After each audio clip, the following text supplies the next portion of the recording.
is just let's pass time, cram pass and forget and graduate with a first class or 2-1 or 2-2. School is the foundation. That's why at the end of the day, most of your friends as an adult are people you met on campus. Okay, now I need you to address something because of what you just said. School, it's what you put in, that's what you get. Now, there are some social influencers, or let's say musicians. You've heard of the we'll call it action, quote unquote, school NASCAR. You've heard of it? Oh yeah. Do you think that's true? Oh, it's true. It's true and it's false. Please, okay. Now let me hear that. It's part. true Because they need because- to use it as a tool to bring people out. Some young people don't want to go to school. Oh yeah. And they have many reasons to not want to go to school. Because to be honest, in Nigeria, look around. Start from politicians to other role models. Did they get that from school? We're in Nigeria, where unfortunately we have a status-based economy that doesn't talk about process, but only talks about outcome. End justifies the means. But the problem is it's never sustainable. Politicians will lose elections. People who get opportunities through things that don't build on processes, they will lose favor. Perfect example, musicians, footballers, and all that, who decided, you know what, school is not for me. When they get to the peak of their career, what did they do? Look at someone like Shegun Odegbami, for example. They call him the mathematician for a reason. Because even though his football days were over, he could come back to do things based on what he studied in school and intelligence that came with that. So school is a scam in a way because it is possible for you to go through school and not get anything. But school no be scam. And I'm an example of that. And there are tons of people around the world who are examples of that. That if you go to school, what you're doing is you're picking knowledge. That when people who have opportunities finish expiring or expending all their opportunities, your knowledge, if they throw you in the desert, you use it to create more than what they had in their glory days. Which is where process matters. I was just talking to a few young people on Saturday, and I was saying to them that everybody sees the butterfly and we get excited.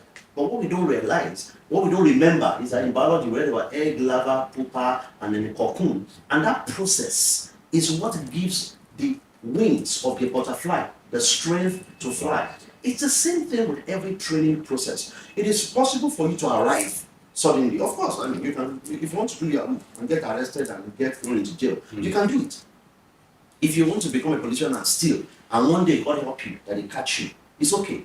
But there is the option of doing it right. There is the option of saying 1, 2, 3, 4, 5, 6, 7 before you get to 8. And with that option, nobody can send you to jail for your knowledge. It's not corruption. Nobody can suddenly say, oh, I don't like your face again. You're no longer in this appointed position. In fact, if they fire you, you go back, you dig into that knowledge. It is what you have eaten. It is what you have studied. It is what you have built as a process that helps you to fly. Someone asked me one day, he said, oh, Linda, you'll be part of an initiative into a big organization. In fact, that is where I'm coming. That's where I'm coming. So I don't want you to... So it's time for a break.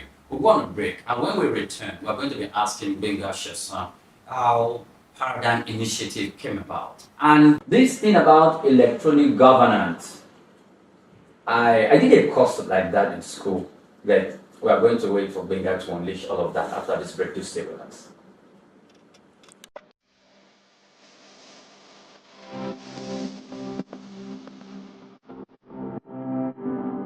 School of Eloquence, our primary focus is on the art of public speaking because it's a major problem.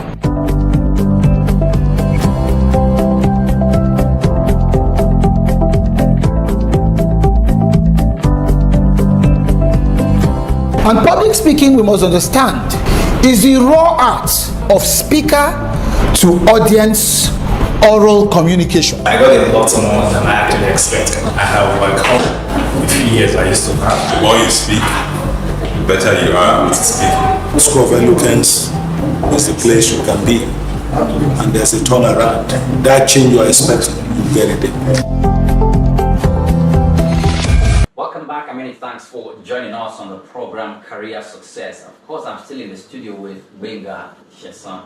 and he's been letting out nuggets on how to strengthen your youth while in school, or maybe like an entrepreneur or someone who have great aspirations. Welcome once again to the program. Thank you so much. So, Paradigm Initiative. When I was searching for you, it's just easy to get you online. I just went there and contacted Benga Sheson. I just came at Benga Sheson. Paradigm Initiative Nigeria, PIN. So I started reading. I'm like, I spent time, I read it through. I read it the next day. I came to the office and I just kept reading it rather, because I knew I was going to have this conversation with you. How did it come about?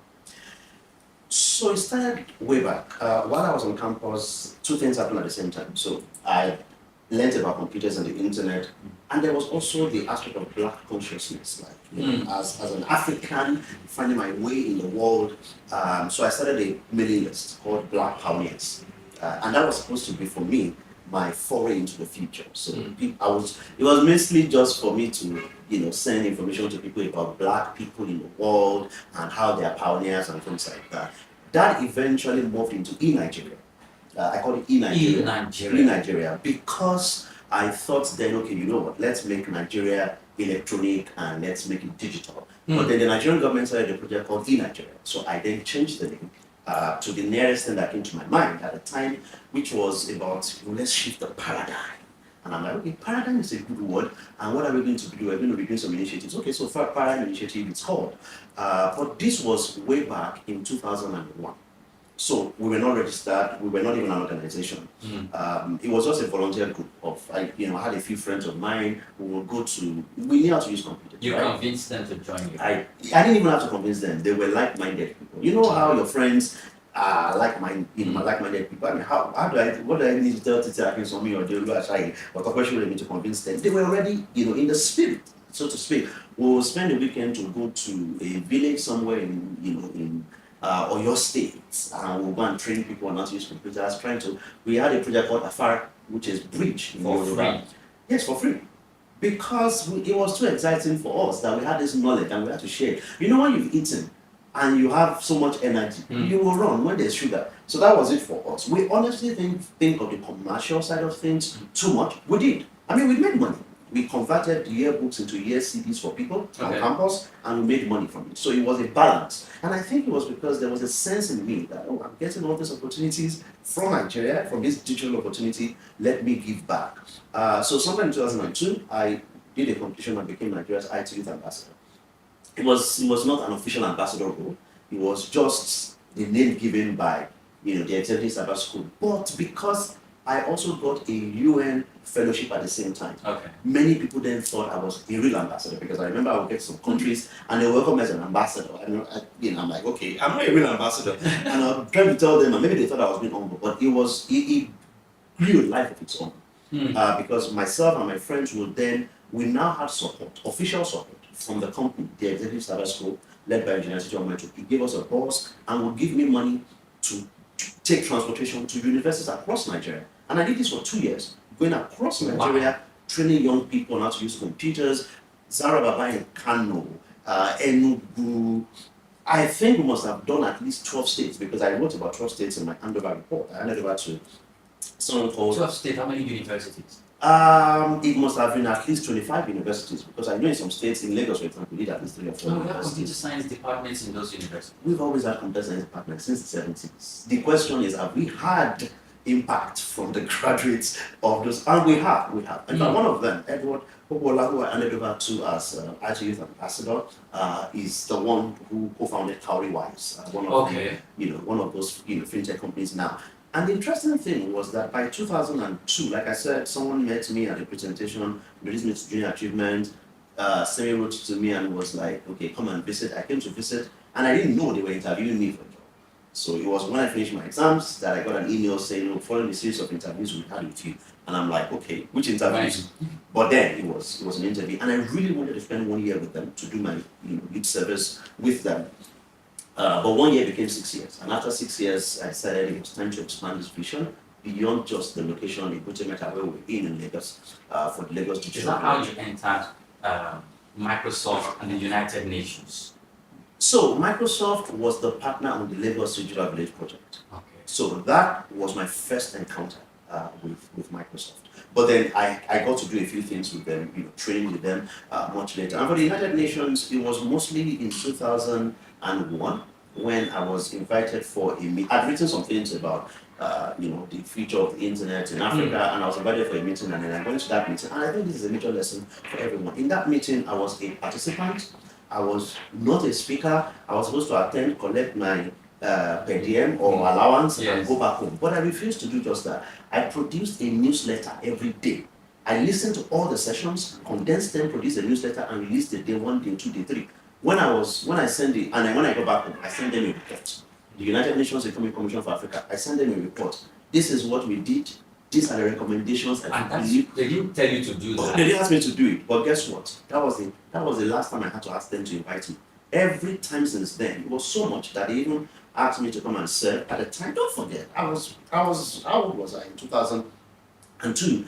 I was invited to come and chair, to be the vice chair for the African Technical Advisory Committee at the UN Economic Commission for Africa, because they saw it, that this guy is a dangerous person, he's too passionate, and they needed to use that passion.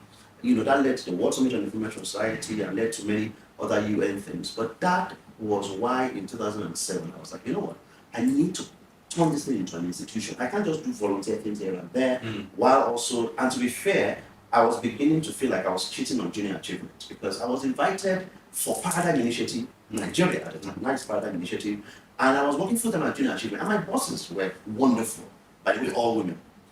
And that was great. I introduced me all these things of thinking that some people can do some things and other people can do some things. I didn't have that training. I saw men and women doing stuff, and that's what I still believe till tomorrow. The fact that my bosses were great and allowed me, they would say things like, "Oh, Benga, it's okay, go. When you go, junior achievement, when you give people your cards, they will see junior achievement and it's good branding for us." But I realized it wasn't fair. I was spending 20% of the time, increasingly 40%, at some point almost 60% of my time doing my thing as Benga Sheson. And the junior achievement was getting less time. So I decided, it was time to go. So I resigned. And then started Paradigm Initiative Nigeria at the time, 2007, we started in Ajegunle. We went to Nigeria. Which is Ajegunle? Ajegunle in Lagos. Apapa Ajegunle. Apapa Ajegunle, the one and only Ajegunle, AJ City. That's where we started. Why Ajegunle? Because I had been invited to Ajegunle for the training, and it was different. Other places they invite me and ask questions like, "Oh, this computer, does it do the same thing like like a laptop?" In Ajegunle, the questions were different. Wow.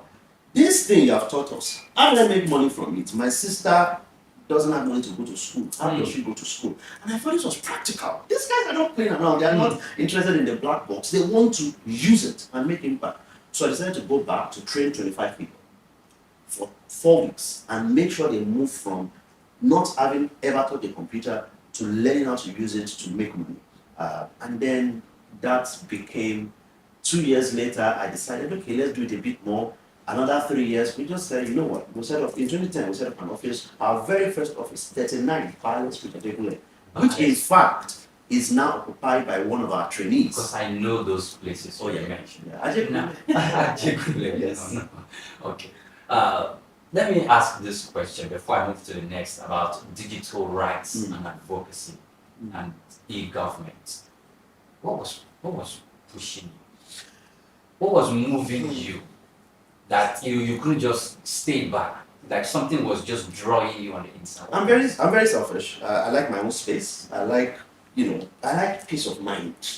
So for me, I realized that I was trying to create a future for myself, for my family, and for my kids, and for my wife, and my girlfriend at the time. But there were challenges. There were questions people were asking and I didn't have answers to. Questions like, why should anyone get arrested for creating something innovative that others don't understand? So I started looking at policy a lot more. And I realized that a lot of countries in Africa were fighting what they didn't understand. Political leaders saw the internet as a threat. Like, oh my God, these young people are gathering online against us. I mean, a few years ago, Twitter was shut down in Nigeria because a president felt insulted and said, they were gathering on Twitter to come and remove me. I mean, that obviously shows his ignorance. But the reality is, I'm too selfish to have all these problems around me and not try to solve it. And I was like, okay, well, let's see what I can do. And I started doing some work. I started doing some writing. I wrote at the time, what was in 2013, I wrote what I called Internet Freedom Declaration for Nigeria. Okay. But it didn't stop it. And morphed into a bill. Then we converted it into a Literacy and Freedom Bill. What's that the we presented. objective of that? Objective is to make sure that as we train young people, as they get access to computers, as they get access to the internet, that the online environment is not one where they will be afraid of what they need to do. Yes, there are bad actors that need to be punished for cybercrime and things like that. But if a young person goes online and says, my government is not doing well, they should do better, that is not a crime, that is contribution to democracy, and they should not be punished for it. And that was the motivation behind that, to say, listen, let's do something to make sure that the online environment, we focus more on innovation and not on clampdowns. Now, I want to know some of the challenges you encounter, because it looks like so you don't get the picture like you were just moving, you saw mountains, you just skip over them, you saw challenges, you just wipe them off. And you just, what were the challenges that you encountered? Did you ever feel like throwing the towel? Oh yeah, I actually threw in the towel many times. It's not even like I felt like I did. So when I started Black Pioneers, at some point I realized I was about to fail, and then I just stopped it completely and then focused on my studies. But the reality is that I am a product of challenges, in the sense that every challenge that I decided to tackle led me to what people called success. So for example, when there was a challenge of who's going to prove. So Nigeria had Canon Nwankwo, and then JJ Okocha. So there was that year around 1999, 2000, the lady who won the most beautiful girl in Nigeria, Abani Darego. They were all in the news, and somebody then said, "Wait a second, it's football and this. Why didn't we have a young Nigerian who is also intellectually savvy and that does something digital, so that the world knows that we also have digital promises?" That was why they created that competition for who was going to be IT ambassador. It was a big challenge for me. I had no idea if I could win it. I got in there, designed the website, I put it on it. In those times we had diskettes. Yes. So I went to buy a CD on Lagos Island. I put the design on a CD. I put the CD in its case. I printed a back cover for it, and I put a seal. Do not break this seal unless authorized, because I see Microsoft software, that's the way you do it. So I packaged it. So packaging is also important. So one of my biggest challenges is Nigeria. Because you're doing something and someone says, calm down, you're not going to solve all of Nigeria's problems. But the reality is that challenge also presents an opportunity for me, because every time that someone realizes that, you did this in Ajegunle, oh wow, yes. You can do it in Ajegunle, you can do it, almost anywhere else. And other challenges, including finances. At some point, I didn't get money. Yes. So I had to go deep into myself, find my skills, and then use those skills to make money, demonstrate what I can do with the money that I put down by myself, and then ask other people, bring resources. Let's do this work together. I see. Now, what advice do you have for the young Nigerians out there who feel like throwing in the towel many times? You said you did throw in the towel, but it's obviously went back to pick it up. Oh yeah, I pick the towel every time. So my first advice is always go back to pick the towel. It's fine. If you are tired, take the day off. Just go and sleep. Relax. When your brain is calm, then come back, pick the towel again. And realize that many times, success is on point 9, we give up on point 7. Many times, when you work just a bit harder, meet the right set of people, get introduced in the right set of spaces, you will get closer to success. And what I say to people is that even if you don't achieve success, the way people define success, as long as you know you are learning, you're picking up new skills, maybe worst case scenario, you write about a book about it one day, or you start teaching and you make money from it. But this is not just about money or resources. This is about defining, this is me right now, point A. This is point B, where I would like to be. What do I need to learn to move from A to B? Who are the people I need to meet as mentors, as peers, to get me from point A to B? What are the things I need to stop doing for me to get from point A to B? And in between A and B, when you feel like throwing in the towel, when you feel like giving up, remind yourself that the destination is point B, and that when you get to point B, there's still point C to go to. And of course, to be honest, every time you get to point B, you rest, you celebrate yourself, others may celebrate you or not, who cares? Then you go to point C. And that journey in itself is a big reward for any young person, because then you can peacefully sit anywhere and say, like the lizard that dropped, that yes, even if nobody else praises me, I have done what I want to do, and I'm not stopping. Are you satisfied? 1. 2, Are you satisfied with the level where you've gotten to as long as career success is concerned? And if you are, what's the next thing for you? My answer is always yes and no. Yes, because I look back and I'm like, oh wow, we've come far. But then I look ahead again and I'm like, oh my God, there's so much to do. So for me, yes, I feel, obviously I feel very fulfilled. I love what I do what I love. So I'm lucky. But I also look ahead and I'm like, oh my God, there's a lot. Paradigm Initiative just finished drawing up our next 5-year plan, 2024 to 2028. And that's the next step for me. We've literally covered 28 countries and more across the continent. Now we've seen calls from areas in the global south, from Latin America, from Southeast Asia, asking to have a taste of what we have. And that's the next challenge for me, making Paradigm Initiative not just a Pan-African organization, but a global south organization. I see. Thank you so much, Gbenga, for your time, for joining us today and sharing your incredible story. Thank you so much. Thank you for having me. Very much welcome. And that's an inspiring conversation with Gbenga Sheson. So we're all in good hands, leaders at the end of affairs. And that's all for today's episode for Career Success on Achievement Channel. However, I'm going to want to get Mr. Gbenga Sheson's commitment to this. I want to say we didn't get much. As much as we thought. I feel if we let you go and not invite you back, we'll be losing a lot more. So please, you don't want to give that because of your time. I'll give the commitment to say let's find a time as long as it's mutually convenient. Yes, that will be a part 2 of our conversation, and we are going to name it part 2 conversation, Career Success with Gbenga Sheson. Until I see you again in another episode, it's Career Success. Have a great day.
Good day and welcome to Achievement News right on the Achievement Channel, Nigeria's first 100% motivational television. My name is Comfort Idongese Basi, your guide through the stories of triumph, innovation and positive impact shaping our world.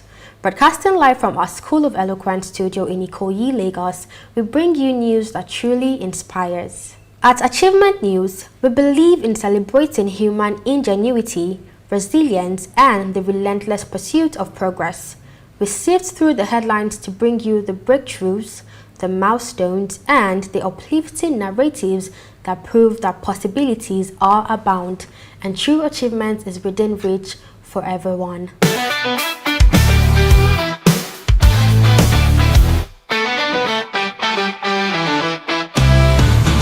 We start with positive economic news from home.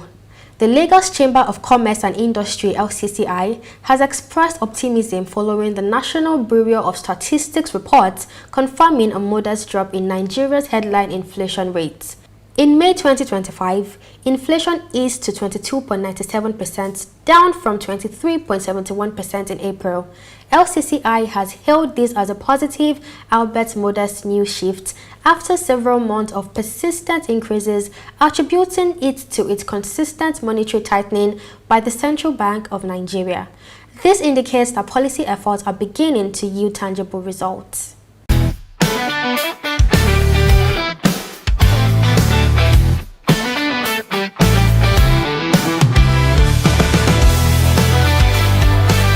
Even small positive shifts can bring immense relief and hope. This reminds us to stay resilient and adaptable in our personal finances, always seeking ways to maximize value and minimize waste. We see possibilities.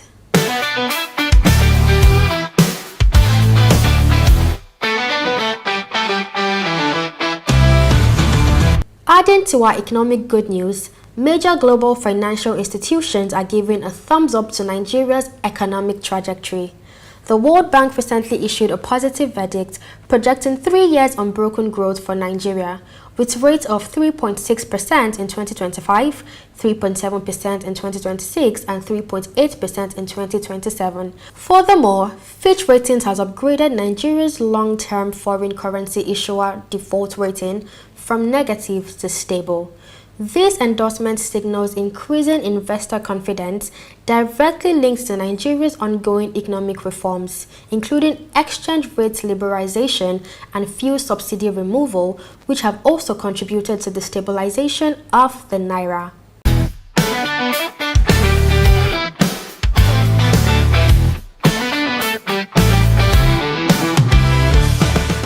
Global recognition of our economic resilience highlights the power of consistent, strategic efforts.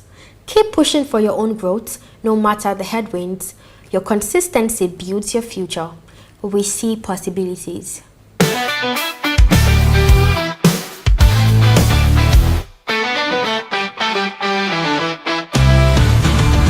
From economic progress to a greener future, the global renewable energy sector is buzzing with exciting innovations for sustainable constructions. Recent breakthroughs include the development of compact, efficient residual wind turbines, widespread solar canopies designed to power electric vehicles, and even cutting-edge sand batteries for advanced energy storage. These innovations aim to revolutionize construction, making it more eco-friendly and significantly enhancing energy resilience worldwide. Innovation is the bridge to a sustainable future. Look for creative ways to integrate sustainable practices into your own life and work. Every small eco-conscious choice contributes to a greener world. We see possibilities.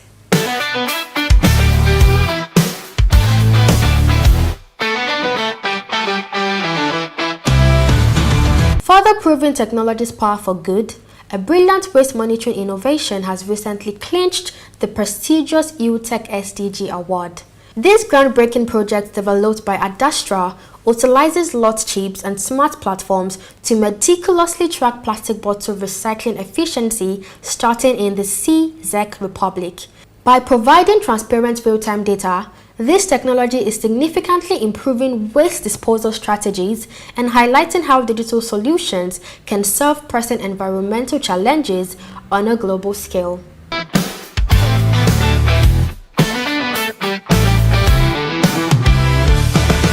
Every problem is an opportunity for innovation. Your creativity can transform challenges into solutions, creating a positive impact that cleans up our world, one smart idea at a time. We see possibilities.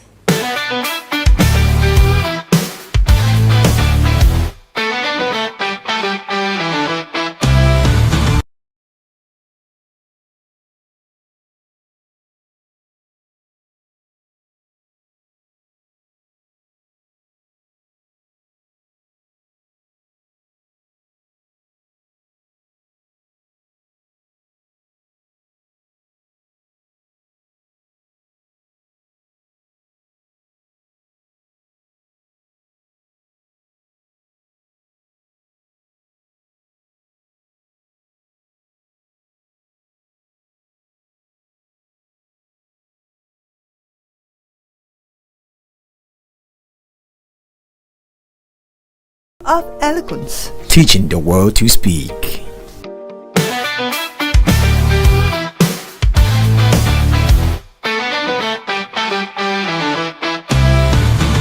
Tune in again for more achievement news, your daily source of positivity.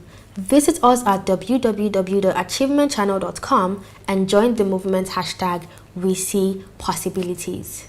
That's all the achievement news for today. Remember, every day brings new opportunities for growth, progress, and impact. Keep achieving, keep inspiring, and most importantly, keep believing in the power of possibilities. I'm Comfort Idongse Basi, wishing you a truly impactful day.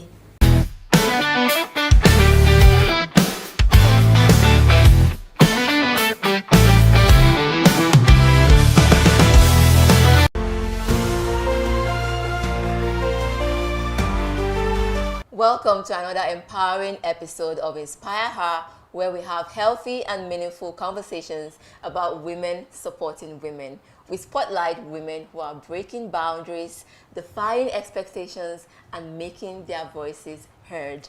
I'm Tracy Dominic, and today we will be having courageous conversations, women who are challenging the status quo. And I cannot think of two more fitting guests to share their stories with us today. Joining us are two women who have consistently stepped out of their comfort zones to challenge societal norms and also create lasting impact. First, we have Pamela Egbo, a remarkable entrepreneur and founder of Anna and Hugh Limited. Pamela is also the former executive director of the O.B. Jackson Foundation, where she led various initiatives that broke new ground in philanthropy. And secondly, with us also is Atinuke Ojenima, a leadership development expert, human resource professional, and business consultant. Atinuke has dedicated her entire career to nurturing and grooming the next generation of African leaders, and her work speaks volume about breaking through barriers. Today, we'll be having that powerful discussion with these two courageous women.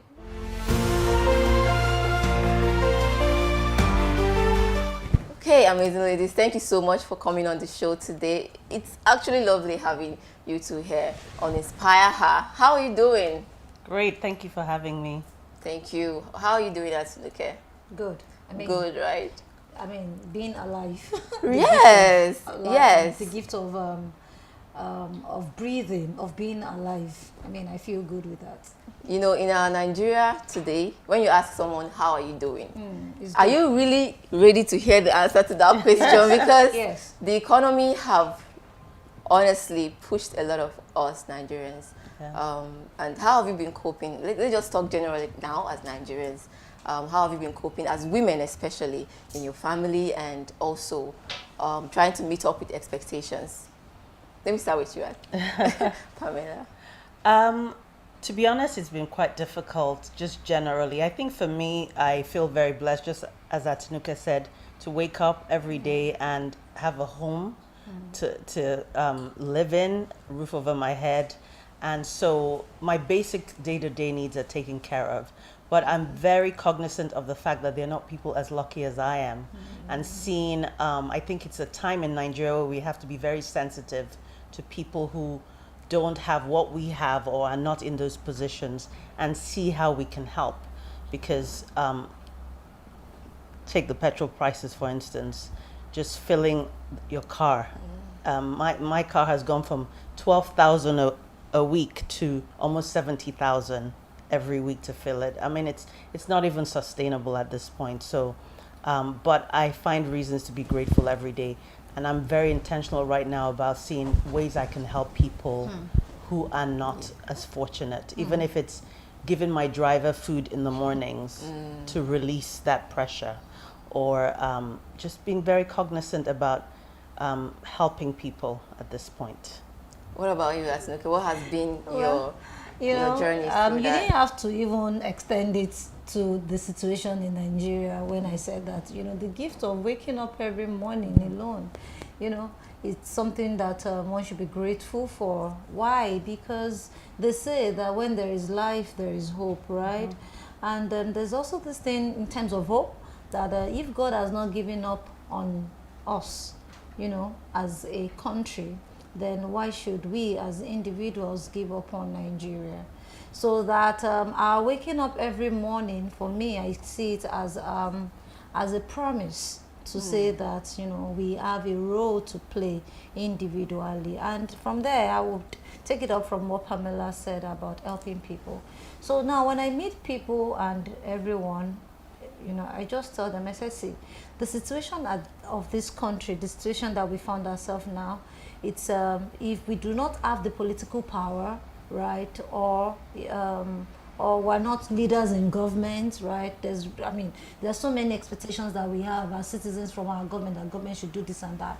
So if we do not have such power or position to effect changes in our lives, the best changes or help that we could do for one another is to live in consideration, you know, and give support at the capacity that we can, and do what we should part time. So I mean, we have these people around us. Don't even go outside your compound. Maybe your gate man, your driver, your laundryman, you know, they have families. So that's your own Nigerian. And how are you helping those people? How are you, I mean, you know, governing your own home? So I think that is very essential with the situation of the country. And talking about the situation of the country, I think that we are on our own developmental journey. It's a journey, so there will be some times that it's going to be high, and there will be some times that it's going to be low, and there will be times that it's going to be even, you know, and whatsoever past glory that Nigeria had, I think that what we are doing now, we are going on a journey of progress. All right, so all the encouragement that we need as women, as families, as people, I'm of the opinion that we should be there to support ourselves, you know, providing, encouraging, and inspiring everyone. Yeah, I think you're absolutely correct. What you said about phases, even as a country, we go through these phases. And this phase we actually, I mean, you wanted to say as individuals, as individuals in our own personal lives, right? Fantastic. Yes, because now when you go talk to of the life of a nation. Because when you go to the market now and you just come back and you're like, what did you even buy to exhaust all the money, right? And you're thinking to yourself, it's like it went from bad to worse to worse all the time. But just like you said, hope is what we all need. I think it's very important. I found that helping people actually give them hope. It gives them hope to keep going and actually look forward to what lies ahead. Okay, so let's go in depth into the conversation now. Atinuke, can you take us through your journey as a human resource professional and a leadership expert? You've been in the field for decades, more than 1-2 decades now. So what has inspired you through this journey? And what has helped you challenge the status quo? Okay, so I think I can tell my story as a girl child, right? As a female, as a woman, and then talking about inspiration to answer that question. I think I can take that story away in my entire life's journey, and that's the story of my father. I have a father, because he's still alive. I have a father who would tell me that, okay, I want you to grow up to be a notable woman. I don't want you to be a kind of woman that a man would beat at his chest to say, if not for me. He says these things in Yoruba. To say, if not for me, that, you know, like I made you and all of that. And very early in life, my dad introduced, I heard from him, you know, the concept of self-esteem. So kind of, I was a confident young girl, and it made me to find self early in life, and when you find self, that's the truth.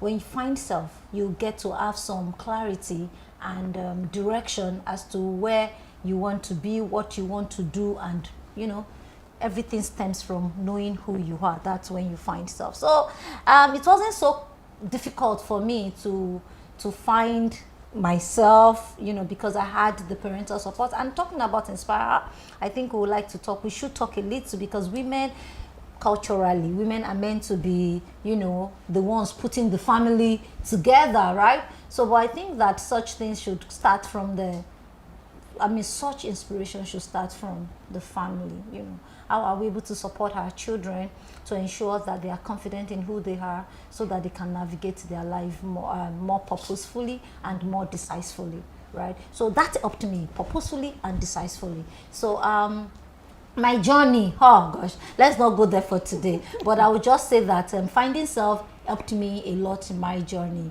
I didn't have clarity as to what it was, but I had an idea of who I wanted to be.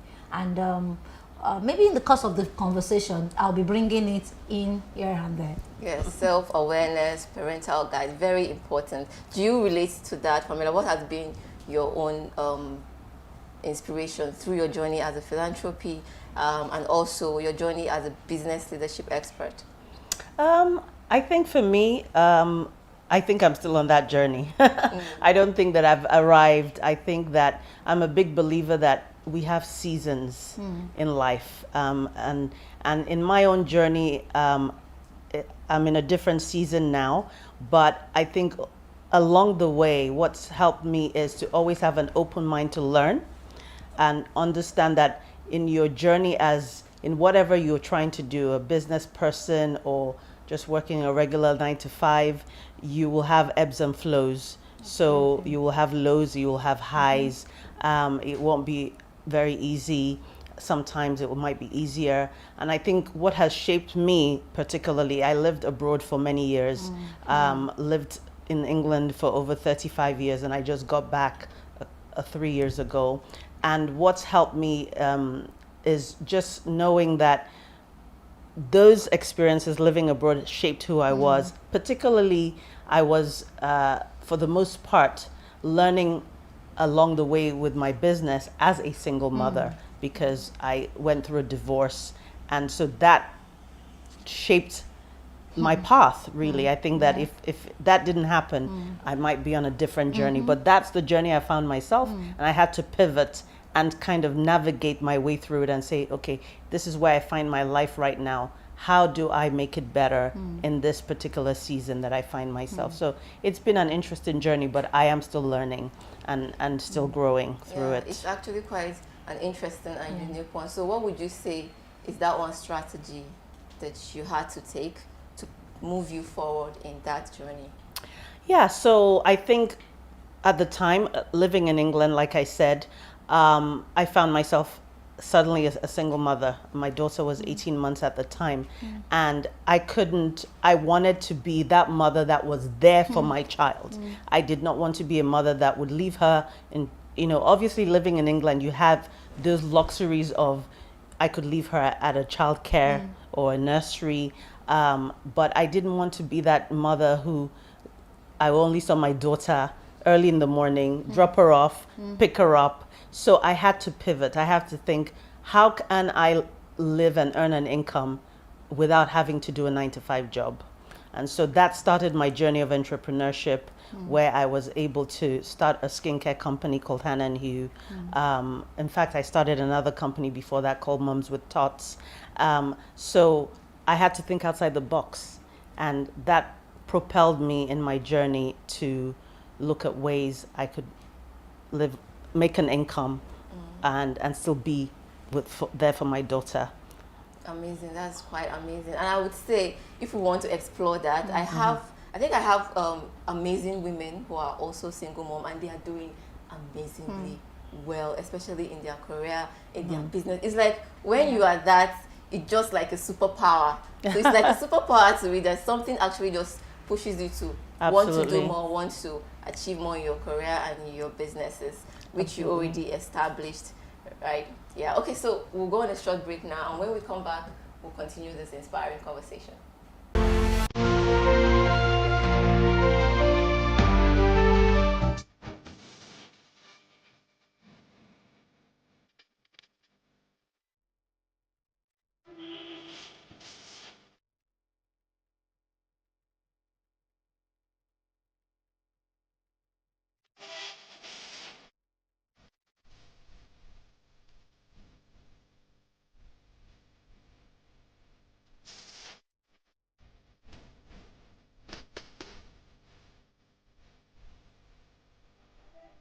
So to do well in public speaking, you must see it as a relationship between yourself and your audience.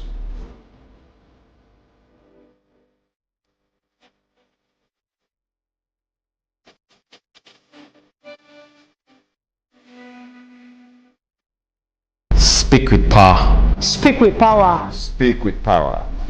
Speak with power.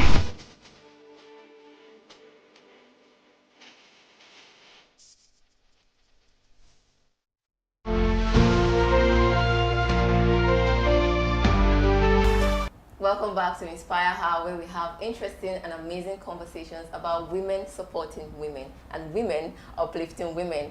And I have here in the studio, of course, two amazing women who are breaking barriers and shattering glasses. You know, just before we went on the break, Pamela, you were talking about how being a single mom have actually empowered you and not actually broken you down in any way. And that, I must say, is incredible. Incredible. So, Atinuke, in your field as a leadership expert, what are some of the challenges you faced trying to get women to actually be leaders, especially in the workplace? Okay, so observations, of course, and these are observations that you will all relate with, is I think that quite a number of women, you know, they are yet to, women are yet to really tap or discover their confidence. Yes. A lot of women I see that, you know, they don't want to take on the role of leadership because they feel that they are not good enough, or maybe they just feel that they can't. All right. And so it's a field where there leadership development, like what I'm doing, it's a field where we don't really have quite a number of people. And if you look at it, the statistics are there too, you know, we have very few women, but that is quite kind of changing now. If you check, I think the last 2 years now, last 1 or 2 years, you see that a lot of women are emerging to be the CEOs, to be on board and all of that, which is quite good news. And it means that something is actually changing. Now women are believing more in themselves. Even if you look at the political setting, you see that we have very few women, if I didn't say few, countable women that are taking on that political ambition to want to make a change at the governmental stage. So why this is the question for me, and the question maybe following it will be what can we do about it, right? Which I think that doing something about this is for the purpose of this show, to inspire other women to ensure that they find their geniuses and right, and you know, they excel in it. So self-discovery for women is not just about our responsibilities as wives or as mothers. So there are more things that women can do. There are more things that women can be. There are more things that women can have, you know, that we can only get those things done. We can only acquire those things when women have a very high sense of awareness about who they are and the kind of skills, in fact, knowledge that they have. But the question is, do I blame women for not discovering themselves? Maybe I'm just going to drop it there. And that's because of the way the societal expectations of who a girl child is, of who a female is, societal, or should I say cultural, you know, cultural boxing of a woman. I grew up to say that no matter how well read you are going to end up in the kitchen. Who said so? You know, I absolutely agree with you. Confidence so and self-awareness. The confidence comes in from you, first of all, identifying that there's something, I can be more, I can do more, I can have more. All right, I can be everything, you know, that I want to be. I can be a wife, I can be a mom, I can be a business person, I can, you know. So we're not just limited to just one thing, but the ability is actually where the challenge is, and is regardless of gender. The challenge is in how do we become more productive even in the midst of many other things that we do. Do you see now? How do I manage myself such that no ball, you know, when you're juggling the balls, no balls of, one of these balls of my life, no balls falls. So I think that is where the challenge should be, and not that women should just stay to be just moms, you know, and I think there is more that we can be, and that more is found in women knowing who they are, what they've got, you know, building their self-confidence, believing in themselves, you know, and then just go out and do it. They'll be amazed. Yeah. So, Pamela, what do you think? You think what she said is what women need to push forward? Yeah, I totally agree with her. I would go a step further and say that one of the things I think that hold women back in our society is that we are not supporting of one another. We live in a very competitive space most of the time. I belong to a few groups of women we're incredibly supportive of one another, belong to networking groups where we can feed each other ideas. And I think we need to get over that barrier. I think that for a woman, the biggest thing that I've learned in business or even in growing my own character to be a better person is you need to avoid the comparison trap. When you compare yourself to someone else, then you start getting insecure, you can get envious, and that stops you. Actually, that limits you from growing. So in terms of women becoming more, we actually need other women. We actually need to not live in silos and support one another. When a woman becomes a business CEO, for instance, like she alluded to, I'm very proud that the banking industry has a lot of women at the top, very top. There are upcoming women in the oil industry doing that as well. However, we're still not even scratching the surface. 64% of women in this country are skilled in the workforce, but only 30% are in any form of senior corporate role. So there's still a way to go. So I think as a woman, when you find yourself in those positions of power, you need to bring other women along with you. You need to make sure that you make a dent in the practices of your workplace to make sure that there is gender inclusivity and diversity in that workplace. And you need to be confident enough to say, I can still be a top woman and invite other women to sit at the same table with me and not to be competitive. I think that is really important. Yes, that is important. Just while you were speaking, I just thought to myself, at this phase, sometimes I just sit to think, it's about intentionality. Absolutely. When I see an opportunity that a friend or a colleague or even a family member would like or would take advantage of, I'm just reach this person, contact this person. That's it right. also has a lot to do with intentionality and just, like you said, taking away comparison and all the envy and jealousy that comes with the stereotype of girls and women do not like themselves. That's right. You know, I think that solutions will be more sustained when we find the root causes. And I think that I don't want us to end the show without mentioning that, because sometimes as she was talking, and it just occurred to me, but really, how did that become? How did that become that women don't support women? Why that? So could it be from a cultural thing? Culturally in the early times, women were just groomed for marriage alone. Yes. So almost all through your girl child is do this, know how to cook, know how to sit, know how to dress, and when the time is up, maybe when you are 18, those days they married early. So when you are 18, so they tell you, okay, it's time to go to your husband's house or something. But then I think that could it be out of a cultural setting where women were made to be competitive with other women? There's some cultures that ladies will come, they will all stand, maybe they all dance, they'll be all well dressed together to get a husband. So there's this, that's my competitor. No, she shouldn't get it. What does she have that I don't have? What can she do that I cannot do? Why?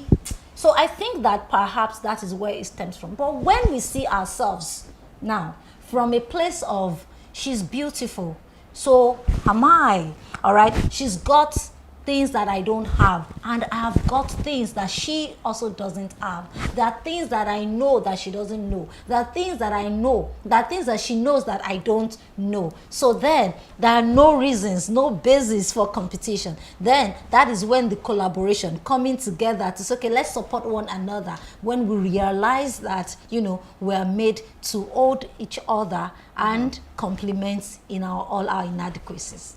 Historically speaking, I think, yes, societal norms actually contributed to this whole hate between women and all of that. But that's why we're having this conversation, to uplift women and empower women. That's right. You used to be an executive director for Obi Jackson Foundation. And what are some of the opportunities you created for women?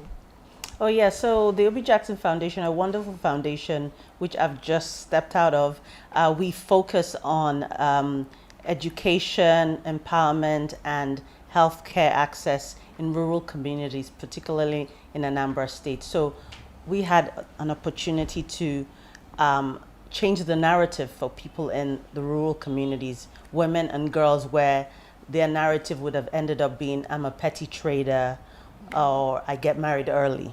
So we made sure that we were intentional about building capacity in women and children, giving scholarships to girls in particular, as well as running programs where we could give microcredit to women to start their own businesses. And we were able to impact over 500 women and girls. So I think just being intentional about changing that narrative for them was really important. And so it was great to be successful at that. That's beautiful. I mean, we need more of that in our societies today. I would really love to continue this conversation, but we are rounding up now. So what would you say has kept you going, Pamela, all of these years in your career and in your personal life? I think, like I alluded, you cannot do it in silo. You have to have a group of women that you share similar values, that will help you, that you can go and be yourself with when it's difficult, you cry to, you laugh with, and bring each other up. So because at the end of the day, it's not really just about running a successful business, it's really about who you are as a person. And you know, the famous saying is, you know, people will always remember how you made them feel. And so having a group of women supporting other women, for me, has what's kept me going. I think it's very important. Like myself, I have like 2 women who I go to. It's we reciprocate this. Tell them your problem. These are people you trust, and people that are not going to judge you and accept you, encourage you when you're going through phases. And you discover that when you do that, you feel better. Absolutely. It works like magic, and I totally think that more women should have women in their cycle who are willing and able to accommodate all their excesses and not judge them and encourage them. So lastly, what would you advise women to do, especially in terms of breaking societal norms? I think, just as she alluded to, be confident, don't be afraid to do something you've never done before. And I think that's how you shatter glass ceilings and not worry about what the other person's going to think. If you find yourself in a space, just go for it. That's what I would say. Just go for it. Yes. Asunuke, what has kept you going all these years? Because I know being an entrepreneur, it's not easy. In the leadership phase, it's not easy to manage people, especially. So what has kept you going all of these years? Okay, so I'll say this in 2 things, and that's what has been keeping me going, and I won't lie to you, is who am I, right? What do I want to achieve, all right? So those 2 things guide me a lot. So like knowing who I am. So I'm your typical girl that looks herself into the mirror and sack myself up. All right. So then the next thing, I think it actually preps me up to what do I want. So I feel that we should be clear always on what we want. All right, so what do I want? And I ask myself the next question, why do I want that thing? And what are the obstacles, you know? So those things prep me up. It's fun enough. It's not just an interview question. This question is a question that everybody asks me all the time. That's okay. You've been very consistent on this leadership development thing. I mean, what's been, you know, sustaining you? For me, it's the sense of purpose. Sense of purpose. So whether, you know, in good times, in bad times, you know, sense of purpose keeps me on track. Yeah. And I think that it's not an easy place to be.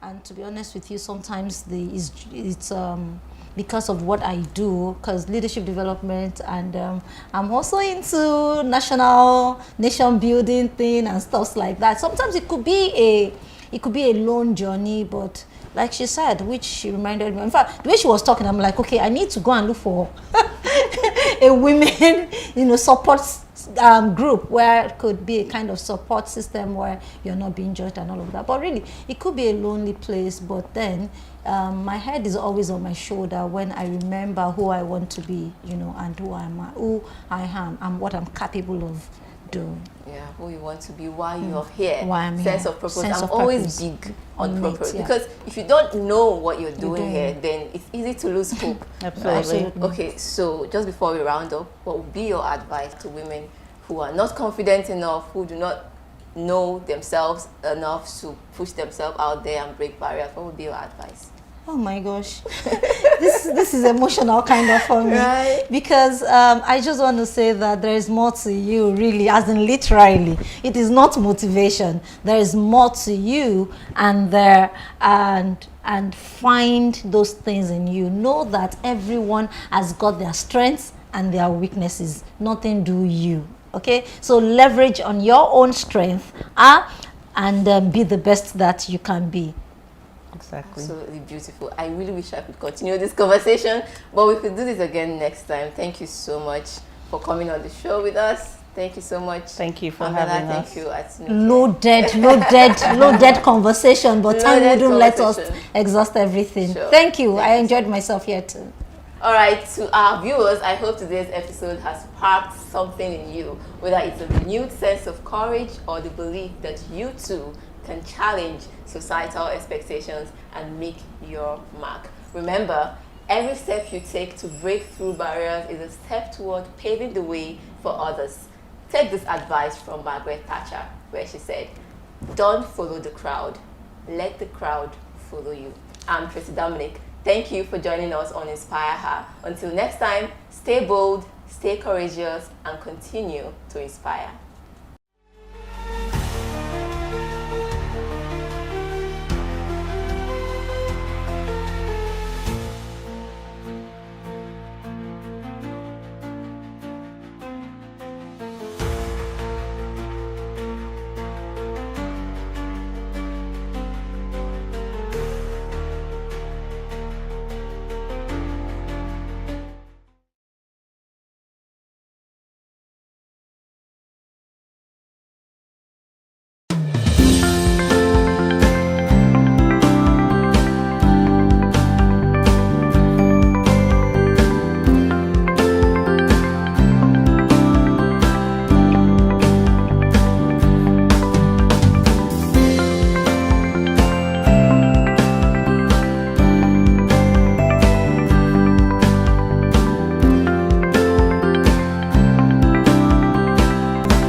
People's saying holds a powerful truth. Just as farmers seize the sunny days to harvest hay for the future, we too must seize opportunities when they present themselves. So, here are 3 key insights to help you maximize the inspiration embedded within the depths of this age-old wisdom. First is about seizing opportunities. Opportunities often come fleetingly, much like the sun breaking through the clouds. It's not enough to recognize them, we must act swiftly and decisively, whether it is with starting a new business or pursuing a passion or seizing a career opportunity. The time to act is now.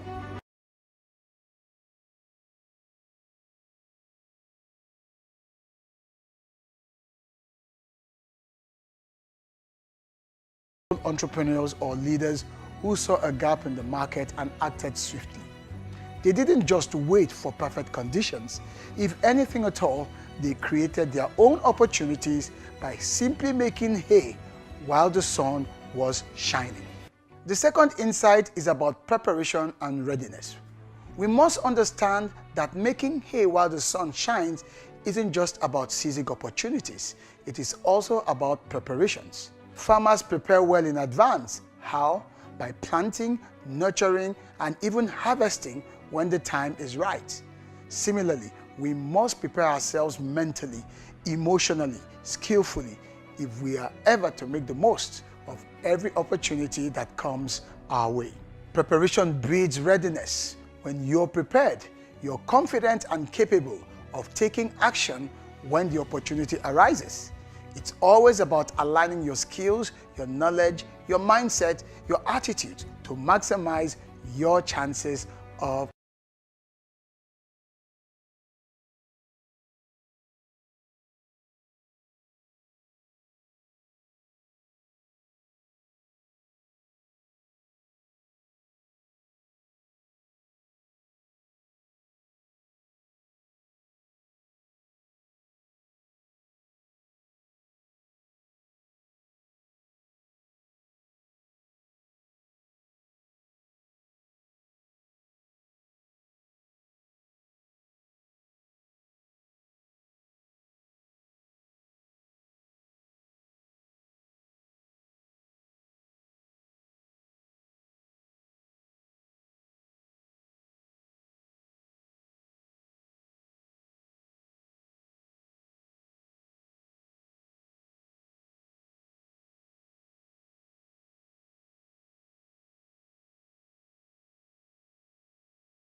This is Mr. Motivator signing off from Timeless Capsule right here on the Achievement.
Tired of constant negativity? The endless stream of bad news? The setbacks? The disappointments? The discouragement? What if there was a different way? A way to wake up every morning not to the noise of the world, but to a voice of hope? Welcome to the Achievement Channel.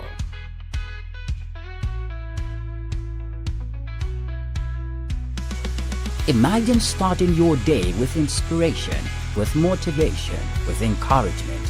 What if every morning you could tune in to words that uplift you, words that guide you to discover your potential? Nigeria, welcome to a new world. A world of possibilities, of positivity, of hope-filled living. A world where your dreams are not just dreams, but plans in motion. Where your goals are not just ideas, but action being taken. Every morning, wake up to Achievers Morning with Mr. Motivator your daily dose of energy and inspiration. Dive into Achievers Book Club, where you'll uncover the wisdom of the world's greatest minds. Get the tips and strategies you need to navigate life's challenges on doctor's orders. Join Mighty Moms as we celebrate the success of women leading their families, careers, and communities with strength and grace. Explore the heart of eloquence with Eloquence Unleashed. For the hustlers, Hustle and Flow is your guide to navigating the grind and making it to the top. Achieve financial success with Achievers Money and witness the celebration of greatness on accolades. Or seeking timeless wisdom in timeless capsules. There is something for everyone. Tune in to Inspire Her to see women inspiring women, or Achievement, where men elevate their game on their quest for better. Every show is designed to bring you a new world of performance, success, revival, and reinvigoration. This is not just television. It's your guide to becoming the best version of yourself. Welcome to Nigeria's first 100% motivational television. Welcome to the Achievement Channel, where every day is a new opportunity to achieve.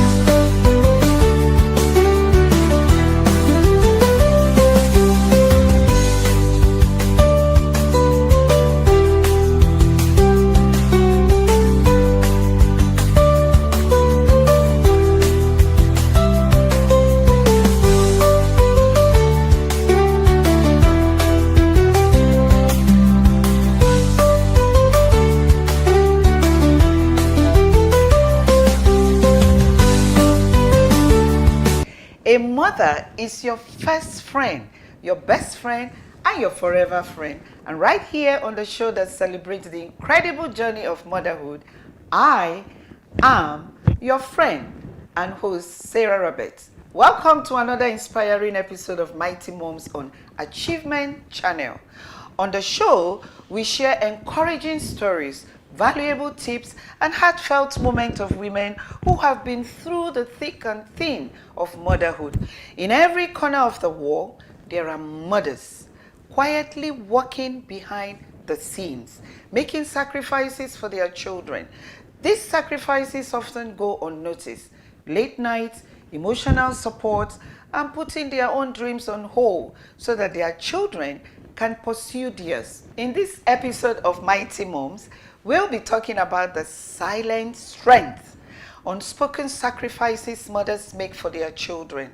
She is the CEO of Healthy Living Services Nigeria Limited, a vibrant health growth mindset and integrative lifestyle company, a member of the board of directors of FIMAC Group of local companies, FIMAC Marine and Oil Services Nigeria Limited, including Eco Building System Nigeria Limited.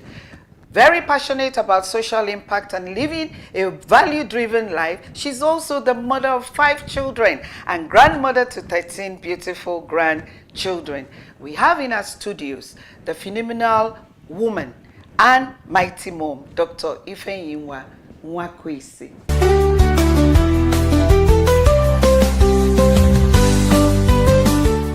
Dr. Ifeyinwa Nwakwesi, once again I welcome you to this program. Thank you. Now, as a mother of 5 and a grandmother of 13 grandchildren, what are some of the biggest challenges you've had to make as a mother over the years, and how has this impacted on your children now? Thank you so much, Sarah, for that amazing question. I'm going to start from the beginning. Parenting. I had great parents, late Sir FGN and Monica Okoye. They prepared us, most of our siblings, myself, with praying habits and knowing how to do chores in the house. So I grew up with some requisites for being a good mother. And of course, my mom Even though she married a rich man, she was very, very determined. She did a lot of business. She baked cake at a time. She sold, she made clothes. She was not a dormant woman in the house. So and my father also started business with little money and then turned it into a big conglomerate. So I came out to be a wife, prepared to be an impactful wife right from the beginning. And I'll tell you a bit of my story. I got married while in the medical school. I had my first child in the medical school. I had my second child soon after medical school. So I became a wife, mother, professional woman. My husband was a civil servant at that time. You know how much civil servants are paid. I had to now do some business to support him in raising in the support of the family needs. And so I became also a businesswoman. Then I made a mistake. I was playing my role, being a good wife, good mother, professional woman, and business, and I was careless about my health. So my health began to deteriorate. So when you talk about challenge, I was playing all those roles, and people will see me in the society and say, oh, if you want to see, you look amazing, you look beautiful. I was dealing with depression because I was careless about my health. I was dealing with depression, panic attacks, anxiety, severe indigestion, and of course, it began to affect my performance. And my kids couldn't understand what was happening to mommy. I got a bit more irritable. I used to react easily to things. And of course, that was a challenge for me. Because even though I was playing my role, I was no longer in a place to give my best. And it began to impact my life and of course some of the lives of the children. But what I've done is to find out about this lifestyle that I teach. You know my lifestyle. I teach growth mindset and integrative lifestyle, which is a vehicle to work on yourself so that as you're playing your roles, you're balancing all the areas so that none of it suffers. And so that challenge actually is my stepping stone to the woman I've become today. You know, I'm over 70, rocking, doing my roles, and I'm very, very passionate wife and mother. One of the things, again, I've done in my family is to try and build a loving and solid family. I am the conversationalist. Maybe in my family, if I'm not there, maybe many people may not even be saying hi to each other. But I am the bedrock of communication in the family. My husband is not so much of a conversationalist, but he loves conversation. So my family is built in love. We're built in God-centeredness because our family is a praying family. And I've also taken my kids to America to learn about personal development, teaching them that they have to take responsibility for their lives. And so I'll stop there at the moment. I have a lot to say. Thank you so much, ma'am. Now you have answered, you've gone into the second question, but I'll still raise it. As a mother, it is often said that mothers' sacrifices or challenges go unnoticed. So I want you to tell us, have you ever felt a sense of, loss or regret during the course of dealing with all these things that you have said? Okay, that's an interesting question, Sarah. I am a relationship person. I am relationship based. My life is about reaching out to my children, showing love to my husband, showing love to my siblings. And so there was a time I used to feel so bad that many of my children, maybe even their wives, may not even call me to just check on this old woman. And it used to put me in a sort of a negative energy state. But today, I have told myself, God is your anchor. God is your essence. I will focus on building my life and being happy. My happiness is no longer dependent on whether my husband gives me a kiss or not, or whether a son or daughter calls me. That is the woman I have built. But of course, I'm also encouraging the children to relate to each other. And we do have moments of family togetherness, and those are some of my best moments. When we spend family shaking body now, you know me. Having a generally good time, family togetherness, and then of course my husband loves conversations, and we listen to his words of advice. But basically, that was my main problem. If people didn't care about me, I would start worrying. But these days, I am no longer focused like that. If you don't care about me, I will call you till you tire. Oh, wow. Okay. Now that you have 13 grandchildren. Yes. And I know that you are surrounded by their mothers, some daughters-in-law, some daughters. Can you tell us the difference between your own time and their time now in motherhood? Oh, well, you know, the way we were brought up to be patient. We were brought up to not to expect our husbands to generally be the sole provider. We were brought up to come in and add value to our marriages. The young girls of these days may not actually be wired like that. They sometimes expect the man to be the sole provider. But again, they are they are so protective of their kids. Some of them may not even want grandmother to take them and go out. You know, they're always like wanting to always be there. They just don't think that grandmothers may have the wherewithal to actually manage their kids. But we old people, when I talk, they say, you're old school, gay away, that we take a lot of rubbish from our men. But I keep telling them, our method is working. Many of us are still in our marriages, and look at the rate of relationship and marriage breakdown in society today. But of course, it is not for us to superimpose ourselves on the young ones. We need to keep teaching them with love. We need to keep being accommodating. And of course, keep a relationship. Some of them may not even ask about you for a long time, but have a perspective that they are learning, and keep teaching, and everything will work out well. Thank you so much. In 3 words, ma, how would you describe your success? Oh, my success is actually your success story as a mother, as a career woman. My success story as a mother is all attributable to God, because you know, God is my essence. He's my anchor. He's my roots. If I actually wake up in the morning and I don't speak to Him, I totally become paralyzed. So, but secondly, I had great parenting. Then I married a man that is the gift of God to me, Dr. Maduka Mwakwesi. He's actually a very peaceful person. So he's an encourager, he's an inspirer. He noticed my strengths and supported me to be the woman. Of course, you know, I'm an entrepreneur. You know, I used to be director of Guarantee Trust Bank. I was one of the few women that built a cruise supply vessel, which our children are running today. And that business is still feeding our family. But all of it was a sort of support from my husband, who believed in me.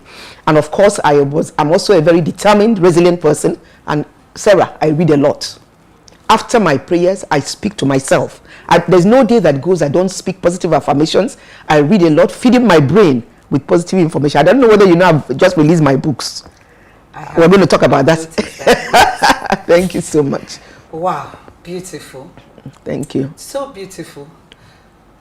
Talking to you this morning, Dr. Ifinwa Kwesi, from our conversation, you have clearly told us that, or shown us that, motherhood, the sacrifices of a motherhood, or motherhood generally, is not just the challenges or sacrifices, but it includes love, yes, growth, and a reward. You've mentioned a lot of rewards that has come, you know, with your sacrifices. Thank you so much. Thank you, Sarah. Thank you. We'll be back in a moment. Stay tuned.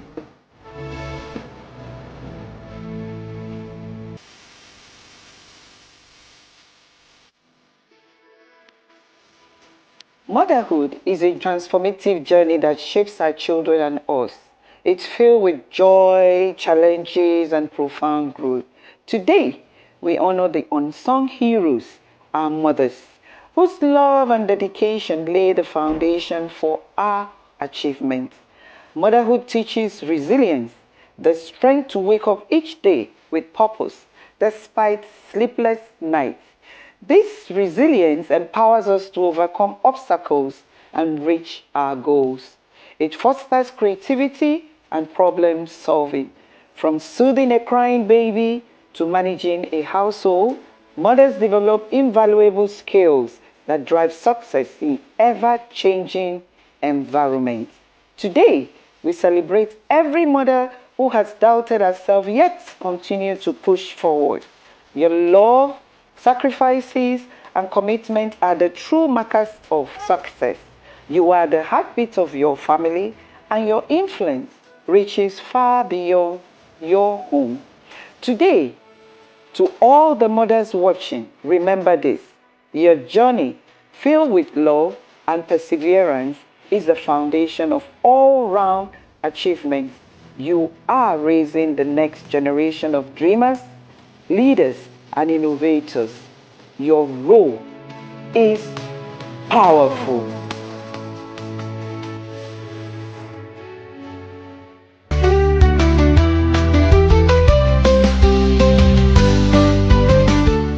We've discussed deeply about the many sacrifices mothers make for their family and the joy of seeing the rewards come to life. There's absolutely nothing impossible with the strength a mother and the role she plays in her family. We stated earlier that our guest, Dr. Ifeyinwa Nwakwesi, is also an expert of healthy living. Dr. Ifeyinwa Nwakwesi, the world knows that you are a health expert. Now, I want you to give us a practical tip or tips on how a mother can juggle between career, motherhood, and also prioritize herself being, her health and her self-being. Thank you very, very much, Sarah. That's a very profound question. The thing about life is to be grateful to God for your strengths, then have the humility to identify your weaknesses, your weak areas. You know, the body is spirit, mind, body, your relationships, your financial status, ego, owo, kudi. Are you able to meet your needs? Do you know your purpose and do you live your purpose? These are all the areas that make somebody fulfilled and happy. Many women are so focused on taking care of children, taking care of their husbands or their male partners, because not everybody is married. And so they forget that they themselves need a lot of self-care. If you ignore your self-care and you start getting sick, you will not have the health and energy to keep doing your chores, and it becomes a problem. So I tell women, please, there's something I'd like to tell women today. Your marriage or your relationship is not your identity. Neither is it your purpose. Any man that is in your life is supposed to be a contributor for your happiness. He shouldn't determine your happiness, because a lot of women go into depression and moody swings when especially their relationships have problems, and that is the beginning of illness. We have forgotten that the body, somebody's spiritual being, mental and emotional being, relationship are all influencing the health. Health is not just about prescriptive drugs. Neither is it about nutritional supplements. People just take them and think, perchance. And I'm telling women, stay out of conflicts.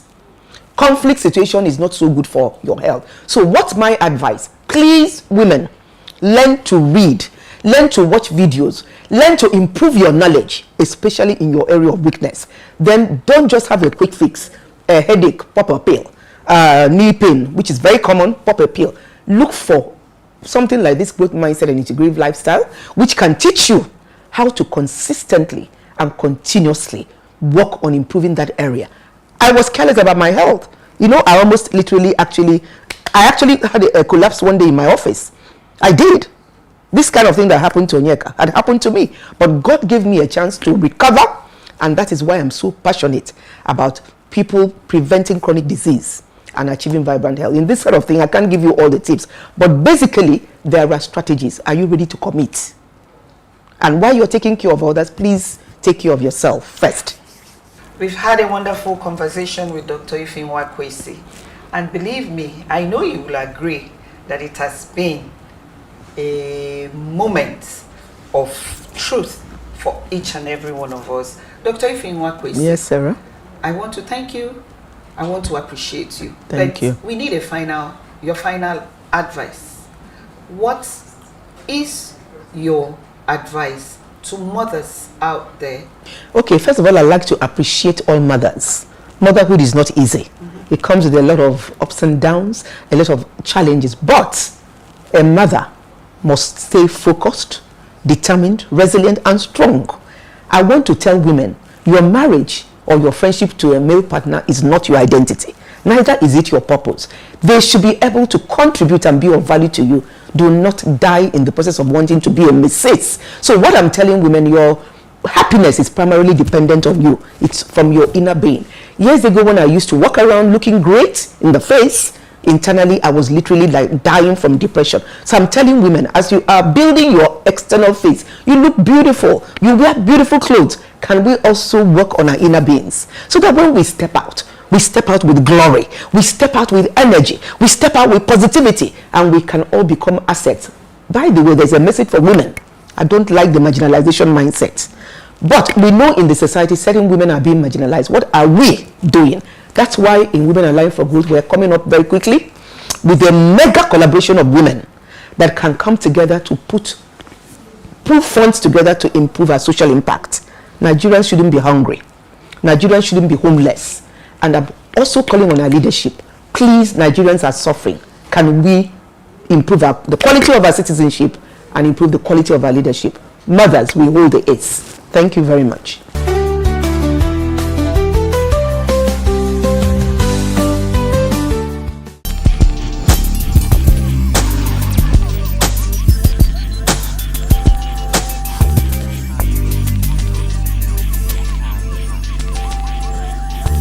Before my coming here, I used to have that fright, in me, and a butterfly kind of feeling.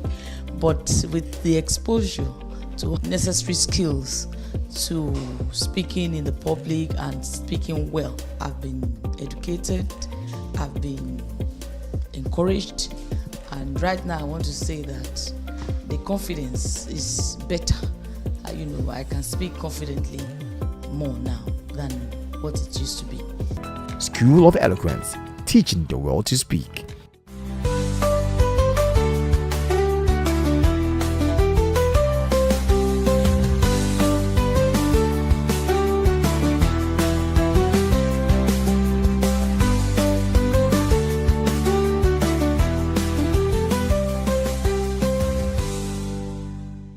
Thank you so much for joining us on this episode of Mighty Mom. I hope you enjoyed the show and found inspiration in the stories and advice we've shared today. In the words of Maya Angelou, do the best you can until you know better. Then, when you know better, do better. I am Sarah Rabbit. See you next week.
Hello and welcome to Achievement, your inspirational program right here on the Achievement channel, Nigeria's #1 100% motivational television station, broadcasting from the School of Eloquence studio right here in Ikoyi, Lagos. The program dedicated to empowering men to lead purposeful lives, succeed in their careers and uplift their communities. I'm your host, Martins Oloye, and today we have two incredibly accomplished guests who exemplify what it means to lead with purpose and make a lasting impact. First, we have ESV Jombul Osarume Amayebo, a fellow of the Nigerian Institution of Estate Surveyors and Valuers, a passionate mentor, philanthropist, and the CEO of Jombul Amayebo and Co., with decades of leadership in estate management and professional development. Joining him is Mr. Chris Ogbaisi, an experienced finance professional who served at the director level in the insurance sector, a motivational speaker and a dynamic entrepreneur, active in finance and agriculture and advisory service. Today's topic is Leading with Purpose, building a career that impacts lives. So sit back as we explore how these men have not only built successful careers, but also positively impacted others along the way. Thank you once again. It's a pleasure to have you here with us. Thank you. ESV Jombul Amayebo MNI and you. Mr. Chris Ogbaisi. Pleasure.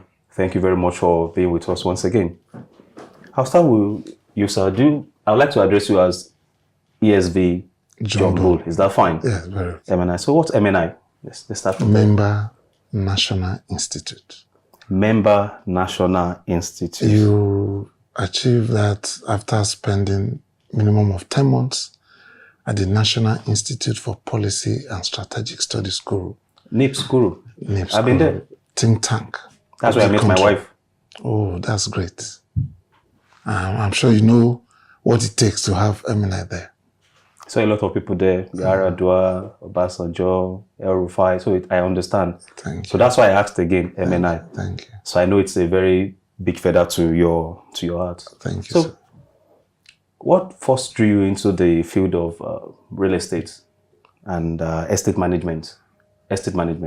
First of all, I entered by coincidence. It was not my first choice. However, immediately I got to the school, Yaba College of Technology, and I saw potentials right from the beginning. I knew I was, destined by God to read this profession. So I would say that immediately after looking at those potentials, I know that for me to achieve something, for me to become somebody here, I have to be very passionate about the school, the study, the profession. So that was how everything began. That's inspiring. That's inspiring. Mr. Chris, taking a cue from the passion that you just mentioned, I would like to know, how did you transition? What was the moment? What made you transition from insurance to structured finance and what you're doing right now, entrepreneurship? Because I've read your bio, it's heavy. So let me just leave it like that. So what made you transition from insurance and go deep into this unknown world of many parts?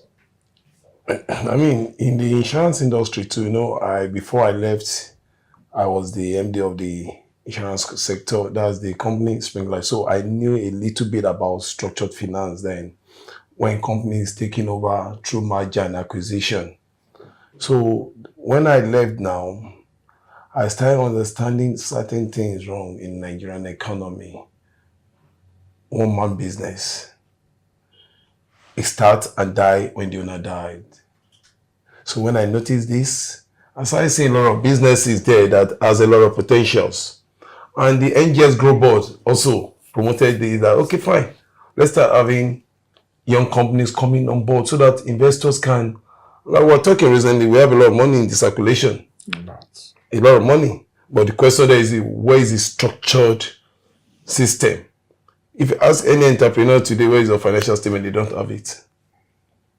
The fee is not necessarily, I'm managing my money. So those are the things I noticed, that lack of funding. But they have ideas. But lack of funding. But funds are there, but there is no structured system to attract the funds. Beautiful. So when there are no structured system to attract the funds, what do people like us do? We come in, provide solution. And so that I started then, when Spring Life could not, because the Spring Life issue then was the CBN directive said divest all subsidiaries. That was the Enterprise Bank, that was Heritage Bank. But we tried then, let's get in invest. Don't kill business. Killing business simply means that you are creating unemployment. And when you keep creating unemployment, what happens to us? You understand? Government will keep putting it as a problem. So every government that will come in, you keep putting it there that you have a problem. No. You need to solve that problem, and the only way you can solve the problem is to go back to the informal sector.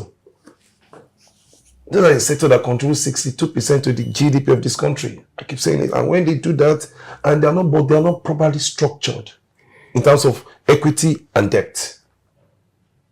How do we balance it?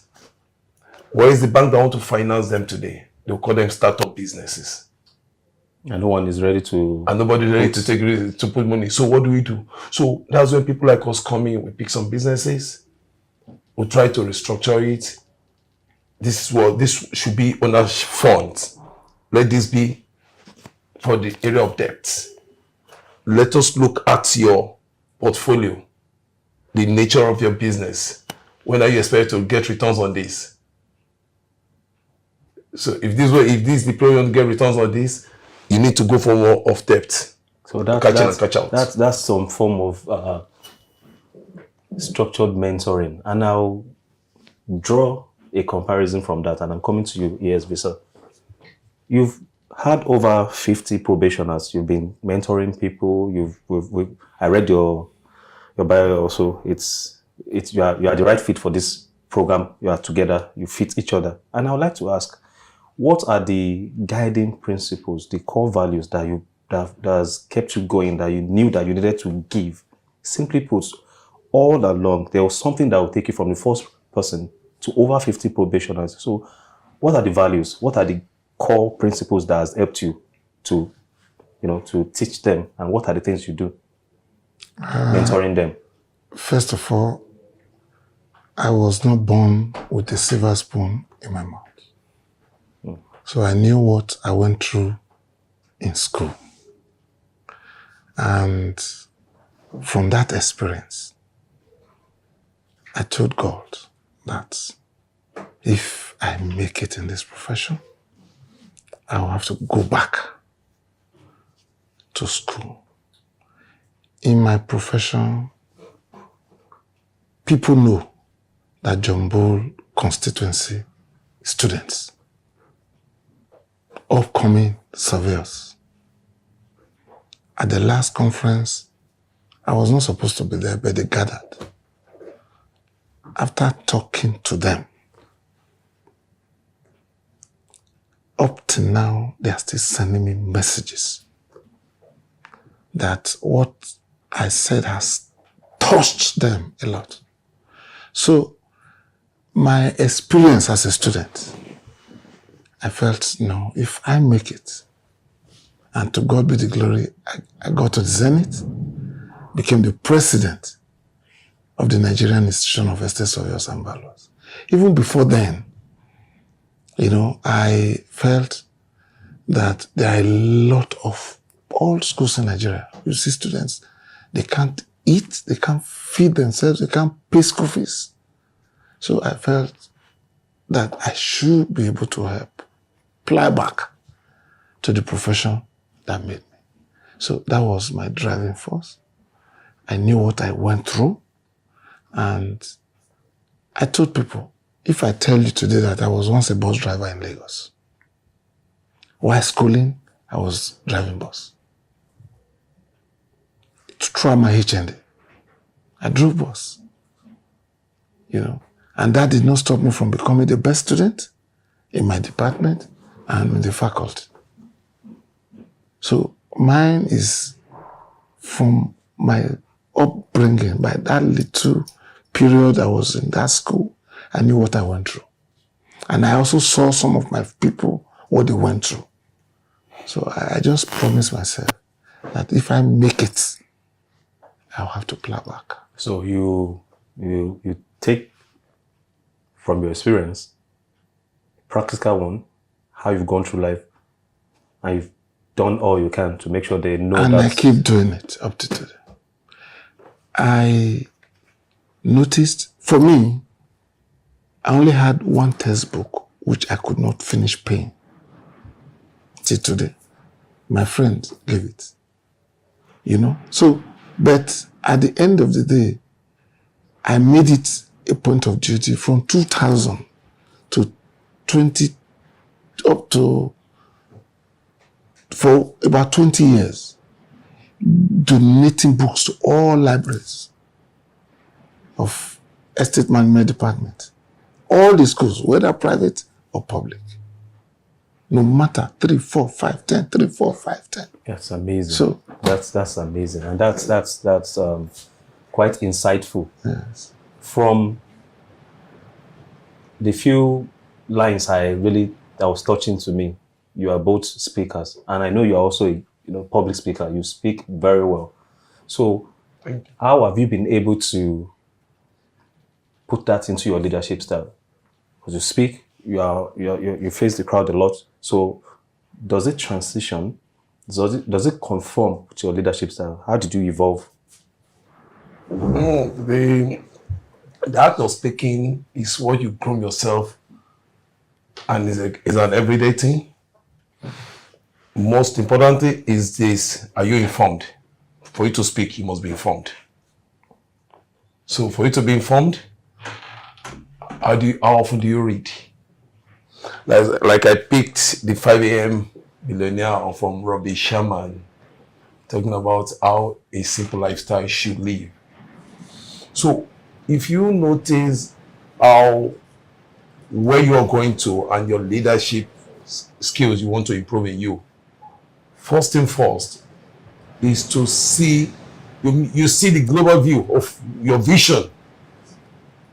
Yes, your vision. You have to look at your vision, because you can't give me what you don't have, and you can't give out what you don't possess.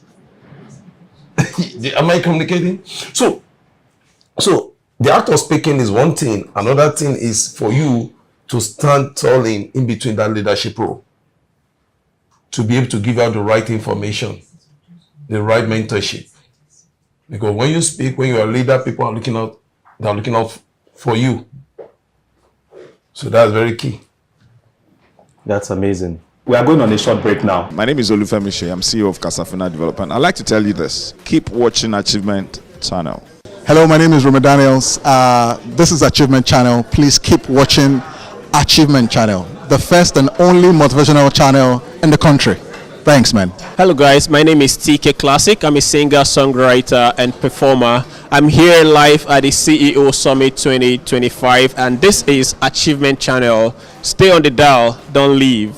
Here at the School of Eloquence, our primary focus is on the art of public speaking, because it's a major problem.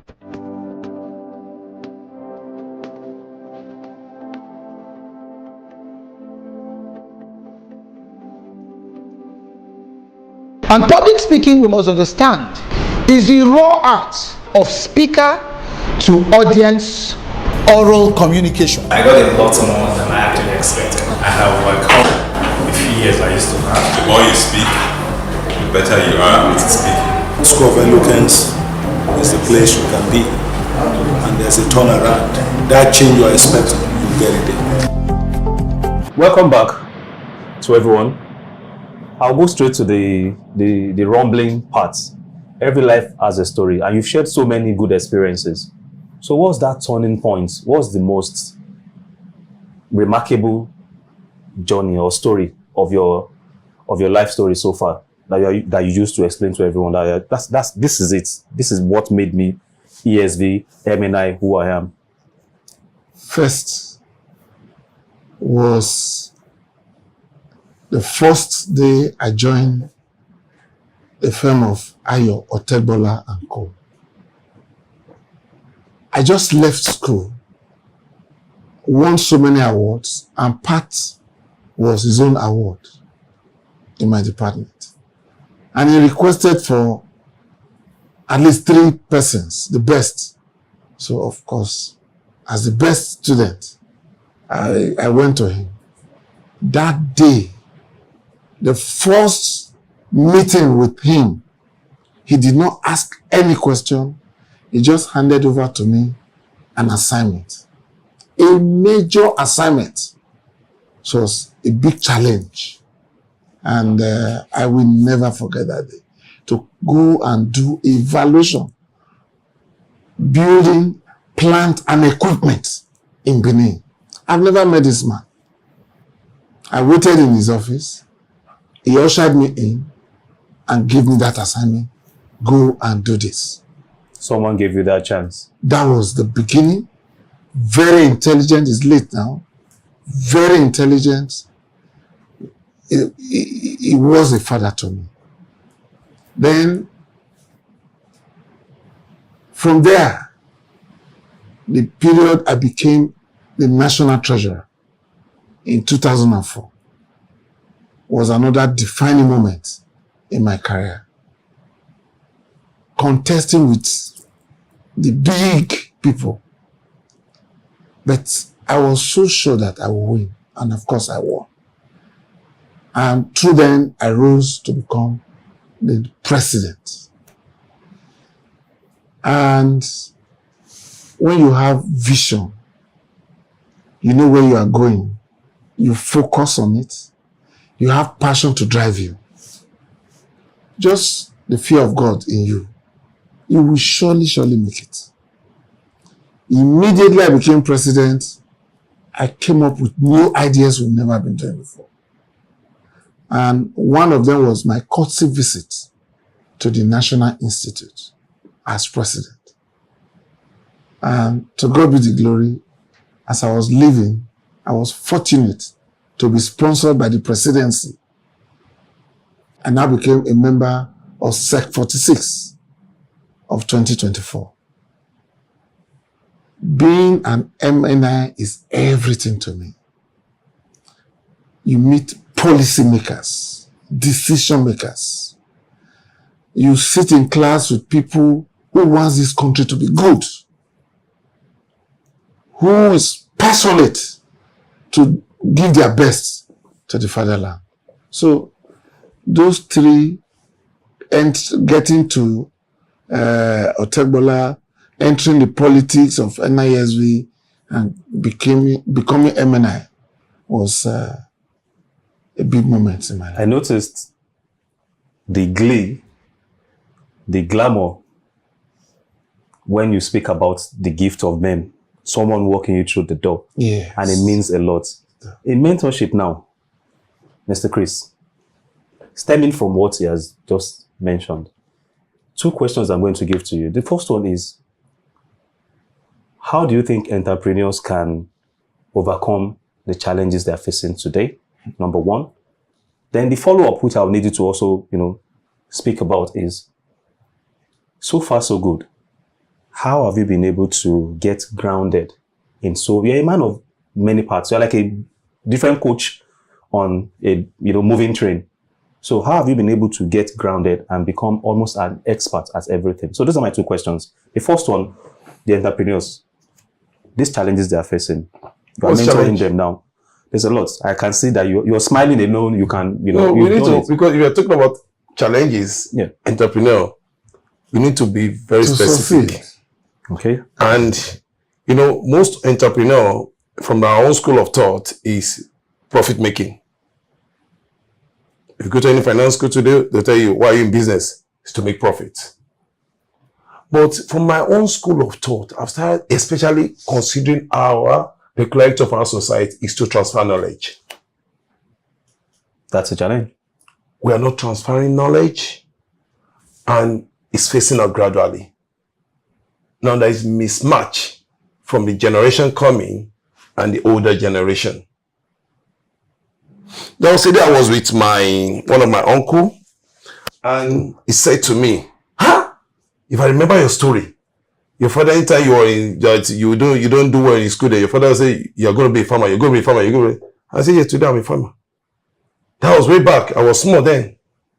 And truly, what happened to me, anytime we'll test, a lot of entrepreneurs have challenges in terms of wealth creation, sustaining the wealth and preserving it. That's another challenge. So now, and they die halfway. They make it look as if it's a normal retirement thing. It shouldn't be. The core thing is, when you see you understand certain businesses, bringing people into your business, transfer knowledge to them. When you transfer knowledge to them, build a team. You harness potentials. We're sitting down here and I'm learning one or two things. Because one of the things of any entrepreneur is to conceptualize ideas. Idea is wealth. I don't believe if I sit down, the day I sat down, when I moved into farming, was the day I was driving and I said to myself, land that much and people are hungry. Yes, there must be risk. Risk and return. The higher the risk, the higher the return. It's vice versa. So when I said, but what's my future? The future, when you go to Rwanda, if you drive from France down to Germany now, you see a lot of people land mass on agriculture. Yeah, descending anywhere, most places. You see. So we've not harnessed all these potentials, and here we have Bank of Industry. We have Bank of Agriculture. What is their functionality? We've attended to 3 challenges. You see, you are a moving train of many parts. You see? Go ahead. Now, I realize that everybody wants to execute at the federal level, but I'm to solve the problem at the local level. So there is mismatch. So entrepreneur will not survive in such environment. I should be able to walk to my local government and go and tell them I have food stuff. That was the day I was analyzing. I want to start growing tomatoes, vegetables, and co. And I was asking a typical Malam man, they say, it's 2 million naira to bring all those things from north down to Lagos here. And we've already factored the fact that 50% of those goods are going to be spoiled. So we factor the cost on which one is coming here. And I ask myself, so why can't I have such a thing closer? So how do you get grounded? Because I noticed it was an open-ended question. You've given me 5. When we do a recall and we watch this show again, you will notice that you are really a man of many parts. Challenges, you've highlighted them, from trying to solve problems, transferring knowledge. You've done it without even knowing. So how do you get grounded? How are you doing this? You are a moving train. So how do you get grounded in? This is a question for people that think they are superheroes. And in reality, we have different gifts. You can not just be one. Like he rightly said, you can do different things very well. So how do you get grounded? How do you get to become an expert in almost everything? What do you need to do? You don't need to be an expert. All you need to just solve problems at every sector. And solve it well. And solve it well. Now, how do you solve it? Do you check the book? For instance, I was checking the book of one of my farm, that's the Zikis Agro-Allied. We realized that we are spending huge amount of money buying maize for our feed mill, because most of our layers are consuming a lot to bring eggs. So what did I do? I acquired another land somewhere else, and I called Dr. Ayishi from Niger State. Get me exotic maize, and I built like a makeshift. And I told my people, I need to have an irrigation here, and they were looking at me. I said, what I'm going for is, this book is showing 64% because we are actually bringing maize from Ibadan, you understand, which they bring from the north. And I said, so I have land here. And somebody said, it's not. I said, no, I have to solve this problem. So for me to be grounded right now, saying that I identify problem and I identify immediate solution to it. And what did I do? I started planting maize. Everybody asked, I said, don't worry, let's focus on this maize. We're going to plant maize 3 times in a year with our irrigation system. And once we do, we'll keep it. I know what I want to do here. You've done it again and you didn't notice. I noticed what you've just mentioned in someone of Munich called Ubahakin. Yeah. I was walking through a maize farm to feed piggery. Yeah. I did 30 minutes walking. And I was asking my friend, Volker, what is this for? He said, no, this is just to feed. And that's amazing. So you've answered the question without even knowing. We are going to have a second session. I'm going to throw you 2 questions or 2 for want of time. You give a lot. I did my research. You are a philanthropist. In fact, if I can, I'm looking for the word that is bigger than philanthropy. So you do it a lot. So how do you advise people that are looking, because this is just for younger generation now, a lot of older people will see, and how do you do it? How much is too small to give? And how do you create a legacy of giving philanthropy? Let me take it and summarize it. You give a lot, I know you give. And I know you are not a billionaire, you don't have $100 billion, but yet you are still giving. Your legacy is very clear. So how do you advise people? How do they go ahead to give? And how do they retain a legacy of giving? 2 questions. First of all, there's this saying that the more you give, the more you receive. That's the law of karma. If you are passionate in helping people without not thinking of receiving, there's just no way the Creator will not remember you. And the issue of giving must not be cash. Men talking to people, taking them out of their problem. Not necessarily cash. There are a lot of people outside there who need to be talked to. And that's just enough for them. And their life will never be the same. As I said, I spoke at our conference last, it was this month of May, and I was able to talk to some students, young professionals, and they were so happy that their past president at that ladder came down low to their level and addressed them. There were some group of students, oh, from which school, sir? We want to see you. We want to have a word with you. What I did was not just talking to them. I was just, some of those who have made it in the profession. Hey, Charles, come here. You are a developer. Talk to them about development. That 5 minutes discussion. Oh, you are evaluation experts. Come and talk to them how you do your evaluation. You know, so I know that the more you give, it's individual thing, but when you give, don't expect any return. Don't say, I want to give because I want to get. No. Give freely and happily. And you must not, you see, when you give, for me, I give painfully. I can decide to look for something in an attempt to assist you. I'll go and look for that thing to give to you.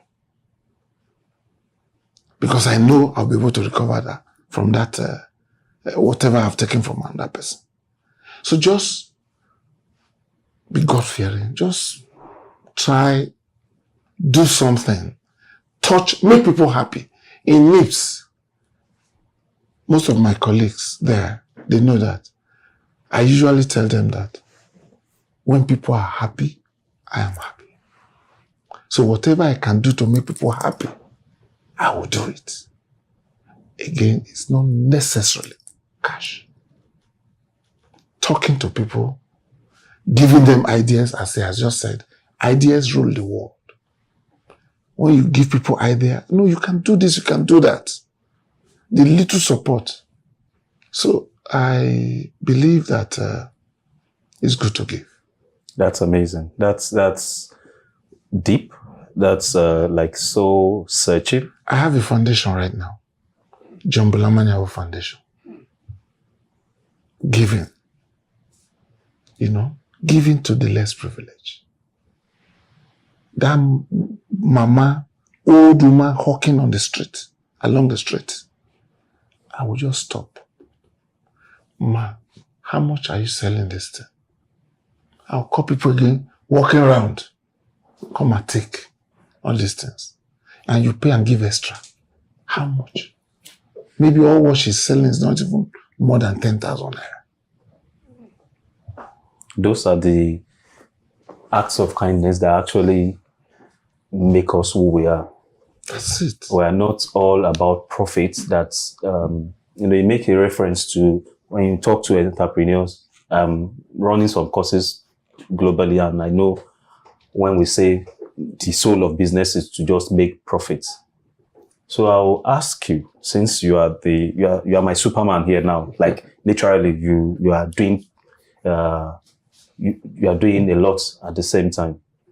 So how do we grow impact beyond profits? So as an entrepreneur, I just want money.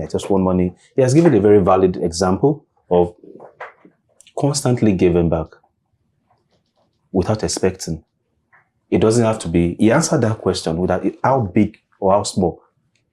He answered it doesn't have to be really, really, really big. So how do we get to do impact as entrepreneurs without beyond profits? You see, a paradigm has to shift. And I'm looking at the religious circle. From what they have said so far, most times I only talk to people and say, there are three people I don't like to advise. The churchgoers. Because any little thing, they will call on God. Whereas God has set up a template that in all things seek wisdom. People that believe so much in themselves. People that read, they always refer to the rich people. The rich people assume that, so you know too much and you're not as rich as I am. Oh, you're rich? I'm not rich. No, I'm just No, you see, the truth of it all is this. I have never seen money as an intrinsic factor in any business I've been doing. One of the things I've seen as an intrinsic factor is wealth creation. How do I take away poverty from the society? Taking away poverty from the society goes beyond. Let me cite some instances to you. Before I was 40, I was saying, God, when I wanted to pick either to relocate from this country, when I was leaving my paid job then, or to remain in this country. And I said to myself, if I leave this country, I'm going to work under somebody. So my dream of creating job, I've lost in that aspect. So what did I do? I started. Don't be careful. Every entrepreneurs are faced with the following challenges: government, community, and workers in terms of pay frame. So, however, because your focus is on impact beyond profit, my own is I will do, because amongst 10 people, you will have the right people that will tap into and expand their horizon beyond that material gain. And that's what I've been doing. So what do we do? It's not the profit. In this sector, I mean, we've been able to empower in terms of knowledge, in terms of standalone empowerment. And that's as I move to the religious circle. That is where government, individual needs to focus attention on right now. How? Today, what stops us? Because it will a long run bring in more inflow into the church revenue. Now, and I don't want to go deep into that. If you empower with empowerment scheme, that shows that skills acquisition, you are the producer, you are the off-takers. We can marry ourselves down in the same church institution so that you make money. So those are the areas I've seen that aside profit, and that's been my last phase now to say, come to drop this money. So anytime I see them talking about expenses or social, because churches are very good in terms of social aspect, can't we start thinking about the population of the 80% that are inside that poverty line? Can we take 10% away? You did it again. Why I'm saying it is because you have a vast wealth of experience. You've spoken about the impact, social impact, how to solve it without saying too much words. Parting short from you now, I'll allow you in 1 minute to say something to us. I'll allow you to, but I'll say one thing or just remember 2 songs to guide what you are going to use as your parting words to encourage our people. Jaguar, my belly, my head, because of austerity, You want to check out. In fact, that checkout takes me to Andrew, no checkout to Nigeria, go survive. Andrew don't go, we know. Andrew children are now trying to come back because they don't have the identity. You ask them, what's your name? My name is Eberechia. Is it? Wait me that one. They want to come back. Parting words from you. What do you advise to people that are trying to make it, especially the younger ones, so below 40? What do you think they should do? How should they go about it? First of all, in everything you do, you must plan. You must look at the feasibility and viability of anything you want to do. You must check. If I venture into this profession, you make research, you check. For those, any entrepreneurship, anything you want to enter, look at it. Then when you've decided, you've done all your plans, then implementation. Then in the course of chunking out your implementation also have to have strategies. Then after that, monitoring. You have to get the feedback. Excellent. Am I doing well? Excellent. Should I change or not to change? So if you are able to see it at the beginning to that end, you will surely make it. Be focused, be sincere. Sincerity, integrity. That's a big word in Nigeria today. Make sure you get, you can't get everything right. Just as he said, employers.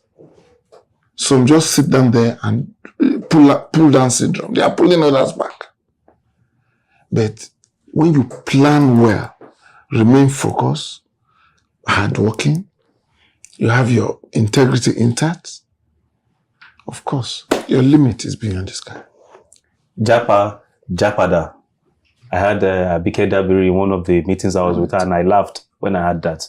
Since you mentioned it, your parting shot on Japa and Japada, what do you think with entrepreneurship? To me, I always say to people, there are opportunities in crisis.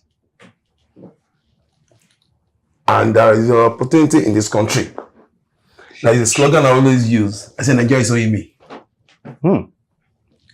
I have a friend like that. We're all in this country. So we have a lot of friends. We are like 5. A lot of them, they've traveled out indirectly. Whenever we attack them, blah, blah, blah, I'll say, come, don't be talking abroad. Come and talk at home here. That's what we know here, man. Excellent.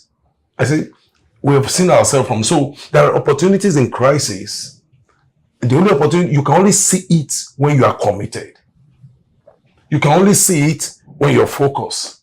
You can only see it when you make failure fearless. You can only see it when you limit yourself to a circle of people that are dogmatic and they give you joy. And you can only see it when you have the right spouse.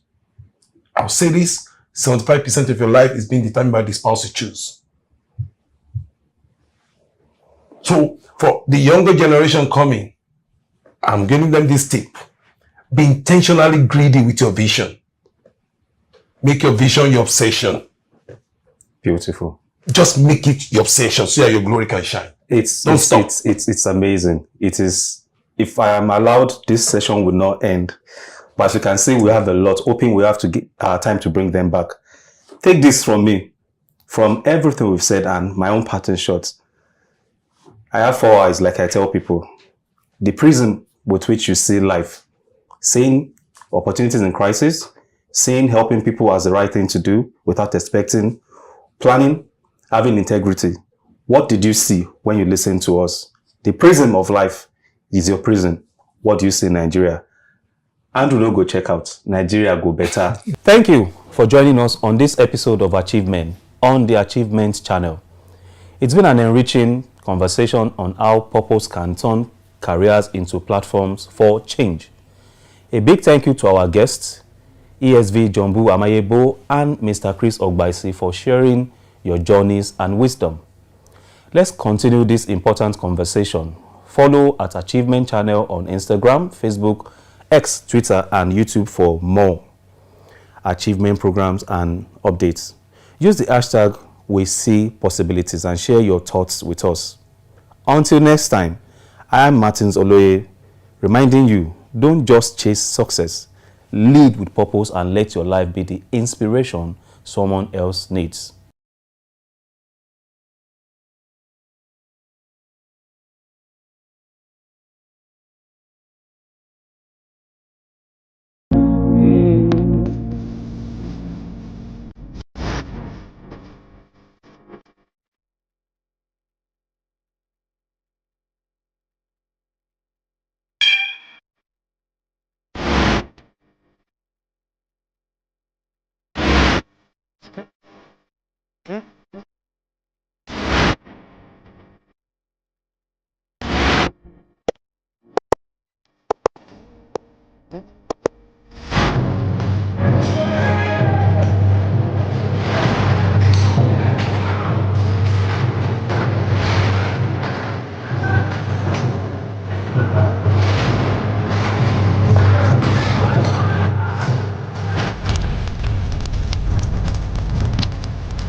Hello and welcome to Achievers Book Club on the Achievement Channel, Nigeria's first and only 100% motivational TV station, broadcasting from the School of Eloquence studio here in Ikoyi, Lagos. I am your host, Sarah Erime Esekwe.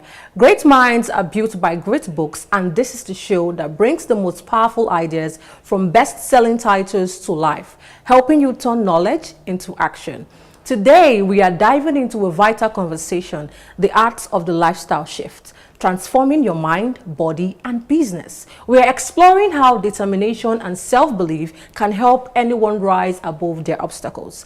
Joining me to discuss the roadmap to a total life transformation is a powerhouse guest. She is an award-winning photographer, entrepreneur, and author of the life-changing book, Lika's Lifestyle Shift. Please welcome the creative director of Click Art Photography, Lika Ahunsi. Stay tuned. Hi, welcome to the show, Lika Ahunsi. Thank you so much for having me. Yes, I trust you're doing great. Yes, I am. Okay, so we're just going to dive right into the questions now. So the first question I have for you is now the 4Fs framework. In your book, you introduced a unique framework for change called the 4Fs, right? Yeah. Which is fitness, food, fashion, and facials. Most health books only focus on the first two. So why was it important for you to include the outward elements like fashion and facials as part of a deep internal lifestyle shift? Okay, thank you so much for that question. Funny enough, I've never been asked, but it's so let me give a bit of background, how the book came into existence. Okay, so it was during COVID. We're all stuck at home. The need to work out kind of became a thing because people were getting bigger, just staying at home, not feeling like they're doing any activities. So before then, I used to just post my workouts and stuff like that. And I don't know, I would say more people were engaged. Pretty much because we were now stuck at home. So I think that increased the engagement on my page. So one day I decided to do a live, and it was just a ask me any question. And based on that live, in fact, then I don't know if it's still the case because I don't really do lives anymore. But after an hour, it cuts off. So after 1 hour, I had to start all over again because people were like, I still have questions, you've not answered my questions. So it was so engaging, it was amazing. So majorly the questions, because I was taking notes on the questions I was asked and answering as much as I could during the live. But I realized that most questions revolved around these 4 F's. So people asked me questions about my diet, what I was doing to, what I did to lose the weight, and what I have done or had done at the time to keep it. There was also a lot of questions regarding what kind of workout do I do, what are my schedules, and how is it possible to do this workout or still be active with my lifestyle shift, even with my everyday life, right? So that already answered the 2 major ones, which is fitness and food. Then I got a lot of questions about my outward look. So if you check the book out, I'm going to be referring a lot to the book. Fine, yeah. Yeah. So in page 16, in page 16, there's this picture.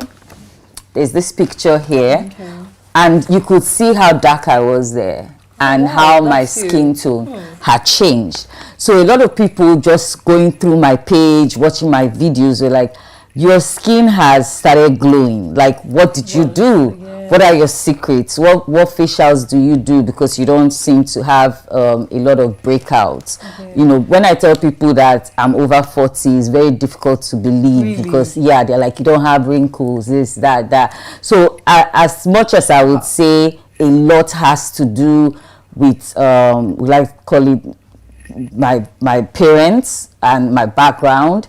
But I also do a lot with facial care and skin care to also be able to give tips on that. So I decided that the book, I didn't want the book to just be your regular fitness book. I just also wanted to make people see a bit about my journey and my story. And that's why I even called the book my name, Lika's Lifestyle Shift, like the raw data on everything I have done and all the changes I have made to be where I am today, which also included fashion changes, knowing what fitted my body type and stuff like that. So advising people also on fashion tips, colors that fit you.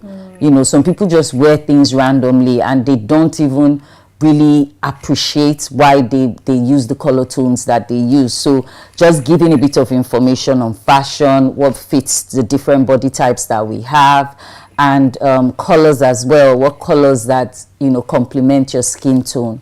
So so that's why fashion and facial became really important to put that in the book. That's amazing, because it's not enough to just lose the weight.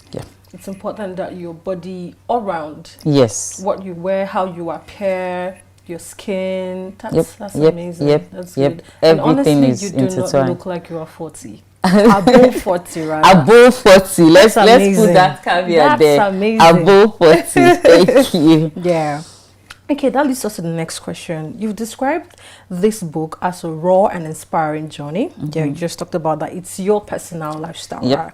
You open up about very personal topics like family, grief, mental health. Was there a specific chapter or memory that was particularly difficult for you to write down? And why did you feel it was necessary to share it with your readers? Okay, so it's still even quite difficult to talk about. I lost my dad last year. So and thank you. And that's what led to me doing a revised version of the book. Because I wrote the book during COVID, which was roughly 5 years ago. And when he died, I decided to do this revised version because I wanted to add a bit more information on managing grief. Because I realized that a lot of people are so insensitive to, insensitive to understanding what grief is and how people manage it differently. So talking about losing him was also kind of like my love letter to him, right? How much he meant to me, how much he helped me in my own journey. My dad was my biggest cheerleader. He was the one that would see one fitness tip and send it to me. He was always sending me forwarded messages of different things to do, different health decisions, nutrition, and so a whole lot. He was an inspiration for fitness. I have never known any time that my dad wasn't working out or just constantly taking care of his weight. So it was really sad for me the way he died, because he just slumped, right? He wasn't sick or anything like that. And what even makes it a bit more challenging is that he slumped doing what he loved the most. He was playing golf. And I talk about that in my book. If you go through, so I call that Managing Mental Health. Okay. So Managing Mental Health starts from page 29. And so basically a lot of the talk around this chapter is about my dad, about his journey, about how much he made me love fitness, how much he was into fitness, not just even only fitness, but nutrition. He was very particular about what he ate. So for him to die the way he did, it was really difficult for me. It took me over 3 months for me to get over it. Like, for me, no, of course I'm still not over it, but for me to go back to the gym. Because for a long time I was just like, hey, this man did it all and he just slumped and died. No explanation, nothing. So why am I stressing myself? Why am I doing this fit life, right? So there were a lot of questions I had to ask myself, and also, is it worth it? Yeah. Should I go back to Should I do this? What's the point? I could just slump and die. So what am I telling people to do better? So writing that particular chapter was very difficult, because I asked those questions even in the book, like, what do you people think? Like, how do you get over that? And I would say I'm still not over his loss. I don't know if I'll ever be. But in the book also, I speak to people who are experiencing similar loss and how they can manage it. I realized that when finally I was able to go back into my routine, I gained a lot from it. I could use that as a way to just release my energy, tension and sadness and stress, right? Especially with taking walks. I never really liked taking walks. I thought it was a very slow pace workout, but I realized that in this time, that's what I needed. I just needed something really easy. So I would just take those walks and listen to like motivational speakers and just try to put myself in a headspace that it's life, this is what it is, right? And just try to accept not having him with me anymore. Yeah. Wow.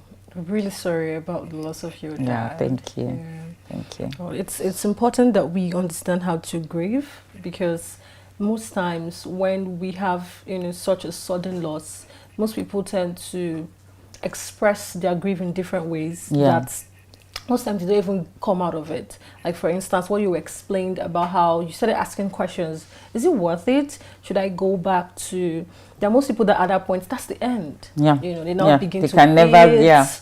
They overeat unhealthy meals and they become fat again, and they just lose everything, right? That's amazing.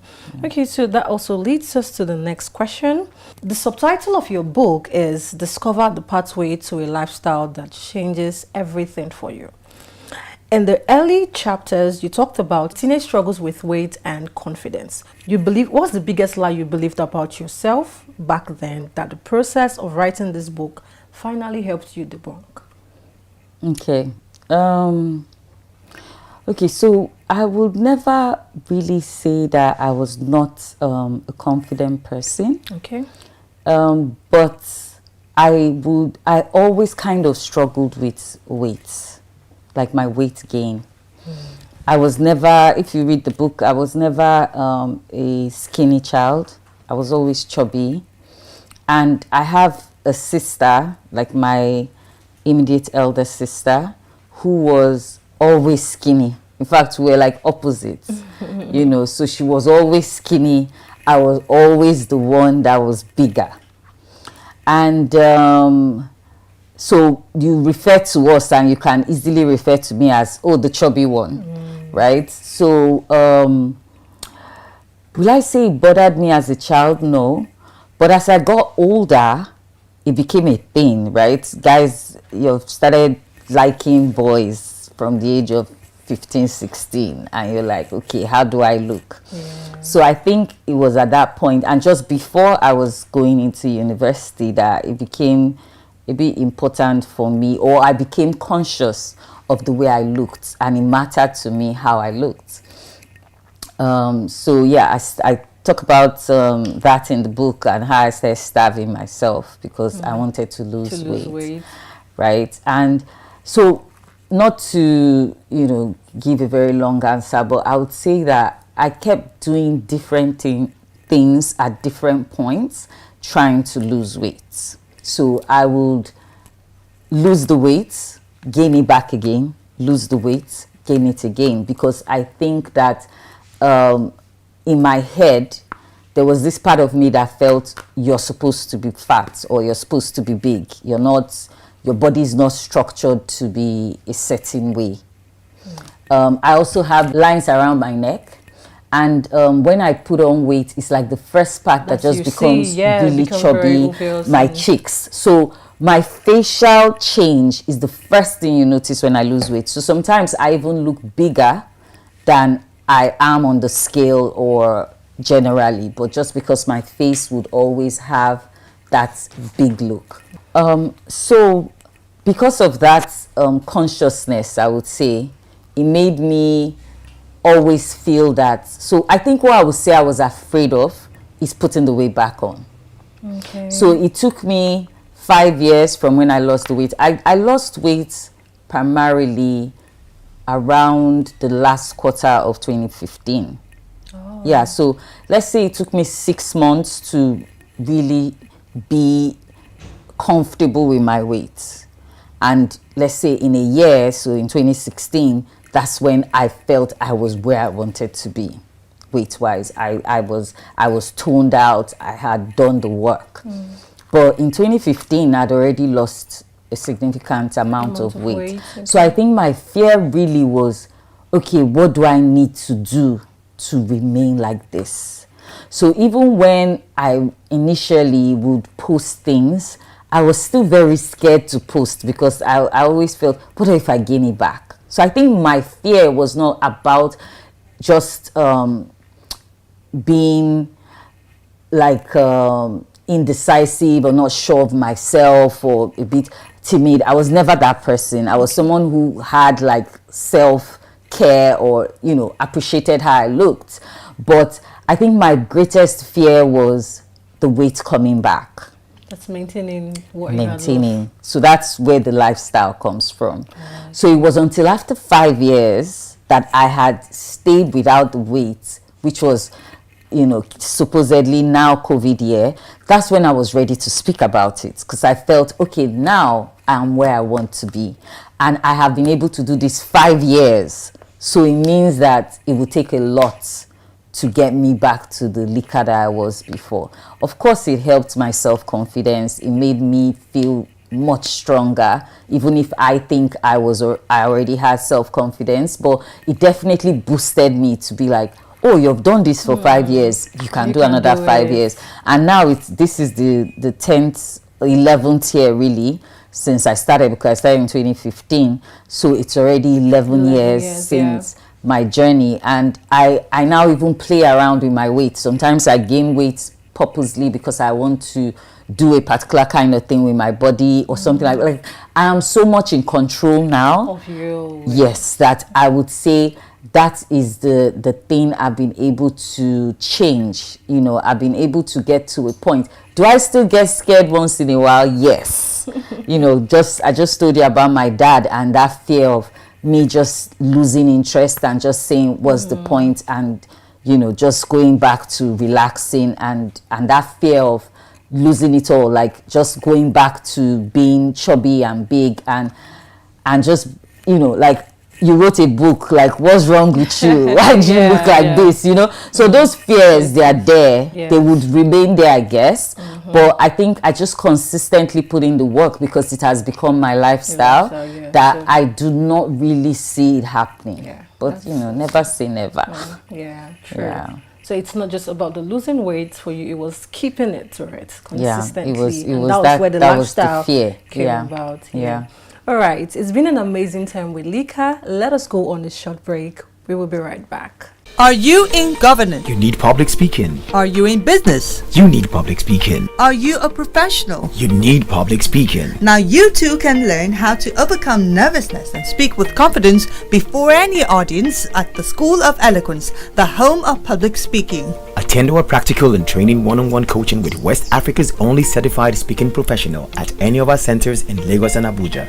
To register, call 0802 3032 066 or 0706 1606 078, or log on to our website schoolofeloquence.org. School of Eloquence, teaching the world to speak.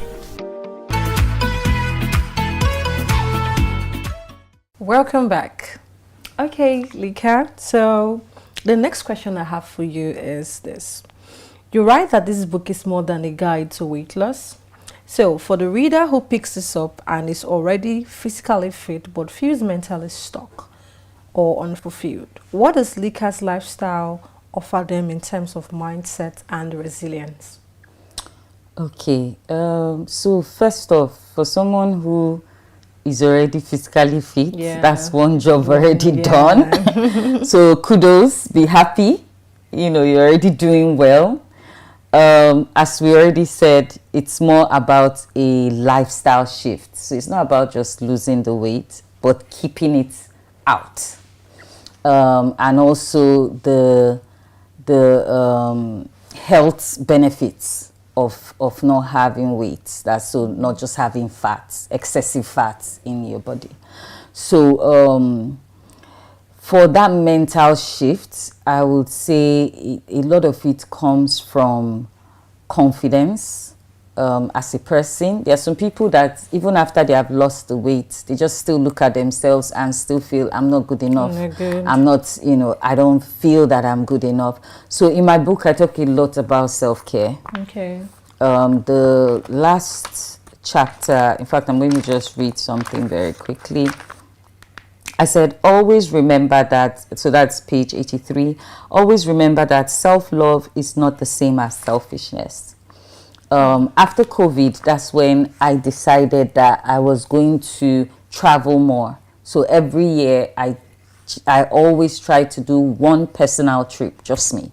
Because for me, it's a way to just balance all my emotions and just find a way to live in the presence.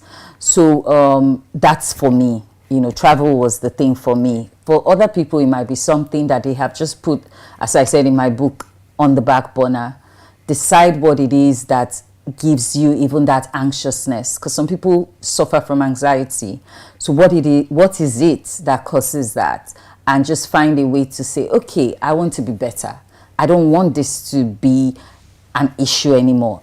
You're already looking good, right? So you've done the work. So what are those other things in my life that brings me down? What are those things that I'm not comfortable with? And you start making that mental change, intentional change to be like, I want to be better.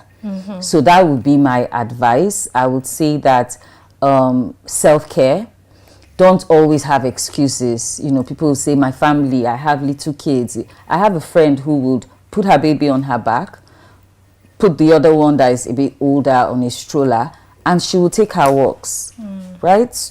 There are no excuses. No excuses, just make time out of no time. So yeah, so when you're able to have some structure in place and you see it's working, that can start even helping your mental health. So it's that mental health of deciding that you matter, you are enough. And I speak a lot about that in the book. So it's not about just the fitness change, it's about a mental change.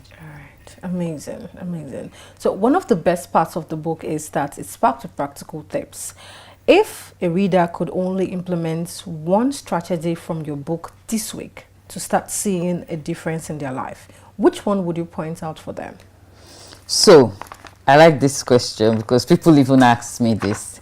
So what I will say is the first step, and even for my clients, because I have people that I train from time to time, and the first thing I always tell them to do is the water detox.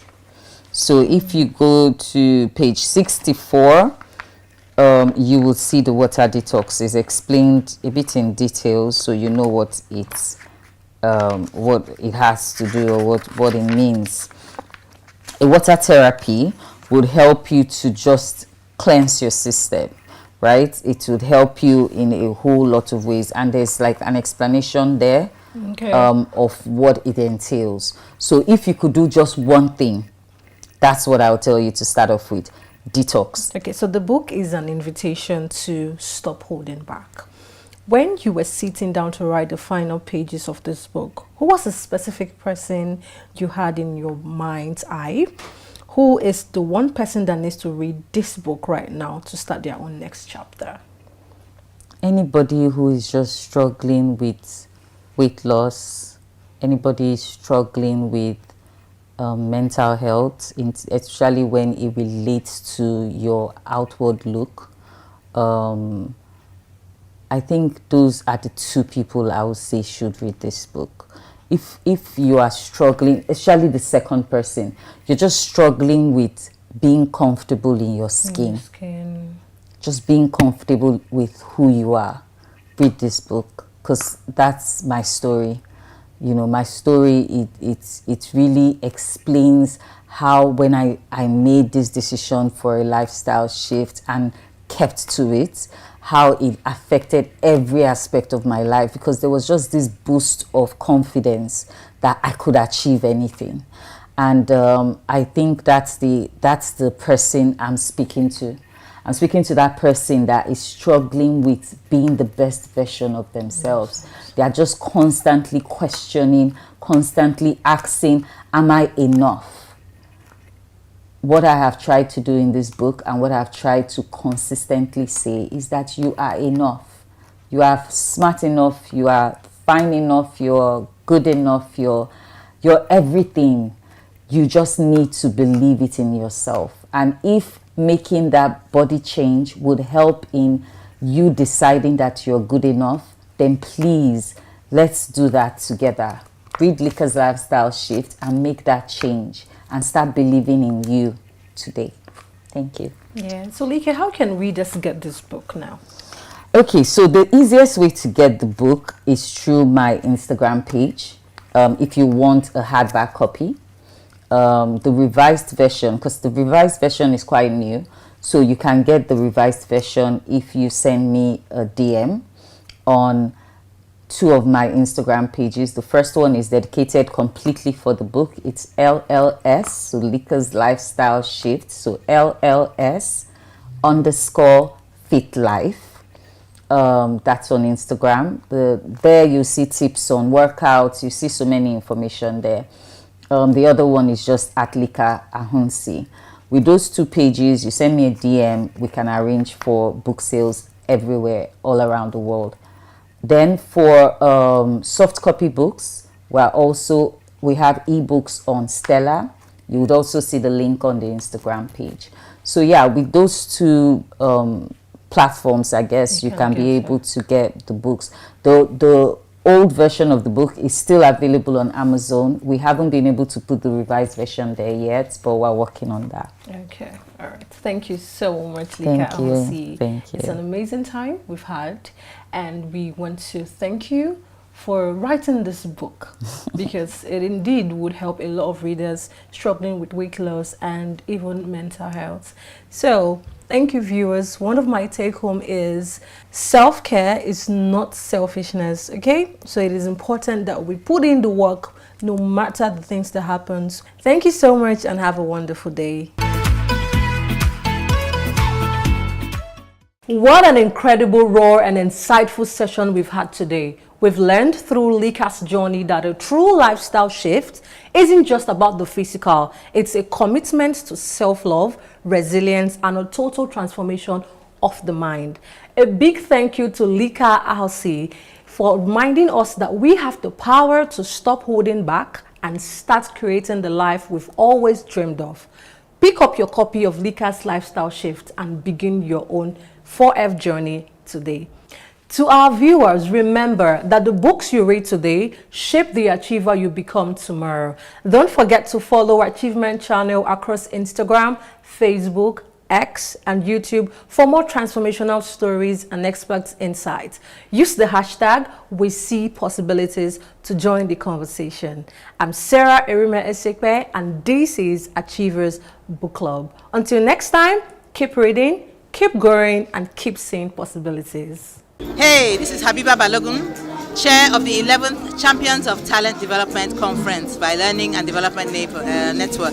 Shout out to who? The Achievement Channel. Hi, my name is Dr. Tayo Luole, and I want to say a special shout out to the Achievement Talent. You guys are doing great thing, and you are really, really inspiring us with most of the content you are churning out. And I am proud to even say that you are our partner in progress with some of the things you are turning out. Thank you very much.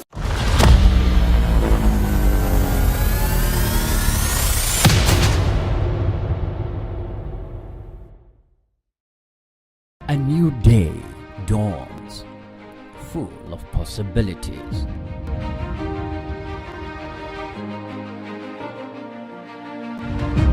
Take the first step towards your dreams. Empower your mind with positive thoughts. Achieve more. Make a difference in someone's life today. Impossibility is nothing.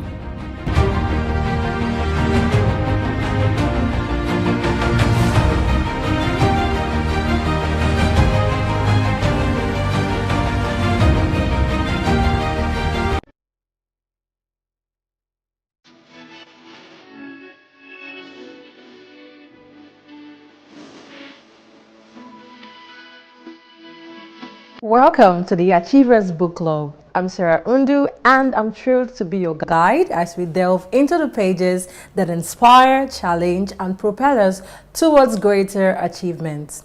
Broadcasting live from our School of Eloquence studio here in Ikoyi, Lagos, we believe that within every book lies a world of possibility waiting to be discovered.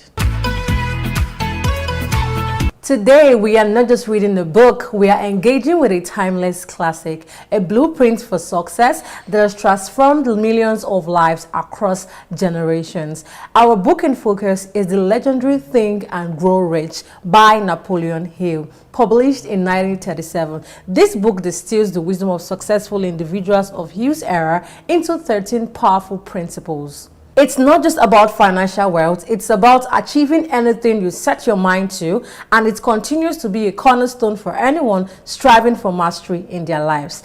This book teaches us that true wealth begins in the mind. To help us dissect the profound principles of Think and Grow Rich, we have a very special guest in our studio today. He's an icon in the motivational space, a true beacon of inspiration, Mr. Motivator. Welcome to the Achievers Book Club, Mr. Motivator. Thank you very much, Sarah. It's good to be with you. Thank you. You're welcome. So we're going to dive right into the book. So Napoleon Hill begins with desire and emphasizes on a definite purpose. He says whatever the mind can conceive and believe, it can achieve. How crucial is this concept, especially for Nigerians navigating our unique landscape of opportunities and challenges? Absolutely. You picked those two words very intentionally. The Nigerian space, opportunities, lots of opportunities, but again, we have a tremendous ton of challenges. Nigeria could not have provided us with a better testing ground for the principles from Napoleon Hill's books, because it first highlights the importance, the central idea of thoughts being things. We must have a vision, we must have dreams, we must mentally prefigure what we want, and then says, once you've thought about it, you now need to fuel that engine with the power of your desires. So how can Nigerians navigate all of this? First and foremost, no matter how challenging the Nigerian space is, it must never stop you from dreaming. No matter how challenging the Nigerian space can be, it must never discourage you from thinking out of the box. Because in as much as we have so many challenges, inherent in those challenges are the opportunities. So for instance, there's electricity challenge in Nigeria. There are also challenges in the area of education. There are challenges all across. Take business, for instance. Solutions to business is transportation. All of these are problems. How do you create solutions to those problems? By thinking. Someone thought about the idea of delivering meals. Rather than people going through the stress of visiting the fast food restaurants, someone came up with an app and said, okay, Glovo, for instance, is an idea. Chowdeck, for instance, is an idea. Why? Because those ideas were designed to surmount the challenge of accessibility. And today I read somewhere that in Ibadan alone, through Chowdeck, a particular amala joint, that used to be an amala joint, has done a turnover in excess of ₦1 billion. Wow. That's Ibadan. We're not talking Lagos. It shows you that as challenging, who would have imagined that in Nigeria, as difficult as it has been, especially in the most recent of times, people will still order amala in Ibadan using Chowdeck. Somebody thought about it, saw the problem, but saw the problem, that challenge, as an opportunity, and felt, well, I could create an app and I could bridge that gap. That is an example of how we can navigate the challenging space in Nigeria while still exploring the opportunity based on the principle of Napoleon Hill's book, which is first, thoughts are things. Imagine, allow your thinking capacity to look critically at your challenge and ask questions. What can we do? Imagine yourself dreaming about what is possible, maybe through the use of your talent, through the actualization of your own potential. Just think through it. And then secondly, don't stop there. Develop that desire, that hunger to materialize, to actualize, to implement, to execute. That is how Hill's first two principles in his book, thoughts are things, the central idea, and then begin with the power of your desire. And across every strata in the Nigerian socio-economic space, there are tons of opportunities that one can apply this towards. So it's about translating a vague wish.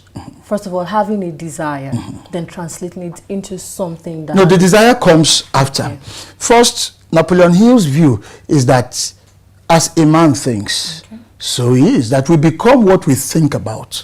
And that thoughts are actually very tangible. But sometimes those thoughts can be triggered by the challenges in your environment.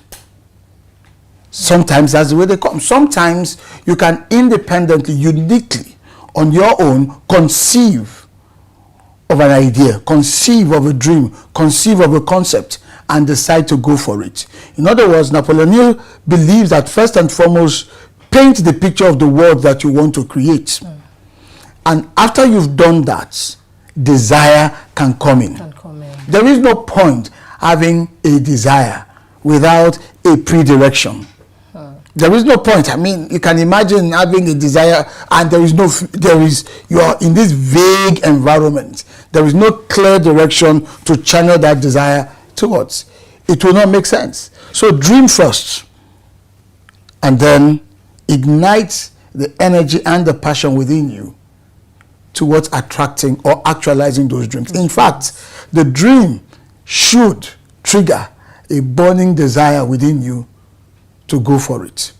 Hill does not, however, rule out the fact that in all of us as human beings, inside all of us, there is that innate hunger to be something special, to do something special, to achieve something exceptional. He doesn't rule that out. That's also part of the desire that we all have. But again, what is the essence of the desire if there is no vision, if there is no direction, if there is no expectation, if there are no goals? So that's why thoughts are things, and thoughts must start the process towards success. Wow, absolutely. That's a great one, Mr. Motivator. Mr. Motivator, another powerful principle is the Mastermind Alliance, the coordination of knowledge and effort between two or more people for a definite purpose. So, in a society like Nigeria, where community is so central, how can individuals truly leverage this concept for achievement? It is true that community is a very central part of Nigeria, but the way I look at how community works in Nigeria is that it is too social. Too social in the sense that if you're married, you have a family, and your mother lives close by, you can bank on her help to support you with child upkeep, for instance.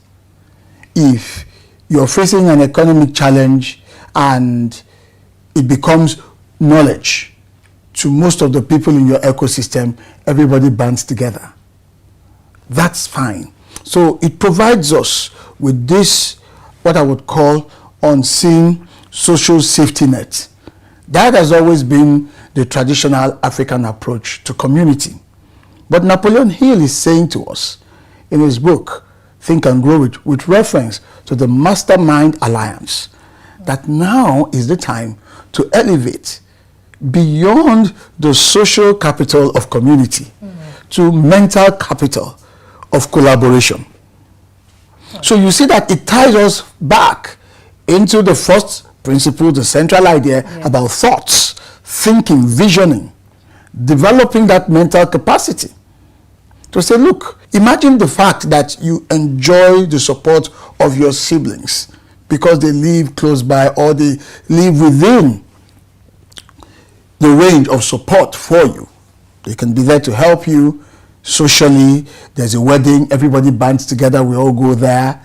There is a crisis in the family, someone is willing to stay off work and be there to sit in, and all of that. Just imagine that we enjoy all of that, and we become so closely knit at that communal social level. Think about the exponential value that we could all derive, especially in adding value, creating economic possibilities and great wealth, if that synergy was a mental one. Absolutely. Was a mental one. Your knowledge, your inspiration, coming, collaborating with mine. So what would have taken me 2 years to do, we cut the time and make it even shorter and faster to accomplish within 2 months. That is the essence of Hill's view about how we can truly be communally successful. In other words, nobody actually succeeds alone. True. Success requires partnerships. It requires collaboration. In fact, if I may borrow from John C. Maxwell's book on leadership, it talks about the dream and the team to realize the dream. No dream can succeed or materialize without the support of having a team. So the concept of a mastermind alliance is saying build your own team. Find people of like minds. That's the point. People of like minds. Even the book of Proverbs says it. He that walks with the wise shall be wise. Iron sharpens iron. Find people of like minds and then ally. Ally with them, associate with them, build partnerships, share what you know and learn what you don't. And in that way and manner, because there is a common interest in success or in succeeding, we can aggregate and compound the effort of thought, of ideas, of insights, and reap the benefits in far more exponential manners than would have achieved alone. But the key is, are we thinking in the same direction? Are we thinking the same concept, the same principles? Do we share a collective disposition towards how to become more successful, more productive in life? That is what that alliance is about. So I encourage Nigerians to collaborate more. I think we see a lot of that amongst the musicians. They call it collabo. They collaborate more, and you can see how it's helped. Many persons or many musicians, artists would never have learned about, but they collaborate. So it's not just collaboration in terms of, okay, somebody is higher up there, so I want to just latch onto them so that I can derive some advantage to lift me. You can also contribute. It's a collaboration of collective contribution, not you being a leech, not the opportunistic mentality of using others, of riding on the crest, on the wave of others, but saying, I come into this with some value. It might be from my experience or my expertise or exposure, whatever it is. And you come in with yours as well. But think of what we can create together. So we've got to think more in terms of that. But let's transform that capital from our social communal support system and begin to make it look more mental, more ideas-centric, ideas-driven. That will make a world of a difference. So, Mr. Motivator, it's not just about networking, but having a strategic, purposeful collaboration with people. There must be an intent towards it. Why network if you won't, one, be bringing value into that space, and secondly, if you don't share something in common? There's got to be some kind of alignment amongst all the parties coming together. That sparks a lot, Mr. Motivator. Absolutely. Okay, Mr. Motivator, no journey to achievement is without its challenges, especially in our dynamic environments. Hill dedicates an entire chapter to persistence. Absolutely. What does true persistence look like? How can we even cultivate it when things actually get tough? That's perhaps my best chapter in that book, the one I love the most, persistence. I particularly love it because it was a statement from Brian Tracy, one of my good old friends, that inspired me to go take a look at that chapter again. Brian Tracy makes a statement many years ago, and I stumbled on it. He said, anyone that persists and persists and persists eventually succeeds. That inspired me to go take a look at that chapter again, and I grew very fond of it. Now, you're talking about how can we, or what it takes to be persistent, especially in this kind of environment. Number one, believe very well in what you have set out to do. That's non-negotiable. Don't have feelings for it. Morph the feelings towards your idea, your vision, your goals, your dreams into commitment, meaning that you have mentally resolved. No negotiations. I want to build this business. No negotiation. I want to go into this partnership. No negotiation. I want to write this book. No negotiation. I want to study this course. I'm over 60, but no negotiation. I want to go for my master's degree or go for my first degree. Because that resolution is key to bolstering you, strengthening you for the setback you are about to encounter, because you will. That is what opens the door. That is what necessitates persistence. That is what necessitates persistence. You must first and foremost resolve that, wait a minute, I've made up my mind. I'm going to do this.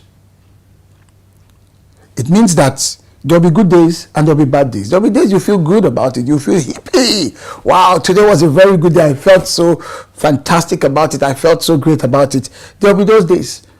But there'll probably be many more days where you feel so cold, so downhearted, and just wonder, come on, I don't really feel up to it today. But it is that resolution, that resolved mind, that made up mind that will pick you up on those days when you don't have any feelings that are good and upbeat about your goals, your visions, your dreams, your aspirations. Why? Because you've laid the foundation of persistence by resolving from the beginning. So when we resolve, we are effectively shielding ourselves, preparing for challenges of setbacks, discouragements, difficulties, because our mind is already made up. Okay, so there's a difficulty, that's fine, we're not going back. Let's find a way around it. Being flexible. Absolutely. Or let's find a way through it, underneath it, above it, or let's ask for additional hands. You watch Who Wants to Be a Millionaire. When you get stuck, they give you lifelines. They tell you, you know what, phone a friend, or try your 50-50, or ask the audience. There's got to be something for you to at least summon to engage that setback in order to keep the journey alive till you get to the destination. And that is also the case. Recently, we've had very difficult economic challenges, significant downturns across the entire space. But I've seen so many people who have continued to pursue their visions, continued in spite of the difficulties, in spite of the inclement weather, in spite of the challenges of people. You're running a business, you employ people, they are proving to be a challenge, proving to be difficult, and then some people leave. You've got to go back and rehire. That's persistence for the business owner. You hire and rehire and fix the issues. You keep it going until the business gets to where it is stable, it is profitable and productive. That's persistence. You failed one of the diets in your professional exams. You go back and retake it. You failed, you go back and evaluate what happened. What did I get wrong? What did I miss in the last one that I can fix in the subsequent one? You see, it is not your emotions that will carry you through those moments. It is that disposition that you resolved from the beginning. The resolution. Yeah. Absolutely, from the beginning. That is why Napoleon Hill's work, the first chapter is so central, because it deals with the mind. Thoughts are things. If you don't get that right from the beginning, it will make it very difficult to apply most of the other principles in the book, because the mind then sets its course and says, this is my commitment to success, to achievement, to making it in life, to being the best that I can be. And so, come what may, I'm able to get back in the game after I've taken a beating, and I continue, make the necessary course corrections, and keep on going until I get to my destination. So in the Nigerian context, for me, the most important value that can help anyone deal with the challenges in terms of how long they can hold out till they reach their desired goals is to first conclude that, hey, this is for real, I'm going to do it. And then as you face challenges, anticipate the challenges. You're into sales. Always anticipate there will be no's. You anticipate many more no's than yeses.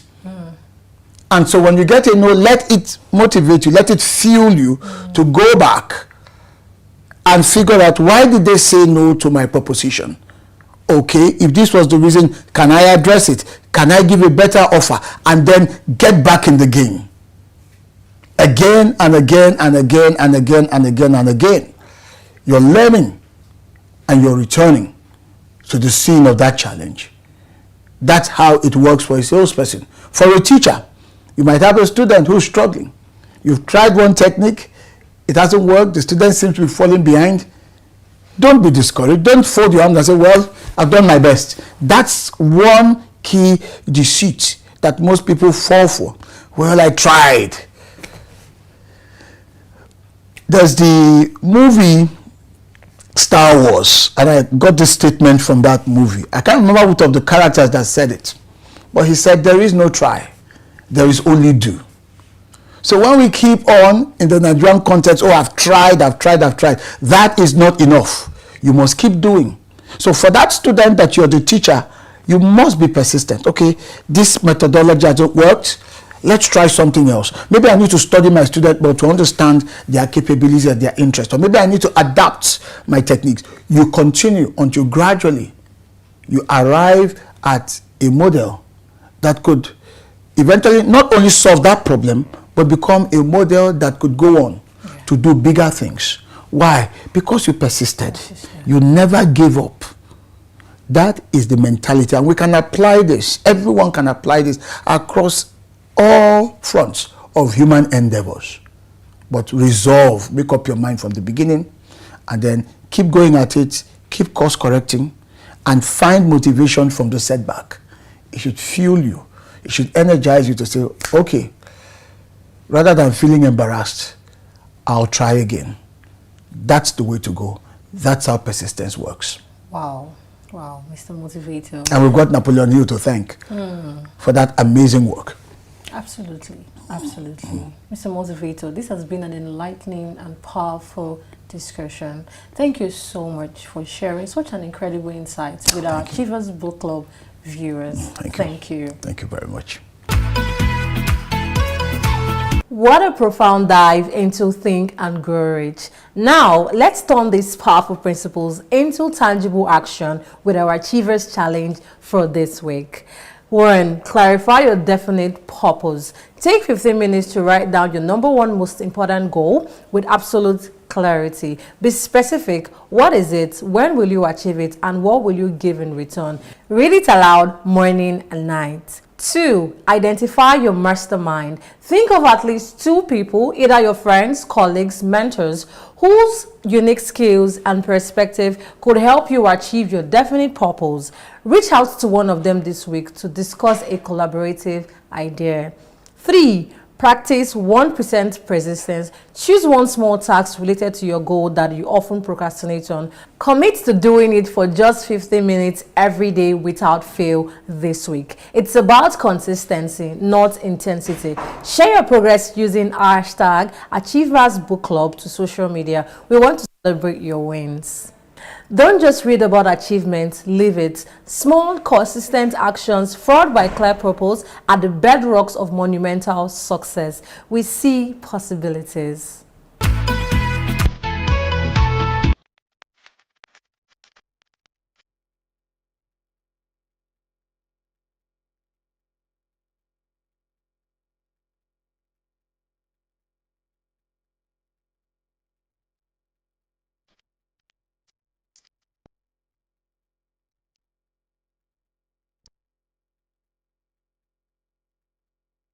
Eloquence focuses attention on the message and the audience.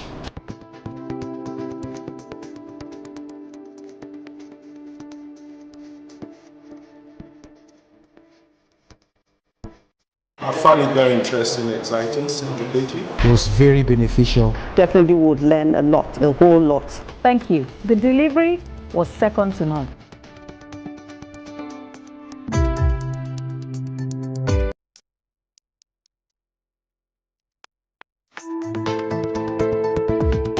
Speak with power. Speak with power. Speak with power.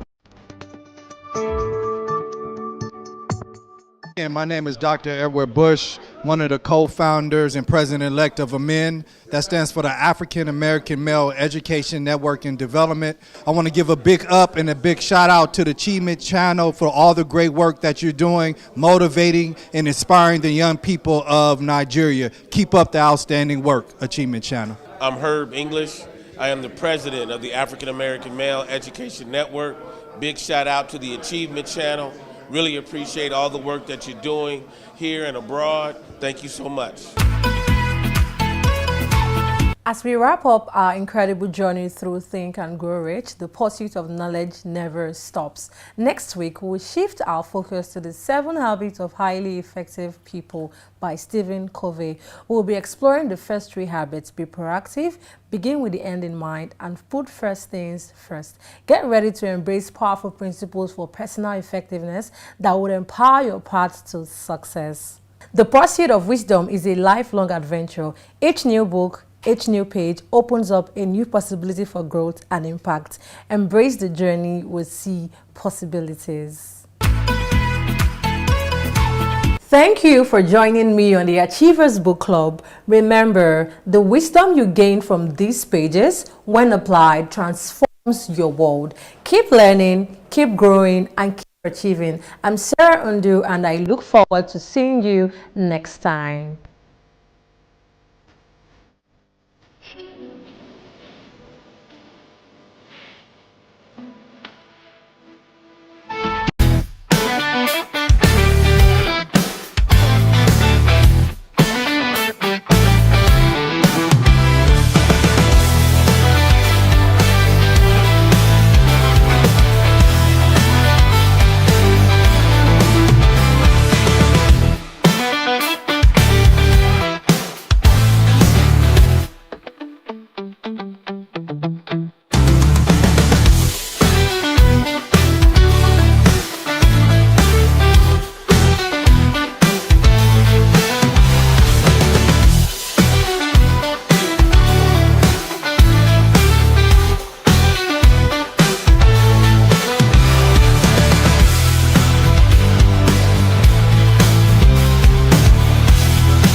Good morning and welcome to Achievement News, your daily source of positive and inspiring stories from around the world. I'm Tracy Dominic, and here are today's top headlines. On today's news, we bring you hope-filled stories from around the globe. First, in Lagos, Lagoon School attends a training program at the School of Eloquence.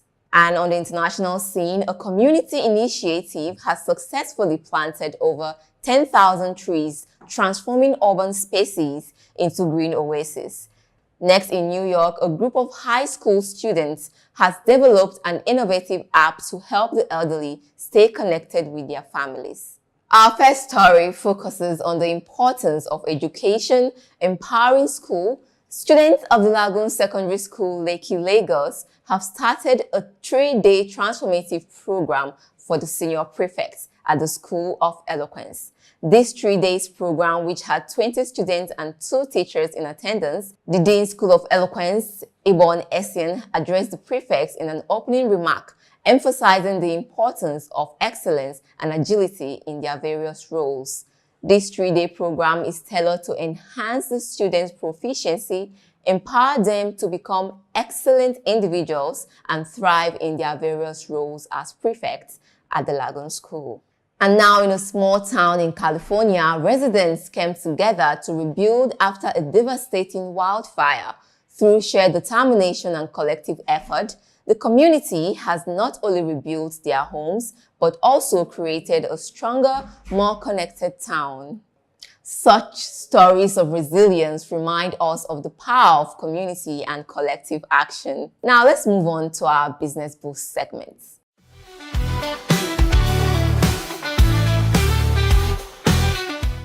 In our Business Boost segment, we highlight Ecotech Innovations, a company dedicated to creating sustainable technology, founded by environmental engineer Laura Green.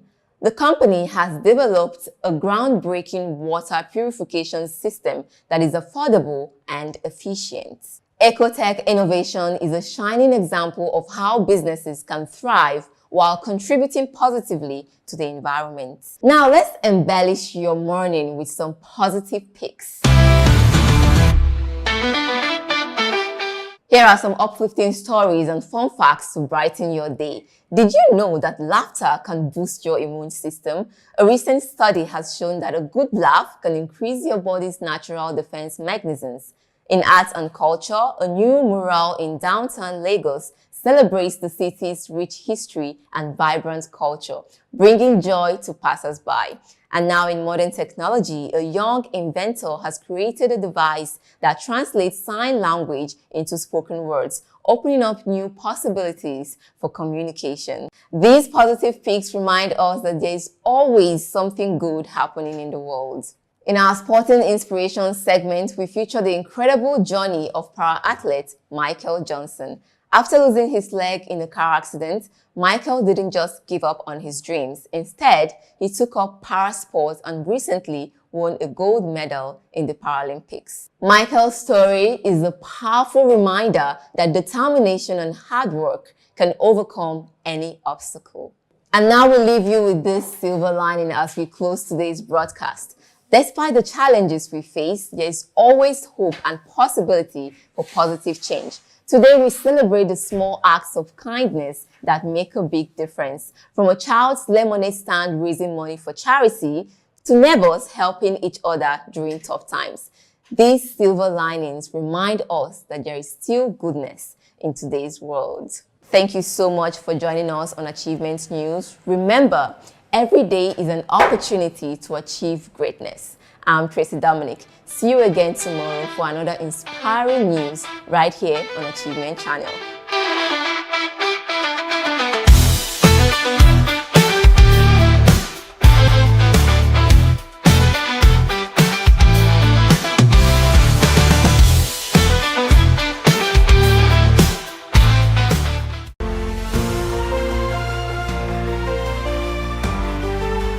Hello there, welcome to Inspire Her on the Achievement Channel. I'm your host, Helen Ongma Odeleye.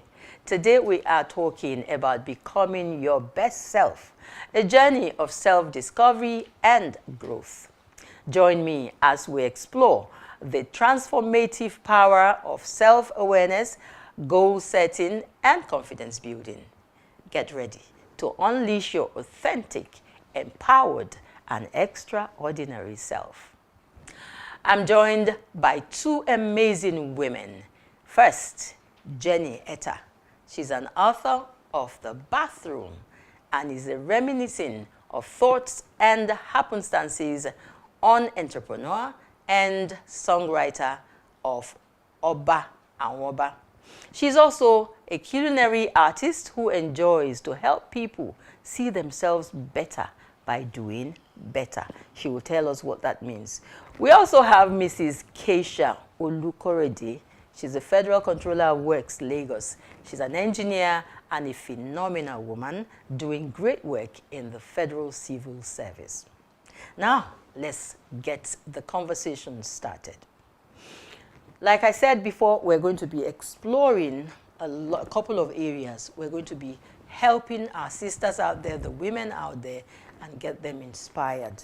So let us, first of all, meet you formally and take us on a very short journey, of what you've been doing. Good morning, Helen, and thank you for having me here. My name is Olukorede Keisha. I'm an engineer by profession. I'm a mother, I'm a wife, I'm a business person too. But more importantly, I'm a civil servant. I started a journey to being a civil engineer by going to the Polytechnic in 1984. When I got into Polytechnic, I didn't have somebody to really guide me as to the difference between Poly and university. I just came out and my father said, okay, you need to go to school, and then I just took Poly form and I went.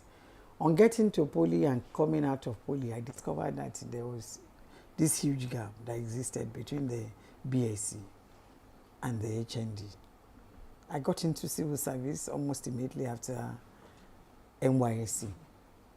And then I started and I saw that, oh wow, serious dichotomy here. Just parallel lines. You can't cross. After level 14, as an HND holder, you cannot cross And you can't become director, you can't become what, you can't climb to the zenith of my career. So I said, well, you know what, I opted to get out of school, to get out of the work. I tried my hands on something else, but I wasn't finding fulfillment. My fulfillment was in this engineering. I tried to go to Dubai, sell clothes, sell this, because the difference, they just made it to be too clear, as if you have not gone to school at all with the HND. They made it to look as if I just went to nursery school, not even primary. So I was really, really disturbed. And I know I could do better than what they were offering me. Most of the time, my colleagues will be in the office holding meetings. They won't have solution. It is after the meeting they will come and call me. Akeisha, please, there's this thing we discussed. I say, Shebi, you are the engineers. And go solve your problem. Say, please help us, help us. So several times they call for meetings. Then when you go to the meeting, they say, no, they call the engineers. I say, what will I do? So I said, there are no two ways to it. I have to go back to school. And I did my BSc and I had masters. So, and then I came back to the work and I started again. That brought my level back, but I didn't mind. But at least I know I can climb and get to the zenith of my career. This relevance that I'm having now wouldn't have been possible if I'd just followed that path of HND, if I didn't try to improve on myself. A lot of my colleagues were frustrated. So we're talking about self-discovery, knowing really who you are and what you want to be. At what point really did it occur to you that this is not for me? I need to be there. That's what I said. You know, as a result of frustration in the line of that technical, I wanted to fall out and then just be a business person and be fulfilled along that path. But I knew something in me, you understand? Didn't add up. Yes, I wasn't satisfied in that line. So it's only in engineering that I find my joy, my peace, my pleasure and satisfaction. So I said, okay, what do I need, you understand, to now make me fulfilled in this engineering? And you went back to school? So I had to go back to school. Okay, so, congratulations. And I'm happy. A lot of my colleagues have retired now because that level 14 will have been the bar and the frustration that comes with it. Okay. I wouldn't have been this relevant. Okay. So, and that's it, relevance. Yes, yes. Relevance is key. Yes. And when you self-discover yourself, you become more relevant to society. Yes, yes, you yes, know. yes. Okay, so let's come to you. Tell us your story. Where are you coming from? Okay. Again, my name as is... brief as possible. Oh, my name is Jenieta, as already introduced. And my story is a bit deep, I would say. So growing up was not an easy one for me. I had a rough one. It was a really rough start in life. I wanted to become a theater artist. And when the time came, he refused. And it disrupted education for me, so to speak. However, I did not relent, all right? He left the house. At some point, we had to, it just became, a struggle in life, so to speak. There was that point where, because I needed to go to school, I just wanted to go to school. I would always, go and hustle, put money together to go to school. But it would come from nowhere, after all done. And then he would just, begin to talk to frustrate me out of, school. For a young child who was growing up, it was really traumatizing, I must say. However, I rose above that. I rose above that.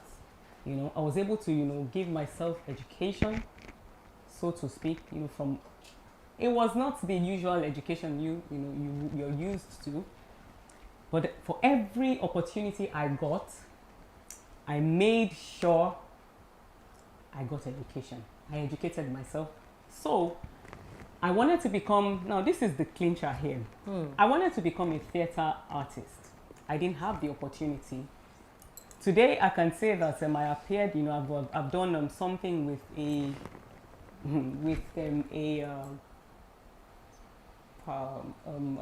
TV production. I've acted in a very popular. I've acted in a popular soap opera, known worldwide. That's some form of achievement. I wanted to be a writer of some sort. I wrote when I was I wrote when I was young. I achieved it. I did not let, my upbringing, so to speak, deter me. It was a lot. It was a lot. Maybe as we go on in this, it just would unfold. So because what you're saying, what I'm getting, not everybody has, a background that is easygoing. No. And you have shared your story, and you're saying in spite of. Definitely. Because that's where we're here, to inspire. We know that at this point, there are millions of ladies out there, young people, married, mothers, and all of having difficulties in life. But the essence of this show is to say, hey, that woman out there, you should be inspired. Nothing should be able to put you down. You should have your eyes focused on the goal. If there is a goal for you, and there should be a goal for you. When we come back, there's a lot more coming from this conversation. Please join us again.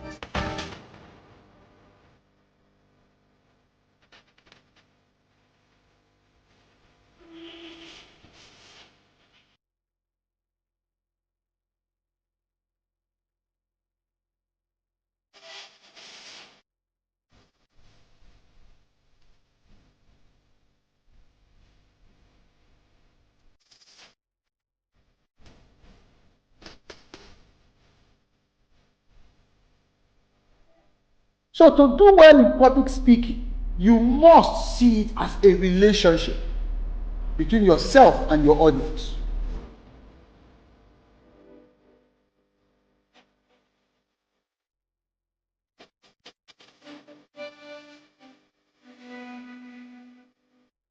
Speak with power. Speak with power. Speak with power. Speak with power.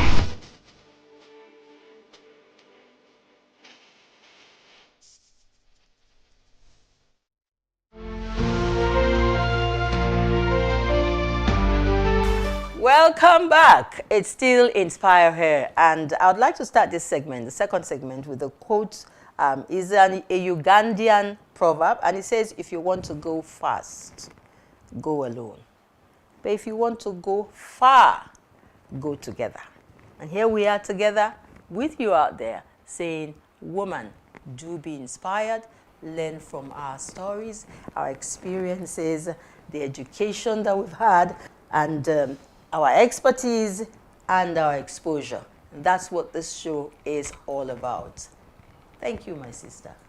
And thank you, ma'am. You said your story wasn't told. You did not add the sugar, the pepper, and the salt. Okay, so let's the have ladies it. out there won't think it's that rosy. A lot of them just feel they should just walk into the ready-made. Yes, and you become a controller of that. No, it doesn't happen like that. So let's give us some of those things that you missed out. When I needed to go back to the university, I had a subject missing at the O level. And when I went to Unilag, they said I needed that subject. And my younger ones are like I said, I'm the first child and then the only girl. I have boys behind me. And the boys are like, sister, why are you going to do it? I said, I'll go and do GCE. They say, My husband said, GCE. I say, yes now. Because the way they are treating me in this office, and since I know that I'm wired for more, so why will I accept less that they are offering me? So I need to do that. And he encouraged me. I sat for GCE once because I was still doing a little bit of business. I didn't make it. My husband said, that means it's not meant for you. Why don't you just face this line of business? I said, no, I'll do it again. And I did it again, and I made it. At the first attempt, I was offered, let's assist you. I said, if I'm going to go there, I'm going to use my brain. I will leave everything and give it all it takes. And even the boy sitting next to me, Ma, you can look at my book. I said, no. And I failed it. And I got something you said, because you realized that you were wired for more. And I tell people in life, there are 4 Ds to hold on to if you must make it in life. Apart from God. Yeah. Apart from God. Very true. Who is the author and finisher of our being, whatever we are in life. There must be 4 Ds that we'll hold on to. Number 1 of the Ds, you must desire a thing. You must desire a thing. And then you don't stop at that desire. Then you must decide to go for that thing. That's the 2nd D. A lot of people stop at desire level. They look at you, oh, this woman is great and I like her. You want to be like her. Then decide. Take that 2nd leap and decide. Then there's a 3rd D, is be determined. Be determined. I was really determined. Everybody call me she for he or he for she. That's what they call me in engineering profession. You understand? When I lead a pack of 100 engineers, I'm in the forefront. My honorable minister will say, Kesha, I don't have this, your energy, slow down. You want to push me down. Where are you running to? And that even the younger ones, they say, Ma, after this, let's take ELOS, let's take. But I say, so no, where does the energy come from? From the passion of doing that job. And I love doing it well. If you contract me now to get a job for you, I may be a bit expensive more than others, but you will get value for your money. And the last D you need, I said 4 Ds. You must desire a thing, you must decide to go for it, you must be determined, and then you must be disciplined. That's right. You must be disciplined. When I went to uni, there was a course that one of the professors said I didn't do. The results came out, and I didn't see my name on the list. Even all the younger ones, they followed. I was the eldest in class. They all followed me. They said, Professor, we don't allow you. I said to me, when I got in, I said, I'm always number 1, first on the row. And on that day of exam, I was number 1 on the attendance list. How come I didn't sit for the exam? He was shouting at me, Madam, you didn't sit for that exam. I said, go look for it. By the time he looked and he found the attendance sheet first. He saw, I said, I'm number 1. And he saw it, I was number 1. I don't go late for lectures. I will always be there and I'll sit in front because I want to hear.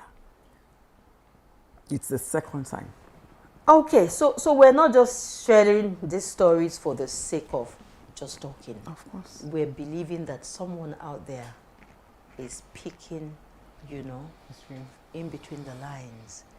It's either you're at a point where you're about to make that very critical decision for your life right now, and we're saying this is the way to go. Someone else has tried it and it worked for her. You probably need to take a 2nd look, right?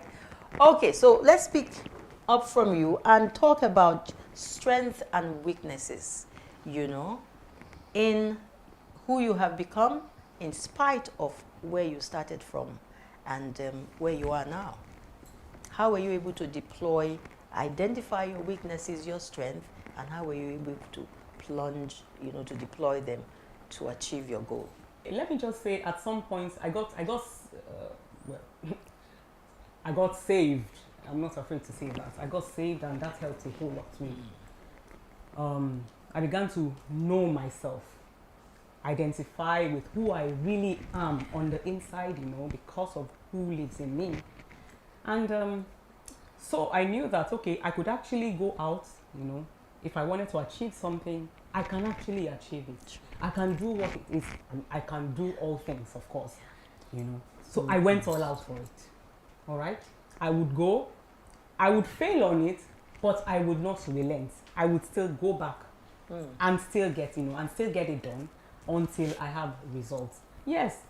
My weaknesses, of course, we all have, where there are strengths, there are also weaknesses, no doubt about that. Sometimes, when emotions, I'm also somebody who is easily discouraged or rather, who can be easily discouraged. However, the strength on the other part helped, to push. When I stay on it, even though I have emotions running, I stay on it to get it all done, and that's basically what it is. So let me relate a particular instance. Oh, by the way, I dropped out of a lot of. I would say I dropped out of schools. I don't know if yes, I dropped out of schools not because I wanted to drop out. It was because there were no funds. So that's not to say I didn't really go to school. When there were no funds, there was no support. At some point, I would drop out of school. I had a lot of admissions as well. There were also I had admissions. I remember I got an admission to Polytechnic of Calabar, but my dad did not allow me go. That was to read because it was theater arts. So of course, his friends told him that's not a place for, that was back then. That's not a place for young women. The end result will be prostitution. That was that. However, I packed my things, came back, and then I was able to do a journalism course. Okay.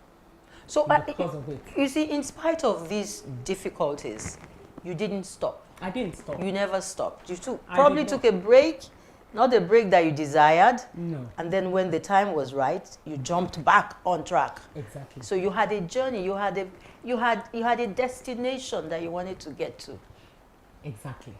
So I wanted to get to. There was a place I wanted to get to, and then of course, resilience helped. Okay. Drive on the inside helped as well.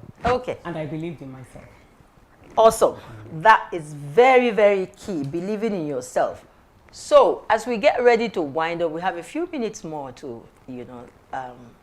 close this show. Let us look at some of the obstacles that you have faced.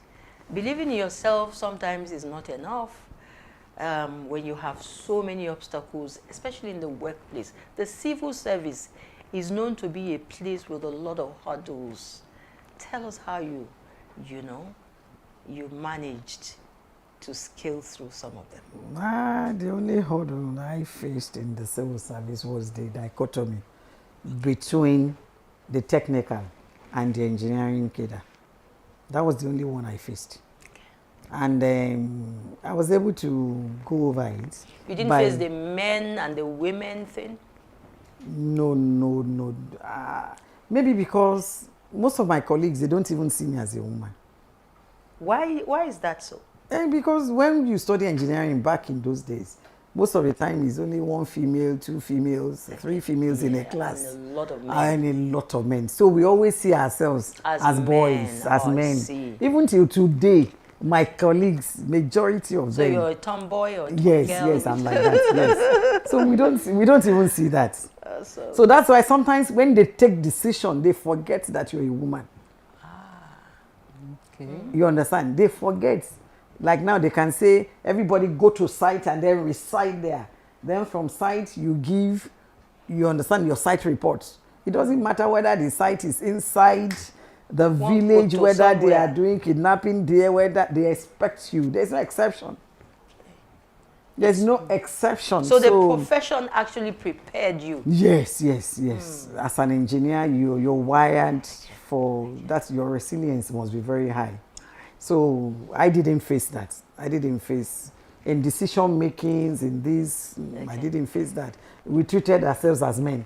When I talk to a lot of women, there are some things they don't like about what I say. I don't like you gunning for a post, gunning for a position because you're a woman. I don't like you clamoring for a post or asking for favors because you are a woman. I want you to actually earn it. That's my own. If men are going for skills, go for skills. If men are going for training, go for training. If men are reading for exams, read for exams. It's not that as a lady you're not reading. Then when promotion comes, you don't say they promoted only all the males. You understand? 6 men sat for exam and 2 females. They gave it to 4 people. Who deserved? Me, I'm not sentimental about that. So you must deserve. You must earn it. You must earn it. You must earn it. If there are bridges to cross that bridge with the men. I don't stay on a side and say because they are men. If you want anywhere you want to cross, I don't normally wear trousers. But if like we're going to tower 35 floors, I will get there before any man. My goodness. I won't say because I'm a lady, so let me stand here. Then when the men go there, they come and give me the report. No. Wired for more. No. Wired for more. Thank you. Women should aim. Always strive to earn their positions. Whatever you're asking for, strive to earn it. Not just asking for it because you're a female. Thank you. Inspire a sister out there in a minute. You know, life is not a bed of roses, they say. However, there are things you can actually do to help yourself get to where you desire. It may not be rosy indeed, but you can always garner courage. Believe in yourself. There's a lot embedded in you as a woman. Get out there. For whatever reason, find something to do. Find something to do. And go ahead and do it because you can. Thank you very much. Find that thing that you were wired and created for. There's always that purpose that is entirely you, the fulfillment of that dream that is entirely you, and no one else can do it. So she says, find it and pursue it and ensure that you get it done. Thank you so much. Last word from her. There is a story I like to share. That story may encourage somebody. Okay. I was driving on Lagos Badagry Expressway and I saw a lady conductress. A very young girl, very naive, very innocent looking girl. The girl should be about 15. And she was a bus conductress. She hung on the bus at Mile 2 and she was calling Oshodi. I told my driver, park by this girl. And I parked. I said, young lady, come here. Why are you doing this? She said, nobody to send me to school. Wow. I came from the village and there's no help. He said she was selling granules and it wasn't adding up.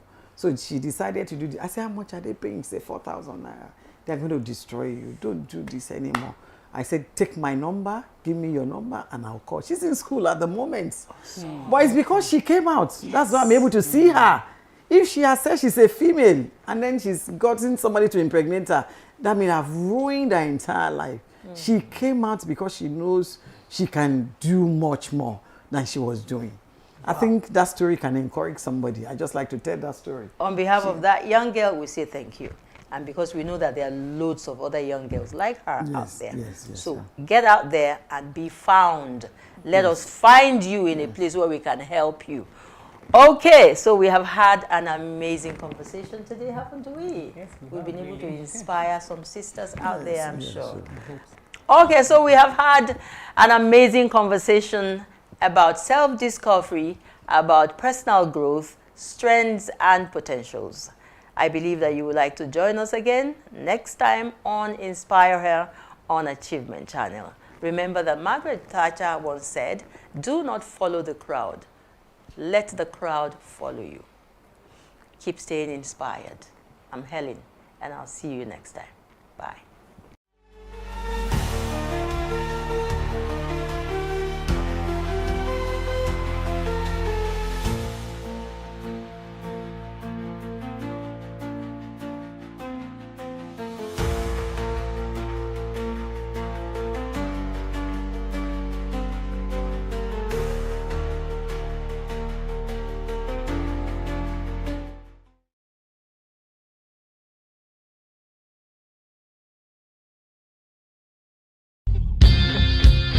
Mr. Motivator, Mr. Motivator, Mr. Motivator.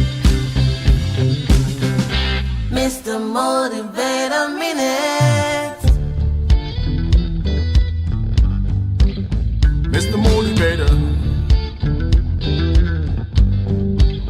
Mr. Motivator. Mr. Motivator. Mr. Motivator, the challenge to perform. Every morning we're told in Africa that the gazelle wakes up with a clear determination that it must run faster than the fastest lion in order not to be eaten alive. Every morning we're told that the lions also wake up determined to run faster than the slowest gazelle, otherwise they will starve. Well, there's a moral to this anecdote. It is simply this, that it doesn't matter whether you're the lion or the gazelle. What truly matters is that when morning comes, you had better get up and get going. It's the dawn of a brand new day, and I'm here to ask you, what do you want to achieve today? Where do you want to go with your life, with your goals, with your aspirations? What sort of difference are you seeking to make in whatever it is you've chosen for yourself to do? My job is to challenge you to perform. My job is to inspire you, to energize you, and to bring to you all of the resources that you will need so that you can indeed say to yourself that, yes, I had this morning with Mr. Motivator. Mr. Motivator. Mr. Motivator. Mr. Motivator. Walt Disney, the founder of Disneyland, once said that all our dreams can come true if we have the courage to pursue them. We're going to be discussing what I consider my favorite subject matter. It is the subject matter of dreams. The subject matter of setting goals for yourself, of aspiring to achieve the impossible. Most times, what we think is impossible is actually something waiting to be done by someone else. In fact, as Napoleon once put it, that impossible is only a word to be found in the dictionary of fools. And I know you are not a fool. So when we talk about dreams, what are the 4 major things that you need to know in order to live a successful life driven by the power of dreams? Number 1, you must dream big dreams. Dream the dreams of giants. Dream a dream that might look so impossible at the outset, but you need a dream to be so big so as to enable it to challenge you, to inspire you. It's always very important to realize that you were not made for small things. As a matter of fact, every one of us is made to do something big at one point in time or the other in our lives. So dream a dream that stimulates you, that excites you every morning to want to get up and go. That's the first principle. Number 2, you must draft the dream. Put it down in writing. Maybe you need to sculpt it, paint it. In whichever way you can, put it out there. Make it tangible so that people can see and relate to it. And number 3, you must declare your dreams. Tell people about your dreams.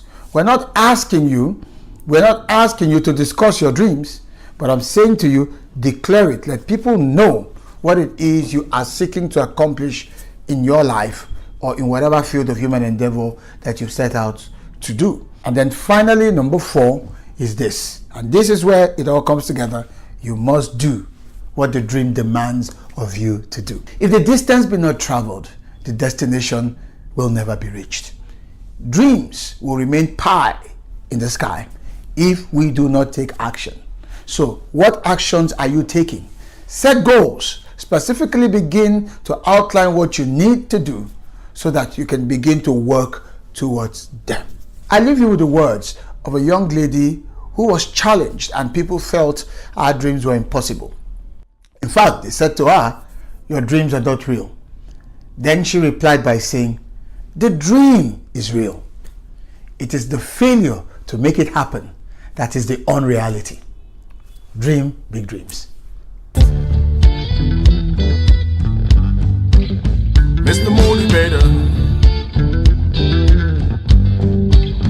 Mr. Motivator. Mr. Motivator. Mr. Motivator, the challenge to perform. Imagine a world transformed by the power of giving, where every act of kindness sparks another. These are the champions who dedicate their lives to change.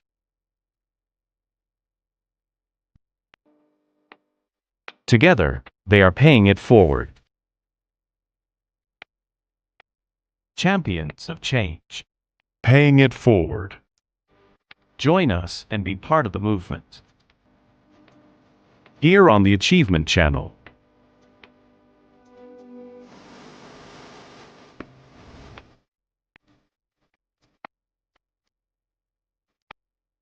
Hello and welcome to Champions of Change. I am Pamela Igbo, your host for this journey of inspiration, transformation and action. This is the Achievement Channel and we are reaching you live from our studios at the School of Eloquence, Lagos.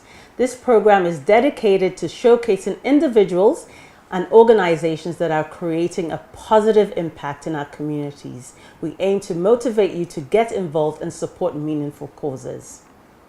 Today, our champion of change is Olatoun Gabby Williams. She is a trustee of the Gabby Williams Alzheimer's Foundation, which was established in 2018. The foundation recently received the Humanitarian Justice Award for its contributions to elder care. She's a passionate advocate for social change with a history of leading impactful projects. She also founded Sponsor a Child Nigeria, which advocates for children's rights and welfare in institutions across Nigeria. Olatoun, welcome to the show. It's great to have you here and I'm looking forward to our conversation. It's great to be here, Pam. Thank you for inviting me. Fantastic. So let's get right into it. So the Gabby Williams Alzheimer's Foundation is one that is very personal to your family.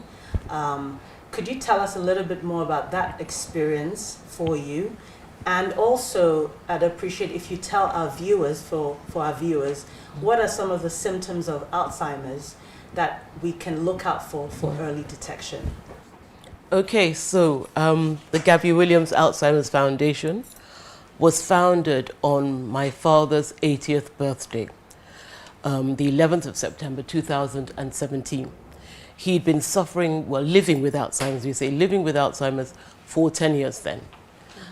He went through all the stages, and by the time we inaugurated the foundation on his birthday, Daddy was already close to the 7th stage, which means he was catatonic, he couldn't speak, he couldn't even hold his head up, he was in a wheelchair, he had carers 24/7, he was really sort of not functioning at all.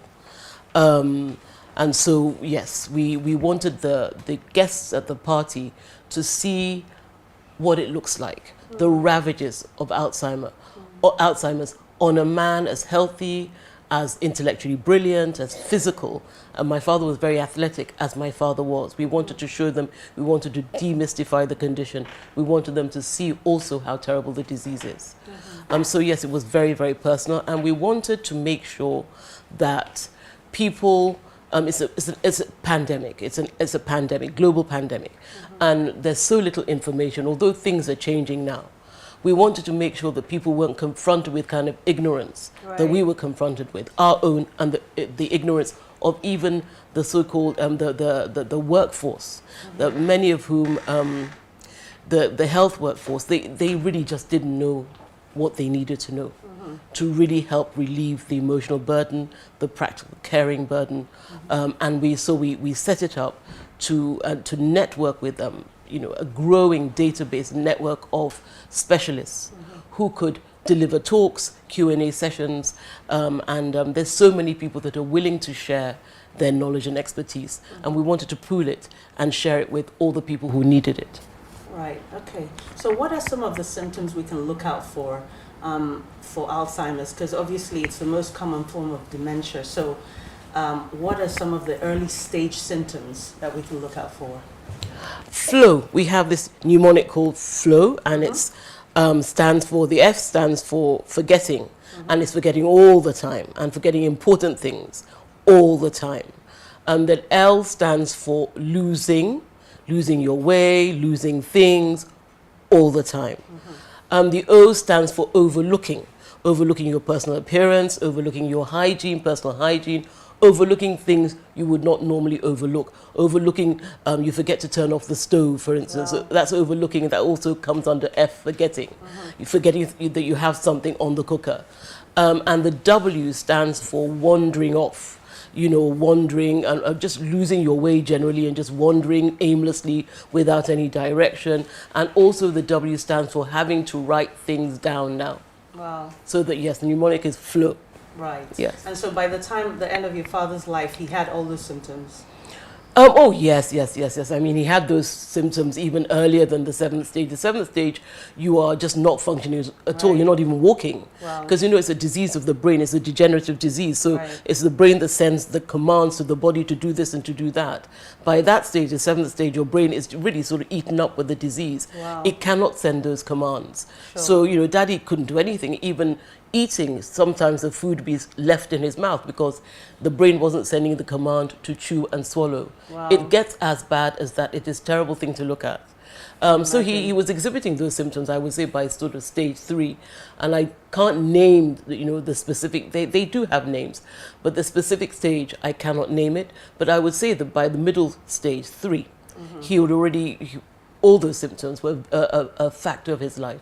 Right. Yes. Wow, that must have been so hard for you to watch that and see your dad degenerate that way. So I know that the mission of the foundation is one of education and advocacy so that people can understand. Could you just tell us briefly what are the specific ways you've been able to do that since you founded the foundation, and what are some of the challenges, particularly in the Nigerian context, that you faced doing this and how you've navigated it? Interestingly enough, people are hungry because it's a pandemic and because a lot of families have elderly people who do act strange at a certain age. And they're curious about what might be going on. Is this the normal aging? Is this something else? So we found that in terms of receptivity to the information we're giving, Nigerians have been very receptive, which is great. So they're responsive to the information. We like to work for our outreaches with faith-based organizations. Okay. At the moment it's churches, but we want to go into mosques, we want to go to all the faith-based organizations because that's where the people gather. That's where you'll find literally thousands of people, and we can also get them in cell groups in churches as well. So we can go small, we can go big. Yes, challenges, as I said, people, the specialists we work with, this network of specialists we're building, and which is growing every day. Nutritionists, public health practitioners, neurologists, gerontologists, geriatrics specialists, neurologists, I've said that already. They're very happy to share their knowledge. They want to be part of the fight against dementia. We may not be able to stop it happening, we can help to prevent it, but we can help people understand it better so it's destigmatized, and we can also help people manage it better. So we find that in terms of responsiveness, there are no challenges. Gabby Williams Alzheimer's Foundation is endowed, but we will be going into fundraising very soon. And also we will be, the brain health of the executive retreat we've put together, it's a funded program. So we will get money coming in, and that will be interesting as a stage in our journey to see how easy it is to transact. Sure. In social enterprise transactions. It'll be interesting to see how well we do. So far, we're giving. It's a charity. We're giving and giving and giving. So there are no challenges in terms of response and receptivity. Yeah. Fantastic. So you talked a little bit about it being a pandemic earlier, and I must say, when I was doing my research, I was blown away by the numbers. So, I found out that there are 55 million people living with Alzheimer's worldwide. 60% of that number are in low and middle income countries like Nigeria, and it's due to increase to 139 million worldwide by 2050, which is an outstanding number. And by 2030, almost 4 million people will be living with dementia in sub-Saharan Africa. I mean, these are sobering numbers, to say the least. So in terms of the government in this country, what sort of reforms and policies do you need to see to create a robust healthcare infrastructure that will take care of patients and caregivers alike? Well, we've got the primary health centers. I mean, that's the first point of call. That's a port of entry into the healthcare system, and we need to revitalize them, re-equip them, man them. The National Senior Citizen Centre is working hard with the training of geriatric social care skills, making sure that the workforce is eligible to be the workforce. At the level of training, certification, registration, they're working on a quality assurance model. And that's going to sort of be rolled out. So everyone in the aging space, if you want to go into training, you use that template. So we're looking forward to receiving that. That is extremely important. Revitalize the primary health centers, because that is they're all across the country. I think they're about 33,000 now. Not enough, but that's the first port of entry. Make sure they're properly equipped, properly staffed, and that the staff are properly trained. I was thinking about telemedicine. I think that might be the solution for, a lot of the old people. The populations you're talking about, they're going to be living, a lot of them will be living in rural areas. They're already there, and we want to reach them. And we know the infrastructural problems in rural areas. So telemedicine might help, will help, if we can get the government behind it independently and also in private-public partnerships. So get private sector coming up with platforms for telemedicine, apps for telemedicine, and get government doing something to make it happen, some sort of regulatory framework or even funding. Telemedicine, I think, will really help to alleviate a lot of the suffering of elderly people and people living with dementia in rural areas. It will also, what else can I, the caregivers, for occupational therapists, we recommend that they increase the workforce in occupational therapy, because they are vital for people living with dementia and also the elderly. They help with managing the home environment, making recommendations for modifications, to prevent, to ensure safety, to prevent falls. They are very useful with care planning, and they're also very useful in training the caregivers. Increase the occupational therapy workforce. Telemedicine is something they really do need to roll out, and that will really go a long way, I think, in alleviating the suffering of the staggering numbers you've just mentioned. It sounds like there's so much work to be done in this area. But we'll take a quick break now. We'll come back with this incredible conversation when we come back. Champions of Change. Paying it forward. Join us and be part of the movement. Are you in governance? You need public speaking. Are you in business? You need public speaking. Are you a professional? You need public speaking. Learn how to overcome nervousness and speak with confidence before any audience at the School of Eloquence, the home of public speaking. Attend our practical and training one-on-one coaching with West Africa's only certified speaking professional in Lagos and Abuja. Call 0802 3032 066. Log on to schoolofeloquence.org. School of Eloquence. Teaching the world to speak. Champions of Change. Paying it forward. Join us and be part of the movement. Welcome back to the show, and we're having an incredible conversation so far with Tone. So Tone, tell me, in terms of the community, how can the community get engaged to create more awareness, education, destigmatization of this disease, and so that it can be far-reaching? Okay, that's a great question. Let's start with the individual. Individuals, you can get involved in the World Days. There's World Elder Abuse Awareness Day on June the 15th. There's the World Alzheimer's Day on the 21st of September. There's the National Day of Older Persons, and we celebrate that here. We mark it on the 10th of October. Now, we have all these. We have the infomercials we've put together, Waiting to Do Mama Dupe, which is in Pidgin English. We have Remembering Tomorrow, Lesson at Obalende Buka. And we can give that to you for you to screen on your personal channels. And also Flow, the mnemonic. It's good to learn it. And on your Facebook Live, go out there and tell people Flow and go through the motions, forgetting, losing, overlooking, wandering off, writing things down. And you can do that. These are ways of recognizing, Alzheimer's type of dementia. So you can also help to distribute IEC materials, follow us on social media, visit our website, keep up to date with our activities, and let us know the kind of things you would like to get involved in. And as for corporates, I really advise that corporates, I recommend that they reach out to the National Senior Citizen Center, the NSCC, which was established in 2017 by the National Senior Citizens Act. And they have this wonderful public-private partnership where they have a prototype of a senior citizen center, which is a fantastic forum for activities, for events, programs, conferences, talks, libraries, recreation, all sorts of things. It's all encompassing.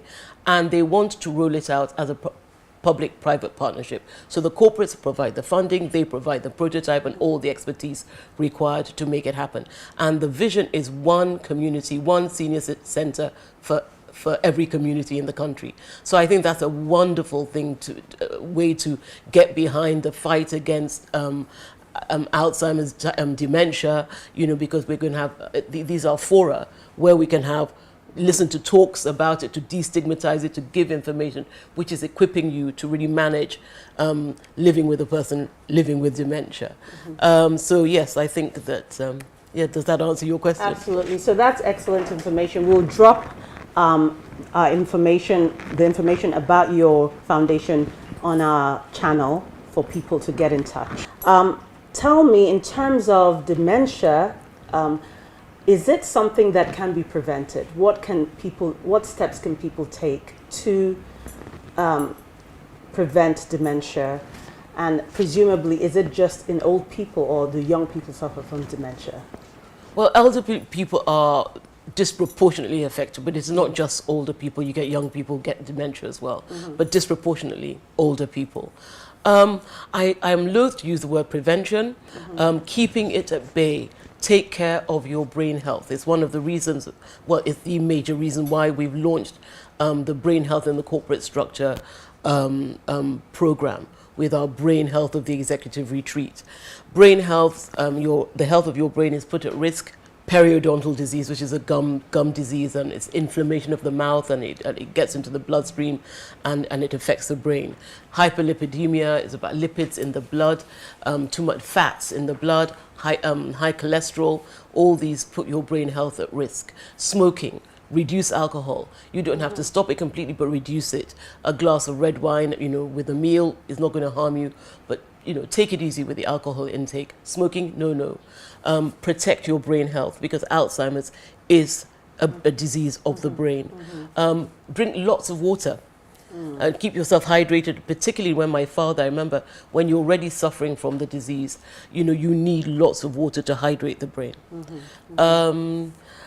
That's excellent. Yes, have I answered your question? I've learned a lot as we speak. So thank you so much for that. But before we end the show, I wanted to ask you about one of the things which is your passion. Got nothing to do with Alzheimer's, but I thought I must ask because you are a passionate advocate for children's rights. Tell us a little bit about that work, and you've been doing it for 14 years, and what impact you've had and what you want to see for the future with that. I started Sponsor a Child in 2003, and the last major project ended in 2015 with an award ceremony for all the network of institutions across the country who, orphanages mostly and early learning centers, who had participated in the program. Rights-based childcare is our flagship project, so we ran training programs across the country for caregivers and educators in institutions. We were funded by the Democracy and Human Rights Fund of the American Consulate, the Embassy, and we were funded also by Procter & Gamble, who was our main sponsor for 2 years. We got a global grant to do our work. So rights-based childcare, what are the human rights of children, and how do we integrate the care we provide our children, you know, with the rights. The rights cut across the right to survive, that's life, right to develop, that includes education and physical development, psychosocial development, the right to protection, that's protection from abuse, neglect, and the right to participate, recognizing that children learn how to become good, healthy, effective adults if they are encouraged from a very young age. You know, democratic principles, learning how to take turns, learning how to make decisions according to their age group. The Child Rights Act of 2003 has an idea, a theme that runs through it called the evolving capacities of children. So now we look at our children as individuals, and we tailor the way we raise them to suit the individual's evolving capacities. So it's no longer this this one size fits all kind of upbringing. You're much more cognizant of the child as an individual. We are more cognizant of the child as having agency. We want to encourage them to think independently, to think critically. So the rights really do help to enshrine those ideas of the agency of children, of their evolving capacities. And we also, through my work now with the UN, I'm a founding partner of the UN Book Club for Africa. And thank you. And what we do is we invite them to become partners in development. So you can do, at your age, with the supervision of your teachers, you can do something in your communities to help, implement the Sustainable Development Goals. So go out there, find something that you can, you don't like, you want to tackle it. Let the teachers take them to the local government and challenge the officials in local government and do something and take, and take their place as citizens of their country and within the community. Great, that's excellent. We must get you here for another show on children's advocacy. That'll be fantastic. But thank you so much for having, given your time to talk about Alzheimer's and the wonderful work you're doing with your foundation, and we wish you all the best. It's been great to have Tone here today. All the information about what they do and how you can get in touch will be on our channel. So thank you so much again. It's been great to have you here. Thank you so much for inviting me. I hope you've enjoyed this episode of Champions of Change. We hope these stories have inspired you to take steps towards making a difference in your own little way. Change starts with one person, one act, one decision to make the world a better place. Together, we can be the change we wish to see. This is the Achievement Channel. From our studios at the School of Eloquence, Lagos, I am Pamela Igbo. See you next time. Bye.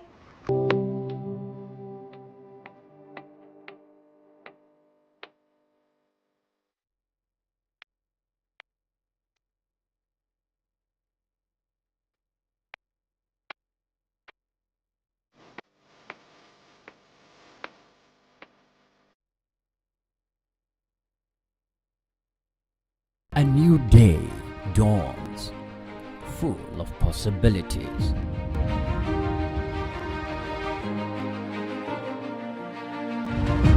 Take the first step towards your dreams. Empower your mind with positive thoughts. Achieve more.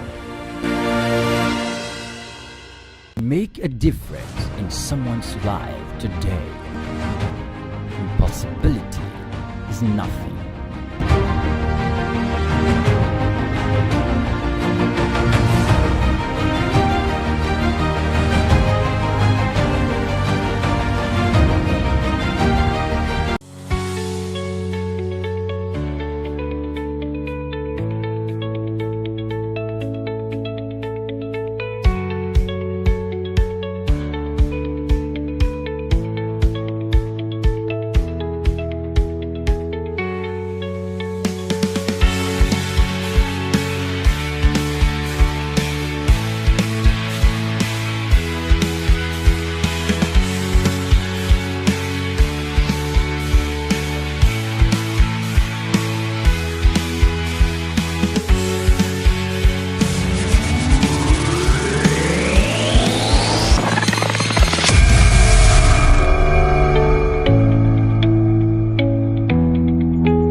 Welcome to Career Success, the premier program dedicated to helping you navigate the path of professional excellence. Whether you are just starting out as an entrepreneur looking to advance your career or considering a career change, this program is designed to provide you with the insight, the tools, and inspiration you need to achieve your career goals. This is Achievement Channel, and we are reaching you from the School of Eloquence here in Lagos. My name is Oyinpriye Krumale. Our guest is a distinguished accountant, a high-profile administrator, and a renowned educator known for exceptional achievements and contributions to our industry. Miss Doreen Onyekwelu is a dynamic leader with a remarkable career spanning over 28 years of working experience across health, manufacturing, and educational sectors in Nigeria. In 2005, Doreen moved to the Lagoon School to take up a position as a Director of Finance and Administrator and served for 17 years until her appointment to the position of Acting Principal in 2022. She became the principal in 2023 and heads the school's management team. She's also a member of the governing board of Lagoon School. Good day to you, Doreen. Good afternoon, Mr. Priye. Welcome to the program. Thank you. Your profile is quite robust, and I am thinking, where am I going to start from? So, you can start from anywhere. Thank you very much. It's nice to have you on the program. Thank you. Now, can you share with us, just a little bit about your upbringing, your influence, and your interest, and just what you feel the public should know concerning your background in education? Oh, great. Thank you very much. I come from a family of 6 children. My dad, 84 years, so does a lot of things. In fact, I like to mention his name all the time because he's my role model. My mom as well is a teacher, 71 years. Yes. 71. Great, yes. I see. And they still drive, do a lot of things for themselves, no house help, for instance. So if you see them, you'll be proud to have them as your parents. No house helps at 84 and 71. 71. I see. They cooking together, they go to market together, they do things together. At that age? At that age. I see. That's where I think this generation needs to be learning a lot from that. I remember telling the parents during one of our parents' forum, and I met a parent in one of the stores in Lagos, and what he reminded me, said, remember that talk you gave telling us about your 84-year-old dad? I said, wow, you remembered. Said, that was the only thing I took away, and you told us that he still drives. Wow, that's great to hear. Let's move away from that now. Let's start talking about you. Your career beginnings and motivation. Can you share with us what inspired you to pursue a career in accounting and finance? Great. As far back as when I was in primary 3, the first newspaper I read, looking at career path, I saw accountancy. And one of the subjects required is mathematics. I loved mathematics. My mom is a mathematician, my dad is a mathematician. As long as the AC is on, I'm ready to solve mathematics till daybreak. Wow. So yes, I really wanted to study accountancy. But I must tell you that while in SS1, my mom now wanted me to study pharmacy. I was doing very well in physics, I was doing very well in chemistry, but I didn't really like biology. Why did she want me to study pharmacy? Because she felt, oh, my first sister is studying banking and finance, my second sister is studying accountancy. We are 6 children, why do I want to study accountancy? She wants to be a mother of a doctor or a pharmacist and all of that. So I had to drop accounts in my SS1 to do physics, chemistry, biology. But my first JAMB, I didn't make the cutoff. Okay. My dad, like I said, being my role model, had to call me to say, you know what? It's not the end of life, begin again. Because my first 3, I'm the 4th child. The first 3 entered university immediately. So I had to step back, write JAMB and wait for 1 good year, yes. Okay. So I had to take up geography as well as government, which I didn't do well in school. But I got all the support from my dad as well as my mom that eventually understood. So I went back to reading for JAMB again to do accountancy, which was my dream as far back as primary 3 when I was just 9 years old. I see. All right. How did your experience as an accounts clerk, at Niger Foundation Hospital and Diagnostic Center shape your career aspirations? Because it seems that's where you started. Yes, that was actually when I was in my first year in the University of Nigeria, Enugu campus, studying accountancy, and the school went on strike. And I don't like just staying at home not doing anything. So I decided to apply for that job, which I got to be the accounts clerk in Niger Foundation Hospital. I worked there for like 3 months before they called off the strike and I went back to school. I was really happy to have that opportunity. One funny thing I must say is, okay, there wasn't any counting machine, for instance. I know how you count money like this, but they taught me how to count money fast in this manner. I was really glad. And I got good, lovely feedback because I would say that I'm someone that is very meticulous. I will never want to leave without balancing my accounts and all of that. So, yes. The left and the right must correlate. Exactly. Okay. For any debit entry, there must be a corresponding credit entry. So that was really helpful. When school resumed, I just felt, wow, I'm in the right profession studying accountancy. Okay. And it gave me push when school started. All right.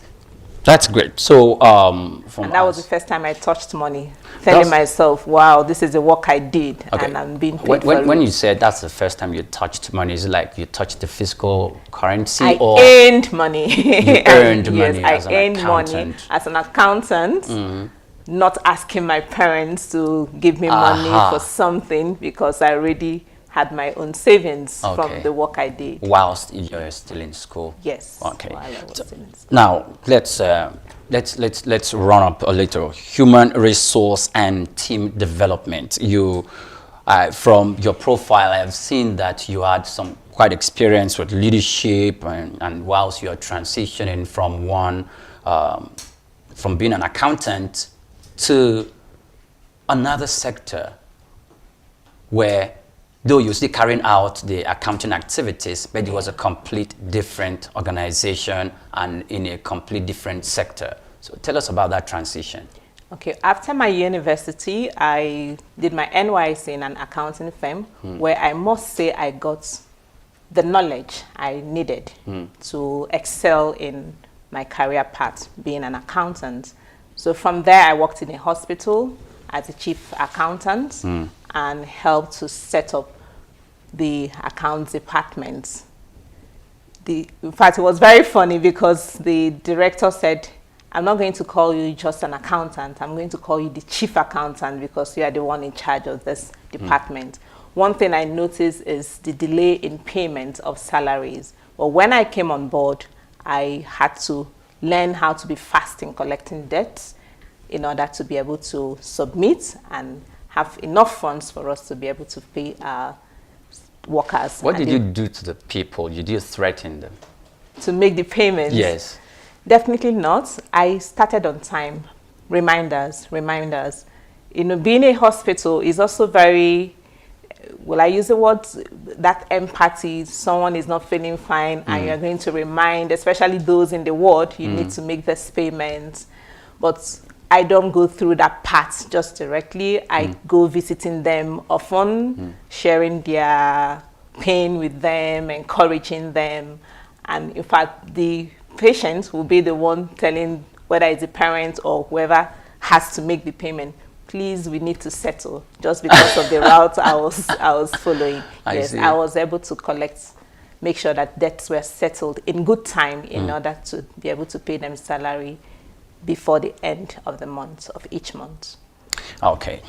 You're still watching Career Success on Achievement Channel. We're going to break shortly and we'll be back in a moment. Do stay with us. Do you feel terrified when speaking before a group? Are you stressed when asked to present? Do you bore people when speaking? Are you stuck with reading word for word? How do you give a speech with polish? Learn how at the School of Eloquence, the home of public speaking. For private coaching in public speaking, call 0802 303 2066 or log on to schoolofeloquence.org. School of Eloquence, teaching the world to speak. Welcome back and many thanks for joining us on the program Career Success. I'm still having a conversation with Doreen Onyekwelu, an accountant, with an expanse of 28 years in the profession. Welcome back, Doreen. Thank you very much. Now, let's talk about some of the challenges you encountered whilst you're practicing your profession and some of the hurdles you needed to, to scale over, some of the mountains you faced as a practitioner. Tell us about it. After my master's in accounting, same university, I got a job as the accountant. There was actually an accountant there already before I joined. But on getting there, I realized that there weren't accounting manuals. I was learning from what I was seeing. Nothing was laid down. The onboarding wasn't so fantastic. I told myself that whatever it is that I'm learning here or doing here, I must document everything to make it a lot easier for those that will come after me to have something to rely on and make onboarding easier for them. So that I managed to achieve, setting up all the accounting manuals. And from there, we transitioned from the manual aspect to using QuickBooks. QuickBooks is an accounting software which many companies use, so that helped a lot. It's a manufacturing company, and it's already a different set from the hospital. So hospital, you're talking about the income and expenditure, profit and loss services, but this is a manufacturing company. It's also helped me to practice more of the things I learned in university, like cost accounting and management accounting, which is a different set of accounting from just the financial accounting. Okay. Oh, so the kind of accounting that you practiced and executed when you were, working in the hospital is different from that Completely which different. obtained from the In a manufacturing manufacturing sector. company, yes. Now, you were saying something about one of the companies where you worked for. There were no accounting standards or manuals to guide procedures to guide the accountants there. You set the record straight there. Didn't you encounter any of the accountants who were in that company who came after you? Yeah, Were there cases like that? Yes, there was a big challenge, but I really overcame, and I thank God, because there was an accountant, so I was the second accountant. Okay. And 6 months after my confirmation, I was made the financial manager, and this accountant was still there. So you can imagine how it will look like, and a male at that matter. I see. Anyway, but what helped me a lot was the soft skills, human relations, making him understand that we are here, we share a common goal, and we must make it work. So it's not about the position, it's not about the title, but about our working together, collaborating. And that also settled his mind, because I learned a lot from him, and he also learned a lot from me, and worked hand in hand with me to ensure that we had that accounting principles documented. Let's talk about your key successes and milestones. Okay. Which of these areas in your previous company, were there any key successes and milestones that you achieved? And also in the manufacturing, were there any key successes or the highest, will I call it accolade, or what you achieved whilst practicing within your 28 years span that you can boast about and confidently talk about? One of the greatest things, I'll say, if I look back, I'm very happy to remember are the people I worked with, because I also helped them to see the importance of owning one's job. Okay. So we're not just working for a company, but we are working for ourselves. So to grow in integrity, just as things as little as being punctual to work, I helped them to see that it's really important to work with that mindset so that we'll be able to give our best, and people were grateful. Okay, those achievements, were there promotions? Were there not just promotions in instances where you were celebrated and you were more like in the limelight in the midst in the organization? Because if that doesn't, I was expecting to hear something like that since you were. Oh, definitely. Yes, tell us about those. Remember that when I started, I said that 6 months after, immediately I was confirmed from just being an accountant, I was made the financial manager. And truly I was asking myself, wow, just 6 months into what I was doing, I looked back one thing I said to myself, I guess they saw the attitude to work which I had. Just a little story on coming to Lagos for auditing. I went with my managing director, my direct boss. She was the one that told me this story afterwards when we were doing stock counts and what was in the book wasn't aligning with what we were counting physically. And I said, no, we need to recount again. And the salesperson kept on saying, but it's just one a difference of one. An insignificant amount. Is very insignificant according to him. But I just said 1 + 1 is equal to 2, and it has to balance. Either we change what is in the book because that's not what we are counting. And he was taken aback, but we had to do the right thing.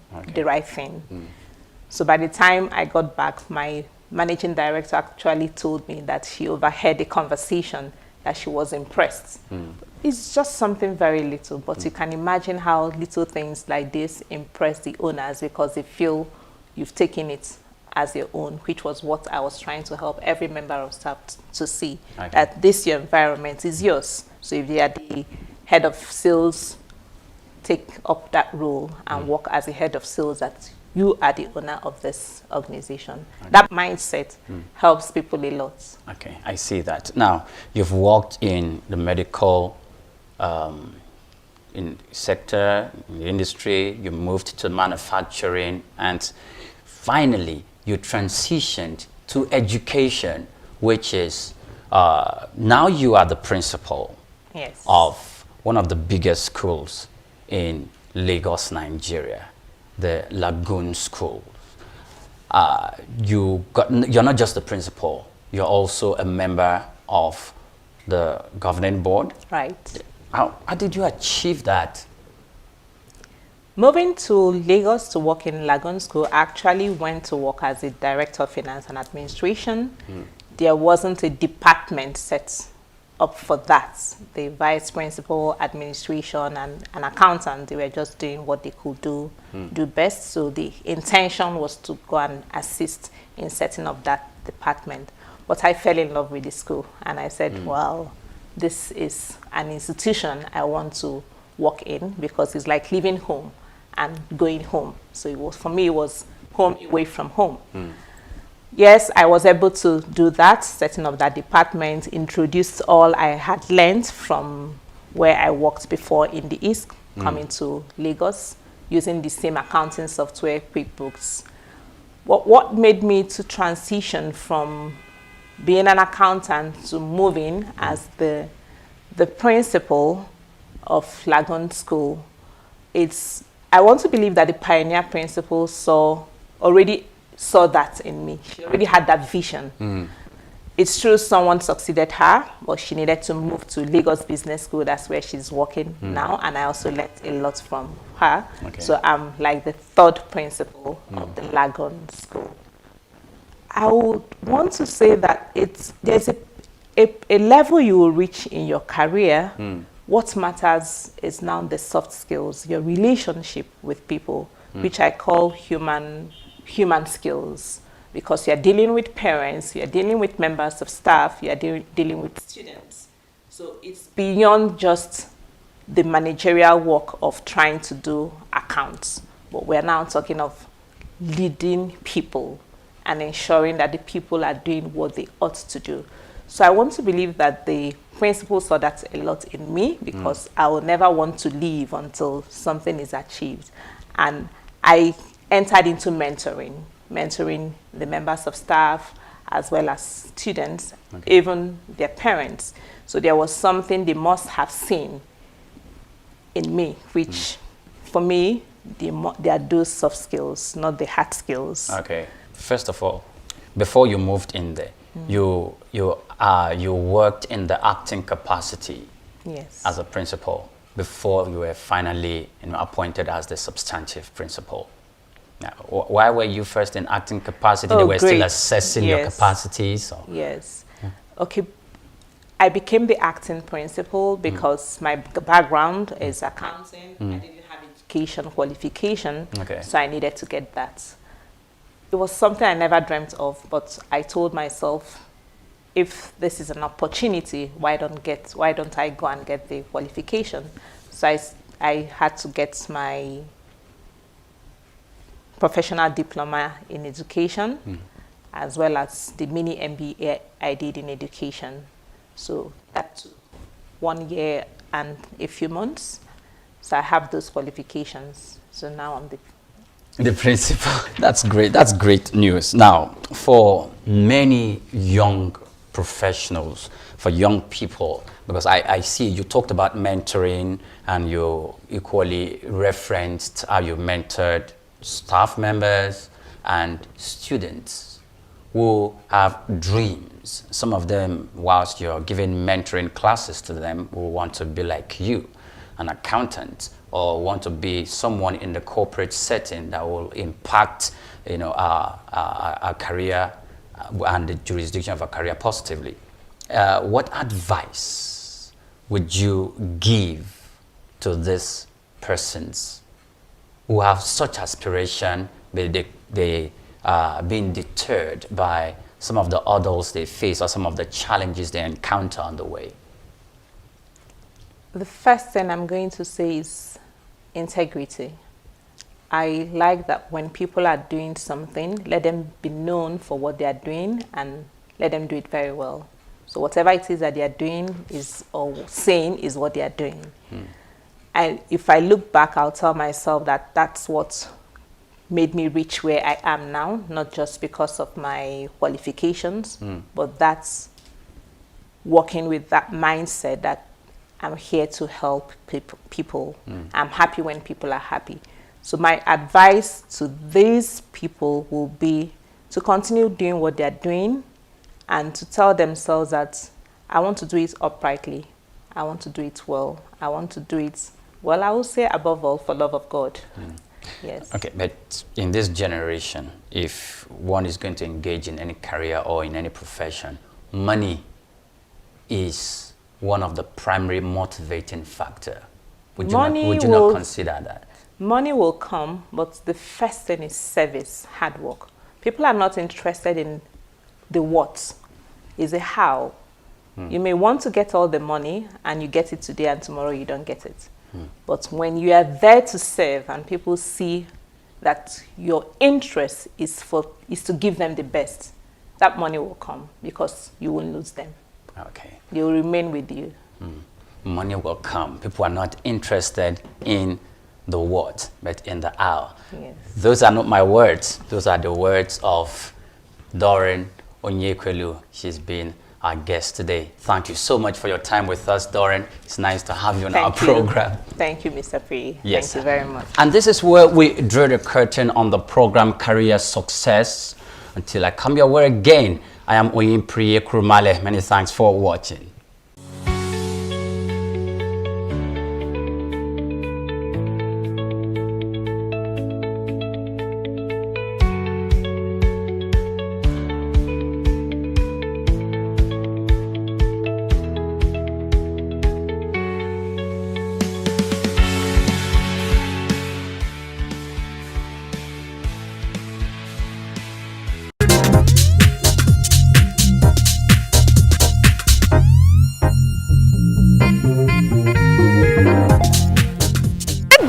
Welcome to Eloquence. Have you ever been out to events or occasions where certain people are being called upon to give a speech and you're wowed based on their performance and confidence, based on their delivery and the power they ooze?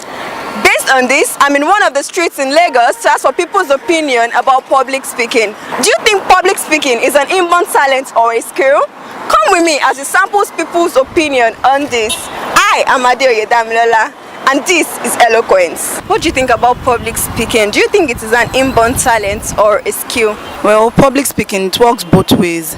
It might be by skill and it might be by birth. Like, some people are naturally talented to speak, and I think we have that commonly than the one of the skills. It's an inborn. It is not easy acquiring that as a skill. Well, I think it's a combination of the two. You understand? It could be an inborn talent and also a skill. Some, they develop theirs, why others is an inborn thing for them. They are able to face crowd, you understand. We have some of us that have phobia. Well, I think it's a skill, something you have to actually learn how to do. To the best of my knowledge, it is a skill. It's not an inborn talent. Yeah, we can say public speaking is an inborn talent, but it can be developed. I think it's both, really, because I believe that some people have it inborn and some people develop it as a skill. But you just need a certain level of confidence, to purport yourself to where you want to be. I don't think it's inborn. I think it could be inborn, but every skill in this life, you have to learn it from something or someone. So it's something you can develop. I think it's both, because some people are born with the talent of oration. They can speak very well, even when they're not educated. Some, they have to learn it to know how to speak, especially if you're a public figure and you think you speak in public and all that. That's why you have schools where they teach you how to speak in public, to have confidence and all that. So some people are born with it, some people they just have to learn it. I think it's a skill. It is a skill where people can develop it, and once they know how, they can gather the ability to do that. It is a skill. You can learn it. You understand? You can say, I can do this, I can do that.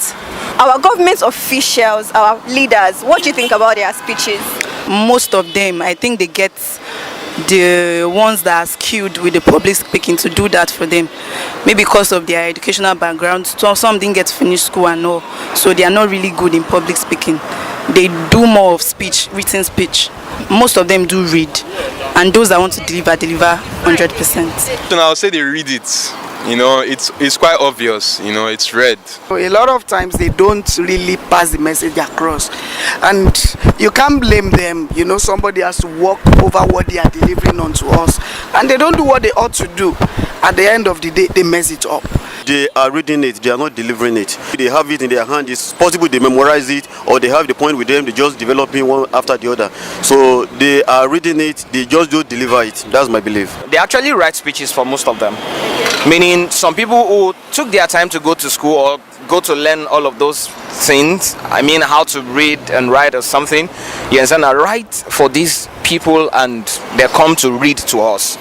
You understand? Our leaders just say their mind to the guys who write, you understand now, and those guys write it for them, so they come to write another person's mind, in quotes, meaning their own thoughts must have been altered by some kind of writers or some kind of people who think they can write for the public or something. So they just read this. They just read the speeches out. So sometimes most of them read the speech. I would say they deliver, because at times when you peruse what the speeches they made, at times it's not all that right with the action. Some read from the script they are given, some deliver it, they just speak it, spontaneously from the way they feel about the topic. They read, the majority of them read. So, there it is. What is your opinion? Do you think public speaking is an inborn talent or a skill? Till we meet again next week, this is Eloquence. Eloquence is brought to you by the School of Eloquence, the home of public speaking. Bye-bye!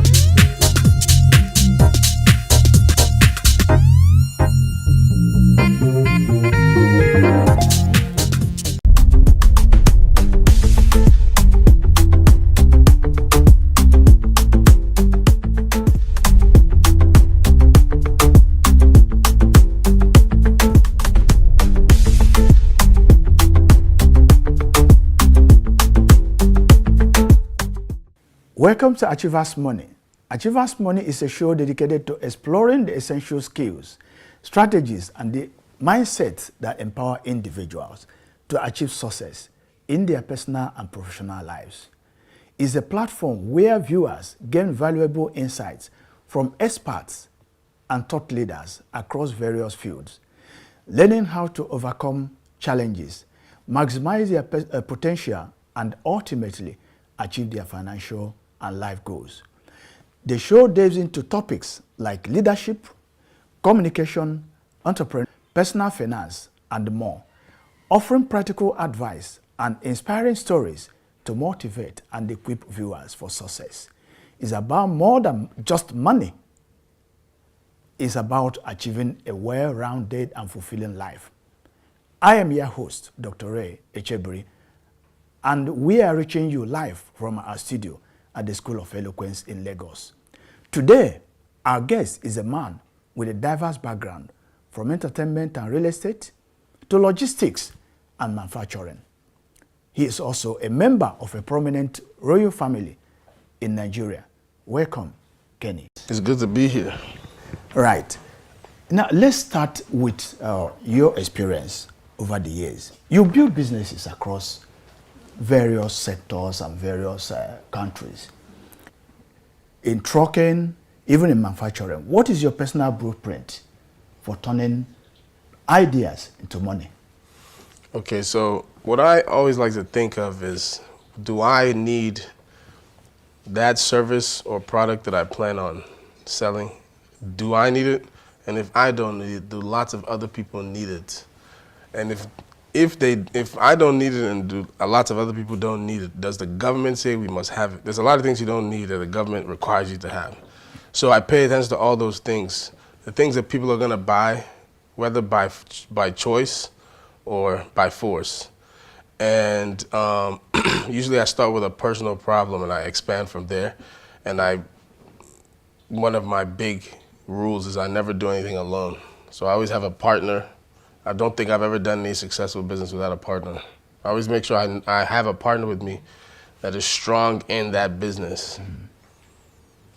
Oh, but many so that's my strategy. Oh, great. But many people in Nigeria believe that partnership doesn't work here. It really works for you? I think they're wrong, yes. I don't think anything else would work for me. If I wasn't somebody who partnered frequently by rule, I don't think I would have been able to do as many businesses. And personally, I don't think businesses work the best if it's owned by one person.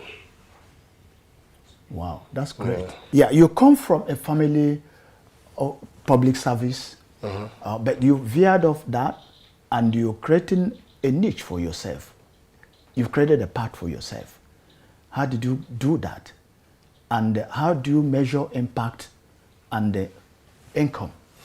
Okay. So that I would have to edit that a little bit. So I didn't create a niche for myself. I still work in public service. I work in currently I'm the young professional council president for FIAPSHI, and what we do is literally public service. So we interact with government. We have government officials that are members. We just had our induction ceremony last week.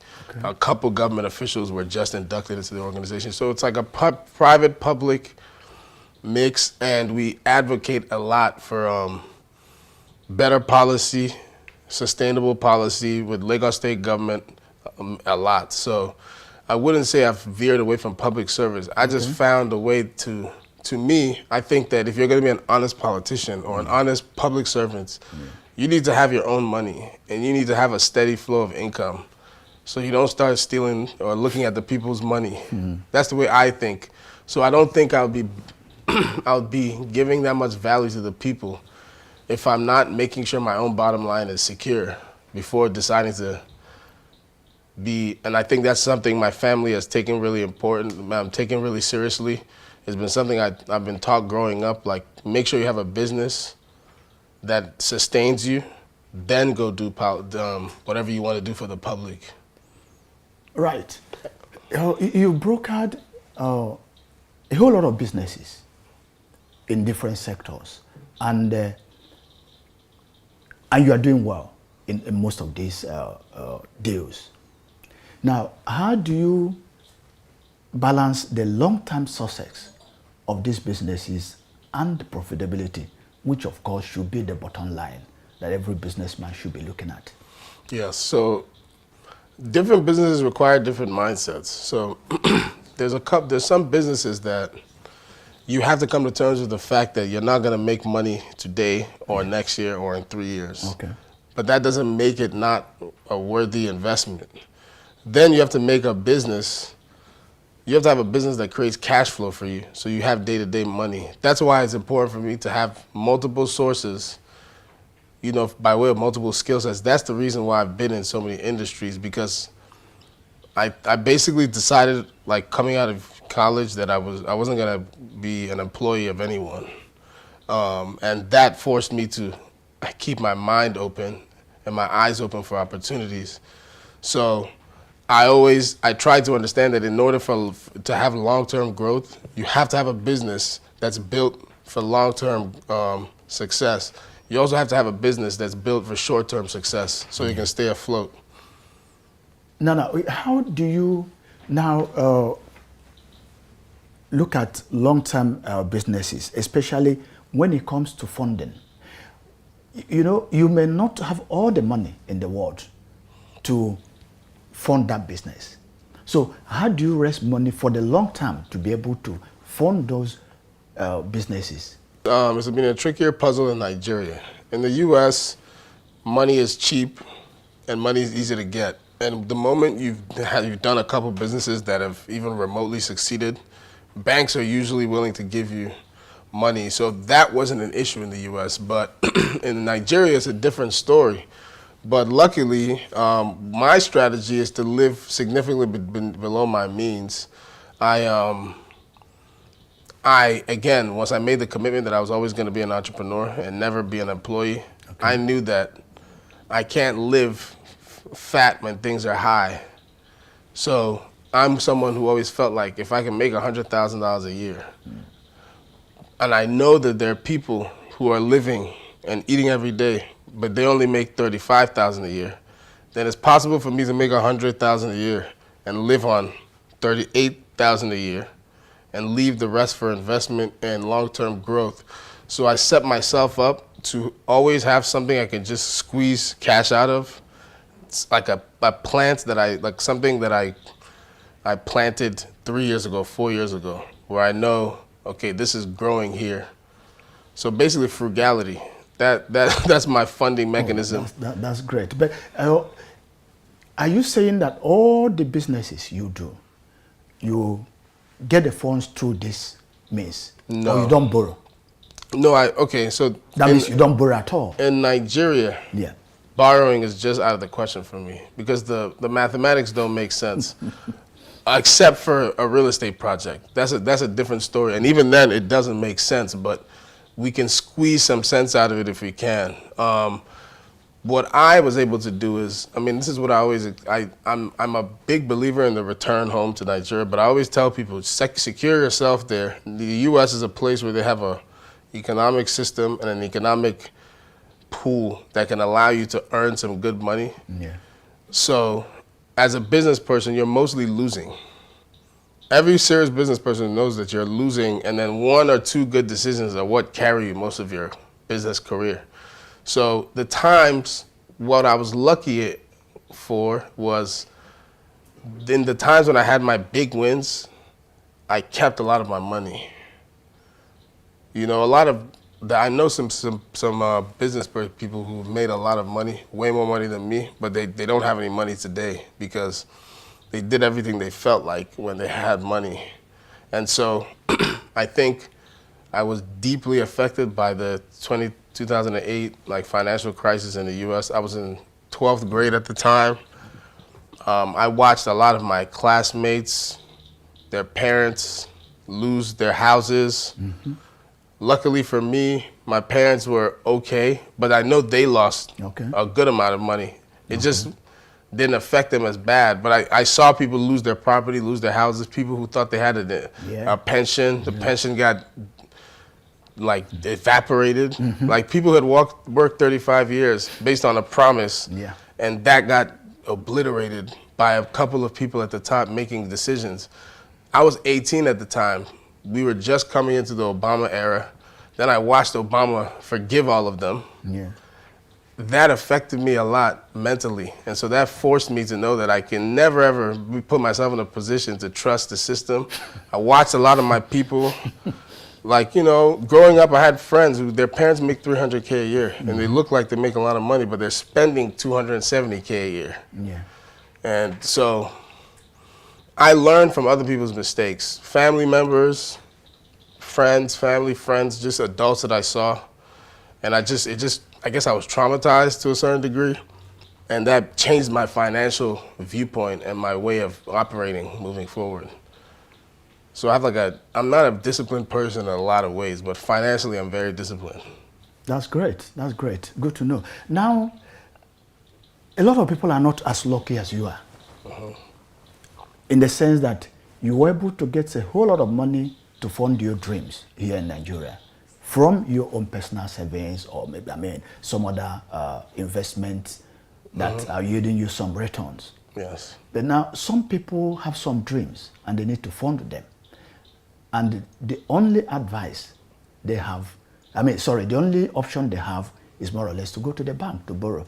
Yes. And the rate is in the region of 30% now. So what is your advice for those people? Yeah, so for people in that situation, I say it's very important to, companies do this all the time, but I think human beings can start doing that, families can start doing that. First of all, do a feasibility study on the thing the project you're trying to embark on. Do you make enough, do you have access to enough money? Do you know people who are willing to loan it to you? And are you even comfortable taking these loans from them? I know people who would give me money today. I feel very uncomfortable taking it because I'm not gonna prospect with somebody else's money and then tell them stories. So you have to gauge your own comfort level. Some people have to come to terms with the fact that we can't do this. I need to work for a certain amount of time. Now, I say I never wanted to be an employee personally, but I'm not one of those people who speaks against it. Definitely, I know some people who were able to launch some pretty good businesses because they held on to their job for another 4 years and saved, and time, over time, you have to come to terms with your limitations. There's a lot of projects I want to take on. I want to build a skyscraper. I can't right now. Okay. I have to come to terms with that. One day maybe I will, but I have to build myself towards that. Come up with a plan for how you can come as close as possible to it and try your best and definitely engage in partnership as much as you can. Networking. Great. And it's been a very interesting discussion. We need to go on break now. Okay. When we return, we continue with this very exciting and interesting discussion with Kenny.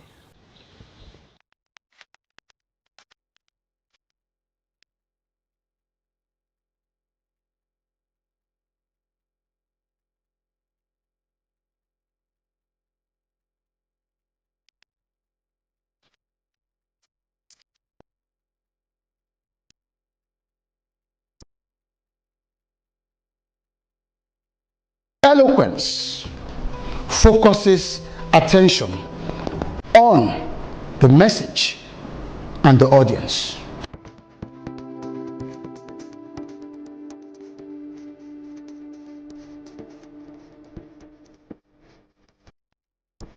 I find it very interesting, exciting, thank you. It was very beneficial. Definitely would learn a lot, a whole lot.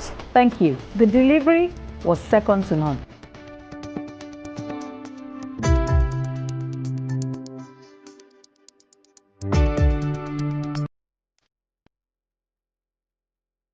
Speak with power. Speak with power. Speak with power.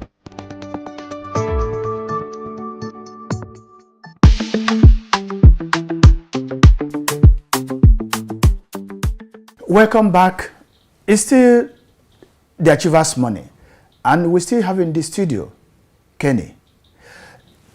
Kenny, it's been an interesting discussion. Definitely. And let's continue. Yes. Now, it does appear you have a way of spotting where the money is. You've gone into real estate, and all over the world, real estate is a money spinner. Yes. And you floated Remax One Lagos. How did you come about that dream? Well, to be honest, I've always been in real estate, from a family, so it's my family business, Remax. So what we did was we acquired the Remax franchise and now operate as Remax. So over the course of years, my father and my parents have accumulated real estate holdings. I was in charge of a number of them in Miami. growing up, but during at a certain point in my life, in my young adulthood, coming out of university. So it wasn't so much that I didn't come up with real estate. Like, no one can take credit for coming up with real estate. Is as old as time. What we just did is found an appreciation for it. I don't think enough people respect real estate as much as they should. So I wouldn't say that was exactly a shrewd spot. It's just real estate is tried and tested over time. And I think if you want to protect yourself and protect your assets for as long as possible, real estate is usually the smartest route. So I don't think I could take credit for finding something special in the market from the real estate standpoint, at least. Yeah. Okay. Now, why did you go for franchising? Why didn't you come up with your own unique name instead of going for Remax One, which is a foreign brand? So our perspective was, I don't want to reinvent the wheel. We have a couple problems here in Nigeria. We have a huge trust deficit. We massively don't trust each other. Okay. And for good reason. Not to say that people trust each other in the US. The only difference is they trust the system. So you don't trust each other and you don't trust the system. Yeah. But what we do trust as Nigerians is established brands over time, especially when they're foreign, especially when they're American for some reason. So it's a psychological thing. So people buy with what they're used to. It's like a Nigerian, if you drop them off in the middle of the desert and you put 10 restaurants in front of them and one of them is Tantalizer, they'll probably walk into the Tantalizer. That's just what they're familiar with. That's how people are. So, and I studied data and I saw that about half the new build in Lagos between 2019 and 2022 was bought by people in the diaspora. So they're the ones with the cash who've saved up $100,000 who can convert it to Naira and invest in a property in Nigeria. And I figured it made more sense. Like, actually, my mom brought the idea to me, and, I thought about it, and I completely agreed. I looked at it like, okay, so if I can sell real estate using a brand that they already know and trust, and then they feel like there's some type of accountability, they feel like they believe that I have a great interest in not defrauding them or engaging in any kind of, untrustworthy behavior, they'll be more likely to buy with us. And they're the ones buying at the largest rate. And then also the Nigerians in Nigeria who are HNIs, who have the money to buy these properties, a lot of them are also aware of Remax from their travels and whatnot. So it just made more sense, rather than reinvesting the wheel and then spending millions on establishing trust in your brand. Okay. I just figured just pay someone who's already done the hard work Okay. of establishing a brand and making it trustworthy, and then use their brand. Okay. Does it mean that your target is Nigerians in the diaspora, not really Nigerians in Nigeria? No, my target is not Nigerians in Nigeria. It just so happens that Nigerians in the diaspora are buying at a rate that allows you to keep your lights on, to then launch yourself to sell to the Nigerians. Because you can bring Nigerians up to speed on the brand, but who you really want to impress and target at first are the people with the money right now to keep your business afloat long enough for you to make a profit, to then market the brand to the Nigerians and then make that a Nigerian. So it's very much Remax has a great interest in having a established brand in the largest black nation in the world, with the country with the largest number of people under the age of 18 in Africa. So that's a huge group of people, future homeowners, future adults, future renters. You want to trap them, you want to catch them, but first you need those HNIs and those diaspora people to keep you afloat and keep your bills paid and keep your lights on. From all indications, actually, you know so much about the Nigerian real estate market. What is your position, or what's your take on the Nigerian real estate market? Is it growing at the rate it's supposed to grow? Or are there impediments, if it is not growing at the rate it's supposed to grow? Are there impediments things that are not making it to grow at the rate it's supposed to grow? It's kind of a half and half answer. So it's growing at a good rate. The amount of units that the average Nigerian could even afford is not growing at a good rate. So what that means is we have a lot of real estate that's unoccupied. We have a lot, I mean, I know if you use you're from the Southeast, you go to the Southeast, there's a high volume of real estate, like value-wise, that's unoccupied. If you go to some places in Anambra State, you have 1 billion naira houses, and there might be 100 of them in one community. That's 100 billion naira worth of real estate that's unused because the owners in Lagos or Abuja or in the US or in London or wherever they live. Lagos, same thing, a lot of like land banking, real estate banking. So there's a lot of unoccupied units in Ikoyi, VI. We have a shortage of affordable housing, which is making the price of housing inflated, which is good for like the real estate professionals as it is now. I don't think it's a good formula for the polity at large. We need a lot more affordable housing. In order to make affordable housing, we would have to get into way more creative ways of debt. They would have to make debt cheaper. They would have to create, using different financial mechanisms, create a way to allow the average Nigerian to be able to one day own a home. There's many Nigerians who rented for years and years and years and had to save up for 30 years just to finally build a house. If you're working, if you can keep a job for 30 years and it's a solid job, you should be able to own a house, in my viewpoint. There's many teachers, university professors, many people, civil servants.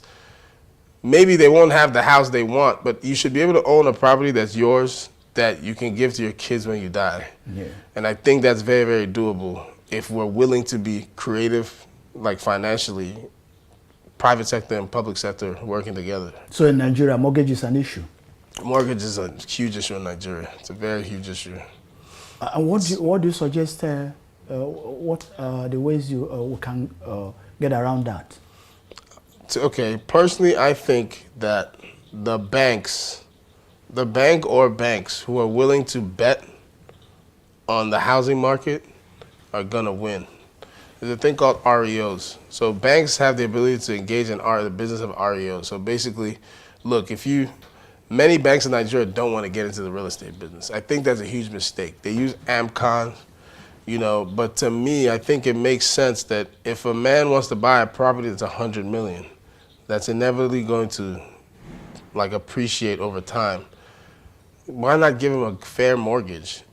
And then we also have to have very, very strict regulation on that space so that, yes, this man is going to engage in this deal with you. You give him a loan, he buys the house. You own the title, and he pays over time. If he misses it, if he starts missing payments up to a certain point, you repossess the property. You keep the money he has already paid you over time, and you get the actual house and whatever value it is. But a lot of banks don't want to get into that business. I will never understand why a bank doesn't want to get into the REO business. But the first bank to decide that I'm going to give people mortgages, I know there's a bunch of microfinance. You go to a bank now, they have like 18 G-Wagons parked in the parking lot because they've collected people's stuff. But the issue is that you have a G-Wagon. That is going to depreciate forever and ever. If it's parked in your parking lot for 1 year, it's lost 1 year of value. In that 1 year, they've made another G-Wagon. So that's the issue. So the moment they're ready to face the real estate industry and actually stop being afraid to run a real estate division in their banks, they'll always be scared of the mortgage space. Okay, now the next issue I would like you to discuss is entrepreneurship. When should entrepreneurs exit if they are struggling with a particular business? Okay, that's also an ethical question to me as well, because I'm like an entrepreneur, and I personally think you have an ethical duty to like, for example, if I start a business, I have a bunch of people, I told them to come work for me. We're going to grow this thing, blah, blah, blah. I've told them all. If the thing starts going bad, I have an ethical duty to make sure I make it work for the sake of a lot of these people. Some people have given up one job to take the job with me, a job that they could have built their future with. So I think ethically, you should definitely try your best to see it through. So I think it very much matters what the reason for exiting is. If you're exiting because you're at your own limit and there's a company or a business that has way more tools and leverage that can make that company bigger, for example, I think you have a duty to, you have a fiduciary duty to your investors, to yourself. You can make some good money, and a lot of your employees can become part of a larger organization that could take them places they couldn't be, or some of them can take a payout as, original founders. So I think that if you can come out without damaging too many people's lives, get out of it as fast as you can. If you're getting out because it's not working at all, right. If you're getting out because it's not working but it can work, you're just not the person who can take it to where it's supposed to go. Then there's also taking on partners. You don't have to exit. There's also taking on partners. Maybe you don't own majority stake anymore, but you can certainly, there's many ways to cut that cake when it comes to fixing a bad business now. But this is very different from if the business is not working and realistically can't work. That's a different story. But if it's a business that can work and it's just not working under you, maybe take on some partners. Right. Kenny, one last question, and it's about the youths. Yes. Many of them have this entrepreneurial fire burning in them. They want to start their own businesses. Some are also there trying to make money very quickly. Yes. What is your advice for the Nigerian youths? Those who want to start their own businesses, how do they go about it? What are the right steps that they must take? Okay, so one of the things I always tell young people is be very self-aware. Self-awareness is one of the most important traits because it allows you to know who you are, audit yourself accurately, audit your surroundings. There's some businesses you just simply can't get into because you're not in a space to get into it. But you can get yourself into that space. So I always tell young people it's very important to network as much as you can, provide value. One of my lucky traits is that I don't have this sense that I'm not afraid to be used. So I think a lot of people, in order to not be used, they never want to do anything for free. Someone who has value and that you need isn't going to hang around you if you're not giving them value. And if you're making them pay you for the value, it's like, fine, I could just go hire someone else. For someone to give you the chance, for someone to give you an opportunity that on paper you might not deserve. Maybe you deserve it spiritually, maybe you deserve it, but on paper, no one can prove that you deserve it. For someone to believe in you and give you those kinds of chances, you have to, one, be willing to provide value without asking for anything in return. That's something that I've always done. And network, take advantage of the people around you and find ways to give them value and grow. That's how you get into rooms. That's how you get opportunities. The reason why you're even allowed to be here is because someone is benefiting from you being there. If you work really hard to not allow people to benefit from you, you'll get the kind of outcomes that comes with that. I see a lot of young people.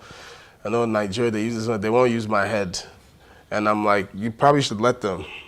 That's what's going to allow them to bring you around, call you when this is happening. Oh, come around because you're valuable. Then that's how you network and leverage your network and all those things and take advantage of it for the short and long term. And be honest. If it's fast money, question it. Some fast money is real and pure. Sometimes, if you're lucky, once in 100 times, there's fast money that's real and pure. But more than likely, it's not real and it's not pure. Try to avoid it if you can. Be honest. and I know it sounds cliche, but that matters a lot to people. Even thieves want you to be honest, you know? So I think it matters, like, you know, just work on yourself a lot, make money, try to make money as much as you can in different ways. Don't have too much pride. Don't think there's anything that's above you, that's below you. And at the same time, don't think anything is above you. You know, have audacity, but with guardrails. You know, these are things I would tell young people. I see this every day. I see a lot of young people who could squeeze more juice out of the orange of life, but they don't, due to certain maybe character flaws, not believing themselves, believing too much in themselves, you know, all these different things. So definitely audit yourself, be very self-aware, and work on yourself constantly. That's what I would say, tell to the youth. That's straight from the expert. These are things you may not be able to learn in a business school, but we got all of them here from Achievers Money. Thank you very much, Kenny. You're welcome, sir. Bye-bye, viewers. See you next time.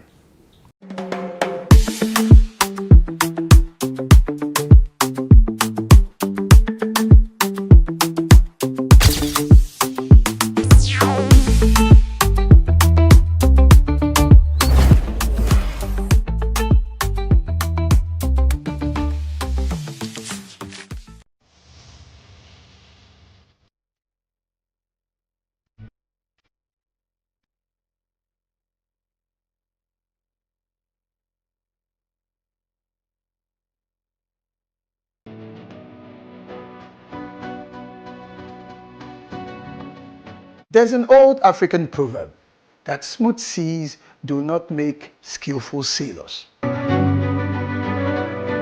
Just imagine life as a voyage and a quest, and you are the sailor. Indeed, the navigator, and your dreams and your aspirations for greatness and for goodness represent your destinations. Hello, dream chasers and future history makers. Welcome to another timeless capsule where we dive deep into the wisdom of ages to fuel your journey, your quest, your desire towards greatness. Today, we're setting sail on the vast ocean of life, guided by an ancient African proverb. Smooth seas do not make skillful sailors. Think about it. If life were always calm and predictable, how would we grow? How would you learn to navigate the storms, harness the winds, and chart our own course towards our dreams? It is indeed, and in fact, the challenges, the setbacks, the unexpected turns, the twists, those difficulties that truly shape us into the capable, resilient individuals that we are meant to be. Just like a skilled sailor relies on their experience and knowledge to conquer the roughest seas, we too must draw upon our inner strength and determination in order to overcome some of life's obstacles that stand between us and our aspirations. Remember, every challenge is an opportunity in disguise. It is a chance to test our limits, to learn new skills, and to emerge stronger than ever before. In fact, as the great Jim Rohn once said, it should make us stronger, wiser, and better. And that's why we must embrace the storms no matter what happens. We must embrace setbacks, for they will teach us valuable lessons. We must also embrace the detours, for they may lead us to even greater destinations than we originally imagined. That is a very important lesson for you. I know it's not always easy. There will be times when the winds are against you, when the waves crash over your bow, and when you feel like giving up. I know, but in those moments, remember the words of the great Nelson Mandela when he said, "It always seems impossible until it's done." So keep your eyes on that horizon, your dreams in heart, and your spirit unwavering. You are the navigator of your own destiny. You have the power to turn those challenges into triumphs, setbacks into comebacks, and dreams into reality. So, let the winds of adversity blow. Let the waves of doubt crash against you. You are that skillful sailor that is capable of navigating any storm. And remember, the greatest rewards await those who dare to venture into the uncharted waters of their own potential. Set sail, my friends, embrace the journey, and may your voyage be filled with courage, resilience, and, of course, the unwavering belief that you are destined for greatness.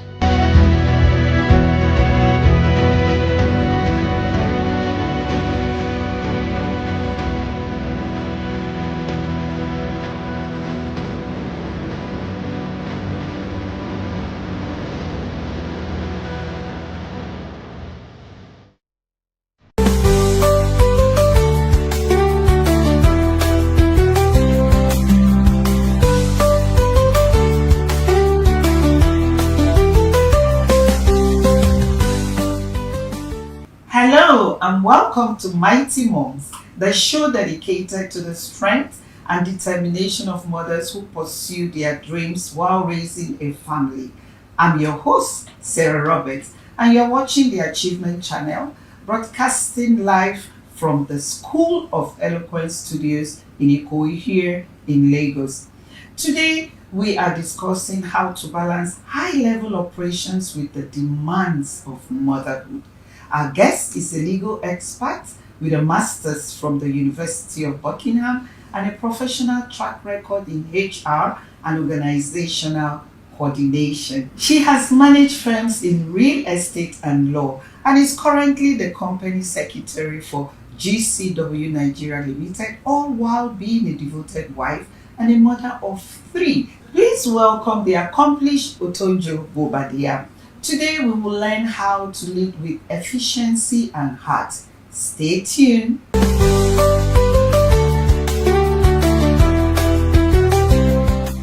Otonjo, I hope you are okay with me calling you Otonjo or Tonjo. Definitely. Which one do you prefer? Definitely, anyone is fine actually. So. All right, I like Tonjo. Okay, that's So fine. maybe I'll mix it. Otonjo, That's Tonjo. fine. It's a wonderful name. Thank you. You're welcome Thank you. to the show. Yeah, thank And you. we're happy to have you. Thank you. Happy to be here too. Thank you so much. Otonjo, you have a master's in international law Yes. and an HR qualification. Yes. How do these professional skills help you to solve everyday problems at work? Okay, first of all, I would say, okay, so I have a background in law. Even before master's, my first degree was in law. And by the time I went into the workplace, I worked in the legal department, I worked in the administrative department.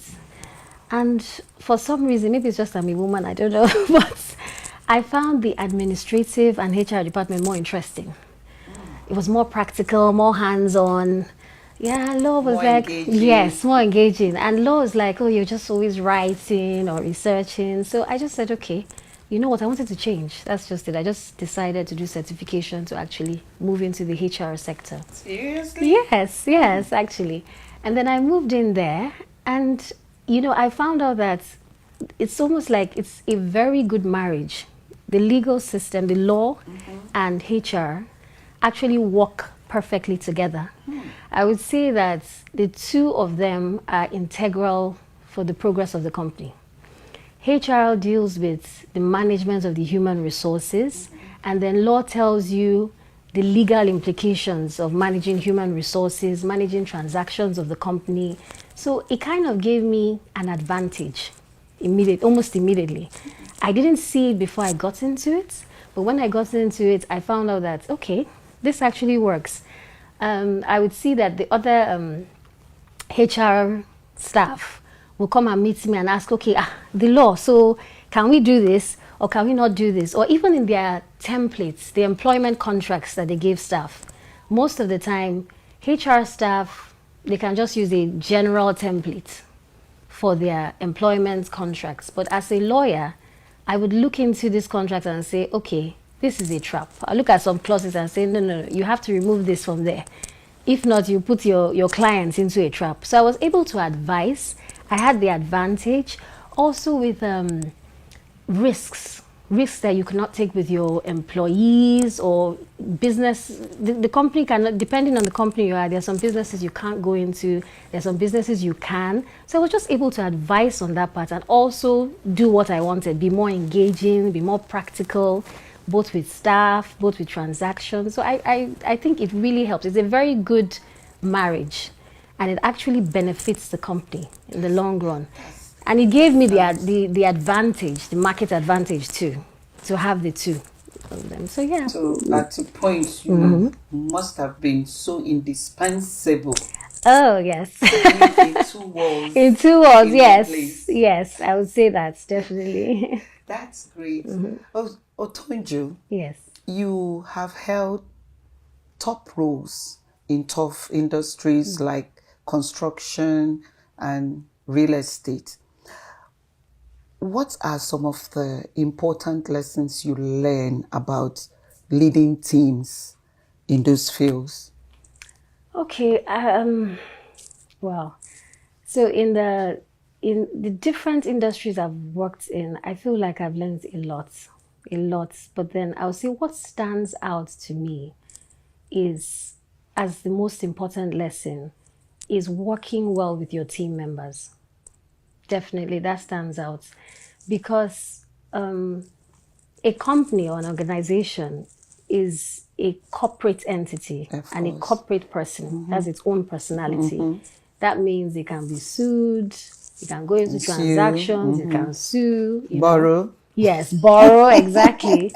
So, because it's not an individual person, doesn't have hands and legs. So I would say your staff, your team, they're your hands and your legs.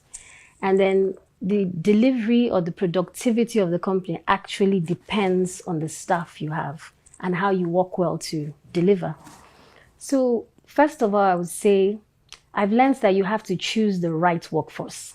Yeah. That may take some time. You may go into the season of hiring and firing, but then when you do get the right workforce, build a structure, a system around it that you can work well with them to deliver. So I would say that structure would entail discipline, will entail accountability, putting systems in place that will make your employees accountable. Willingness, definitely willingness. A lot of feedback, a lot of, you don't want to be too on one end where you're just structure, strict, and your staff can't actually come to you. So you should also show some empathy, show that you're sensitive to the needs of your employee, your staff, so that they can come to you, they can give you feedback. The worst thing to happen to you is to have a hostile workforce. Yeah. And that has happened to me once. So they stifle the productivity, and at the end of the day, you look bad. Yeah. You look really bad. So you have to have a workforce, a team that you can work with. You have to create alliances. You have to create systems that allow for accountability. So it doesn't look like at any point you're witch hunting your employees. Yeah. This is the rule. This is what you have to do. This is the consequence if you don't do it. So it's clear to everyone. So create a plan, clear plan, structures, discipline, feedback, and also be empathetic towards them. That's good. Osonjo, being a mother of 3 is a huge responsibility. And by the way, you don't even look like a mother of 1. Talk less of 3. You look marvelous. You look outstanding. You look amiable. You look everything that, I don't know what adjective I should use to describe you, really. So being a mother of 3 is a huge responsibility. How do you deal with the busy mornings and some of the stressful days without actually feeling overwhelmed? I would not even lie to you that it's not tough. It's not tough. That it's not tough. Okay. I didn't say no, it's easy. I won't say that. Yeah, I won't just say no, you can do it. And yes, you can. However, I would say it takes a lot of planning and intentionality. A lot of that. So, first of all, I would start with the planning. Let me go to the planning aspect. And I feel the planning should start with you and your partner. Yeah. It's very important. Family. Yes. Your partner and you have to understand what you want out of life and understand how to support each other to actually achieve it.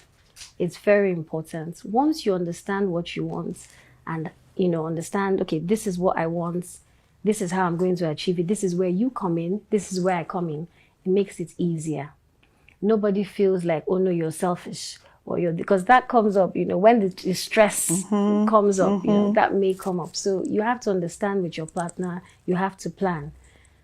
In the planning, there should be structure put in place. I'm a very structured person. I'll show you know. HR, so everything is structure. And then there should be your support system. It's very important to have a healthy support system around it. You can't do everything Family yourself. members. Yes. You can't do everything yourself. Family members, staff. But I would say that if you have staff, then it's necessary to put structure around accountability. Yes.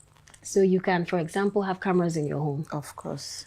Or you can create timelines around your children pending your work period, the work day. So for example, I'm here, I know my kids are in school, you know. And your mind is... Exactly, okay, they're in school, they have this. And when they come back from school, you can either create extracurricular activities, or they're doing lesson, or there's a prep period, but you can kind of account for what they're doing during the day. So that if they are not there, depending on who is your support system, you can get them to account for it, you can talk to them about it. So I would say it's very important. Yeah. I would also say, you also, despite this whole structure, it's very important to also talk to your kids, create time in the day. I know it's hard because some people work late, you know, so you may come back late, and it's hard, but you have to create time in the day. Either you call them from work if you can't, but you have to create time in the day to like touch base with them, find out what is going on. Don't keep it till the weekend. Give them room to communicate with you. Exactly. You can't keep it till the weekend where you don't hear and, you know, because you find out that you work for certain years and you don't know your children eventually. And your children are, it's a very integral part of your life too. So you can't just drop it. I would say that structure is important, support system at home, and also in the workplace. The structure is very important. So you create policies on everything. Policies of time of resumption, time to check out, retention of client retention policies, conflict resolution policies. Make it clear. Choose your team. They know your policies and they can work with it. It's almost like on autopilot. You know, whether you have to go out for a meeting, whether you have to travel, your staff know what they're working with. This discussion is getting more interesting. We will be right back shortly after this break.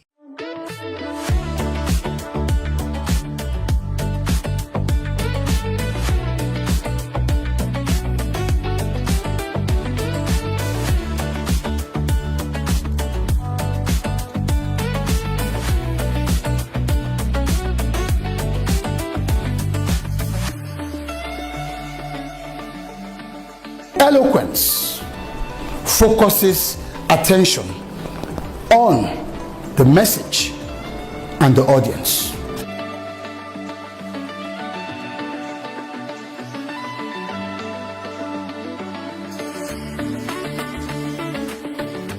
I found it very interesting, exciting, stimulating. It was very beneficial. Definitely would learn a lot, a whole lot. Thank you. The delivery was second to none.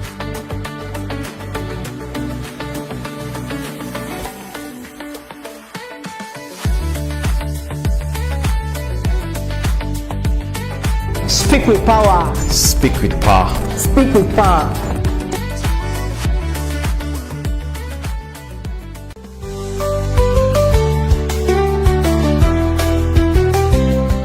Welcome back. Otonjo, you are an expert at making things run smoothly. You said it earlier, Dave. Can you tell us some of the simple tricks you use in making your home run, or keeping your home run as smoothly, your home life run as smoothly and organized as your work life? Okay. So I would say those two things, I would have to repeat them again. The structure and the support system. They're actually very important, because you can't, if you don't have a support system, you can't do everything yourself. You can't be here and be somewhere else at the same time. The mother is said to have 10 hands. I'm telling you, like, you have to have eyes behind your head, really. So you do a lot. You do a lot, and then you have to ensure that everything comes together to ensure that you're progressing. You're not just running around in circles. So I would say you have to have a support team. It can be family. You know, some people have family, grandparents, siblings that can stay with the children, you know, or it can be staff. Some people don't have their family around them. But if it is staff, you have to have cameras. You have to have a special plan. Because you don't know who you're leaving your children with. You have to have that accountability. You have to be able to account for their timelines, their spaces, what they are doing at each time. It helps. Also, you have to, if you have family, same thing. Same thing. You have to be able to talk to them. You have to make sure they're accountable to you. They have a good relationship with the children. Hear from your children. Because sometimes the staff will give you the impression that everything is going on well. And then you talk to the child and it's not going on well. So you have to be able to get feedback. Always get feedback. Always have people in place that can help you, because you can't do everything. You have to delegate. Being a career woman and a mother at the same time is not easy. Not easy. No. But it is achievable. Yes, it is achievable. So Otonjo, with such a demanding career and a family of 5, what do you do where self-care is concerned? How do you find time for self-care? And why do you think it is important for your mental health, well-being? I think self-care is very important, especially when you work really hard. So you make plans for a kind of getaway alone? Definitely, definitely. Let's hear it. Yes, so I would say first of all, you have to be conscious. You have to be very deliberate about that. You have to have spiritual and physical rejuvenation. If you don't relax, if you're not deliberate, you would burn out. Exactly. And then when you do burn out, it's not beneficial to anybody. It's not beneficial to you. It's not beneficial to the people you're working with. It's not beneficial to your children. So if you burn out, you're useless to everybody. So you're like a machine that is not functioning. Exactly. So you're useless to everybody. So everyone has the way they feel they relax. It's not one fits all, but I would recommend that whatever it is that you do to relax, you need to do it. You need to take time out to do it. I would say I like to spend time I meditate, spend time with God. And then I take time off. I like weekends away sometimes to indulge. You work hard. You work hard for your money. So spend your money on yourself, not just kids and, you know. So take time off. Go to a spa. Get a spa treatment. Sometimes pamper yourself. You deserve it because you work hard. So take time out to relax. Also, another thing I like is also sometimes create memories with your kids. You know, they don't go back. You can't relive their age. Once they pass their age, they've passed it. So you are at work most of the time. There must be a history. Exactly. So for take one time to fall out. back on later on. Yes. This is what we did. This is what we did. Yes. You know, so take time out. You know, take time out for yourself, with your spouse. You can choose to take time out with your spouse or by yourself or with the kids, you know. And just, you know, relax. But whatever it's it is. important that you very have important. to very, very important. take some time out for yourself. Yes, very, very important. You don't because want to our burn mothers out there must know, have to know how to deal with you know, the responsibility of raising a family, pursuing their careers or their dreams, and also taking care of themselves. It's like a tripod. Definitely. Yeah. You have to be deliberate. Definitely. Thank you. Thank you. Finally, Otonjo, what piece of advice would you want to give to our mighty moms out there who want to reach the top or the peak of their careers without actually neglecting their homes or family? Okay, so with this, I would start from the very beginning. And for me, the very beginning is family. Family. The partner you choose. The partner you choose to marry is very, very important. You should start from there. What do you want in life? Define what you want. What do you want? Speak with your partner and agree even before you go into marriage. I know people play this down, and many times you find out that people get married out of feelings. You know, the way this partner makes me feel, the way, you know. But then you find out that you go into marriage and those feelings, they dwindle. Sometimes it's high, sometimes it's low, and then the pressures come. Pressure of children, pressure of finance, so many things. And then you all those of a feelings. sudden Exactly. you start having goals and dreams that emerges from nowhere. And then because you haven't planned, it is actually very hard to just step into it all of a sudden, you know. So you should plan very well with your partner. See who your partner is, you know exactly what you want, know exactly what he wants. If you feel that you are not compatible for marriage, then that's the time that you should rethink, should I marry this person or not? For example, somebody wants, is just very family oriented, doesn't want you to work, you know, at that time you have to ensure, this is what I want. Are we willing to go or not? You have to know. Then there are some people that just want, okay, be in the workforce. In that case, you talk around it. When you have decided that, okay, this is the person I want, you now create systems around it that can actually work, you know. So you want a woman that maybe works, is in the workforce. As a man, a partner, you have to be prepared to assist her with the home front too. So you guys are not, you're not in competition. Your partners. Your partners. You need to work together, you know. So have that discussion and know that, okay, these are the challenges you're going to face since you have decided on this. What do we do? As I said before, it's not one fits all. Yeah. They are different. Exactly. So you decide, this is what I want. Yeah. This is what we can do. This is the support system we can create around it. For some people, it may be work before we have children. Maybe let's spend some few years before we have children.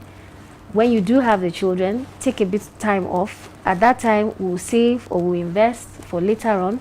Some people, it may be all the way. All the way. So it just depends on you and your partner and your planning. It's very, very important to plan. I would say that. And then when you do plan, create the system. Create the system around it. Create, you know, get the support system you need. Get the structure in place you need. You guys know you're working together. So it's not a surprise. Your partner is, no, I don't want this. Or, you know, we've already talked about it. Yeah. You know, so you can always come back and say, but we talked about this. Let's go back to our drawing board and let's see what are the things we need to put in place that will enable this to work. Because either of I feel the two pillars are so important.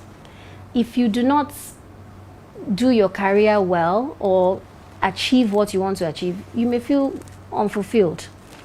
But then your children are so important that when you do retire, because one day you will. Yeah, they will show. Exactly. You will, and you will come back to children that maybe you don't know, or children that don't really have a bond at all with their parents. With their family, yeah. And then somehow, in some ways, I wouldn't say, no, I'm not saying financially, but even if you're wealthy, your children would administer your finances at the end of the day. Now, if you haven't trained these children well, or you don't have a relationship with them, you may be put in a home. You know, true. you may be neglected because no matter how rich or wealthy you are, as you get older, the things you can do by yourself reduce. And then these children are supposed to take over from you. If they don't know what to do, you're also in trouble. So everything is hinged on planning. The mighty mother must plan Very to important. enjoy her future. Yes, Isn't it? Definitely. Thank you so much. I wish we could continue, Otonjo, but this is where to pursue their career and also learn to not neglect their home. Thank you so much for coming. Thank you. Thank you.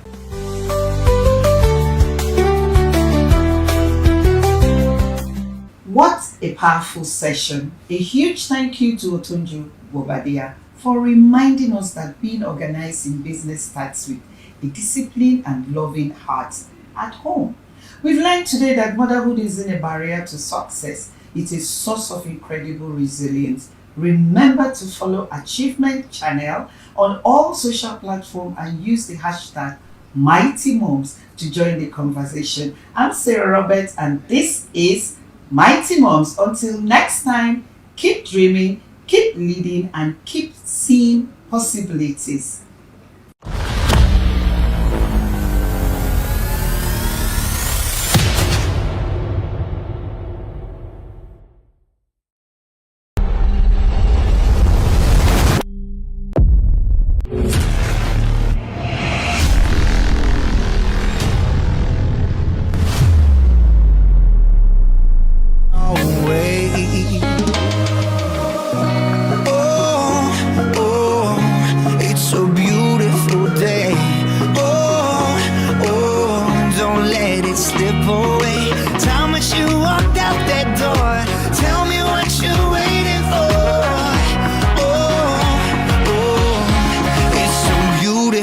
Day.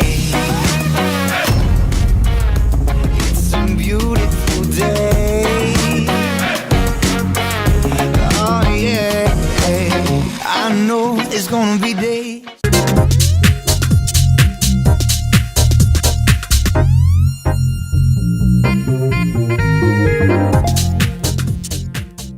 Hello, this is Achievement Channel and I'm Tracy Dominic. Today we're at Central Lagos CMS where we are diving into an intriguing question. How do we rate our own public speaking skills? Yes, we often judge others, but how do we assess ourselves? Today we're about to find out all of that and more, so come with me.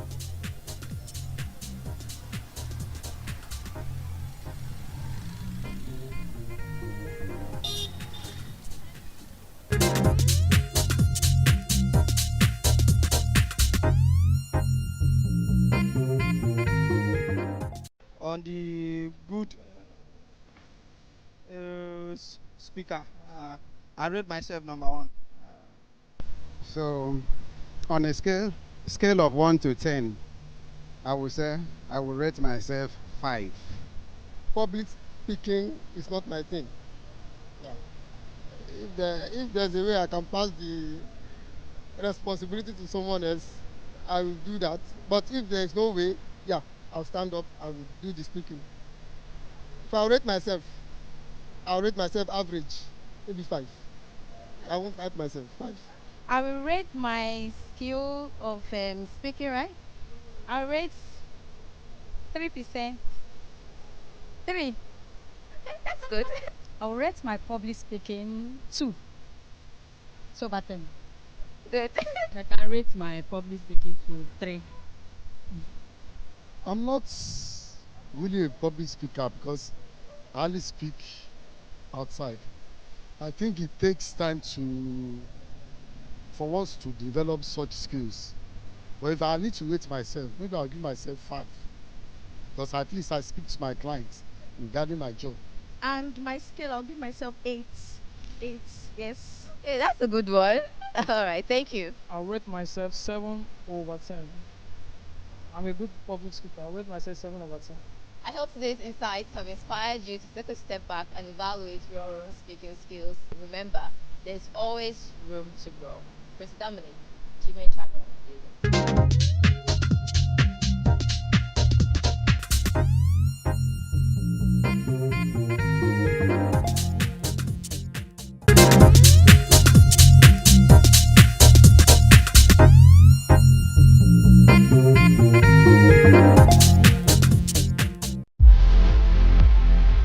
Welcome to Teachers World, where we celebrate the heroes of education.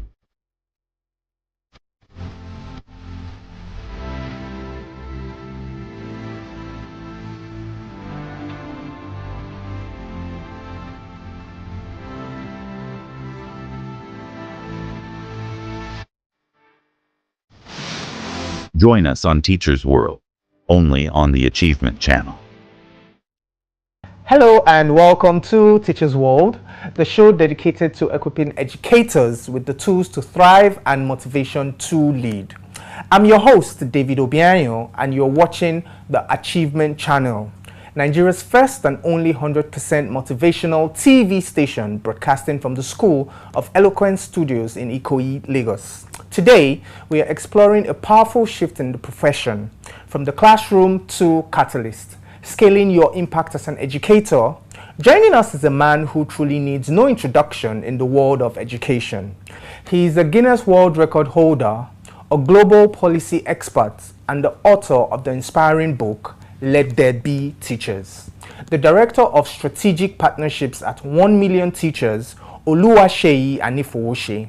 He is a dynamic education policy expert, thought leader, and advocate for teacher development and systemic education reform. Oluwaseyi leads high-impact collaborations that promote teacher excellence, professional growth, and equitable learning outcomes across Africa. Today, we will discuss how you can move beyond the four walls of your classroom to become a national leader and a catalyst for change. Whether you are in a city school or a rural classroom, stay tuned. This conversation is about to change the way you see your career. Join us on Teachers World, only on the Achievement Channel. Welcome again to the show, Mr. Oluwaseyi. It's good to have you here. Thank you, Mr. Smooth Teacher. Nice to see you again. Okay, so what a lot of people may not know is that we've known each other for close to a decade as acquaintances, went for an activity, and from then we knew that we're going to be doing so many projects together. Absolutely. So that brings me to the first question. It's a thing about mindsets. You and I, we already had this mindset from the beginning that we're going to do great things. Yeah. So if I ask you, what do you think it is that makes a teacher's mindset such a pivotal part of making them see themselves as leaders and not just employees? So thank you once again, and I'd like to start by appreciating you for this kind of initiative. Over the years, one of the things that I've always believed, particularly in our sector, this education sector, is that we do not know how to tell our stories very well. All right, I feel that we've not been sharing the things, the impact in the education space, and so this kind of initiative helps us to be able to communicate our value, and I probably will get, probably we'll talk more about that as we go in this interview. So basically, I'd like to appreciate you for this first stuff. And then, so talking about the question, mindset, I believe that teaching is not just a profession, all right? Unlike every other profession, teaching is way different. I like to say that you're not a teacher because of the subject you teach. So for many years I taught English, but that's not what makes me a teacher. What makes me a teacher is my capacity to illuminate the mind, inspire change, and transform generations, one child per time. And so as teachers, we must come to understand that because you teach in a school doesn't confine you to that school, right? Towards the end of last year, I started to make some videos on my social media platforms, and I did a series, and I titled it Teachers Who Built a Nation. And in the videos, what I did was to objectively did a collection of Nigerian leaders who were once teachers, and interestingly, there were a lot of them. starting from what do you call Shehu Shagari, Obafemi Awolowo, Ahmadu Bello. I mean, many of these presidents up till our last vice president, Yemi Osinbajo, many of them had classroom experiences. So what that tells me is that being a teacher gives you the capacity to live not just within the four walls of the classroom. It gives you the capacity to be able to lead, to transform not just your environment, but to transform your nation. And so we must get to a point where teachers understand that you can inspire change. You can build a nation, and building a nation is in two ways. First, in yourself, and then in the students that you teach. All right. I normally would say that teachers are custodians of the future. So in your classroom are students who will eventually lead the future, and so that first of all empowers you as an influence in future. So that means your relevance in the future is secure. I don't know if you understand what I mean. And then talking about you as a teacher, you also have the capacity to lead a change. So we must encourage teachers to understand that because you are teaching in a school, should not confine you to that school. Right? So you are not just an employee who is collecting salary. You are a change maker. Transformational leader. Absolutely. Totally get that. I mean, as transformational leaders ourselves, we have walked this path, and I think I totally get what you're saying. And maybe someday soon, some people may start researching teachers who built a nation, and we might have Oluseyi and David right there. Absolutely, and that's what it. So what we're doing right now is actually we're curating the future, such that 10 years after now, 20 years after now, people can reference David Obiayon, who was once a classroom teacher, but then transitioned from not just being a classroom teacher to begin to engage, all right, to begin to develop. That's how they started. They were not just comfortable with just being teachers. They wanted to do more. They wanted to give more to the community. They wanted to give more to the society. And then when they became leaders, it showed. Many of them went to the National Assembly and they curated, for instance, someone like Alvan Ikoku was once a teacher. All right, so you have College of Alvan Ikoku College of Education, you have Alvan Ikoku Federal College of Education. So you have things that are traceable to him. Someone like the then Solomon La, he was once a governor in Plateau State, who initiated a lot of things. So you have a number of them who were not just comfortable with just being teachers. So they carried their influence beyond the classroom and began to institutionalize policies that will help the younger generation become better. And that's what we're enjoying today. I see you towing that part. Okay.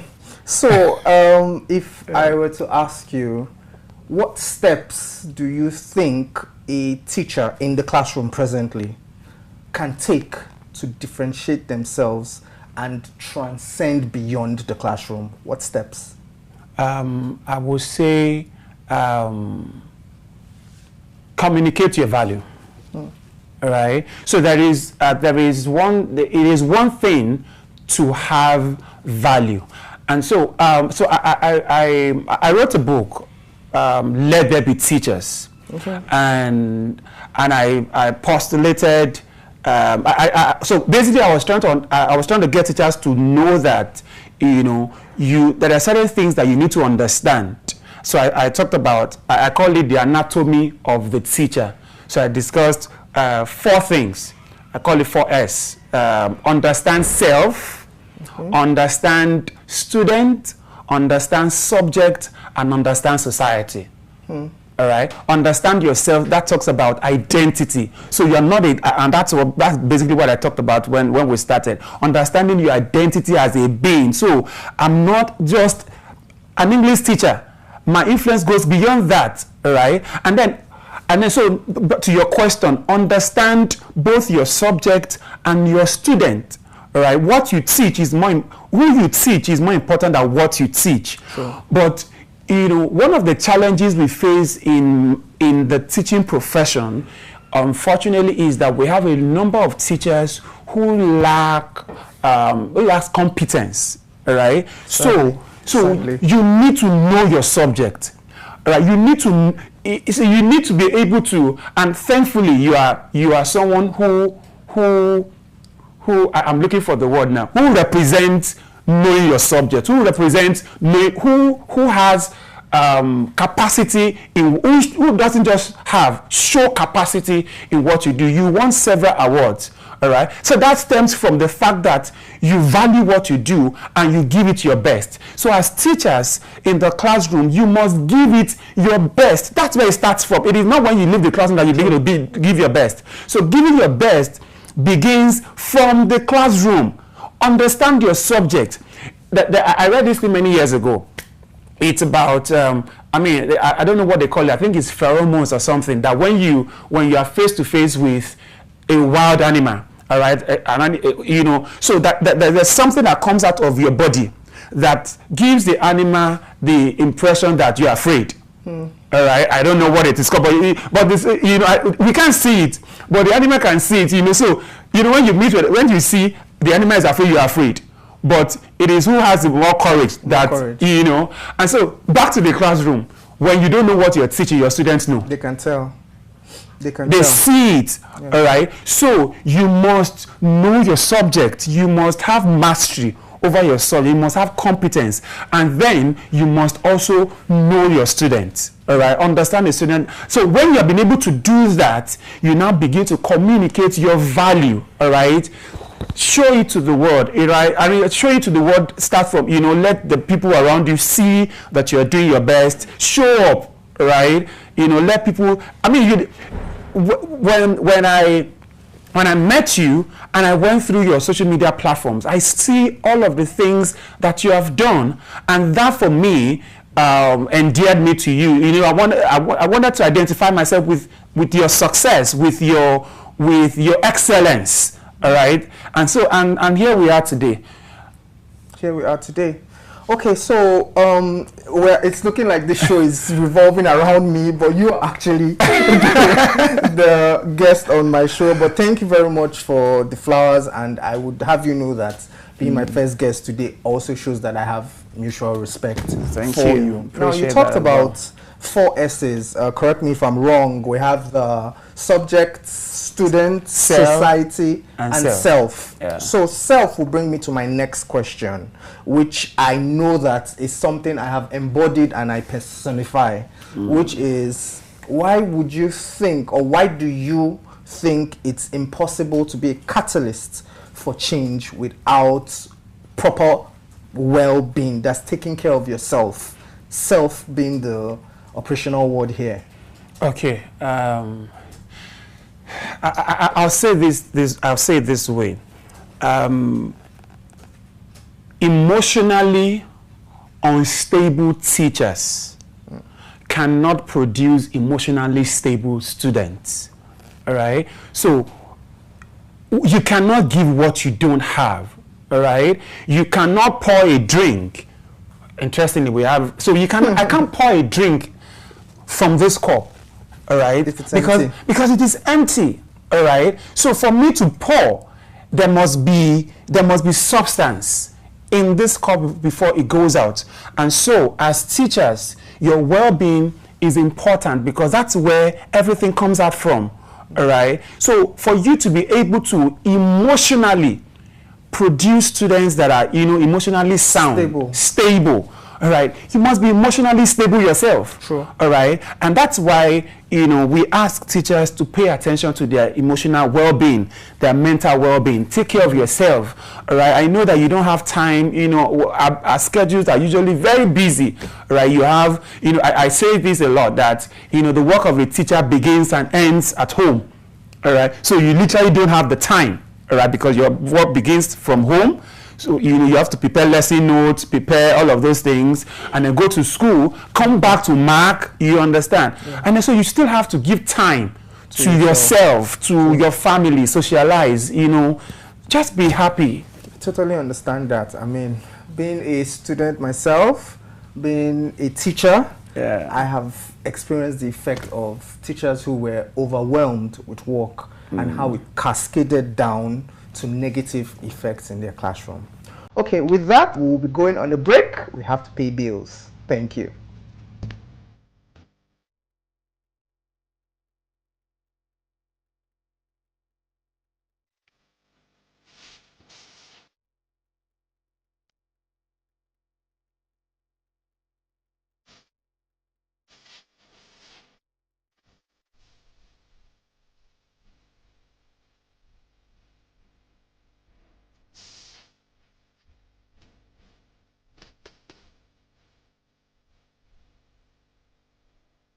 So to do well in public speaking, you must see it as a relationship between yourself and your audience.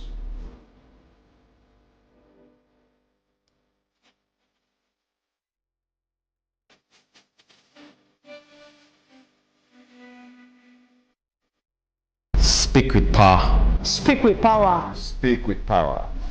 Speak with power.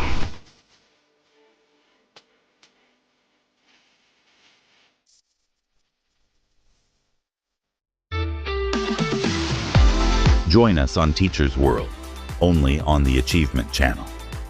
Welcome back to Teacher's World, and I still have Mr. Anifowoshe with me in the studio.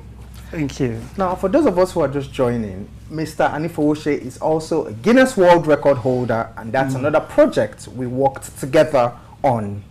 Now, this brings me to this question. As a Guinness World Record holder, what would you say is the importance of teachers working together, collaboration? Okay, so what that event has taught me is the power of collaboration. Right?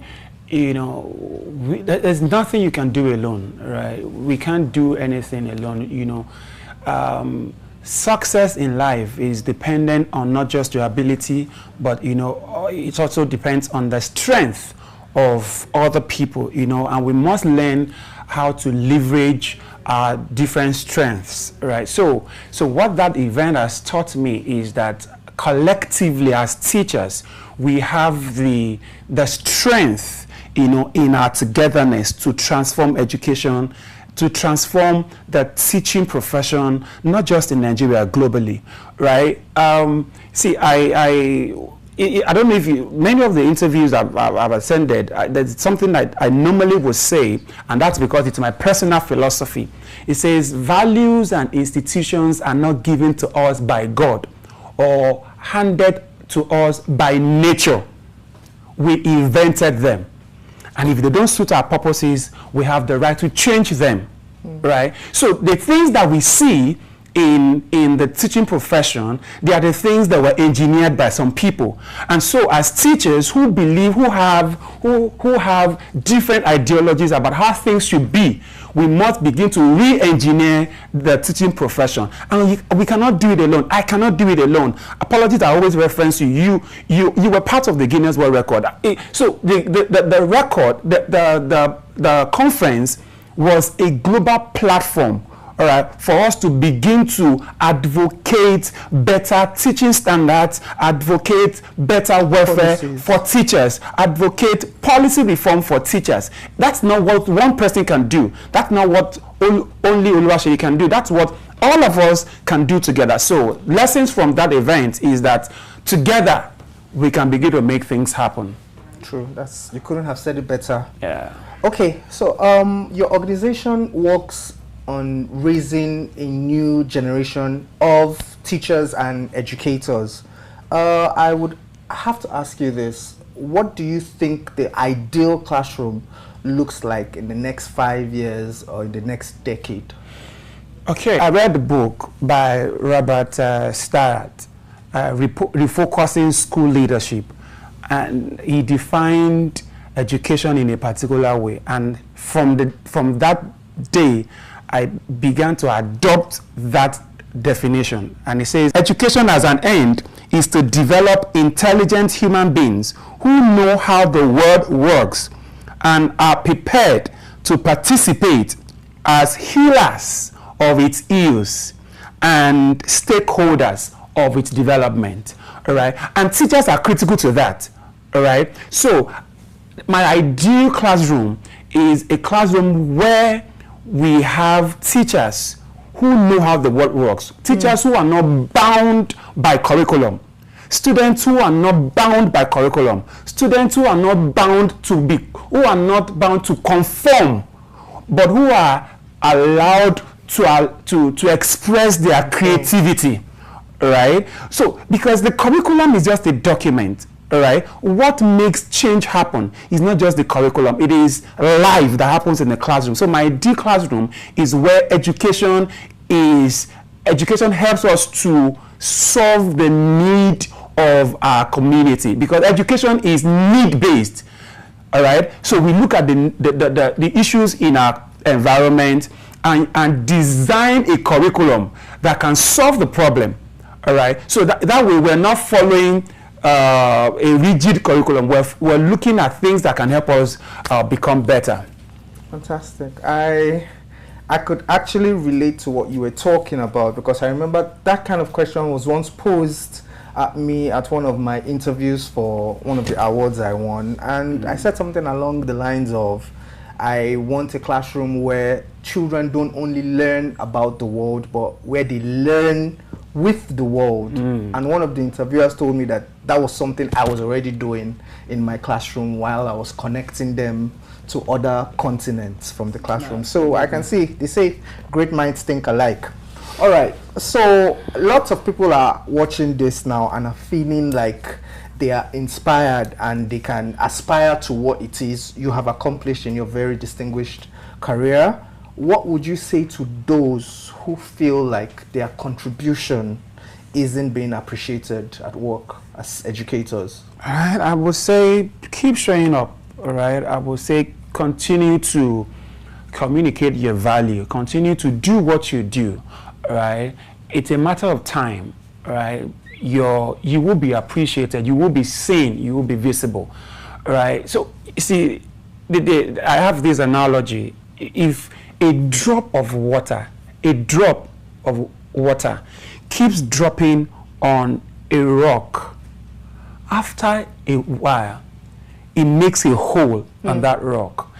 Even as hard as this thing is, if you have drops, you know, so the consistency of the drops makes impact on this solid surface, and it makes a hole. And so that's the same thing I would say, right? Keep dropping, be consistent, all right? Just keep doing what you're doing, all right? Keep evolving, all right? Keep learning, and with time, all right, it says time and chance happening to everyone. Yeah, so all your right. time will come. So that's a very profound way to close that, and I actually agree with you. There is nothing as important as consistency. It always leaves its mark. Absolutely. All right, so thank you so much for being here, Mr.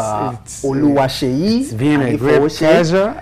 It's fantastic to have you in the studio with me, and I would want us to do more things together. Absolutely. However, there's one thing that's going to be happening on this show for everyone who is going to come here. Mr. Anifowoshey has the privilege of being the first person to launch this tradition, and he's going to nominate one other educator who he would like to see on this show sometime. So amazing. The floor is yours. That is very, so I have a lot of people, all right, so I think I'll just choose one. Okay.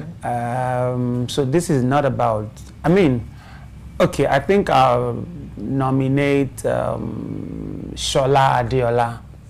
Shola Adiola. Sojibra.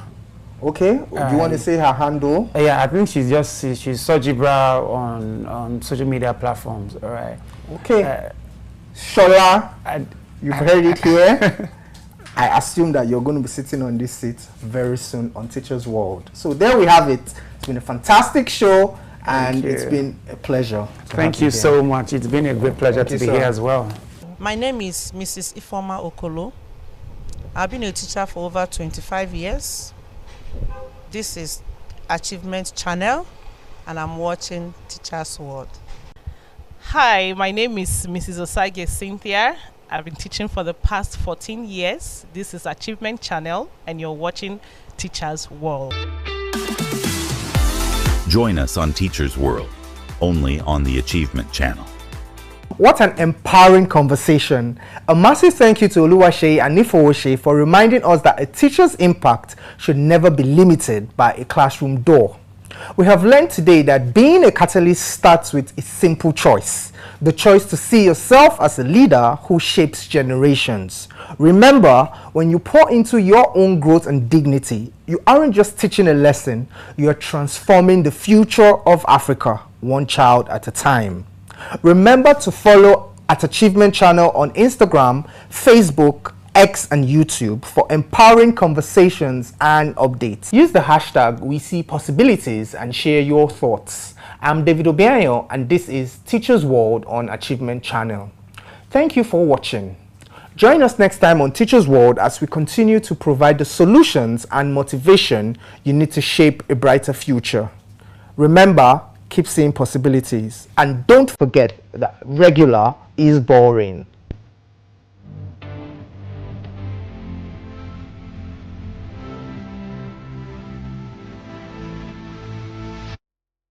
A new day dawns, full of possibilities.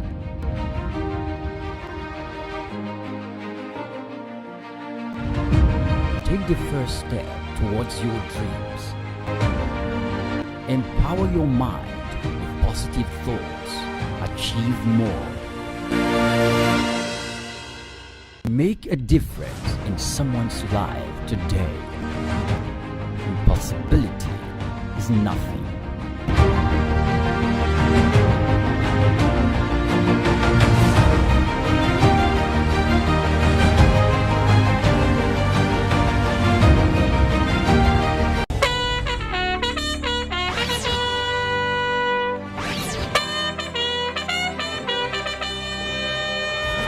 We wear the khaki, but we carry more than just a bag.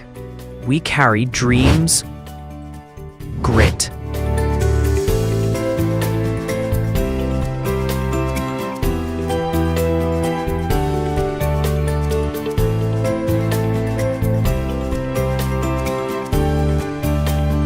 and a will to serve.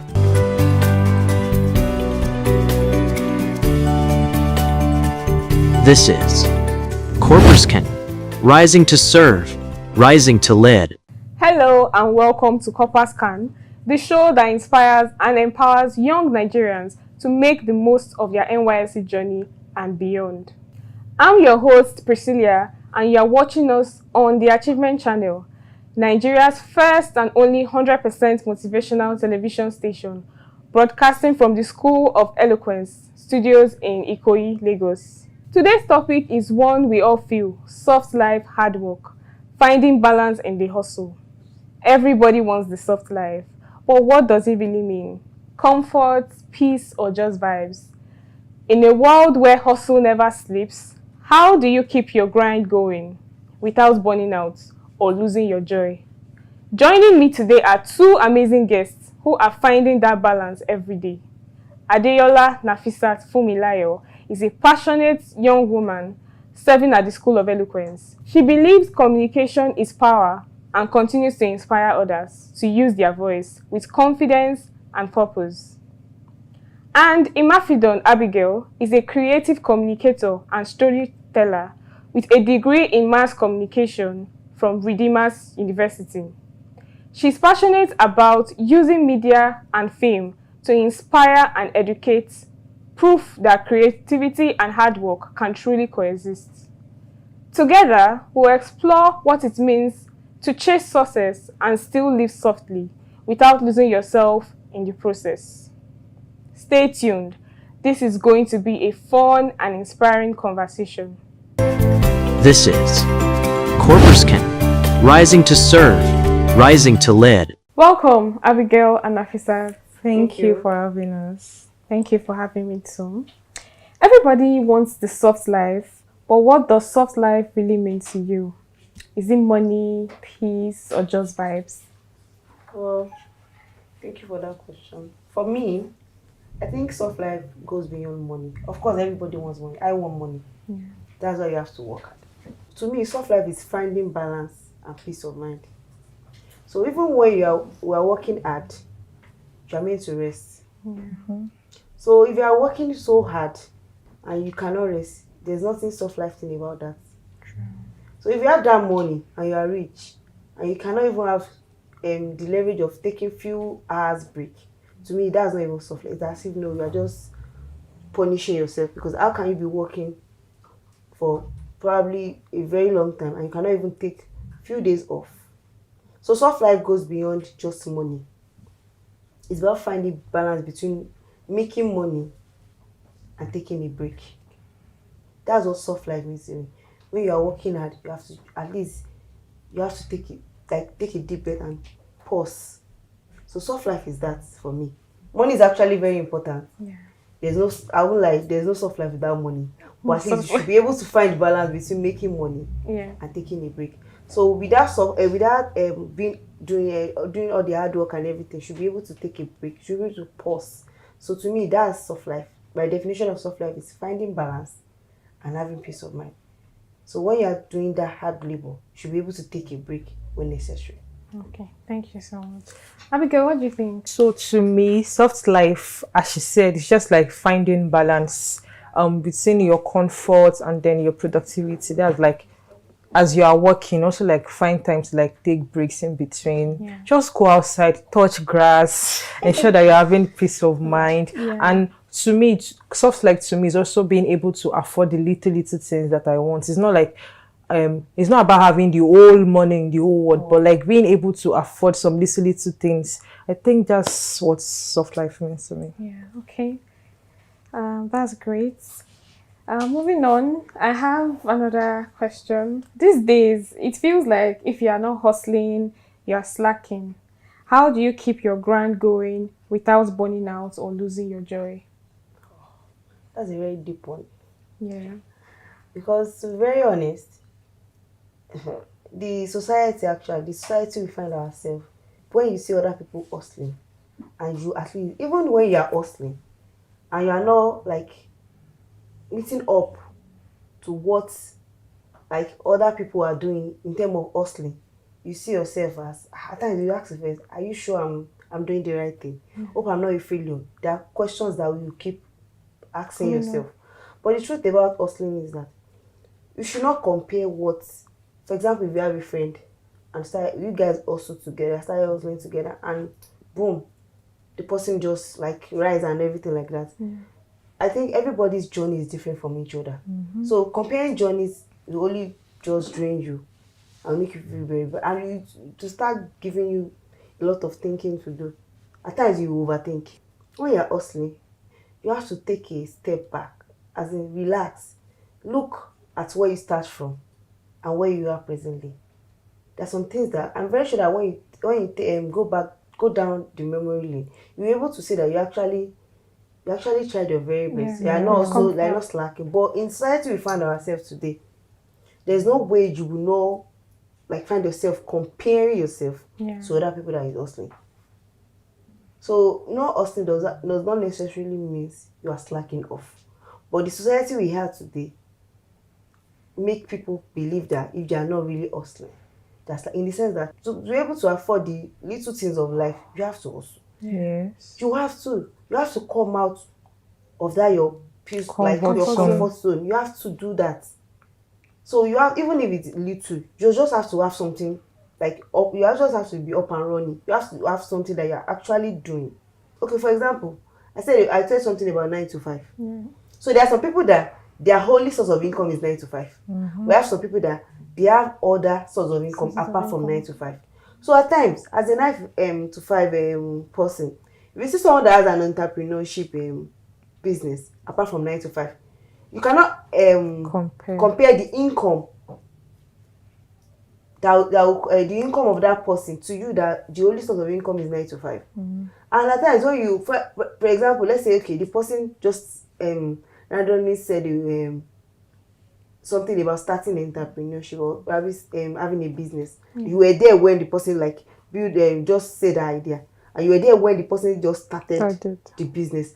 And probably a year down the line or 6 months down the line, when you notice the growth of that person, for someone like you that you are just like the only source of income is just 9 to 5, you question yourself like I should have just also I should have just go into this entrepreneurship also. Because and one thing is that the reason because that person did business and the person, he or she, is able to succeed in it, does not mean that if you do the same you'll be able to succeed in it. That's just the point. So doing that does not mean you are slacking off.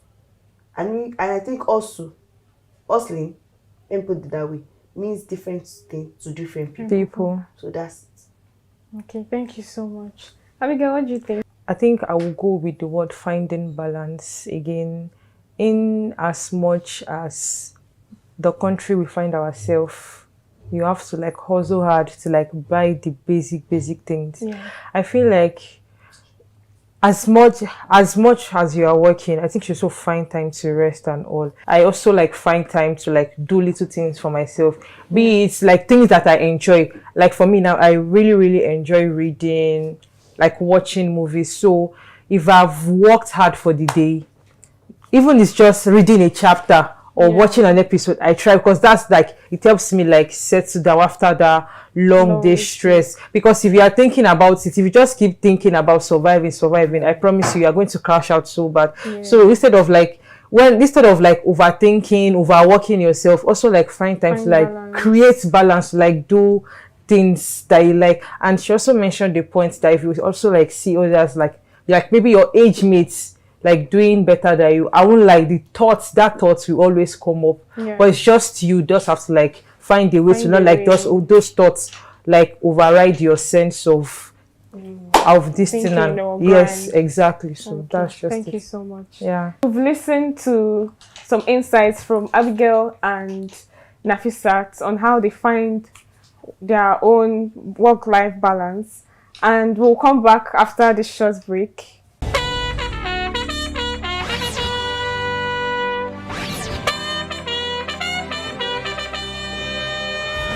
We wear the khaki, but we carry more than just a bag.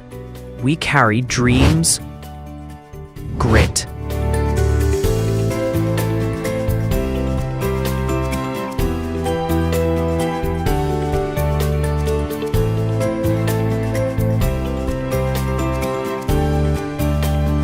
and a will to serve.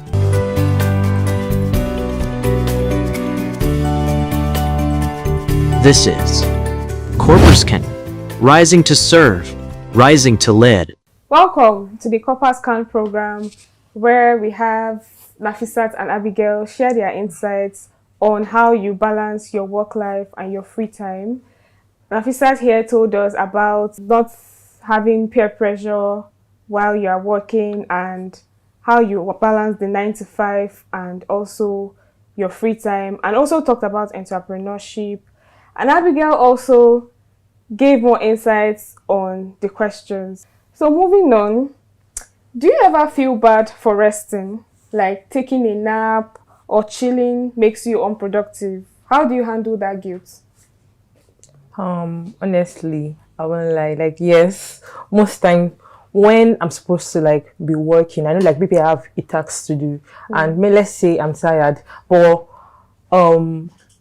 if I don't rest, I might not give that task my all. So it's just better for me to like just like take a break, maybe for some minutes, and then continue with the task. Because if I don't, I promise you, once I complete that task, even the outcome, you yourself, you are not going to like it. So it's very essential, no matter how busy, like definitely we'll be busy.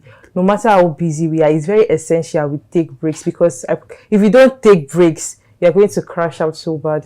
So it's very essential that you take break. And don't feel guilty about it, because once you break down, you still have yourself to blame. So it's just better, as much as you can, take breaks in between and then go back to do whatsoever you are doing. Okay, what does taking break mean to you? Like, what do you do? Taking breaks, for me, when I want to rest, I most time like rest with maybe by listening to music. It just help me put my mind at ease, like not doing anything. Sometimes I even just like go off my phone, just keep my phone somewhere, just lie down somewhere, just rest. Not just like just to like for the meantime. For me, I think you asked the question like, do I ever feel guilty? Guilty, yeah. Of course I do, but there are some breaks that I don't feel guilty for because they're actually very much needed. It says that some people believe that being busy means being valuable, which is not. Not all the time. Not all the time. At times, rest is also very productive because when you rest, your mind works better. Like your creativity come out much more better because you've taken. It's like you take a deep breath. I don't know. There's an exercise that I think medically you take. They say inhale and exhale. So at times when it's like taking a pause. Like, okay, everything is abused. Calm down, take a pause down. Then okay, fine. You can even if it's just 1 minute. That inhaling and exhaling. When you do that, when you finish it, you notice that you feel much better.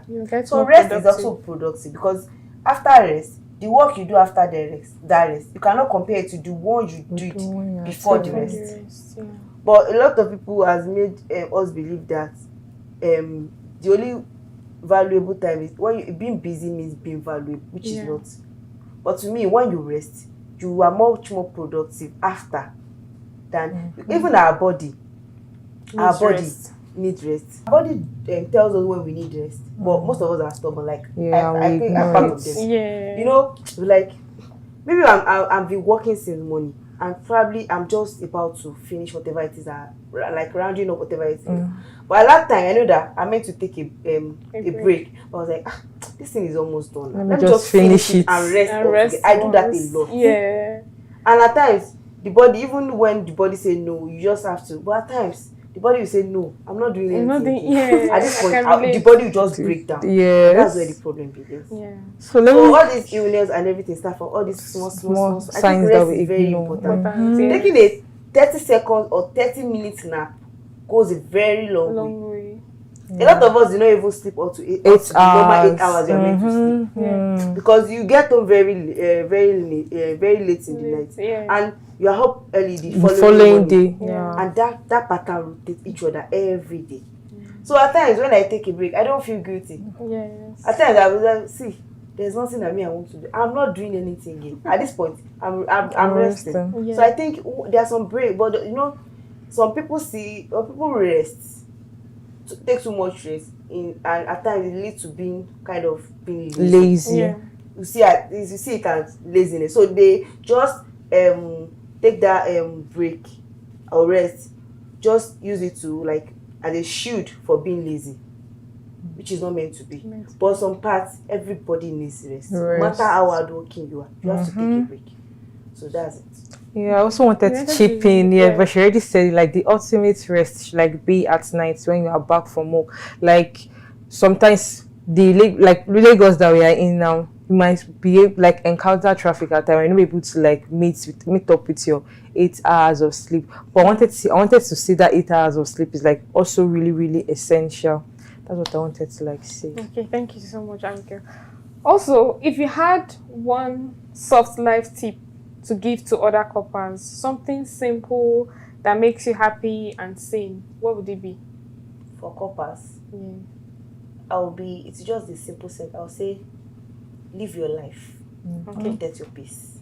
NYSC here can be very, very, very, very, very stressful. It's not even can be. It is very stressful. Aside the camp life. To me, a lot of people have all their whole life, they have never been stressed before. The only time they are stressed is during their NYSC. Because I think NYSC here pushes everybody out of their comfort zone. True. So some people that are used to this soft life, no stress, everything, there's no way you'll be an NYSC member, a core member, you're not stressed. There's no way. At one point in time, you will stress. So I think my own is live your life and protect your peace.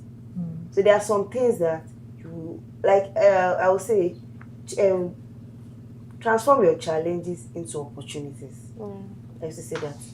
we face challenges during NYSC, but make sure you transform that challenges Make into sure you opportunities. learn as much as Opportunities. Learn as much as you can. Gather all the experience you can ever get. Because there are some opportunities that after the whole NYSC stuff, you may not see it again. Yeah. Those experiences, these days, I think no employer wants to start from the very scratch, training an employee. Yeah. They want True. someone that has Experience. even little knowledge about what they are coming to do. Yeah. So imagine you just being employed into an organization, and they just notice that you don't even know anything about even the job and anything, the job description. They are busy with other things. They have a lot of works to do. So to them, starting over and like taking a break and start teaching you from the basic is like pulling them back. There's a saying that say the only thing you need is just idea. Just have an idea. Yeah. So a lot of people just build their life on the ideas, and from there, that's it. Okay. Thank you so much, Nafisat. So I believe what I'm about to say, I'm speaking for about, let me say 75 to 80% of corpers. I believe that this, our NYSC, this is the first time most of us are working in like an organization per se. We've never been like, we've never done 9 to 5 before. So it might really like take a big toll on us, although it is preparing us for real life per se. But like since it's our first time, we might find it hard. And so my babe, my guy, whenever you can rest, please do. And one soft life tip I will give, like, in as much as you are busy, find something you enjoy doing. Like, I know that we're all busy, but like, do not forget to like create things for, like, to create time for things you love. Don't forget to have fun. Definitely, we are hustling. There will always be bills to pay. But let me just say, once you collect that your 77K, if it's ice cream, you can buy for yourself. Buy ice cream. If it's shawarma, buy it for yourself, because there will definitely be bills to pay. So please, as much as frequent as you can, just make sure you just enjoy yourself. Buy something for yourself. That's just I would like to add to what she said. Okay. I would say enjoy the little things. Even just a few moments of life in your life, make sure you enjoy it as much as NYSC like is stressful. If they pay your halawi, you move 5,000. Guys, don't forget exactly and invest. Because it's very, very difficult. A lot of people use all their allowance on transport.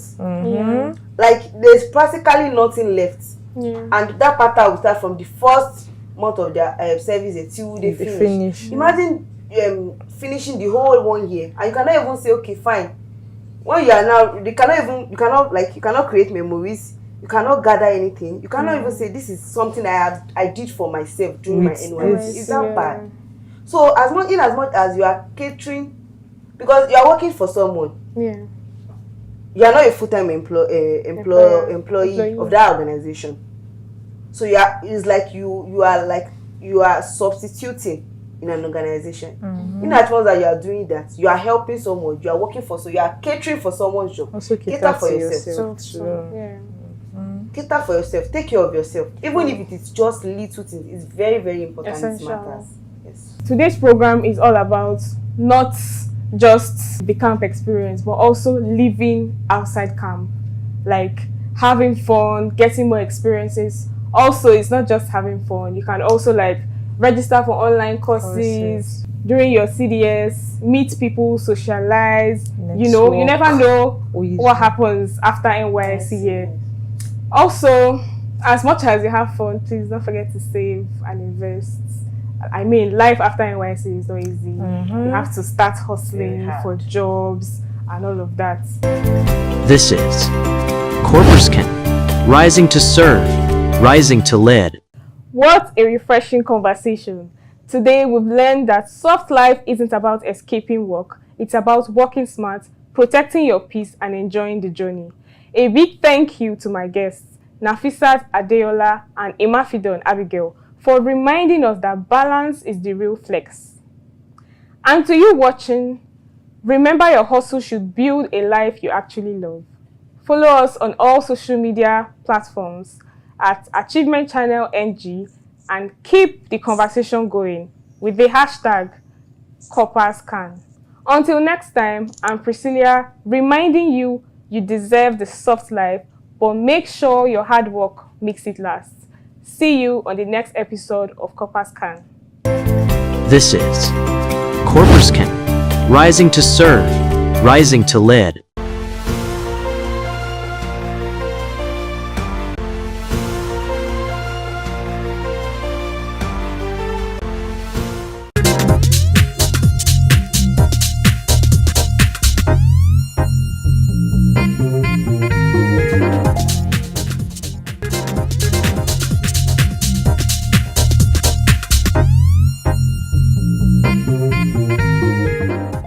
My name is Mrs. Osage Cynthia. I've been teaching for 14 years now. I see teaching as a vocation and a way of, giving back to the society, helping children who are struggling with their education to grow and find their path in life. As a mother, I want the best for my children, and giving back to children in the society, helping them to find their potentials, helping them to find their path, gives me joy. I see that, in fact, it's a passion for me. I love teaching as a profession, and in fact, I see that even as a hobby, basically. Yes. When I see children who struggled during the course of their years, because I teach in the secondary school, they struggled, but by the time they get into the higher institution, you see them doing very well, and at the end of the day, they come back and say, Mrs. Osage, you were part of my success story. So it gives me joy, So that's why this keeps me going and it helps me to do more. There was even a time a child sent me a text message and said, Mrs. Osage, I'm now a medical doctor.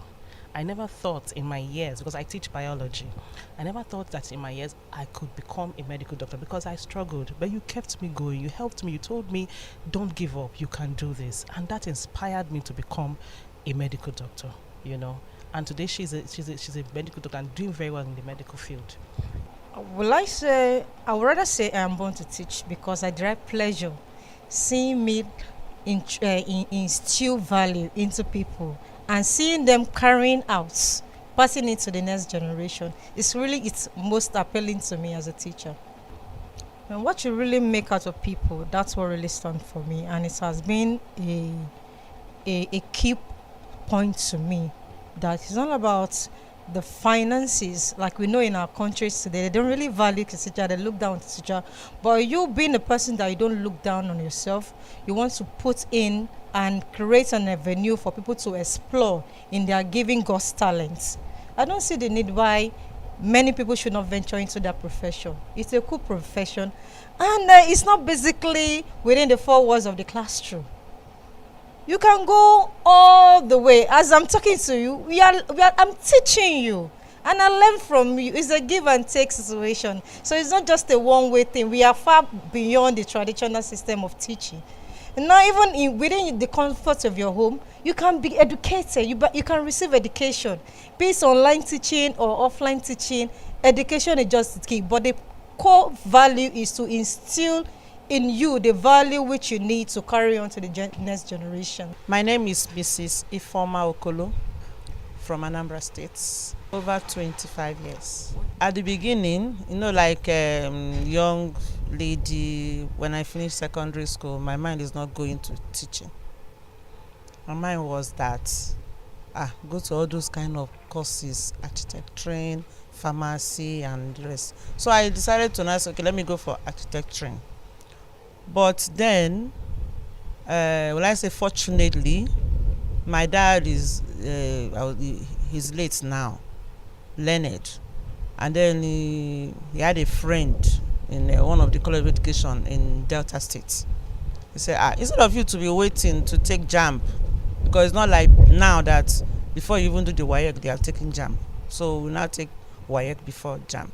So he said, you've done your WAEC. Instead of waiting to take JAMB, why not just come in the college of education? So I entered. So when I entered, I started with mathematics, physics, education. So after that, maybe that was what made me say, why will you now, after this one, now go to So I continued with education courses. From there, went into my degree education courses. When I look at my students, I feel that this is my life. That I can't even imagine myself going to do something else, like something that doesn't have to do with human being. So I feel that I need to mold these ones, because when I will be talking to them, I will just be picturing them in my mind, their eyes and everything. I say, this is where I belong. I have to look at these girls, especially because that is where I am now. My students are what inspired me to really say I don't need to leave this profession.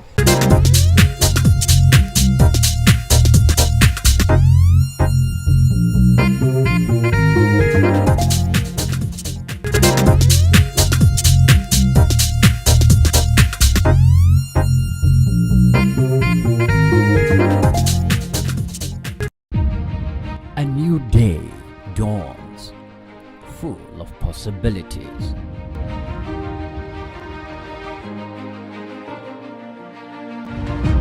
Take the first step towards your dreams. Empower your mind with positive thoughts. Achieve more. Make a difference in someone's life today. Impossibility is nothing.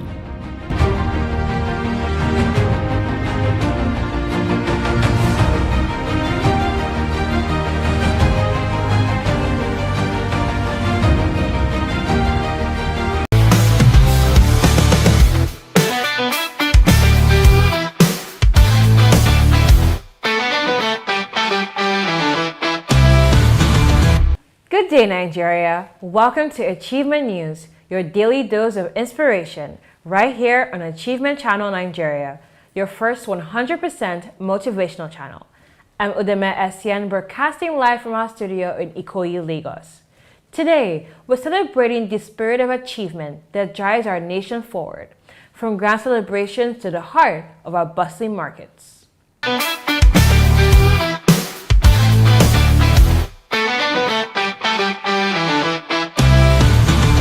On today's headlines, we're revisiting the glamour of the Silver Bird Man of the Year Awards, showcasing international achievements in innovation and highlighting a powerful story of resilience from the streets of Ilupeju. Let's get started. On March 16, 2025, the nation gathered to celebrate extraordinary achievements at the Silver Bird Man of the Year Awards. This event, a beacon of excellence, highlighted the incredible contributions of Nigerians across various fields. The atmosphere was electric, filled with hope and admiration for the individuals who are shaping our nation. We witnessed moments of pure inspiration as the winners were announced, their stories resonating with every attendee. How does it feel being surrounded by so many talented individuals tonight? No, I feel great. I feel privileged. Out of 200 million Nigerians, and we have almost 100 people we are celebrating today. And fine, I'm not collecting any award, but at least I'm happy to be among them. You know, I'm very happy, delighted to see people succeed. And I have some Man of the Year, like some of the governors I love so much, like the Ekiti State Governor, Biodun Oyebanji, the Enugu State Governor, the Minister. David Omanyi. I'm seeing a whole lot of them here, and amazing. They are doing a wonderful job. You know, it's not easy. It's not easy. Even sometimes to even manage your home too is not easy. But managing crowd, so it's something we need to commend with them. So that's why the likes of us are here to celebrate with them. Yeah. Daddy, how do you feel about this event tonight? Yeah, the event is a very good one. Where you recognize people and you give them due recognition, it encourages them to do better and to do much more. Because on our channel, we're all about achievements, sir. Yes. Thank you so much for this interview, sir. Governor Babajide Sanwo-Olu of Lagos State was honored for his outstanding leadership and commitment to the development of Lagos State. His dedication to infrastructure development and inclusive governance has set a benchmark for purposeful leadership. And also, Governor Biodun Oyebanji of Ekiti State received the Silver Bird Man of the Year 2025 award, acknowledging his significant contributions to the state's progress and youth empowerment. Richard Mofe-Damijo, a veteran actor and media personality, was celebrated for his impact on the Nigerian entertainment landscape, reflecting his dedication to promoting African arts and culture. The event also recognized many other distinguished individuals and governors who have made significant contributions to society, underscoring the diverse talents and achievements within our country. The event was a vibrant celebration of the Nigerian spirit, a reminder that we are a nation of achievers.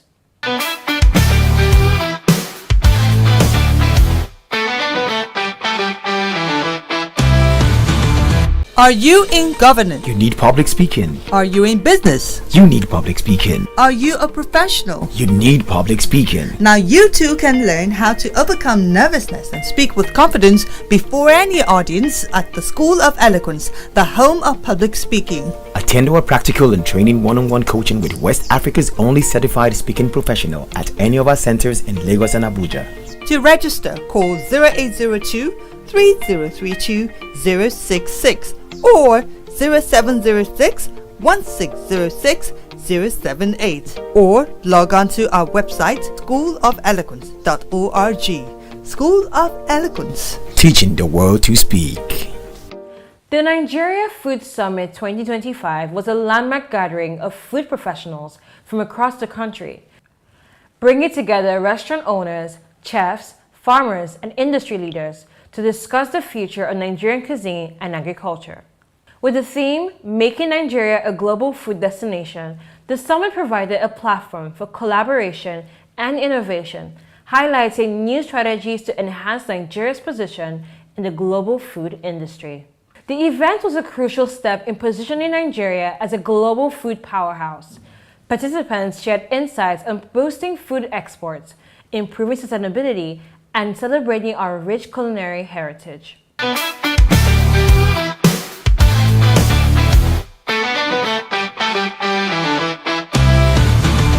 Now, we take you to the heart of Lagos entrepreneurial spirits at the streets of Ilupeju, where we met a remarkable woman who has become a local legend. Iyabumi, as she's popularly known, has been selling bananas for over 25 years. Her story is one of determination and unwavering optimism in the face of daily challenges.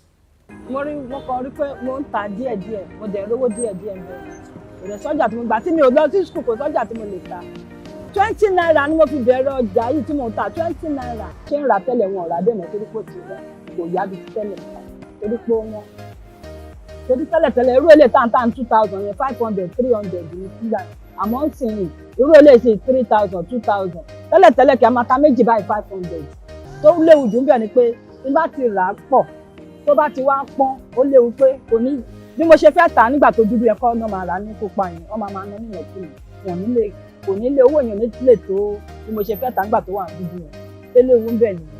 What struck us most was her resilience and ability to find joy in her work. She's not just selling bananas, she's building a community, one customer at a time. Iyabumi's story reminds us that achievement comes in many different forms, and that the spirit of hard work and dedication is alive and well in every corner of our nation. These are the stories shaping Nigeria's journey toward progress and excellence.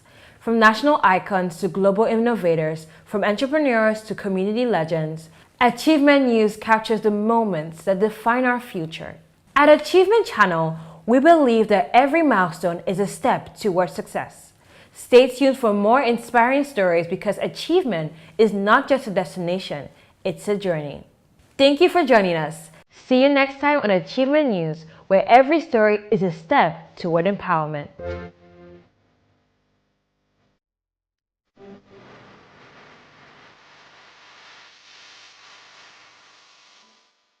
Hey, this is Habiba Balogun, Chair of the 11th Champions of Talent Development Conference by Learning and Development Network. Shout out to who? The Achievement Channel. Yeah, my name is Victor Diali. My friends call me Victorious Victor. You're on to Achievement Channel. Shout out to you, Achievement Channel. Thank you so much for being here and for relating with us in the way that you have done. I'm really excited to have met you all here today. And please, guys, keep watching Achievement Channel so you can achieve. Hi, my name is Dr. Tayo Oluwole, and I want to say a special shout out to the Achievement Talent. You guys are doing great thing, and you are really, really inspiring us with most of the content you are churning out. And I am proud to even say that you are our partner in progress with some of the things you are turning out. Thank you very much. I'm Dr. Samuel Jackson, Director Marketing Communication for the Learning and Development Network International. Keep watching Achievement Channel. Just like the name says, you got so much to achieve, so much to learn, capacity built on this channel. So keep it locked in. Don't turn it off. The future of any nation is hidden in the potential of its children. At Catching Them Young, we don't wait for greatness to grow. We ignite it early. This is where champions are noticed. Where leaders are born. Where purpose begins.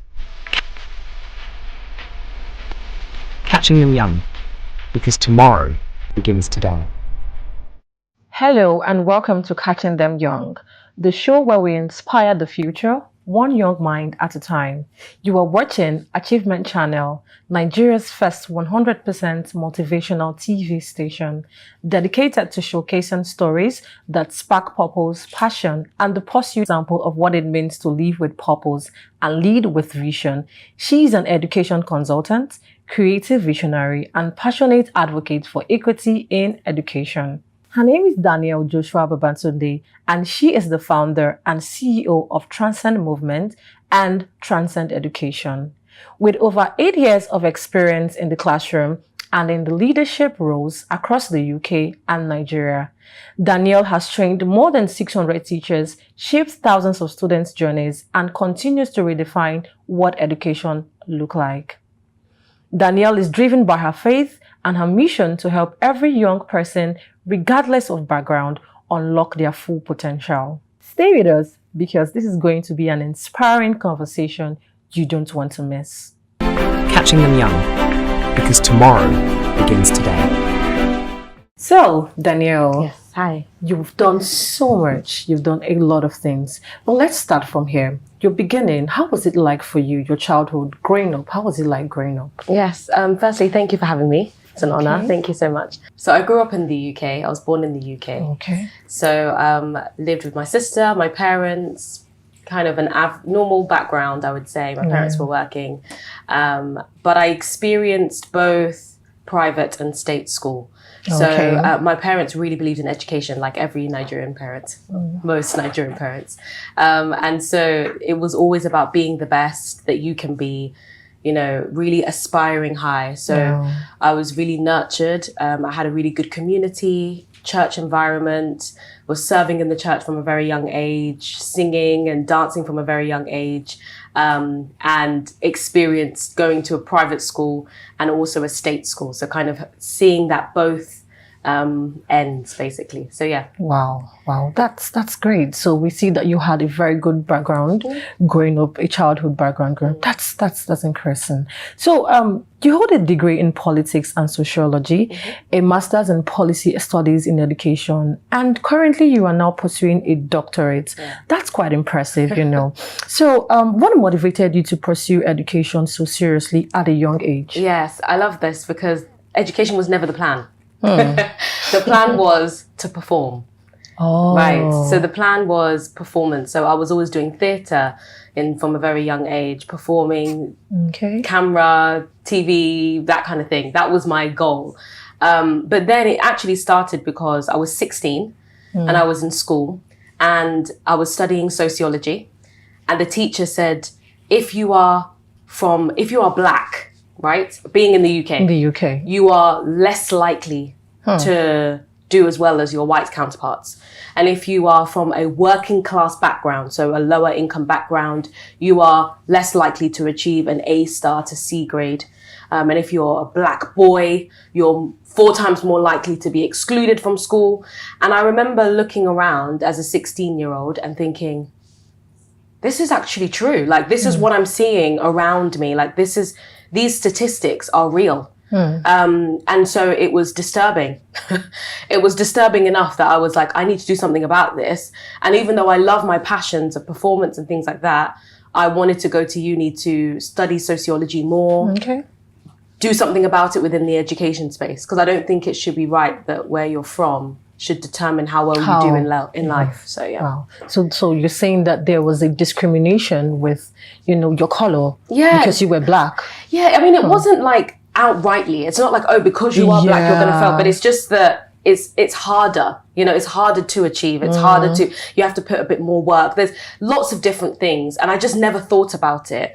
But I noticed that it wasn't reality for me. But it was reality. I went to a private school, but I also went to a state school. Okay. So I saw that difference that, when I was in a private school, that's true. My friends who weren't doing well, it didn't really matter because they were just going to work for their dad. Whereas when I went to the state school, I saw a lot of my friends, that was the reality, that a lot of them did drop out of school. A lot of them did try, I saw that. I saw the statistic. And so I wanted to do something about it. Wow. Yeah. Wow. So that motivated you to go into education. Again, when I did my degree, I thought I was finished. I did not. Okay. I'm not, by the way, I know that most people, when they do a doctorate, you would think they're really intelligent. I'm not saying I'm not intelligent, but you would expect that, you must love books. You must love to read. No, I don't. I think I'm just passionate, and that's what drives me to try and do something more. So, wow, that's an inspiring story. That's inspiring. So, Danielle, many young people currently are watching and they think that studying is boring or hard. So, what helped you stay focused? Do you have any tips for students who find it quite difficult? Yeah. Okay, so there's actually research, right? Okay. That if a young person has an idea of what they want to do in the future and they know how school can help them achieve it, they're more than likely going to have higher motivation, and they're more likely going to have higher achievement. And what that shows us is that if there's a goal, if there's an end goal that each child has, that, okay, I want to do this. Okay, school can help me with this. I need to put effort because this is where I'm going.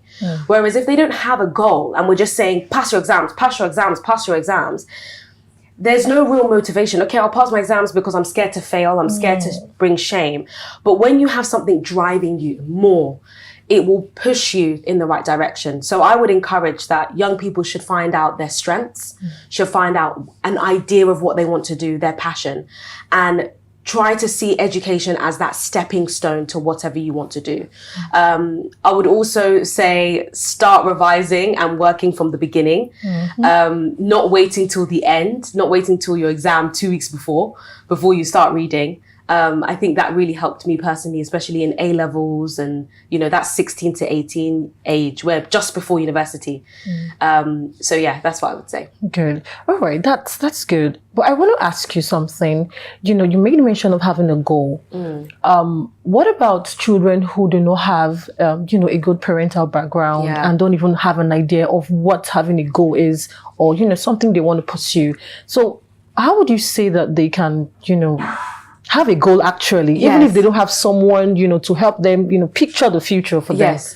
Okay. I love what you said, because I think this is where school comes in. Oh, good. And this is where the institution of schooling comes in. And that's why I'm so passionate with the work that I do with Transcend Education, because this is what we're trying to do. I think that if the curriculum in schools, if you embed in the curriculum about careers, future pathways, right from the beginning, primary school through to secondary, the teaching, basically. If every teacher, if you teach maths, English, science, whatever you're teaching, if you get the students to realize that this is not just for you to become a scientist or a mathematician, but these skills are going to help you in whatever you're going to do. If we can inspire the children from young and have this embedded in our curriculum, we'll be able to bridge that gap for children who have homes that unfortunately parents are not able to give them that support, or parents aren't exposed enough to be able to support them in that way. Then hopefully the school can be that bridge. Wow, Yeah. that's good. Yeah. That's good. So the schools have a major role to play in Definitely. every. That's good. Yeah, that's definitely. good. That's good. So you made mention of Transcend. Let's Yes. talk about Transcend. Yeah. So Transcend Education. You've trained over 600 teachers in Abuja. What inspired that work? Yes. So that was interesting. So when I was a couple of years ago, I went to do missionary work in Ghana. So I stayed in an orphanage basically for about 6 months. So I lived with children in their bunk beds, sleeping on their bunk beds in like a rural area, Asikuma kind of thing. So when I went there, I wanted to volunteer and teach. So I went to the school and said, yeah, I'm here to teach. And they were like, instead of you teaching, come and train our teachers. And I was like, why? I've only been qualified for a couple of years. I don't think I should be the one training your teachers. And they were like, no, trust me, you should train our teachers because majority of them are not qualified. And, you know, whatever you're going to bring from outside, I'm sure it will be of value. So I basically, you know, put my postgraduate kind of courses together that I got trained in and basically trained those teachers. And that was great. The teachers loved it. And then I went to another school and said, hi, I'm here to volunteer for a week. And they were like, instead of you coming to teach, just train our teachers. And I began to see that there was a real issue with unqualified teachers teaching, teachers that are not passionate, teachers that are probably just doing this to figure out their own path, and they're teaching some of the most deprived children. And so that's basically how Transcend Education started. It started because there was a need, and I realized that it's not just Ghana. You know, now that I've relocated with my husband to Nigeria, it's the same thing in Nigeria. It's everywhere. So yeah. Wow. Yeah. Wow. That's wow. So that's what inspired Transcend. Yes. That's quite impressive, Danielle. Let us go on a quick break, and we would be right back. Catching them young, because tomorrow begins today. Do you feel terrified when speaking before a group? Are you stressed when asked to present? Do you bore people when speaking? Are you stuck with reading word for word? How do you give a speech with polish? Learn how at the School of Eloquence, the home of public speaking. Attend our practical coaching in public speaking. Call 0802 303 2066 or log on to schoolofeloquence.org. School of Eloquence, teaching the world to speak.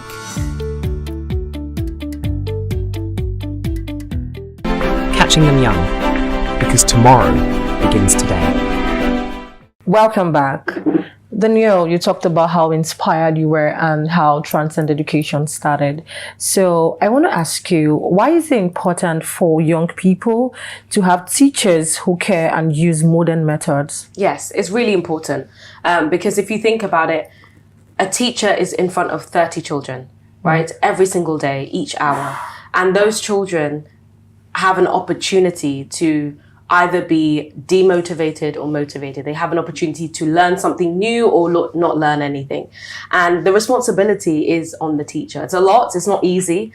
And so the teacher must be able to be aware of new forms of teaching, new pedagogy. They must be able to build relationships with their students and understand where each child is at. Or else we're just going to be having almost a babysitting building, a building where babysitting is happening and not learning is really taking place. And so even though my passion is really young people, a lot of people think initially that Transcend Education was just for teachers. It's not, it's for the children. But I recognize that if I'm training 100 teachers, you need to times that by 30. That's the amount of students that we are impacting. Wow. And so the teachers are the gateway, they're the access to the students. And so if you really want to make reach and impact and scale, you need to reach the teachers. The teachers, wow.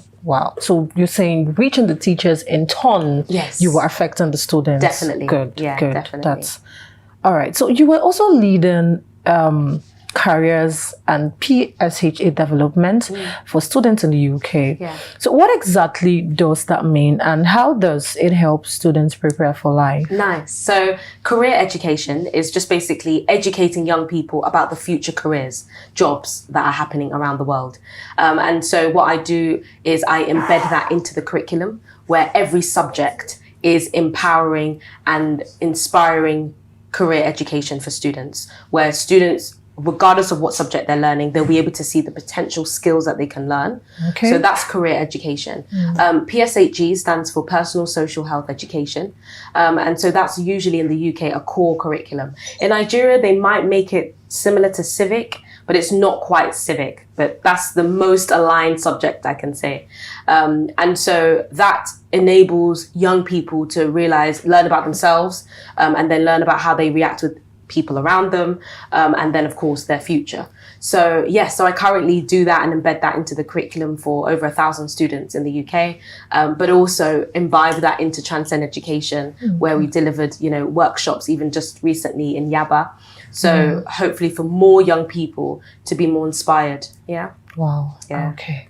Good. So you're saying that the career education would help the children, have a knowledge or an idea of the kind of career path they want to take. Yes. Yeah. Yes, and know their strengths. Their strength. Know their interests. A lot of young people are just untapped potential. I found out that I could sing at the age of 12, right? And thankfully my local church, when I presented it to them, they were like, join the choir. When I realized that I could write plays, they were like, write the play for our church anniversary. They gave me a platform, right? But if I didn't have that local church to support me and enable that and enable me to practice, I might not have known my potential, right? And so it's important that every single institution, whether that's school, home life, church, mosque, whatever, that they are finding that untapped potential from young people and bringing it out, helping them to discover it. Okay. So, yeah. Can you talk more about the PSHE development? Yes, definitely. Okay. So like I said before, PSHE is Personal Social Health Education, and that is developing the minds of young people, developing who they are as a person, developing their identity, helping them to learn about life skills. I always say this to young people, that your qualifications may get you to the door, but your character is what's going to sustain you, right? And so the character development of each of the children as well, regardless of whether you are privileged, right, or whether you're underprivileged, how can you relate with people? How can you relate with employers? How can you relate, having this conversation, looking at eye contact, all of these skills that a lot of the affluent families teach their children. A lot of affluent parents teach their children how to stand straight, how to look, how to handshake. But people that are from underprivileged backgrounds, people that are from low income backgrounds, they are not always as exposed to that. And so these are just the different layers that we really want to bridge that gap so that a child can be from wherever, from the most slums of places, and they can come here and you can have a conversation with them and wouldn't even know whether they're the ones that is from the island or they're the ones from, do you understand? And I think that's my heart. That's my heart, to be able to see that. Yeah. Wow, that's a great one. That's a great one. So Danielle, for viewers at home, especially students, what life skill should every young person begin to build now? Yes. One is communication skills. Definitely. Communication skills is so important. So your oracy, your eye contact, body language, all of that, being able to master that, being able to perform, being able to deliver a speech, because even in an interview, a job, you have to sell yourself the moment you step in. And so mastering communication skills is going to help everyone. Critical thinking is also really good. Being somebody that is able to solve problems, being a problem solver in any job, in any career, in anywhere you go. If you can solve problems, money will follow you. If you can solve problems, people will flock you, because there are problems that people are looking for somebody to solve. And if you can do it, you're going to get that opportunity. So problem solving, critical thinking, communication. I would say those three. Definitely. There's loads, there's a lot more, but I would say those three are key. Yeah, really key. Yeah, communication especially, because a lot of people currently, they have quite a lot of things up in their head. They have quite a lot of ideas, great ideas, but they don't know how to pitch themselves. Right. They don't know how to, sell their ideas, or even, so I think communication is a very good skill for children, students at home to learn. Yes. Yeah, because you don't expect that I have so much of things. I have a future. I have things that I think I want to do, but I can't express myself. Right. I can't. With what you just said, actually, I think that stems from school. I don't know what your schooling experience was like, but in school, were you encouraged to ask questions? Were you encouraged to critique? Were you encouraged to contribute? Not really. Right. And that is most schools in Nigeria, right? Most schools, children are not empowered to ask questions. They believe that the class is going well because all the children are quiet and are copying what is being written on the board. This is the difference between overseas. So overseas in the schools, they develop critical thinking. They want students to critique. They want you to ask questions. They want you to contribute to your learning. So what you find when you go to university, I met a lot of Nigerians, Ghanaians, loads of students from around the world that would come. And in our seminars, they would say, so what do you think about this? The lecturers will ask, everybody contribute. What do you think? And you would find that the people from UK, USA, they would be able to contribute. Speak more, yeah. Other students, they'll just be like, are you really asking for my opinion? Your opinion. Please, just tell me what the answer is so I can pass my exam. Like, I don't understand this. And I think that if we in Nigeria and Ghana and everywhere, if we can ensure that we are developing that critical thinking, that empowerment, that they're not undermining the teacher by asking a question, you're empowering them so that when they go out into the world, wherever they find themselves, they'll be able to contribute. So, yeah. That's a great one. Yeah. That's a great one. So let's talk about something really unique. Transcend Movement. 7 original gospel theatre productions across UK. That's incredible. How did it start? Yes. So that started, remember what I said, I love to perform and my church nurtured that environment for me.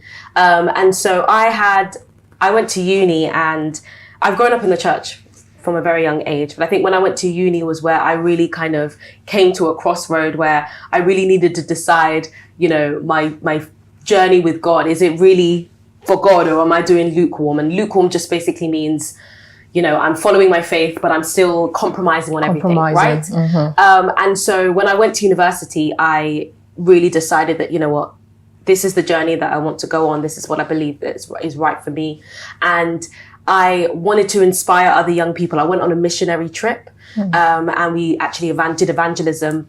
And I really got so inspired that I was like, I want to be able to inspire other young people to experience what I've just experienced. And I realized that media was the best way to do that, writing a play.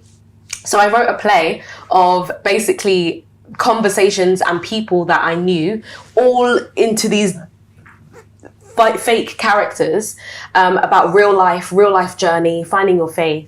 And I wrote this play and I was in university. And when you're in university, it's very easy to gather people around because you're all young and you all want something to do. So I managed to gather people and was like, guys, we're gonna do this play. And I told my best friend, and my best friend was doing it with me. And we did this play and we had like 350 people that came and 50 people gave their life to Christ. They decided that they're going to go on this faith journey. And so people were like, we want this, we want more of this. And so we did more and we just went to different cities and more people joined. And I think people joined because they wanted an opportunity, a platform to be able to also use their gifts for their faith. And so that's how we started. And Wow. Yeah. You said something that caught my attention. You said you in uni you had to ask yourself that was it are you going to be lukewarm or are you going to talk about that? Okay? Yeah. So I think really, obviously I've always known God. I've always believed in God. I've always served in church. I've been in church serving in church since like 11. I've been singing in the choir. So I know it all, like in that sense, in terms of church and going to church and prayer and all of those things. And I believe that prayer answers all things. And I've always believed that. And I've always operated in that. However, deciding that it means I'm going to put myself to the standards in which God, I believe, has set for me. That is where the journey really begins, right? And so in university, I found myself very lukewarm in terms of I was just compromising. I'll do whatever I wanted, whatever I desired, but still go to church. And for me, it wasn't until I went on that missionary trip where my really good friend, Michael, said, are you integral? He asked that question, do you have integrity? And I was like, I'm integral, I have integrity. And he was like, okay, so if you got your mum or your pastor to watch your life in every facets of your life, would you be pleased? Would you be comfortable with them seeing every area? And I think that's when I realized, oh my gosh, I don't have integrity. And I think these are values, you know, these are life values. Same thing, even if you're working in a company or a job, do you have integrity, right? And so these were life values that I asked myself in that situation, and I realized that, okay, no, there's more to do here, and there's more for me to do here. And I think when that light bulb switch came, I kind of made that decision that I'm going all in now. I know who God is. I believe in Jesus, and I'm going. Wow, So, wow. So do you now say that there is actually more to, you know, just being here on earth? And definitely, I believe that there's a purpose for everyone, and I believe that some people discover that purpose, and I believe that some don't. I believe that some people create a purpose, and I believe that some people get a divine purpose from God. But I think that there's a reason for why all of us are here. And I think, again, similar to that goal thing that I mentioned, I think once you know that, then you can focus everything on that, and everything you do can have a purpose, and you're not just living meaninglessly. You're not, you're able to live meaningful. Yeah. Wow. Thank you, Danielle. Thank you. So why is it important for young people to express themselves, whether through art, theater, writing, or even tech? Yeah, so good. I think it's really important because in you expressing yourself, you're going to inspire other people to do the same. If you think about like what I said with Transcend Movement, how it started, because of the platform that I got in my local church, that inspired me that I can do something that I enjoy and that I really liked, and I felt fulfilled.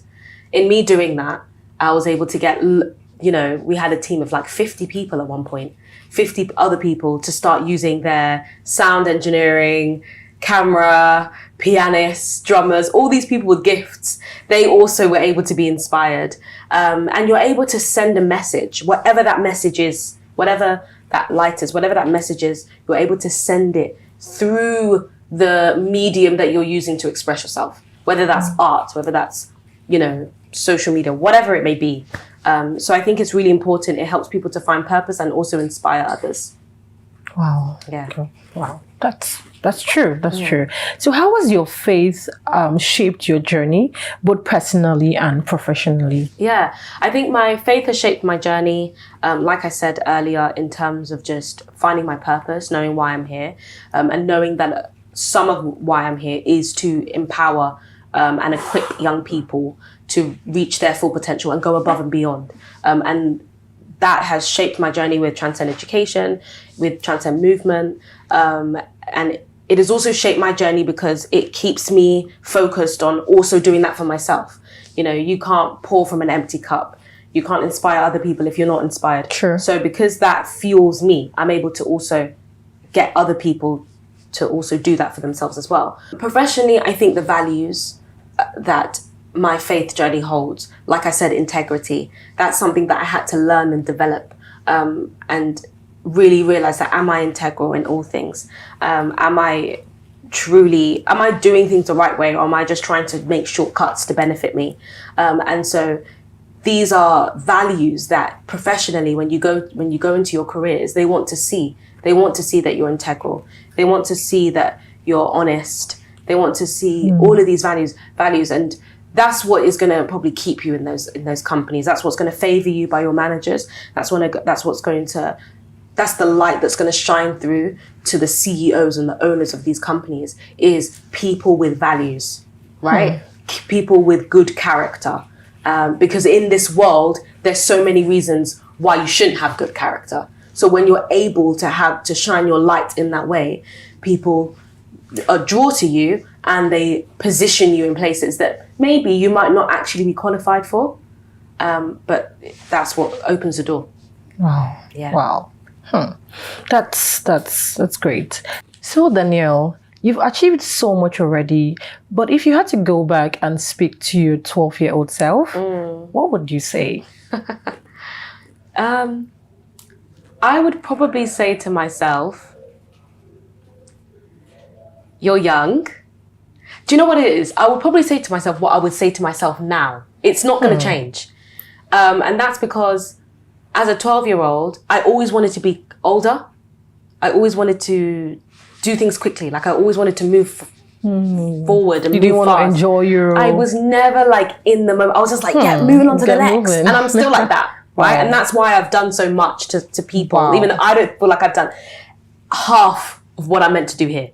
And I think that's because my mindset, I'm very futuristic.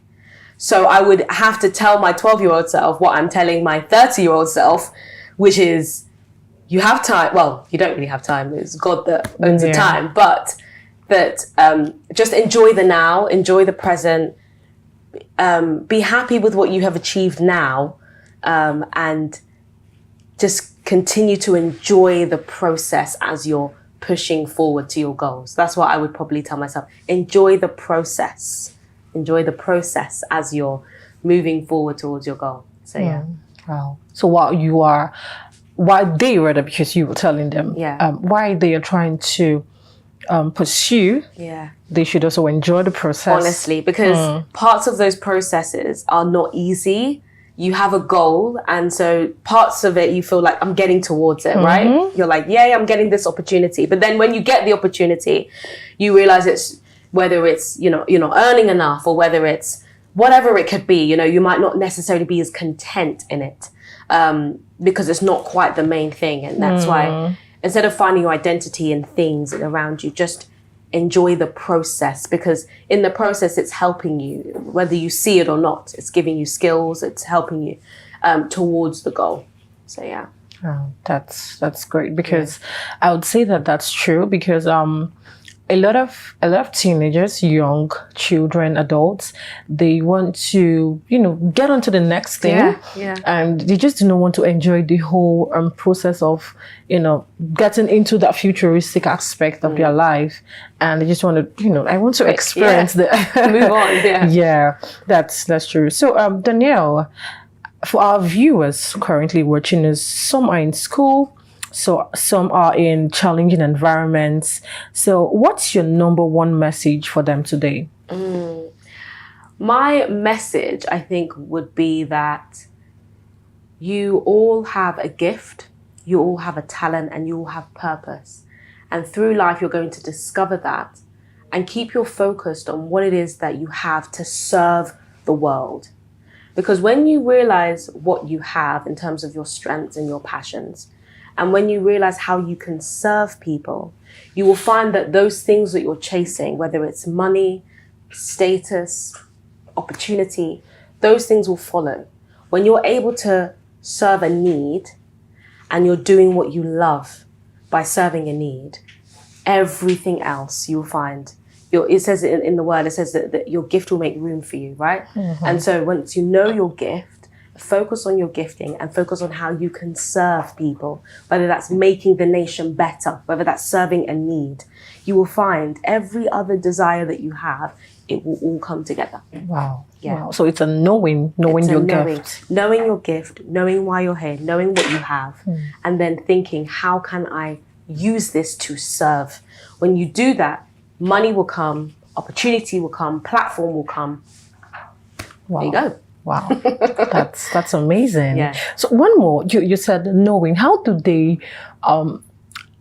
Most of them are children. Yeah. In school. So how do they get to know? Okay, so you can ask yourself, what do I enjoy doing? Right. So you ask yourself some questions. What do I enjoy doing?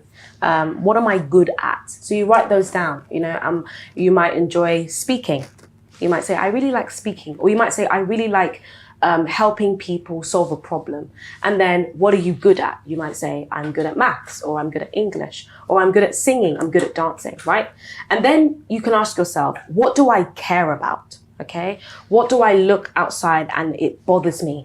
Is it homelessness? Is it media, entertainment, not looking a certain way?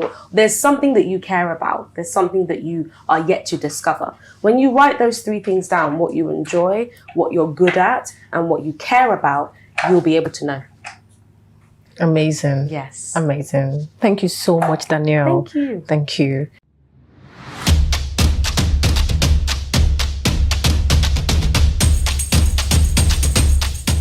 So Danielle, thank you so much. You've given us so much wisdom, motivation, and inspiration that every young child can transcend to their goals and to their visions. And to our amazing viewers at home, remember, greatness doesn't wait until you are older. It starts now. Whether you are in school, learning at home, or discovering your talent, take it seriously, dream big, and stay focused. Don't forget to tune in next time for more inspiring stories and valuable lessons. Keep the conversation going. Follow Arts Achievement Channel on Instagram, Facebook, and Twitter, and YouTube for more inspiring stories and updates. Use the hashtag #WeSeePossibilities and share your own experiences with us. Until next time, believe in yourself, work hard, and never stop rising.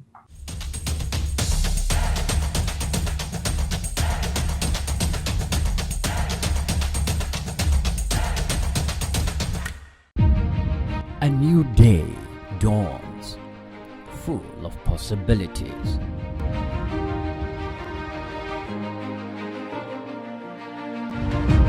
Take the first step towards your dreams. Empower your mind with positive thoughts. Achieve more. Make a difference in someone's life today. Impossibility is nothing.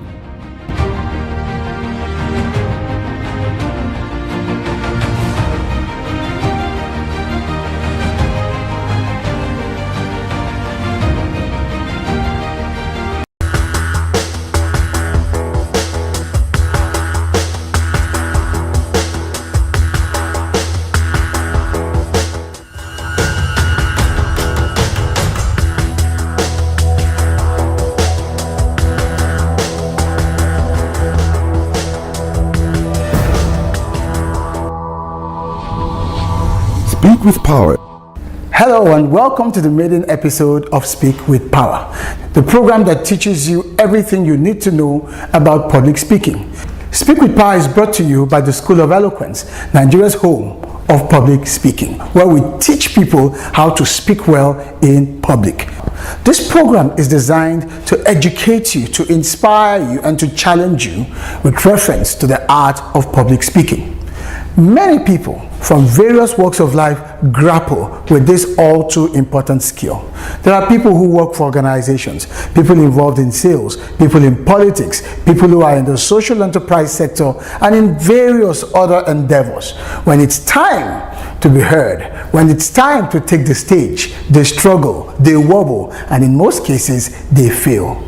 This program will unbundle the subject matter and demystify what public speaking is all about.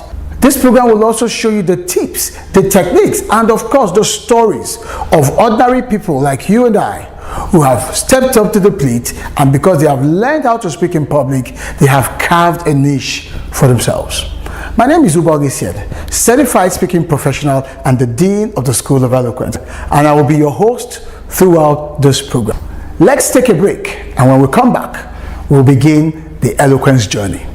For us here at the School of Eloquence, our primary focus is on the art of public speaking, because it's a major problem.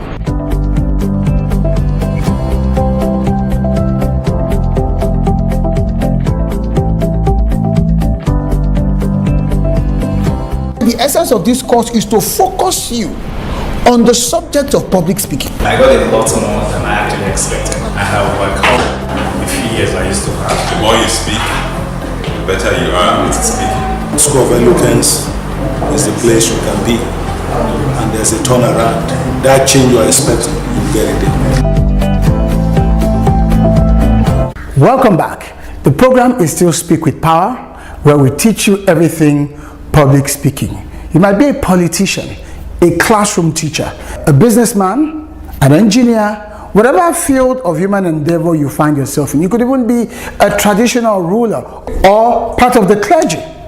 The truth is, sooner or later, you'll be asked to get up in front of people and speak in public. On the program today, we've got a drama skit for you. titled The Bland Ambassador. You'll be amazed when this skit comes up, what happens to celebrities when they fail to speak well in public. From the drama skit, we'll hit the road to hear from Nigerians why they fear public speaking. Next will be Inside Masterclass. In the masterclass, you'll find me teaching professionals how they can master this all too important subject matter. And then our guest today on the Eloquence Journey segment tells us how she became a chief executive and how public speaking helped her to rise from nothingness to a position of prominence. So sit tight and let's enjoy the show. Ladies and gentlemen,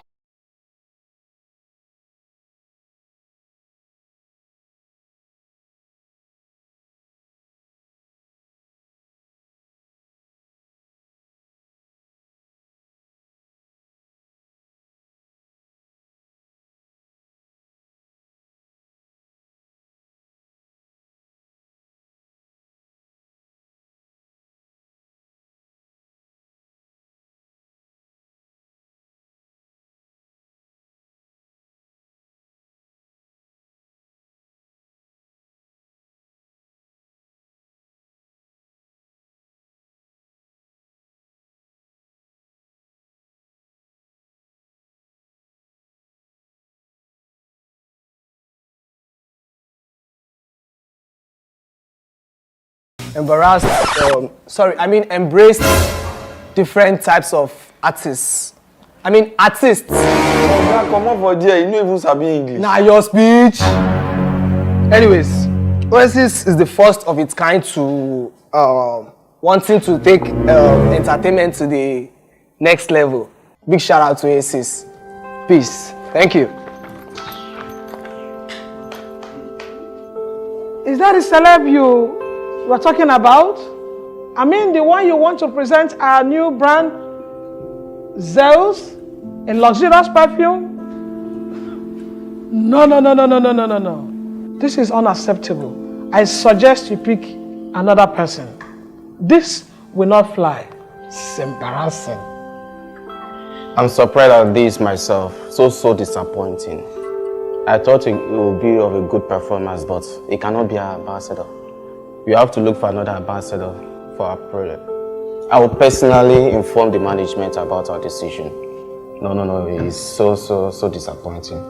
I'll do that as fast as possible.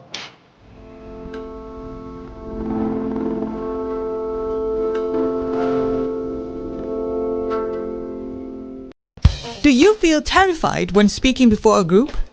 Are you stressed when asked to present? Do you forget your points? Are you shy and need confidence? Do you bore people when speaking? Are you stuck with reading word for word? How do you give a speech with polish? Learn how with West Africa's only certified speaking professional at the School of Eloquence, the home of public speaking for private coaching, or attend our 2-day practical training in public speaking Thursdays and Fridays every week. To register or for one-on-one coaching, call 0802 303 2066, 0706 160 6078, or log on to www.schoolofeloquence.org. School of Eloquence, teaching the world to speak.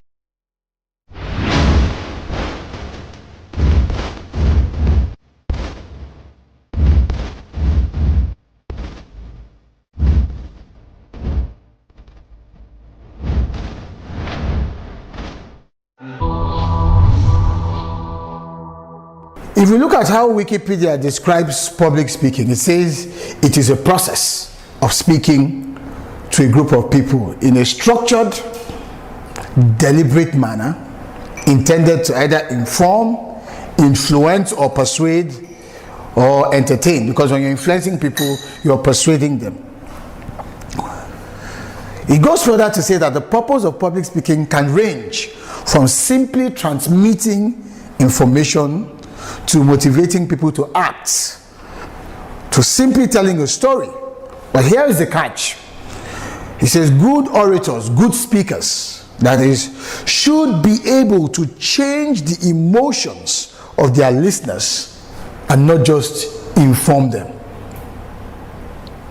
I started out by saying that all of the contexts, all of the various scenarios in public speaking can be surmised as just simply creating a human experience.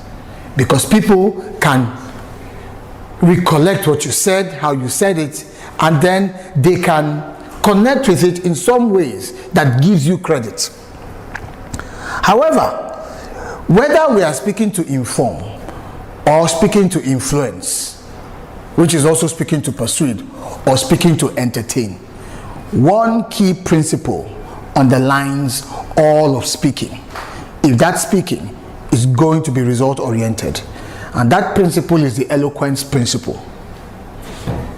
If your speaking is going to be result oriented, you must be eloquent. How will we know that you are eloquent? Eloquence rests on two legs.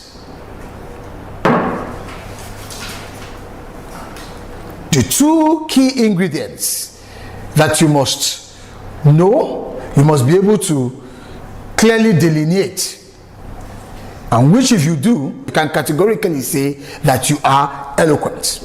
Now the first of the two legs is effectiveness. To be effective. To be effective simply means that the people you're speaking to get what it is that you're speaking about. They understand it, they have a very good appreciation of what you are speaking about. They get it. You might see that in their nodding. It's dawning on them. The facts, the gravity, the intent, the seriousness, the ramifications of what you're saying. It's clear in their mind's eyes. It's not ambiguous, it's not mixed up in any way. It's definite. And so they get it, and that makes you the speaker effective. That is the first leg. A lot of people, when they speak, you find it difficult to even understand what is it or what it is they are talking about. You're asking yourself, so what is he saying? What is she saying? They've been speaking for the past 30 minutes, and those 30 minutes seem like an eternity. That's why I tell you, so what are you trying to say? Have you ever found yourself in that situation? Someone goes on rambling, and then you cut it and say, okay, so what is the gist? What are you trying to say? And they keep going, all I'm simply trying to say. They ramble and ramble, they go around in circles, they keep going, and then eventually, because you've nudged them, you've pushed them, you want to extract what is the point of these 30 minutes. What is the essence of your being in front of us to give this narration?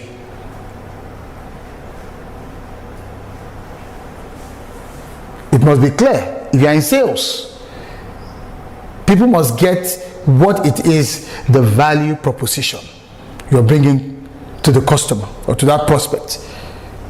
If you're in health and safety, like you talked about, as you communicate, people must get the reason why they need to comport themselves in a certain manner. If there's a zebra crossing in the environment, there are some places that are marked with certain colors, and you have to walk down a particular path in order to get to where you're going. It must be clear that it's for your safety, it's for your well-being. We want you to leave this place the same way you came in one piece, that is. One reason why you get a lot of these agitations when you're communicating things that tend to carry an air of command to people, especially in a health, safety, environment situation, is because people don't get it.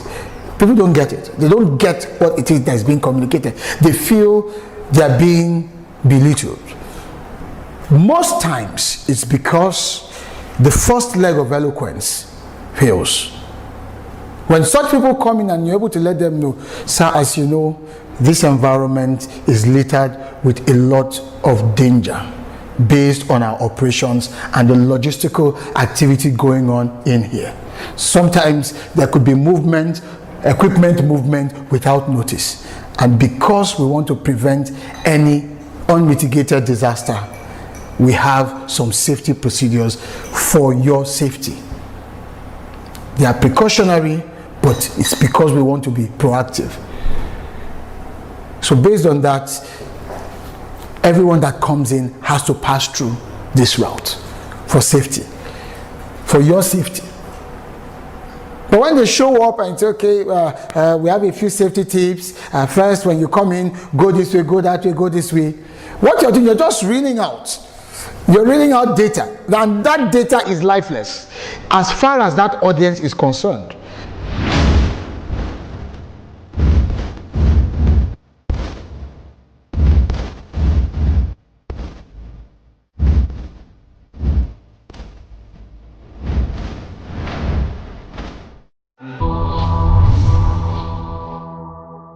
Welcome to Speak with Power. Have you ever been to outings or events and people are being called upon to speak and they could not speak? The people who are being perceived as confident, all-powerful, they are being called upon to give a remark or two. And they can't.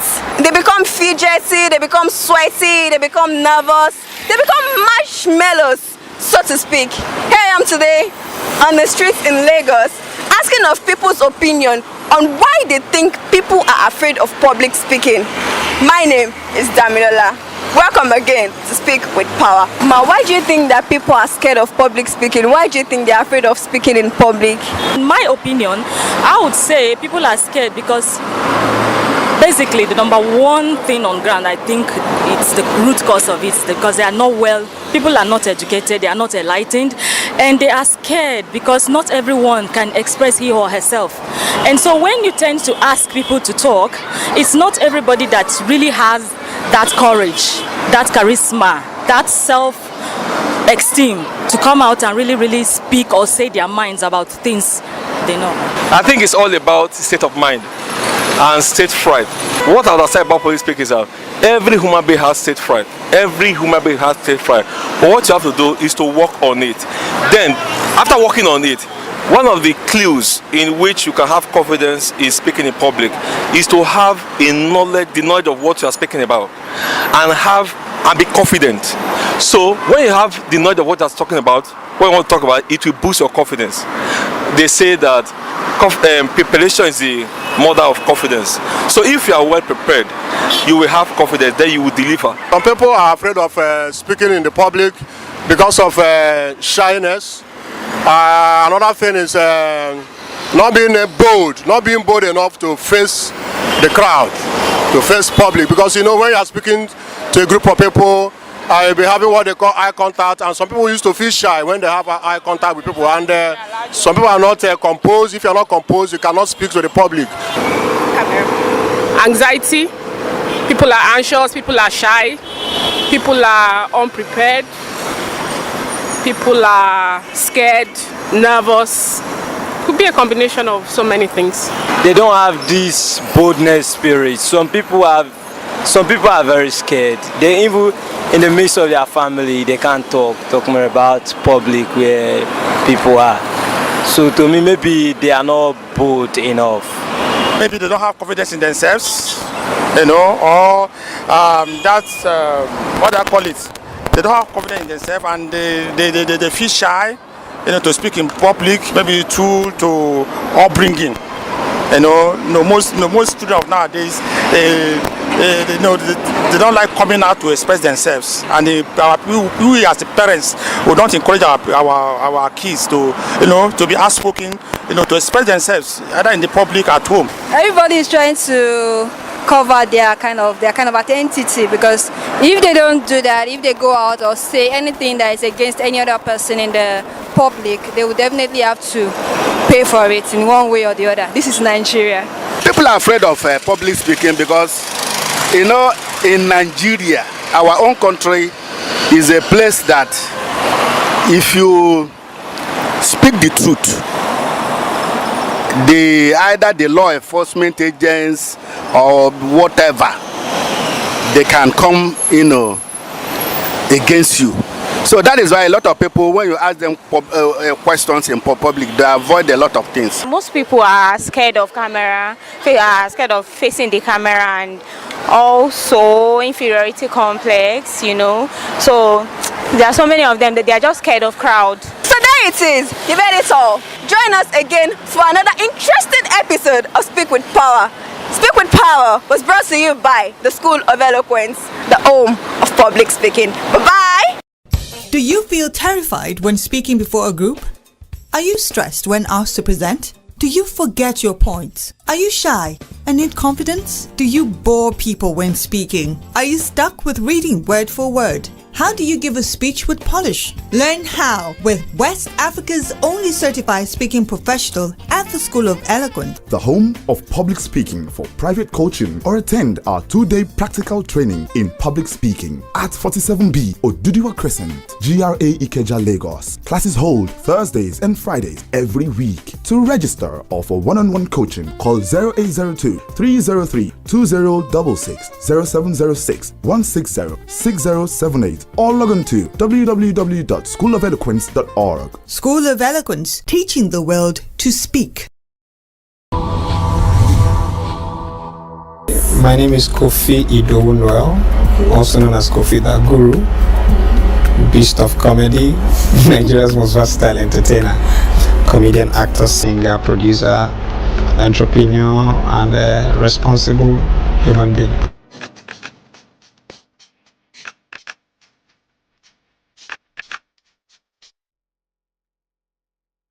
My first time on stage was not just a wake up, take a mic and go in front of an audience.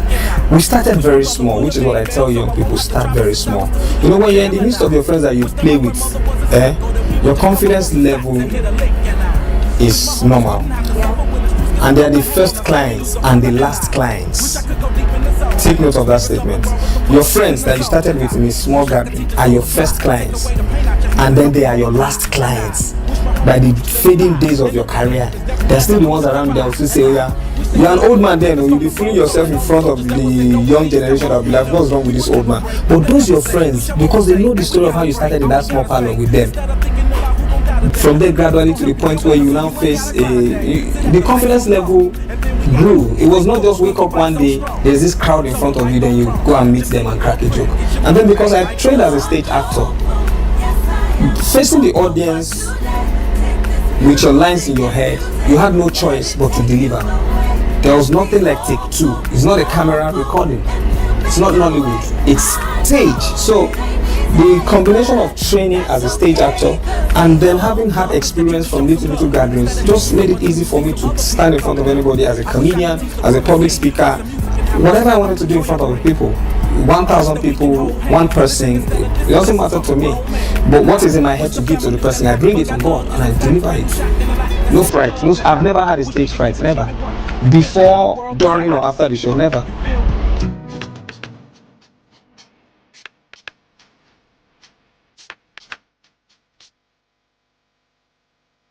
First things first, to get out of the inability to confront an audience is to be friends with the audience.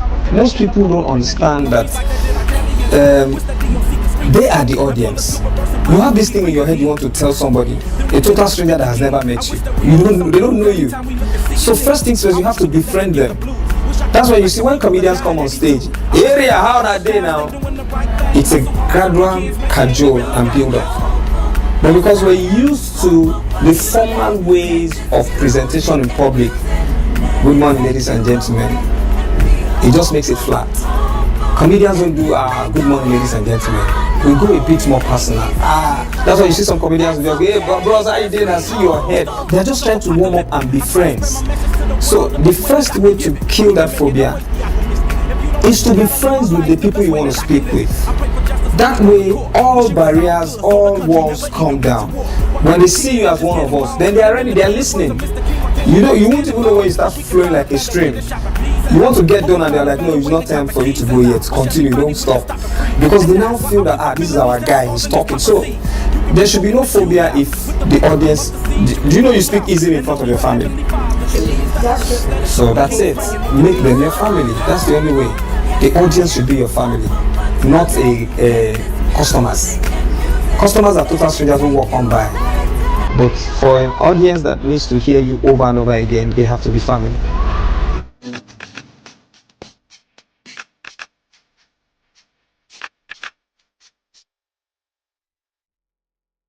But when it comes to public speaking, though some is scripted, but it has to be applicable to certain subject matters. Now in entertainment, there is a lot to talk about. There is a lot to deal on. And then of course, most entertainers are not so eloquent enough to express themselves when it comes to public speaking. Some entertainers, when you watch their interviews, you will be shocked at their diction and their thought processes. You know, first things first, we think in our mother tongue. Okay, but because English is our major expression, except you were born and raised speaking English and thinking in English, I will think first in Yoruba, then apply it. Some persons will think first in Pidgin, then apply it. But because entertainment is generally accepted with a certain lingua, you're supposed to express yourself proficiently in that lingua. Okay, so the only way in entertainment where we can marry public speaking with what we do is to train people in the act of speaking thoughtfully, not only in their thought process, their mother tongue, but for the benefit of the job itself. You need to be able to express yourself in such a way that it carries you as an upright entertainer. It places you right. You know, I want to listen to Katy Perry now. I will not just hear some trashy talk. There's a way, even if she's caught in a drama, there's a way she's going to use words to pull herself out of that drama. But if it was a Nigerian with the same scenario, he would dust it off by just, because he doesn't understand the perception of using language well to express himself, to cover up defects. You know, we just speak and then we make slangs out of everything. We make games out of everything, jokes out of everything. We just, you know, see they be now. You know, my people are not see they be now. So. And they're like, actually, what I'm asking is, you know, now my sister. Next question. And so we need a lot of entertainers to understand that there is need to enhance your thought processes for the sake of public speaking in entertainment, not just to entertain, but the way I speak, people sometimes I arrogantly say it at interviews. I just want you people to know that I'm very enlightened and educated. I say it with confidence. When I'm talking, people can tell that, oh, there's a difference between this guy and some other entertainers. I don't just use words. I use expressions that tell of depth and value. Okay, most entertainers, their value is in their craft, and they leave it at that. They don't emancipate themselves for the act of the public. They just do that into the work and let it go. When it now comes to the interview, they just feel it's the same thing that was in the work that has to be, it's two different worlds. They don't know. Public image presentation is different from my work in public. This is not Kofi the comedian. This is Kofi the public presentation person. I'm sending myself to the public as an eloquent and thoughtful person right now. Yes. But then when you pay me to come and crack jokes, I enter the element of Kofi that will be the comedian. So they need to understand these differences. It might be hard for them to want to go back to school, but then you can get training from like this place.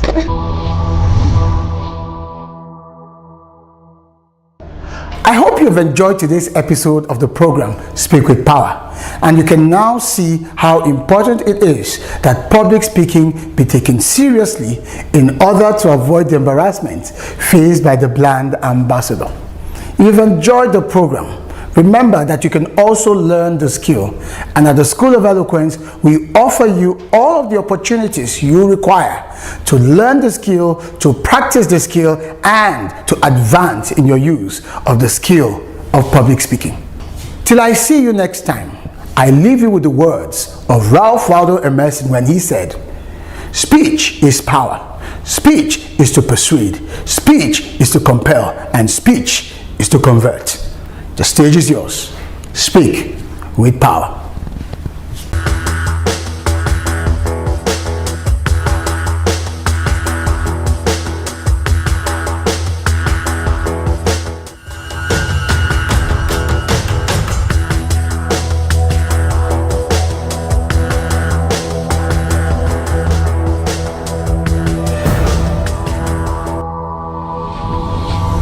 Speak with power.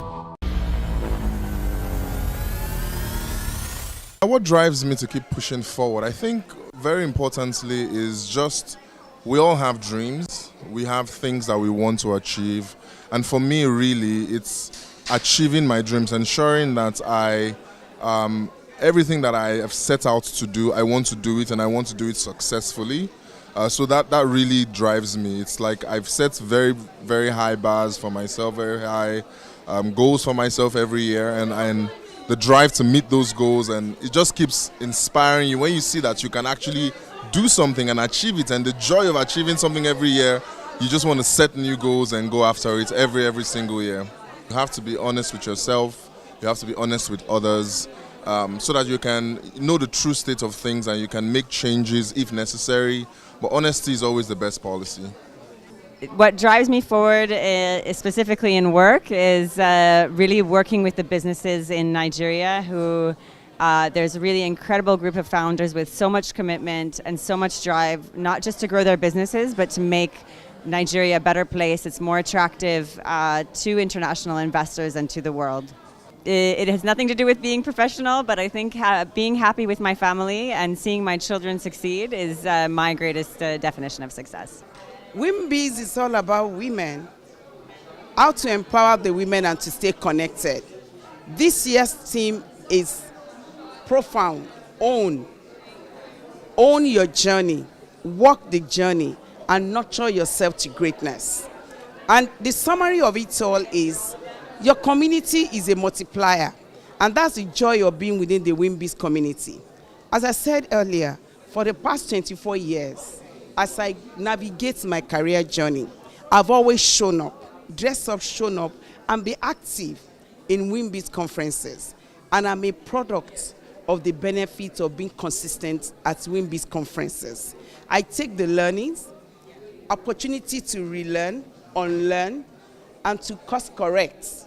And that is what we are encouraging all the women showing up here. Visibility is hinged on how relevant you are.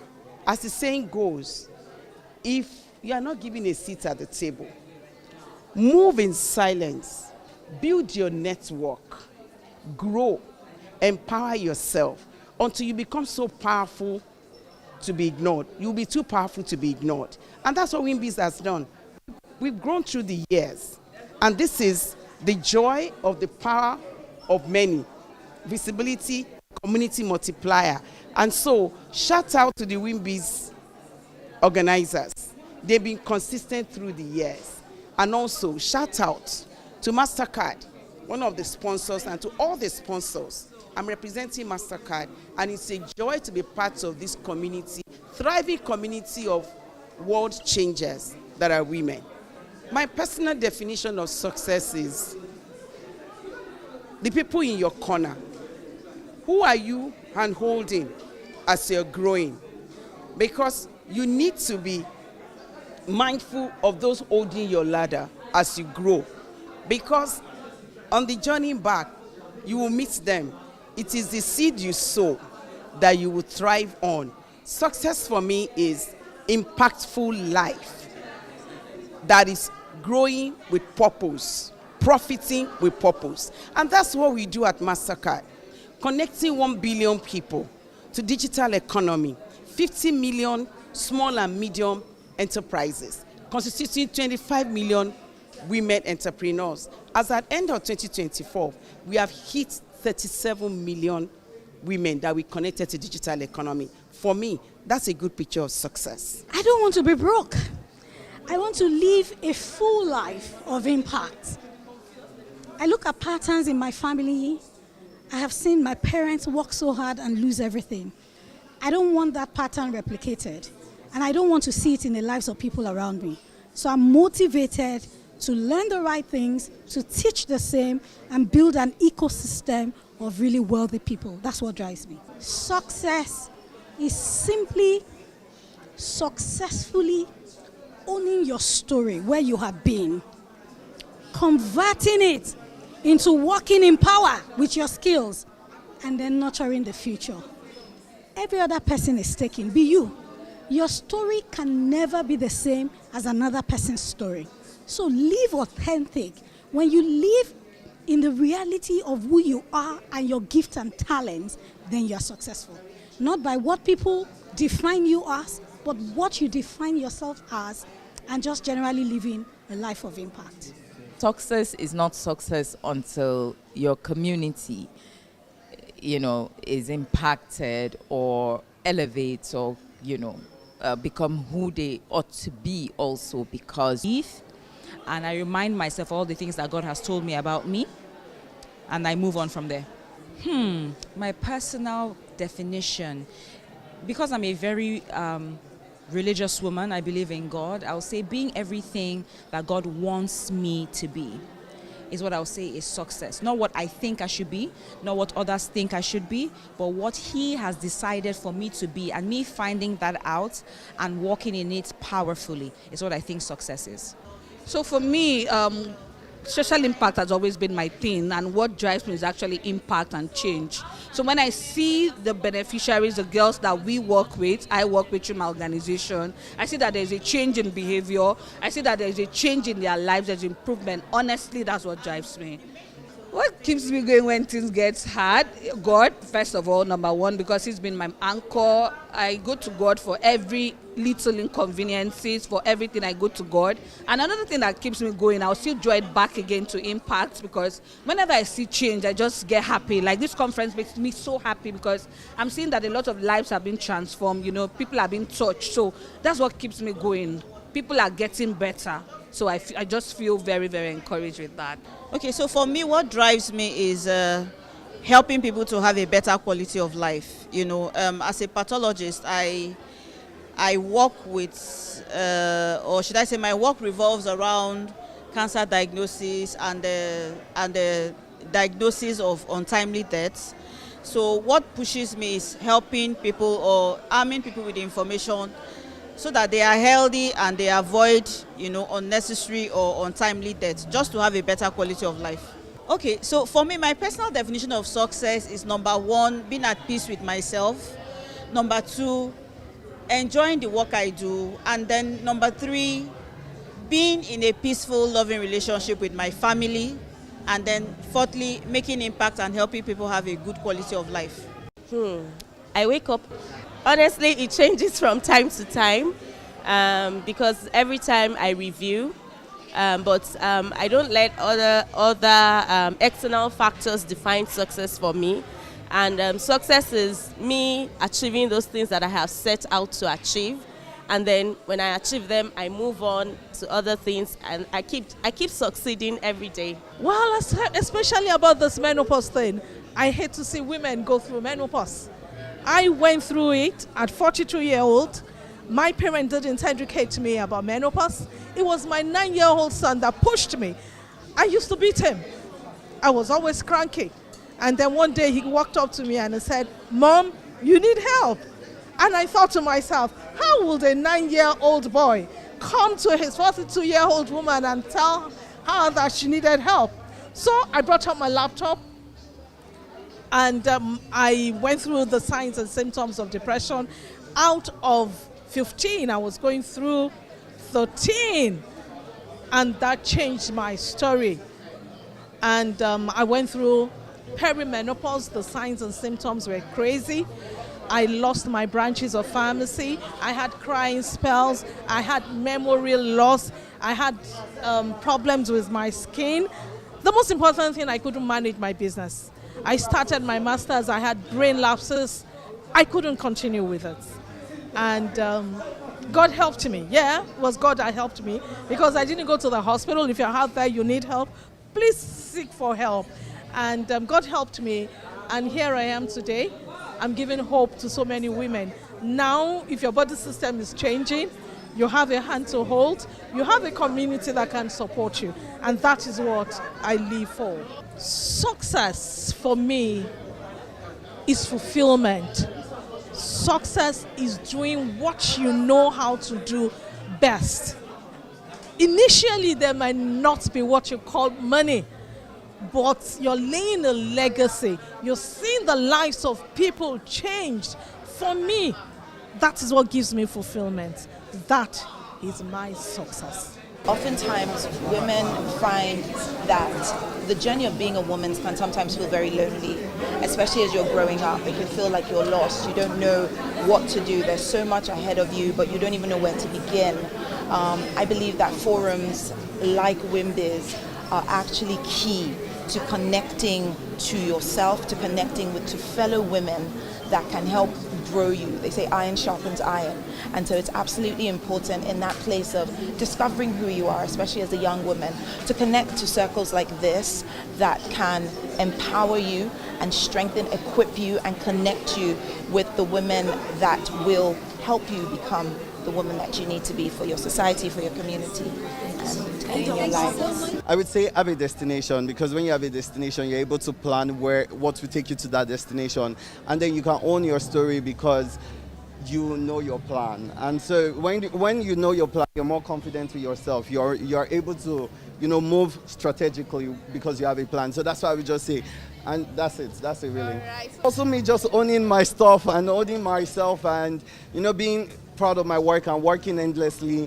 I work every time, and I think that's what the most important thing is, that if you want anything, you have to work towards it, and just know that, keep working and results will come. That's it.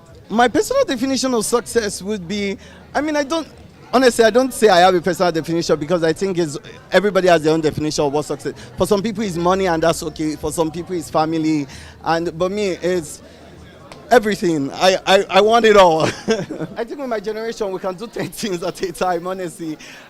Because again, multitasking is, the more you practice it, the better you become at it. And so I'm able to do different things at a time. But again, like I said, everything that you do in life is based on practice. If you practice, you become more efficient at it. I could be singing and playing the keyboard at the same time. That's multitasking. Sometimes, but they're just particular things that you need to concentrate on. So if you are reading, for example, you need to concentrate on what you're reading on, so you'll get it in. But it's possible to multitask, of course. My advice to the younger generation 25 years from now is that be strong, be confident with yourself, be proud of yourself, learn from others, learn from the people who have come before you, because when you learn, you're working with experience, and that's one of the most important things you can do for yourself. And young ladies, please join WIMBIZ. I love WIMBIZ so much, even though I'm not a woman in business, but please join WIMBIZ. You learn a lot. You get to network with so many important people who have walked the talk, literally. There's so many important women I could see from the stage, and everybody who is here is important, and I know they are networking and taking the best of the event. So, you learn, you network, and of course you own it, period. One of the things I tell people is that it's not a journey that starts at the end of the journey. It's a journey you start from the beginning. I have all boys. Yes, the first one is a lawyer. He has a master's in law, and the last one is still in the university as in Nigeria. We'll be friends. We'll play together when they were young. We'll play ball. We'll roll on the bed, and we still roll on the bed. We cook together. So that had been able to close the gap. And so it wasn't forcing them to learn. It's a thing of friendship.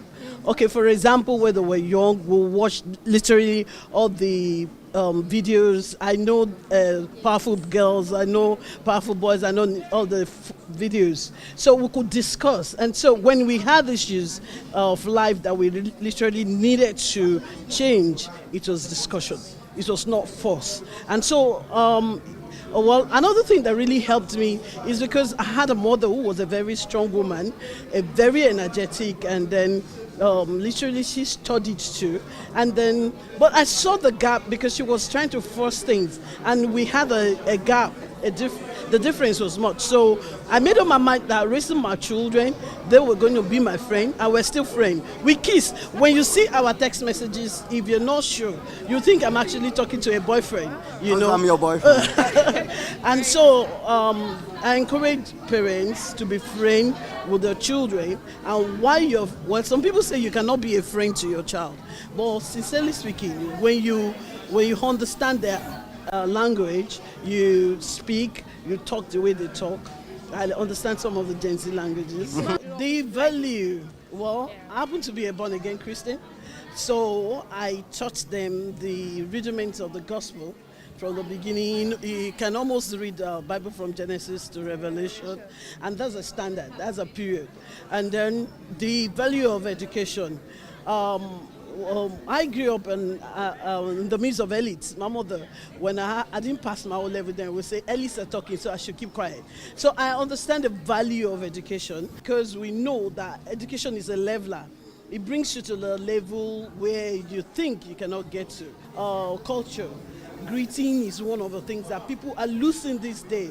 It's not wrong for you to meet somebody on the street and greet, and you don't know your destiny helper. If you fight your destiny helper, you've lost it. But if you're a friend, and it's cheaper to be friendly and more expensive not to be friendly. So I encourage people not to lose the value of friendship. As a younger woman, I read so much when I had not even joined Wimbies. I read so much about what they were doing. Wimbies is doing so much. I have a platform for women. I've been training and empowering women. So I see this opportunity in Wimbies to connect with other women, especially women of value. I mean, you see the value, the people coming to talk to you. You know, these people had gone through it. They're talking with experience. They're talking from experience. And so I love Wimbies, and I wish Wimbies bigger, get bigger, stronger. Amen. Shout out to Achievement Channel and all the good people, all the media team that is supporting Wimbies annual conference. My name is Rita George Oko. I'm a lawyer. I'm into real estate, also into oil and gas. And this is a big shout out to Achievement Channel. You guys are doing great. Well done. Oh, hi, my name is Richmond Bassi, and this is a big shout out to Achievement Channel. Shout out to the Achievement Channel for covering this event so professionally.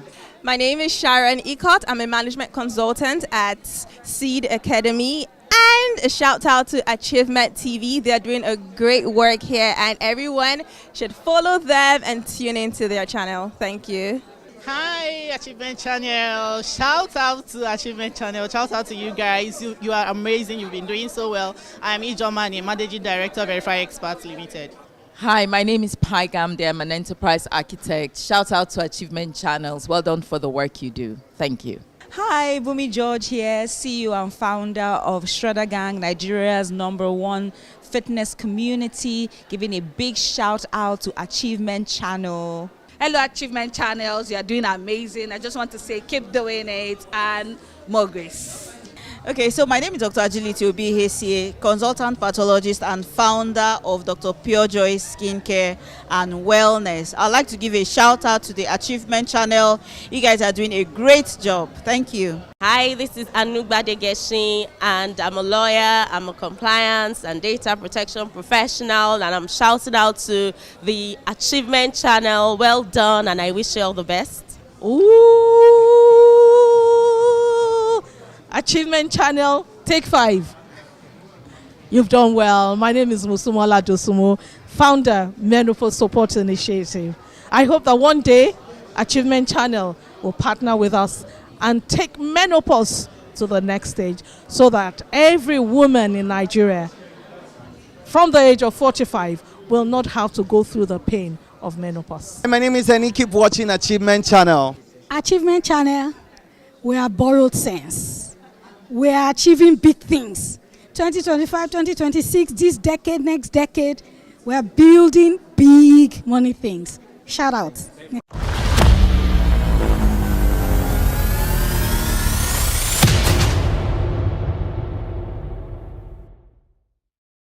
Ifoma Okolo, and I'm a mighty mom.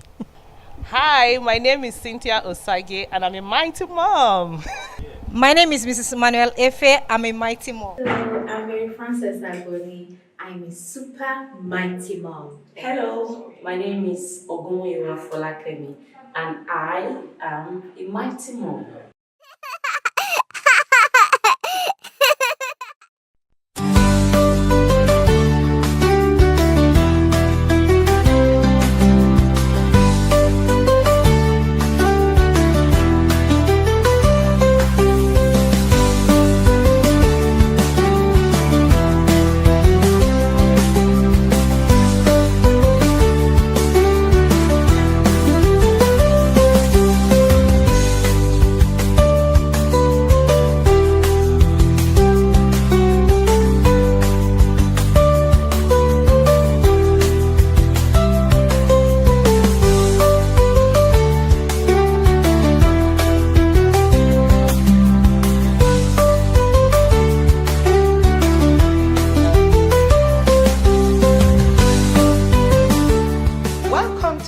First episode of Mighty Moms on Achievement Channel.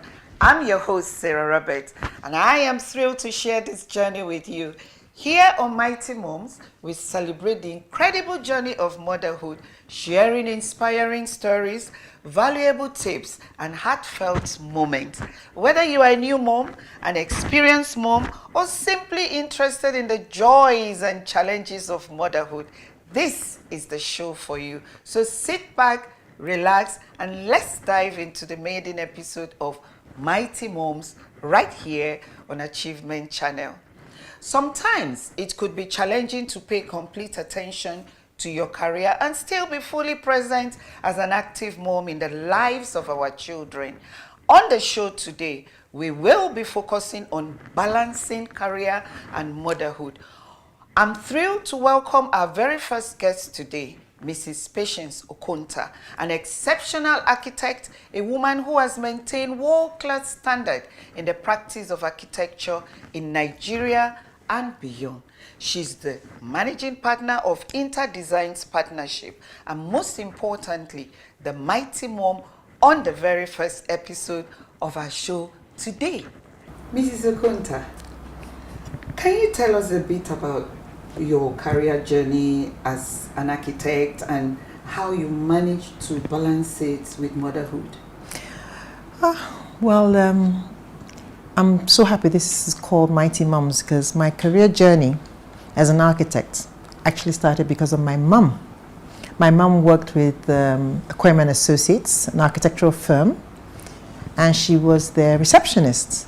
So my first vacation job, or my first job ever, was the photocopying girl at Aquarium Associates. And from the inspiration that I got there, I made up my mind that I would be an architect.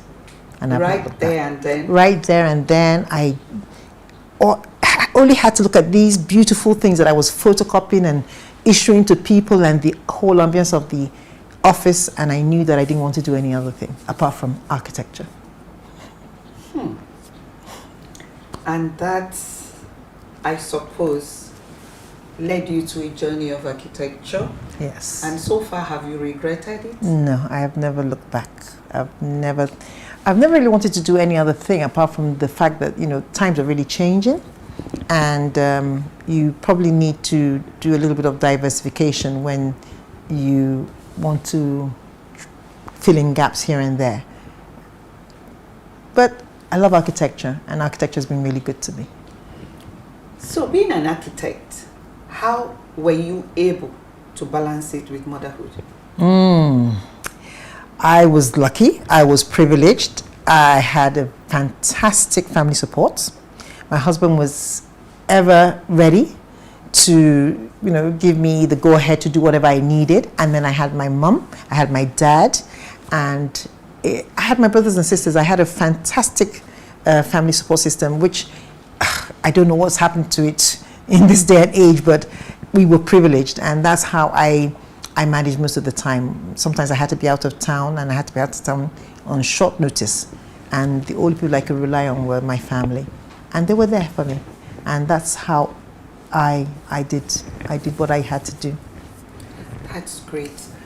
Now, Mrs. Okonta, have you ever experienced mom's guilt? And if yes, how were you able to handle it? Well, mom's guilt, yes. So I would say yes, and I don't think I'm ashamed of experiencing mom's guilt. I do things to make myself happy. Sometimes I just have to close the door and have my peace of mind. I have a set of twins, and my children were all maybe 1 year apart, and sometimes the reporting could go on forever and ever and ever and ever. So there comes a time where you just have to draw the line and do something that makes you really happy and shut out the rest of the world. So I don't know what I'll call my guilt. I think I'll call my mom's me time. That's fair enough. Let's talk about your challenges. Yes. While juggling between your career and motherhood, what were those challenges that you would want to share with us, and how did you overcome them? Seriously, the challenges were the amount of time that you had to put in to progress your career. Sometimes in my field, there are lots of deadlines, and those deadlines are taken seriously. So you find out that maybe you're supposed to be at home at a certain time, have lunch or have dinner, and make sure the children are doing what they're supposed to be doing, and you can't be there. Sometimes you just need to be able to say to yourself, I'm going to give this amount of time to the children and do whatever it is. It means working doubly hard and everything, but you do whatever it is to make sure that at a certain time, this 2 hours or this 3 hours, I'm going to be there before my children go to sleep. Those deadline times and those times where you have to deliver, and those times where things have to be done in a certain way.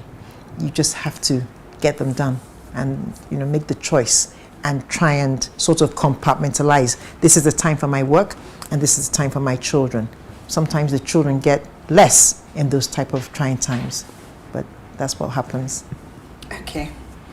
If you had one advice for a mother who juggles between parenting and her career, what would that advice be and why?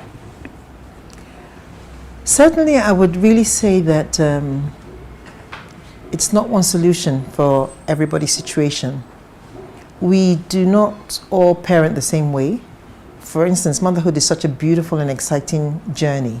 It's not something that I plan. I don't plan when my children decide to get sick. I don't plan for my children to call me in the middle of a meeting and say, Mom, I want to eat a bag of chips. It's not something you can actually plan for. It's not something I can actually tell you this is the way to go. For instance, I said I had a very fantastic support system. My daughter is in Aberdeen right now. She doesn't have that. She has to make serious arrangements when she has to go out of town to do her work. So it's not a one-size-fits-all thing, and it's not a do-or-die matter. If you cannot achieve what you want to achieve in your career at that point in time, I would say the children always come first. The career doesn't run away. I know so many people that had to put their careers on hold. We're all more or less at the same level now. So family comes first all the time. That's my advice. Thank you so much, Mrs. Patience Okunta, for sharing this inspiring story with us. We have had a very wonderful conversation. We'll take a short break, and when we return, we'll dive deeply into how to prioritize time for yourself and your family in the midst of a demanding career. Don't go anywhere.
Welcome back to Mighty Mom.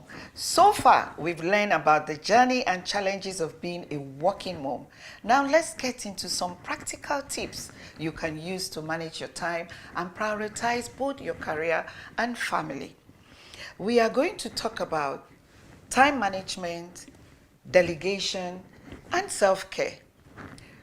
Time management actually is very, very key in juggling between your career and motherhood. Without doing this, it may be difficult for you to achieve your day's schedule.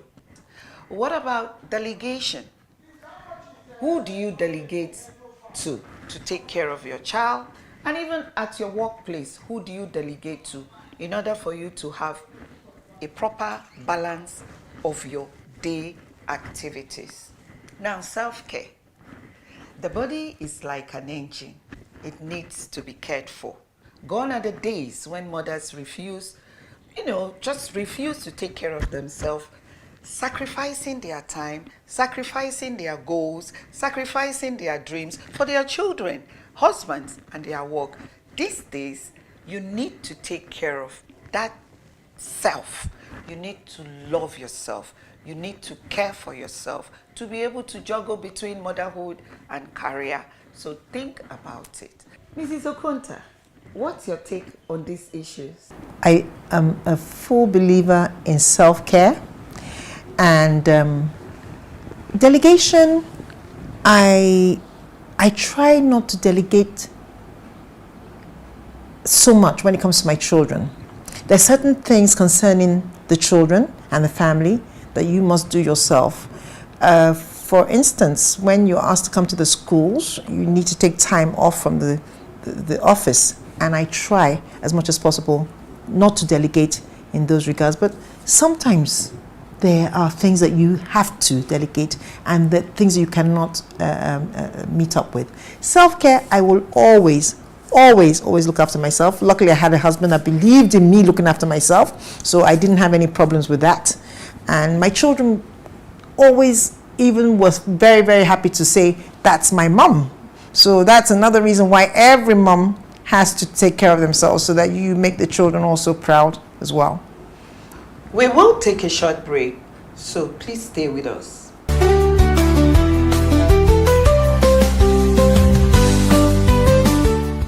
We've talked about some great tips on managing career and motherhood. Coming up, we'll hear a special message from another mighty mom who has found her own unique way of balancing it all. Stay tuned. My name is Chisa Oladipo. I am a HR professional. I'm also a career coach. By the grace of God, I have 3 boys and God has been helping me to manage both the career and the home front. It's not an easy journey, but with intentionality, I have been able to manage both. So one thing I know I do well is I delegate.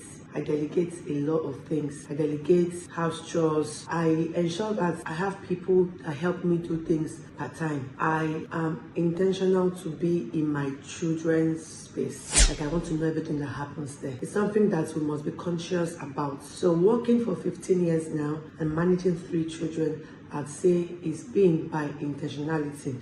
Remember that motherhood is the greatest accomplishment of life, no matter how chaotic it can be. Embrace it, and I'm sure that you'll scale through. Hi, my name is Lois Kess.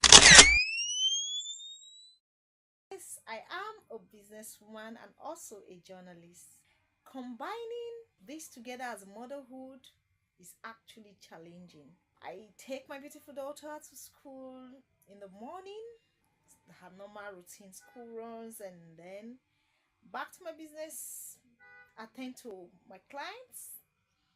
At the same time, once she's back from school, I make sure I attend to her assignments. You know, being a mother and combining my career together with it is kind of challenging, but it's worth it.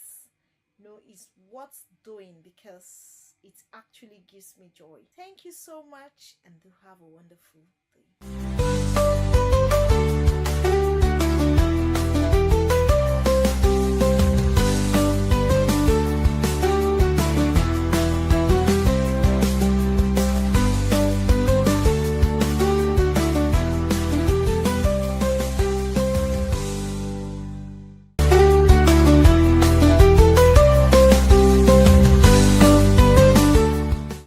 can see, no two journeys are the same, but every mother finds her own way to thrive.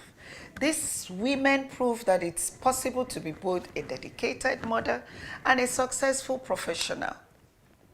We'll be back in just a moment to wrap up this inspiring episode of Mighty Mom. You won't want to miss the final word of advice from today's guests.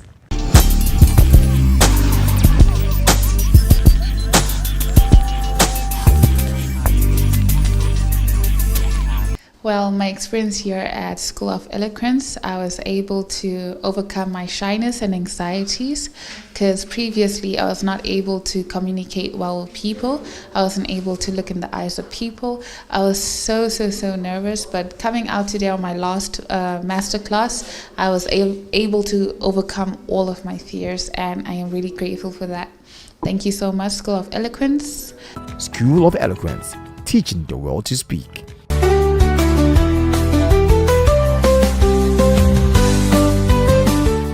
We've had a wonderful conversation so far with Mrs. Okonta. I'm sure you will agree with me that it's been a wonderful day. Mrs. Okonta, your final advice to mothers out there.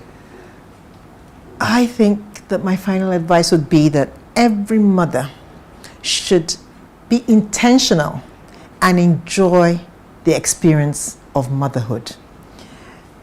Well, if you have to set your career aside for any reason, there's no better reason than for the children. So my advice is to love yourself, love your children, put the family first, always.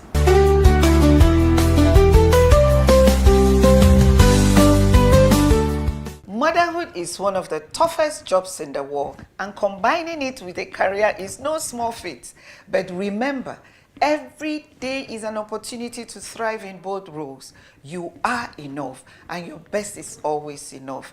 Thank you so much for joining us on this first episode of Mighty Mom.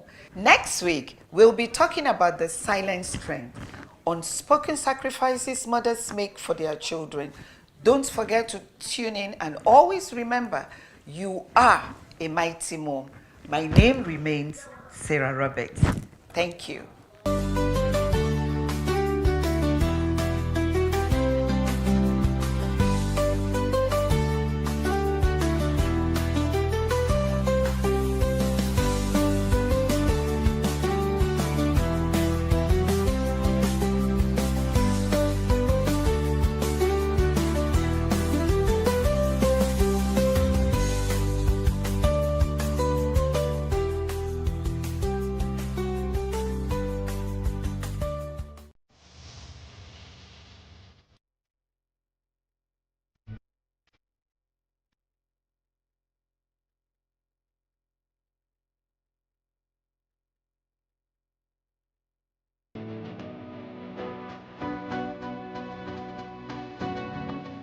There's an old African proverb that smooth seas do not make skillful sailors.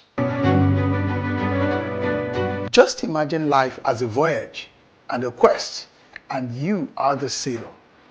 Indeed, the navigator, and your dreams and your aspirations for greatness and for goodness represent your destinations. Hello, dream chasers and future history makers. Welcome to another timeless capsule where we dive deep into the wisdom of ages to fuel your journey, your quest, your desire towards greatness. Today, we're setting sail on the vast ocean of life, guided by an ancient African proverb. Smooth seas do not make skillful sailors. Think about it. If life were always calm and predictable, how would we grow? How would you learn to navigate the storms, harness the winds, and chart our own course towards our dreams? It is indeed, and in fact, the challenges, the setbacks, the unexpected turns, the twists, those difficulties that truly shape us into the capable, resilient individuals that we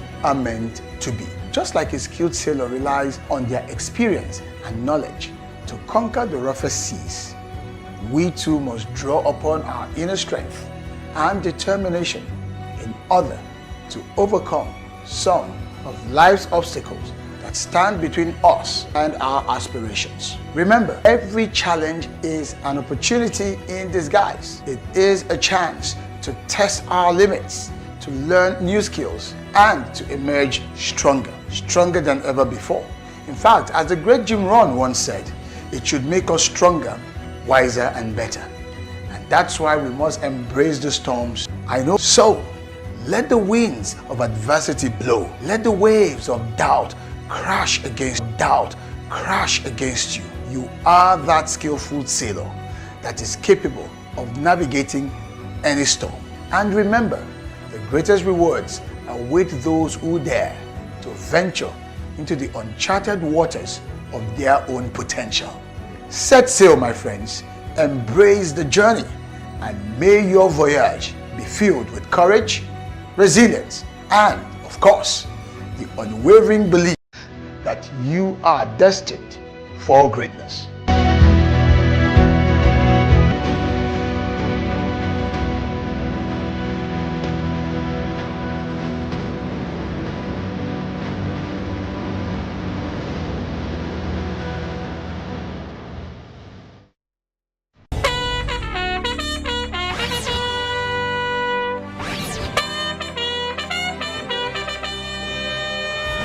We wear the khaki, but we carry more than just a bag. We carry dreams, grit,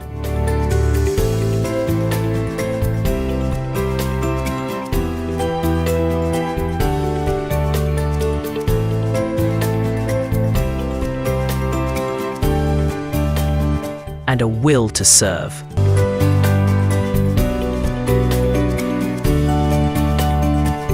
This is Corpuscan, rising to serve, rising to lead.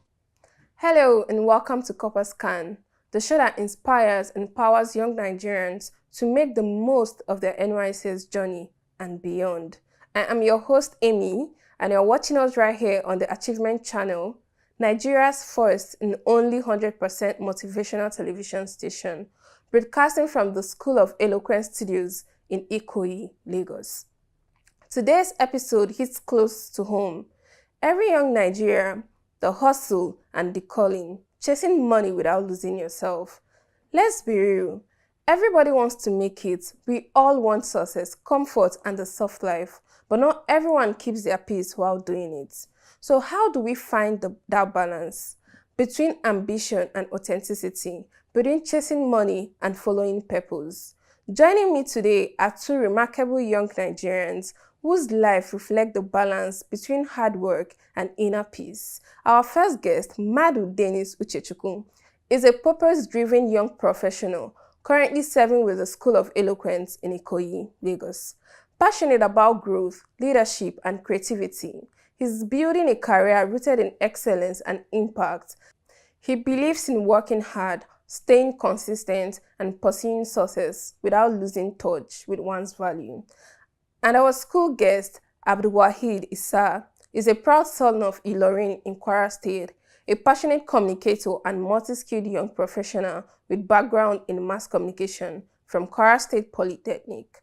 He's gained hands-on experience at New Telegraph's publishing company and Daily Trust newspaper, and he's also trained in solar and inverter installation. Prove that versatility is the new power of today's youth. Together, we'll explore how to stay true to your purpose in a world that never stops hustling. This is Corpuscan, rising to serve, rising to lead. Hello, Uche. Hello, Wahid. Welcome to this show. Thank you, Amy. Corpuscan. How are you doing this morning? Very well. Well, good. Thank you. Okay. We're diving right into the topic, the hustling and the calling, chasing money without losing yourself. Hello, Uche. I would love you to let us know how one can continue chasing the person's dream while remaining steady to the person's core value. Thank you, Amy. For me, I've learned that chasing your dream or money doesn't mean anything to you if you lose yourself to it. It's not all about the money. It's not all about the success. Still, you kind of like have to put yourself on hold, make out plans, get ideas, and get it all thought out. For instance, in my PPA at the School of Eloquence, I kind of like have myself scheduled, and I kind of like line up things that I mean to do, and I try to kind of like achieve 1 or 2 things a day before I go. Or if I'm not able to achieve something, I'll kind of like have in mind what I'm going to start up the next day. And before I come the next day, I have it planned up, and when I come, I start up with it before the main job for the day comes. So it's not just about success, or it's not just about the success or the search for the money or fame or what. I kind of like feel it's more of the value, the insight, and what you're looking at to gain from it. Okay. That's my point. So in all, we should always just look towards what we always wanted, or what we always know before the success starts coming. What we always wanted, what we always know, and what we want to achieve, what we want to impact. The kind of like the footprint we want to leave behind as we pass through the process. Oh, that was very insightful. So let me just chip in just a point with what Uchi has said, so as just to make a contribution to his question. In order not to lose yourself, your value, you just need to be careful of how you chase the money. Although it's legal to chase money, and the way you chase it determines if it's legal or illegal. Oh, that's a point. So if you chase it legally, and you are able to control yourself, because money controls people. Okay.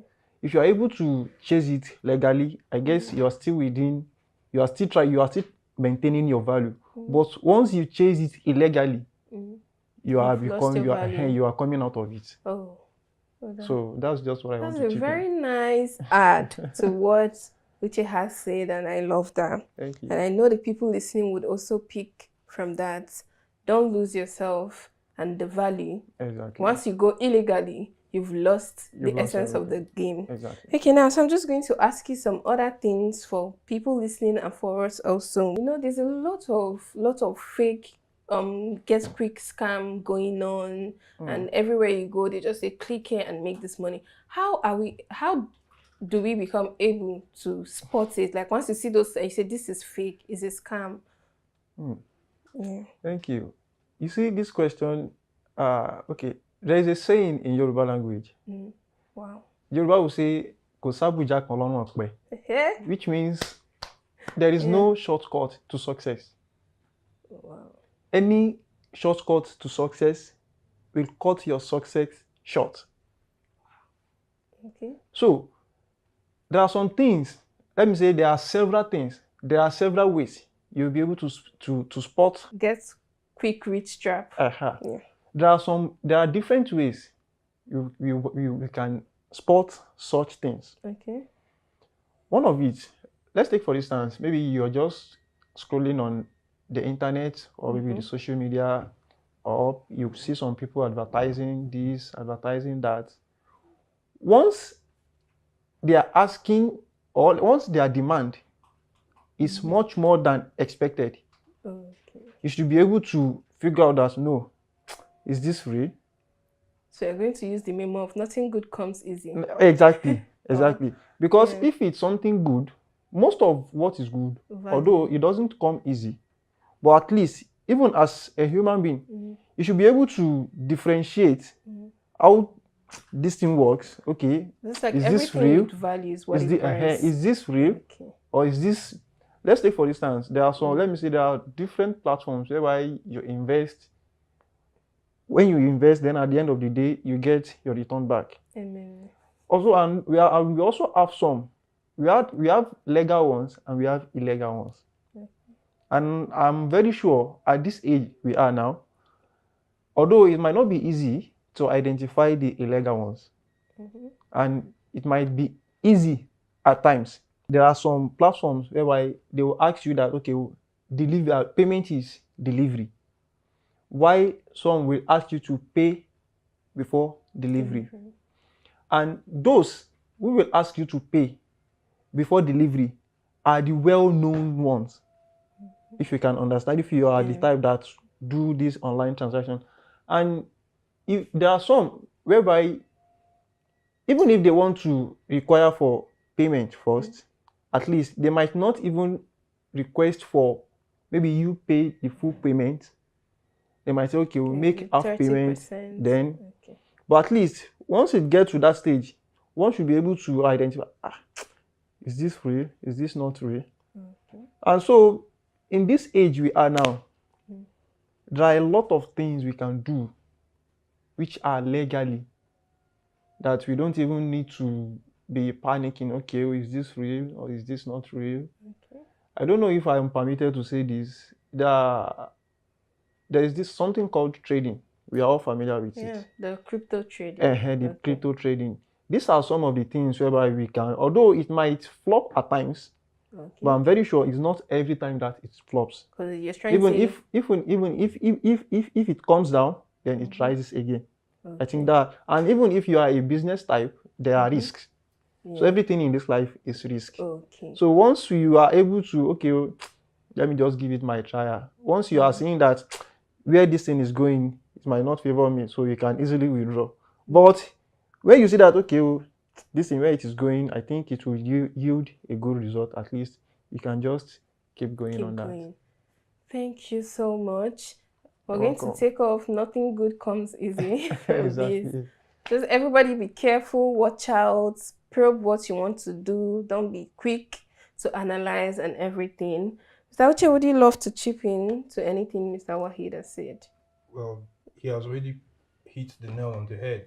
But I just would like to add one or two things. If it's too good to be true, then it probably is. Then make researches. Always make researches. Don't just jump into conclusions or whatnot. Then again, if it's something you want to do and it's something that they rush you to make payment and stuff, have second thoughts.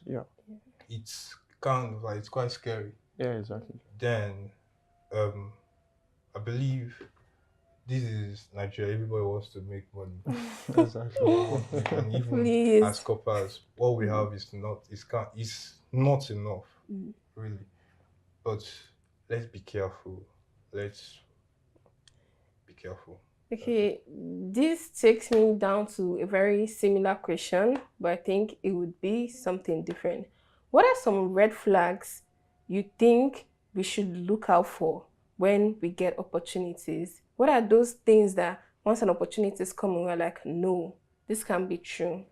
This can't be it. Like, what are those hinting red flags to those opportunities? Something you just pick up and say, this is a no. I have to be careful of this. All right. I would like to give an example, which I experienced myself. The first time I came to Lagos for my service. Okay, I was home. I wasn't posted yet. So I wasn't doing anything. It was boring. And I was thinking of what should I do? Boredom, how it can be. So it was an auntie of mine who kind of like wanted to introduce me to a platform where they kind of like key in money to get more money. Even from the way she was sounding, like she was saying it, it was sounding so sweet. Come on, you put maybe as a student, let's say something like 70, and then in 1 month or before December, you'll be getting like a meal. I was like, God, it picked me actually. But then along the line, when I went, I didn't go directly into it. I still kind of like, thank God, I still kind of like slowed down. I was hyped about it. I was very much interested. I was like, my service will be sweet. So, but I slowed down, I asked, and then I found out that it's not the first time this kind of thing is happening. It's not the first time this kind of thing is being heard or spoken about. There are other platforms. It's kind of like these MMMs scam and stuff. But their own was looking so real in the form that they sent us, it was a conference. I went, it was a conference, it was in in a hotel somewhere in Ikeja owned by Reverend Sisters.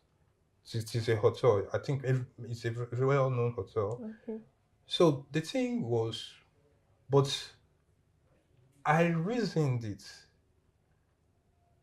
Are these people expecting me to kind of like put the 70,000 I should be saving into this thing, and then expecting me to kind of like wait for that 1 million, and then from it, it's not just like it comes instantly. From it, you start getting extra joys, because when they tell you about this thing, they say it to you as if it just comes like that. You don't have, but when you do your researches on your findings, you find out that you come, you have to bring up people, and those people have to bring up people, and it keeps going. It's always a chain. On and on and on and on. Okay. And then this kind of thing, they give you promises, and promises which are kind of like unbelievable. That can be true. So that's kind of like the red flag that I saw, and I was like, no, I can't do this. And I came back and I got back to myself, and I didn't do it. Yeah. Okay, I think I have something to say. Okay.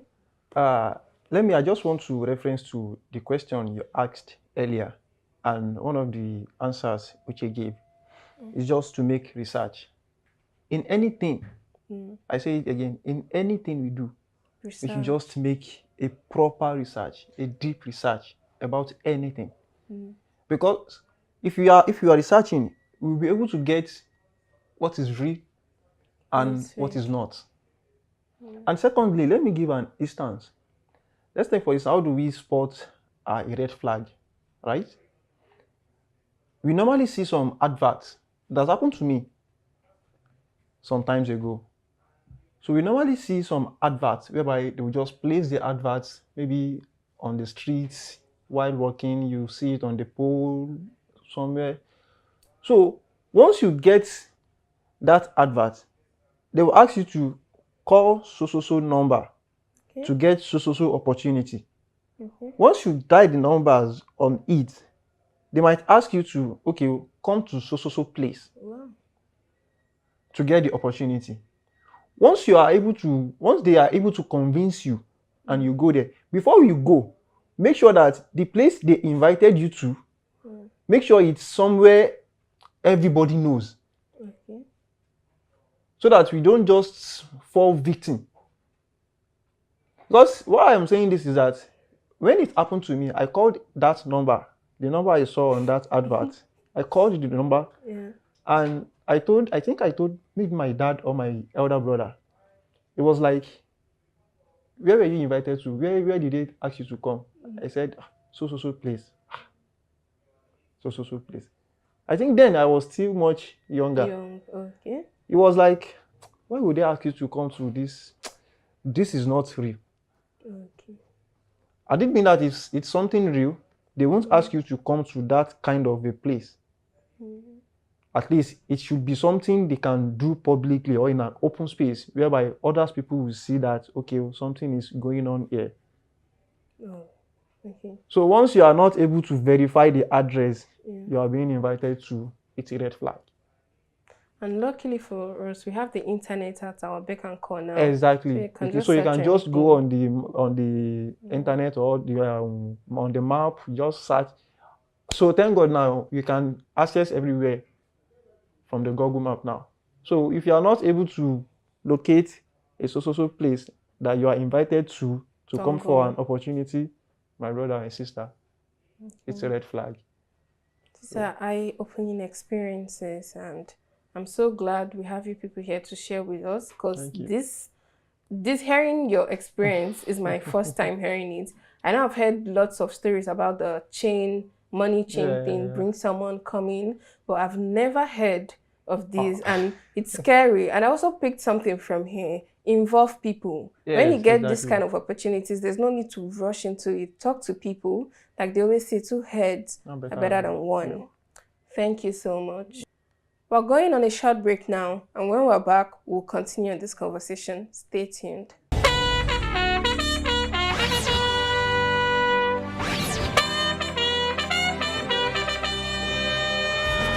We wear the khaki, but we carry more than just a bag.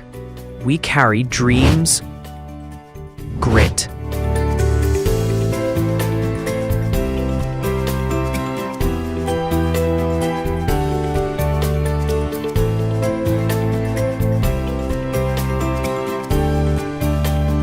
and a will to serve.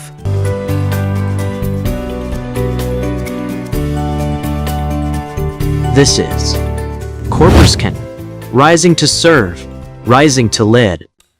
Welcome back to Corpuscan. Before we left, we were talking about how to chase money without losing yourself and your core values. Back to this discussion, I would love to ask Uche, what does real success mean to you? Real success to me is not all about the money, not all about the wealth, not all about being at the top of the pyramid or whatnot. Real success to me is kind of like being at peace with whatever I am doing, being at peace with whatever I want to achieve. I know I want to be there, but I am not there yet. So I kind of like strive to be there by working hard. I pray, I work hard, I follow a schedule, a timeline, and in all, I kind of like try to be consistent and efficient in whatever I'm doing. All in all to kind of like achieve the success that I want to achieve. Thank you. Well, that's very insightful. I think I have an insight. Okay. Real success is not just about the amount of wealth you have now. Mm-hmm. It's not the influence you have. What I feel real success is, let's take for instance, you have a knowledge and you are able to impart it into someone. And from that person also is able to transfer it to another person, and it keeps going on like that. Okay. So let me just say that's an impact that you've made in the community, right? As long as the knowledge, people are benefiting from it. It might not be knowledge alone. It might be from your resources that you have. As long as people keep benefiting and they pray for you in return, I think that's success. Oh, very profound. So moving on. So I would love to ask you why peace of mind is part of real success. Yeah, peace of mind and real success, they are two different things, but it can be linked together. As I've said earlier, real success is not just the amount of wealth you've gathered or the properties you've had. If you are successful, so how we can link it, if you are successful in life and you don't have peace of mind, what's the essence of your success? So being at peace is very, very, very key. Okay, let's take for instance, you are successful and you have some things going within yourself, like you are not pleased with yourself. Probably internally, let me say internally, like you're not happy. The wealth that you have gathered, that we are counted as being successful, if you are not happy, you won't be able to manage the wealth or the resources you've gathered. Let me give a point. If you are successful, okay, people might know, okay, this person is successful, right? Okay. But if your mind is not at peace, my sister, even your health status, it will be obvious from the look of things. No, this person doesn't have peace of mind. So, peace of mind, it improves your health status. It even increases your mental stability. So, if you are successful and you are not at peace, I don't see the reason for. Let me say, I don't see how. I don't know how to put it. You are successful and you are not at peace. So, what's the essence of being successful? So, if you want to be successful in life, we should also take into consideration our peace of mind. How do we want to get our wealth, the properties we've been longing for? How do we want to get it? And at the same time, keeping our peace of mind. Some people today, I can boldly say that the way they gather their wealth, once they are able to gather it, they don't have peace of mind anymore. Why? Because the way they've gone, they went, the way that they've been, what they've been through in order to gather those resources or the funds or the wealth. So the ways they've run through, the way they've gone through, whatever places they've gone through is what will make not giving them the peace of mind they need in order to be able to manage what they've been able to get. So if you are not peaceful with yourself or you don't have peace of mind, so I don't think the wealth you've gotten or the properties you've gotten will take you to anywhere. Okay, thank you so much. You're welcome. I'd like to contribute to what Wahid just said as pertaining to getting wealth and peace at the same time. Sometimes some persons, getting jobs, getting a business or being into something is kind of like difficult. So sometimes some people are lucky enough to kind of like be in a certain place of work, in a certain position or in a certain job, but they are not happy with the job because it's not what they actually want to do. Exactly. But yet that job is kind of like paying the bills and taking care of whatever they are doing. So a candid advice is kind of like a story I once heard. There is this man working in a place where he doesn't want to work, but he still works there, he still gets paid, he still delivers. But delivering is getting paid. What he does with his payment is he channels the payment into what he like, his passion, his dream. It might be art, it might be like painting, might be music or whatever. But he kind of like gets a payment and he channels it there to where he feels like he has that peace. And he kind of like uses the place he's not comfortable with to move himself to a comfortable and a more stable place. So that's my own point and the kind of like advice I was trying to put. You don't just, because you're not comfortable with where you are, you kind of like give mediocre or unacceptable output or service to that place. You kind of like, you can use what you don't want to get what you want. Thank you. So we've all heard it from our guests today. Firstly, they talked about core values, not losing yourself when going for the things you want. Remember where you're coming from, remember where you're going, because when you get the success you want without the values, it becomes nothing. Also, nothing worth of value is for free. So when you see opportunities, you probe, you research, when you think they come easy, just make sure to know that nothing very good comes that easy. This is Corporate rising to serve, rising to lead. What a refreshing and powerful conversation. Today, we've learned that real success isn't just about the hustle, it's about finding peace, purpose, and balance along the way. A heartfelt thank you to my amazing guests, Uche and Wahid, for sharing their wisdom and reminding us that success without peace isn't true success at all. And to you watching, remember, the goal isn't just to make a living, but to make life that feels right to you. Don't forget to follow us on all social media platforms at Achievement Channel and keep the conversation going with the hashtag CorpusCan. Until next time, I am Amy, reminding you, hustle hard, but don't lose your heart. See you on the next episode of CorpusCan. Thank you. This is Corporate rising to serve, rising to lead.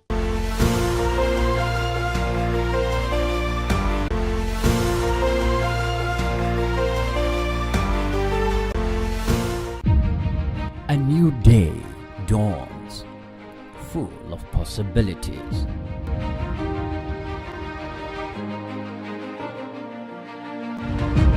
Take the first step towards your dreams. Empower your mind with positive thoughts. Achieve more. Make a difference in someone's life today. Impossibility is nothing.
Welcome to another soul-stirring episode of Achievement, your weekly show on the Achievement Channel, Nigeria's 100% motivational TV station. We are coming to you from the School of Eloquence studio in Ikoyi, Lagos. This program is dedicated to men, fathers, leaders, dreamers who are facing life's real challenges and need the fuel to push forward. At Achievement, we uplift, encourage, and inspire men to live with purpose, lead with strength, and rise above every setback. Today's topic is resilience, standing strong in tough times. We are diving into what it means to be truly resilient, how to bend without breaking, how to fall but rise even stronger. Joining me today are two exceptional guests. Mr. Austin Onono, a leadership expert, entrepreneur, and humanitarian. He's a former factory inspector, a veteran corporate leader, and the current CEO of Nutrify Farms Limited. His 25-year service in Lions Club International includes leading life-changing health projects across Nigeria. Austin is a builder of both people and institutions. And we also have Mr. Asef Kolawole Agbeyihane, a chartered accountant, a public speaker, and grassroots politician. He has served in various political leadership roles and is deeply committed to youth empowerment and also women's development through his foundation. He's also a financial consultant and public affairs analyst. Let's dive into a conversation that will empower you to stay the course, even in the storms of life. Gentlemen, thank you for coming on the show. Thank you very much. It's a wonderful profile, and I'm happy to be in this moment right now. And I'll ask from the very basics. Let me start with Mr. Asef. How do you define resilience? Personally, what's resilience to you? For me, the resilience is ability to cope, to adapt, and also move forward from there. Can I have your take, please? Yes, it's your ability to tolerate, it's your ability to overcome, and it's also your ability to grow and respond to adversity. It's about survival and growth. You have to endeavor to survive in the moment and then find a way to get past it. I love that. So I'll ask you directly, Mr. Austin. From your profile, it's obvious that you've gone through different sectors. And from your definition of resilience, I can see that you're actually very, very resilient. So what was the most difficult moment and how did you transition? How did you overcome it? How can you align this moment to express it that, okay, I'm learning from you now. This was the toughest. How did you go? How did you overcome it? Okay, I think maybe one of my most difficult turnaround jobs was when I was Divisional Chief Executive of Technical Products and Leasing Services, John Holtz PLC. I think it was primarily the weight of expectation from the outcome of the job based on the impact it was likely to have on the business. So it was like a lot was resting on your shoulders and you had to do this. And then in the course of executing the turnaround, I discovered that I needed to spend a lot of time to get it done. So it wasn't just the time you were interfacing with people in the office. It was time before and time after that interface. So I found myself at some point, for a long period of time, working for about 19 hours every day. So I think that was the toughest period. And how I got over that was to motivate myself. I broke the overall objective down into smaller achievable goals. So as we were accomplishing one small goal after the other, I was getting more and more motivated, apart from, of course, ensuring that you were properly exercised and all. Wow, that's some standards that I hope people can actually emulate. But 19 hours is a lot. It's really a lot. It's ridiculous. I live on the peninsula, and then the Lekki Expressway was being built. So I had to leave home at 5 a.m. latest in the morning. The minute I got into the car, with the inner lights, I would start working. Get to the office, continue working, and then after people had left, I'll still try to finish up, walk all the way in the car going back home. And then unfortunately, when I get back, just again, because as you were seeing those numbers coming through and they were exciting you, let's do this one more. So I'll put in a little bit more time in the study before going upstairs. And that's why, it became 19 hours very, very quickly before I realized it. Wow. Mr. Asef, I want to dig deep into your own moments too. And I'm sure you have a lot of them because you've been in the political sector. You've done a lot of primaries. We're in Nigeria, so we understand what's happened. So I'll ask you this question personally. And I want you to, take a moment and, feel it in. How have you been able to cope? Or for better use of the word, how have you been able to endure and go through these setbacks? How are you overcoming it? Because I've seen your profile. It's deep. So how did you do it? And you are not looking like what you've been through, if I want to use that word. You carry yourself so well with so much grace and compassion and panache. You are calm. You are not even showing it. So how have you been able to get through these setbacks and upsets, if I will use that word? I think a lot of factors played out. One, like the popular say, when there's no purpose, there's bound to be an abuse. One, a purpose is driving you. Then you have no reason to let go because that becomes the inner driving force. Correct.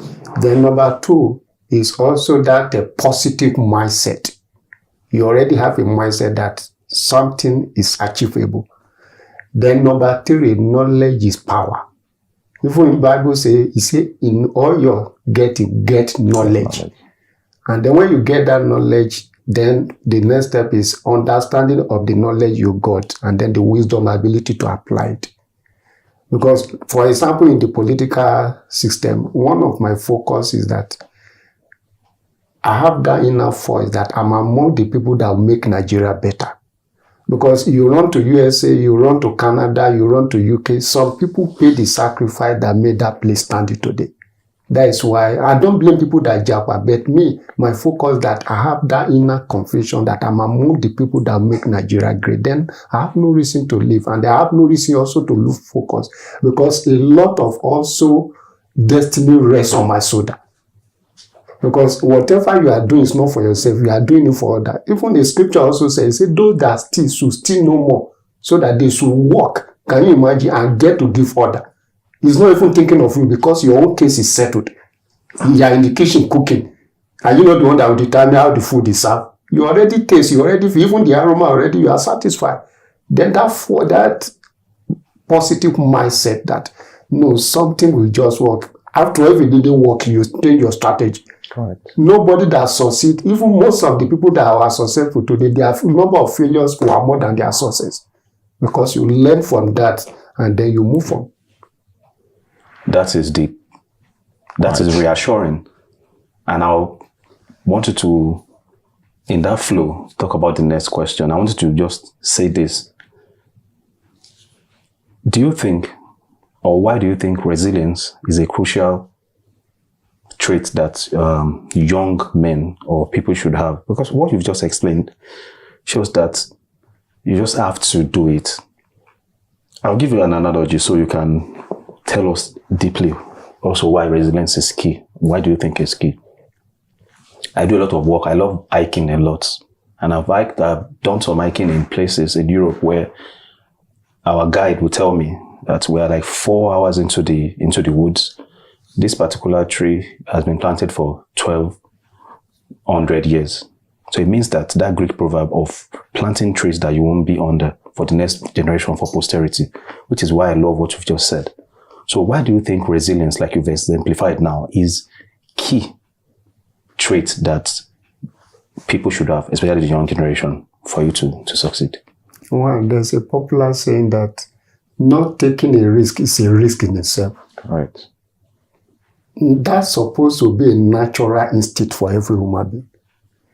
I used to give an example. If rain is falling and animal is under it, do you know you begin to move, looking for where the rain will not touch him. Once you get there, it will stop. But as a human being, you can observe your environment and be able to know where to hide. But like animal is testing the water, is testing on to get. But as a human being, that resilience is supposed to be a natural trait. Because what I mentioned also knowledge earlier on, every human being in life must give attention to reading. Every successful man, when you pick their biography, you will be surprised. You'll be amazed what and what they pass through. Even in my journey in life, one of the books that helped me is the book they call The God's General. When I read that book, I didn't even know the importance of that book until when I have one of the challenges in life. And I remember that if these great people suffer something like this, then you are just a baby. That means we must establish that resilience for we to survive. Nobody that became successful in life that doesn't pass through one pains or the other, that means it's a natural thing. If you now narrow it down to Nigeria now, you know it's more tougher.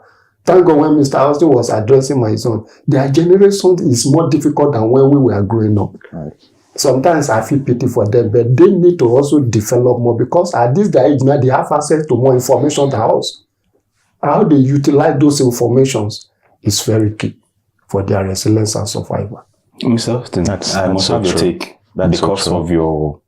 I want to observe you based on your experience. So why do you think this resilience is a must-have, not a nice-to-have for this generation? Based more on what I see now, and what I can deduce from the experience I've had. This is a social media generation. And there's a lot of pressure on people, especially the younger ones now, that didn't exist before. Because your scope was limited to a few people. But with social media, you're exposed to a lot of people. You also now can't control what people are posting.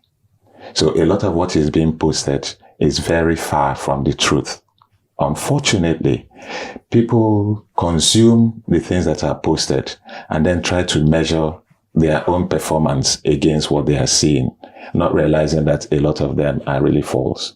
So that puts a lot of pressure. As a matter of fact, not just the younger people, but everybody, who is not self-confident. And it's everyone, it's men, it's women.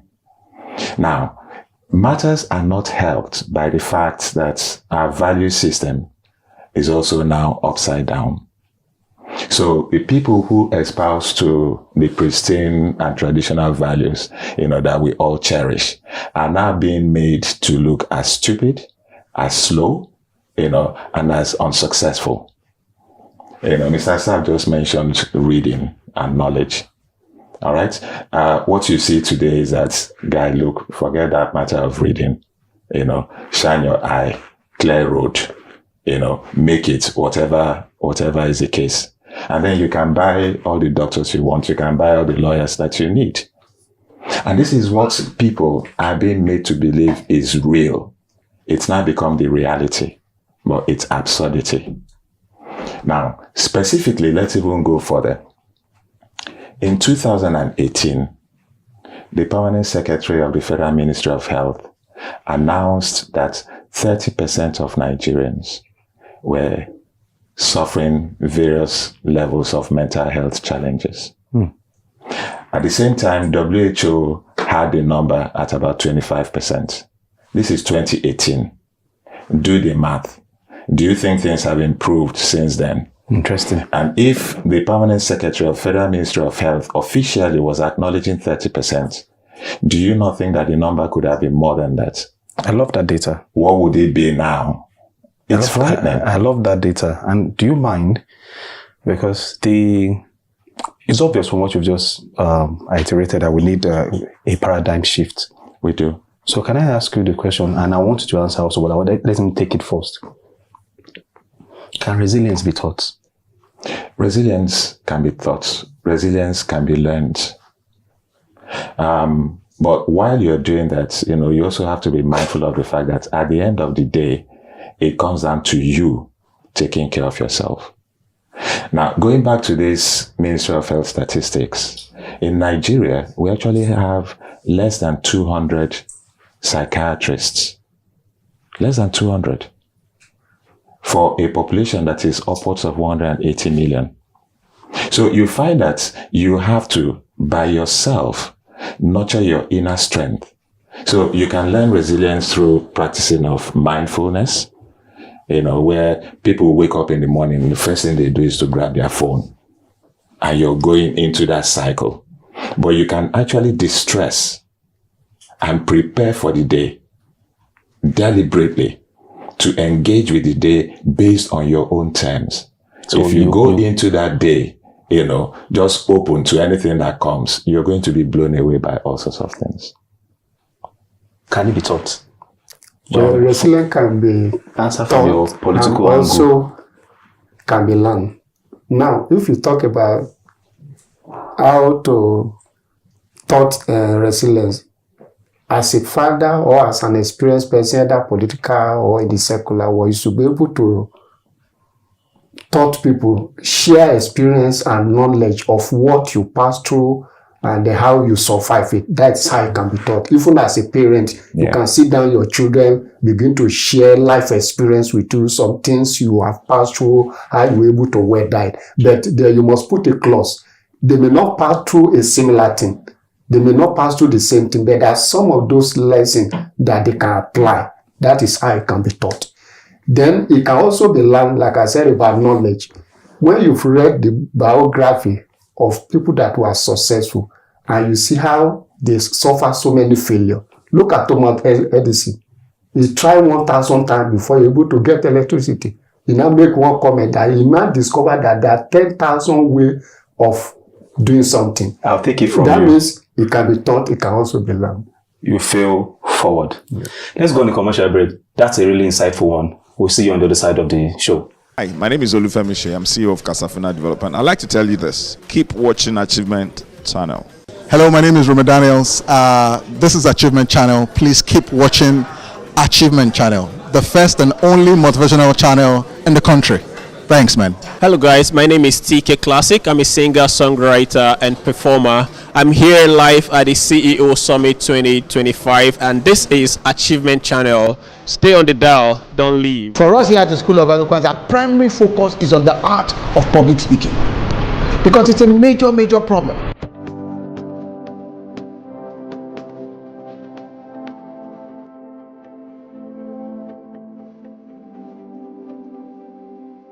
And public speaking, we must understand, is the raw art of speaker to audience oral communication. I got a lot more than I actually expected. I have overcome the few years I used to have. The more you speak, the better you are with speaking. School of Eloquence is the place you can be, and there's a turnaround. That change you are expecting, you get it there. Welcome back to the other side of the show. I'm sure you were itchy to see how it goes out. That's how we're also feeling here. Miss Austin. Yes. Resilience means reinvention. So for everyone out there that needs help, that needs, they're feeling rejected, dejected, there's no work. We know how the situation is global, because I have data of Spain, at least Italy and the US. So it's not like there's job everywhere. So, and resilience means reinvention. You have reinvented yourself. Simply put, I'm sure a lot of our viewers will go and look you up. So how do you explain? How do you advise? I think that's what. How do you advise the younger generation to pull through whatever circumstances they find themselves? Thank you very much. First of all, contentment works for me. Contentment has helped to ground me. And if people can build that contentment in themselves, it helps to prevent you from falling off the wagon, first of all. And then it's never too late to start all over. At some point, you have to make a conscious effort to stop digging. You know how you're digging a hole, you keep digging and you're going further and further. At some point, you need to stop, come out and look at it. It's almost like somebody drowning. When you're drowning in a river, you keep thrashing, you're dissipating energy, you're likely to take off faster. But if you were to actually slow down and tread water, allow the water to carry you, you have time to think, you have time to see whether there is something that you can support yourself with. And then maybe the water can even carry you to safety. It may carry you to peril, but it will take you there much later than if you were digging. So when you slow yourself down, you have to build up your versatility. You have to be ready to try new things. You have to be able to think innovatively. Innovative thinking will help you determine those things that you can do with little capital.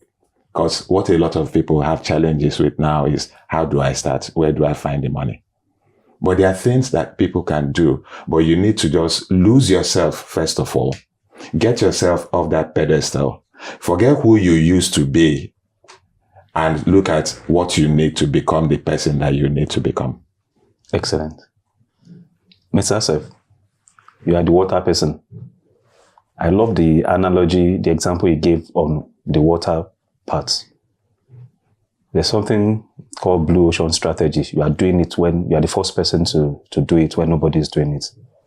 And there's something that you are doing that I think you need to see as a trait, which I'm asking. That's why I'm asking for this. Asking you this particular question.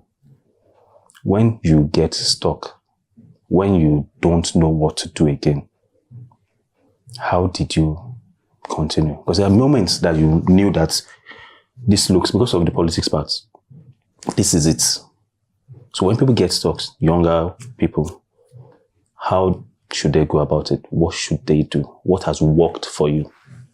Now, if things didn't work, it's just like Mr. Austin said, first of all, you need to relax yourself.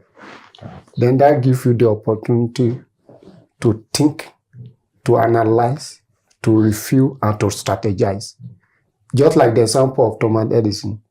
1,000 times is not a camo, it's not a joke. Somebody tried something 1,000 times. That means if it didn't work for the first time, you need to also sit down, review what you've done. Is there anything to amend? Is there anything to change? Just yesterday, a younger person chatted me up. I've referred him to 2 companies to supply his into chemical. And I say he need more business. And I asked him, I said, the area I've already recommended, what have you done with it? He said they've not called him. I said, did you sit down to review? One, is your price competitive? Is your product quality enough? Because they already have existing suppliers supply the same thing. These are the questions you need to ask. I said, thirdly, you also need to go back to those people. Why have they not patronized you? From there, you'll be able to now know how you reinvent yourself. That means if it's not working, you need to review, you need to strategize, you need to examine, and then look at what you need to amend. And then you'll be able to find a way out.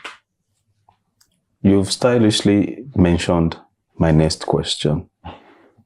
And this is for both of you, but I'll start with you since you started it.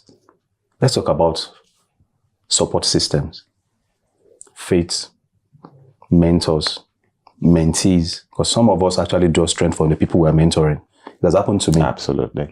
I'm mentoring this person, but I actually draw strength from the person. The fact that I'm here today doing a lot, I think it swings both ways.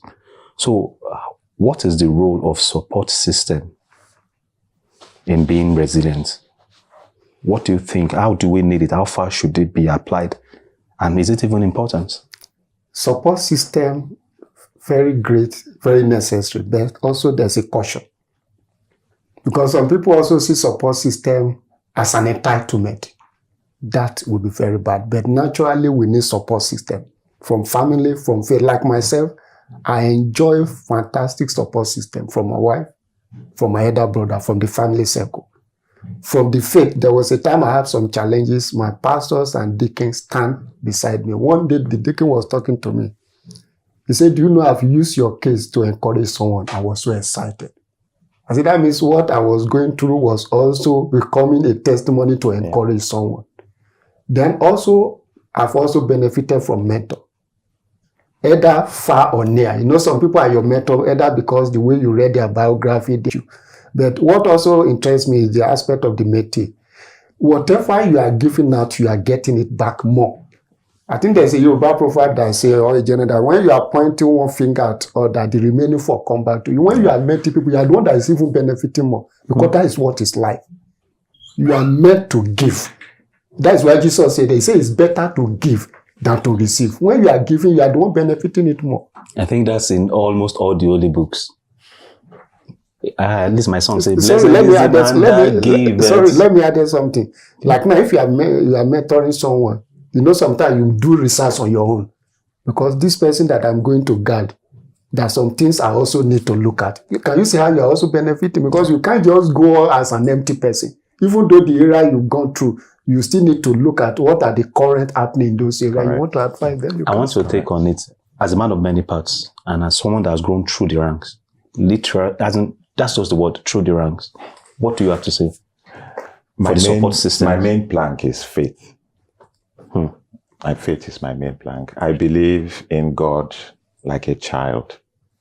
Interesting. I trust him without doubt. You know how you throw a child up? The child is laughing all the way up and laughing all the way down.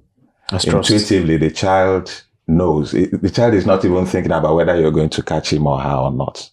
But the child doesn't hit the ground because you're there. That's how I take God. I don't question. So when things happen that are adverse, I see it that he has allowed that to happen for a reason.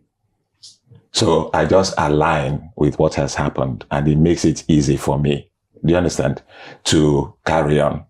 When you question and you begin to want to find the reason, oh this, oh that, then you're putting yourself ahead of what God has done. That's for me. All right. So my faith has really helped me, you know, to prevent challenges in those areas. I started early and became pretty successful, you know, at least by my own metrics, quite early. So I did not benefit from a lot of mentors. At the time, people should be mentoring me. They thought I was already doing well. But what that now did for me is that I drew strength and joy from the people I now mentored. I have a very interesting story that gladdens. In fact, I have so many stories like that, about 6. One of my house helps when I was still a bachelor, Matthew, came to my house, read all the books in the study, and would always ask for books. Long story short, put Matthew through school, HND, OND, HND, BSc. His uncle took over. Next thing he calls me, he's in Poland. What are you doing? He's doing his master's. As we speak today, Matthew has 2 doctorate degrees. It gladdens me that I played a role. Whenever I meet someone, my plan is for that person to become better than me. I want to impart enough for that person to achieve more than I did. So that's... Stemming from what you've explained, it's wonderful when we have people that not just look out for others, but go all the way. We look forward to meeting Matthew. We'll ask a question also. I love when I have follow-ups like this because we make it very sweet and smooth for even our viewers. Criticisms, oppositions, betrayals, it will always happen. Well, it hurts deep when it's from people that are very close to you. Starting from you, let me address. So how do you handle such situations? You see, again, we try to build things, you know, that shouldn't be built. The human nature by itself is given to betrayals and things. Once you understand that, do you understand? Then it makes it easy for you to understand that somebody has done this. Now, one of the mantras that I live by is that I don't expect to see me in another person. The stimuli that forged me, the things that made me who I am, the value systems that made me who I am, the environment and background that made me who I am, are different from the ones that made you, different from the ones that made Mr. Saf. So your interpretation of a particular situation is based on the body of knowledge that developed you into the man that you are today. So more than likely, you will see things differently from the way I see it. So once you understand that you cannot expect to see yourself in somebody else, you give them a long rope to express themselves. In doing that, you allow room and time for tempers and everything to calm down. You allow yourself room to adapt to whatever is coming your way. So with criticisms, I listen attentively. I listen actively. I listen to hear exactly what you are saying, not how you are saying it. And when I see things, that make sense from what you're saying, I actually adapt. I do that. It's easy for me. When you say betrayal, yes, it's only people who are close to you that can betray you. You understand? Because you have invested trust in them. But if you understand that this person is also human and no one is above mistakes, sometimes people do things not necessarily having thought it through. Some people don't sit down and plan that I'm going to betray you. Some people just respond, to stimuli, and it happens. So they are just opportunistic betrayal. Sometimes it happens. But even when some people wake up in the morning and they ask themselves, whose life am I going to make miserable today? And imagine if it turns out to be you. I find it amusing how there's a lot to learn from both of you. Criticism, opposition, betrayal. You are the political guru here. How do you handle it? Even if it's from, especially when it's from people that know you, they know your story. So his experience is really deep, like you mentioned. So how do you handle your own people that are very close to you? Now, for me, out of the three, criticism, opposition, and betrayal is a little difficult. But criticism and opposition is good for every one of us. Even when you talk about positive and negative criticism, positive one is good for you. The negative one is also good for you. One thing that normally if people criticize me, one thing I know that sometimes people criticize because they were not even privileged to know something you know, something you have. Then they criticize you based on their level. But if you are sincere enough, you will now look at it, okay, what this person is saying is correct, then I need to improve. If it's not correct, let me give you an instance. There's somebody we share the same office.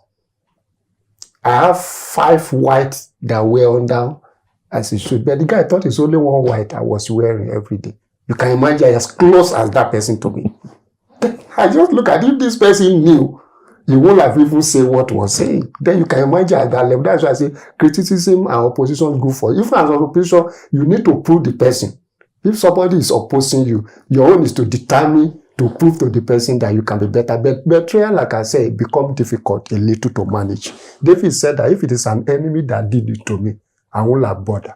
But we go to the house of God, we put counsel together, we eat together. But like he said, you must realize that as long as that person is human, is bound to make mistake. How I manage betrayal, which I say is difficult that. One, like Mr. Austin said, you don't expect everybody to be like you. 2, again, I will feel it initially, but within a second, it's a human being. Because I expect any human being to behave funny, to do anything to you. But with that, you'll be able to manage it and move forward. Parting shots now. Someone is listening. That's how our show is. The person wants to give up. What do you have to say to the person? No, this is not the time to give up. Don't give up. No matter how difficult it is, no matter how dark it may seem, there is light at the end of that tunnel. This is the time to, after you have decided that it's over, once you switch yourself up, that's the time that it's over. But as long as you remain in the mix, a lot of better things. By saying there's a guy, I think his name is Gary Hamel, he's a businessman. He says that companies fail, and by companies, now let me also use individuals.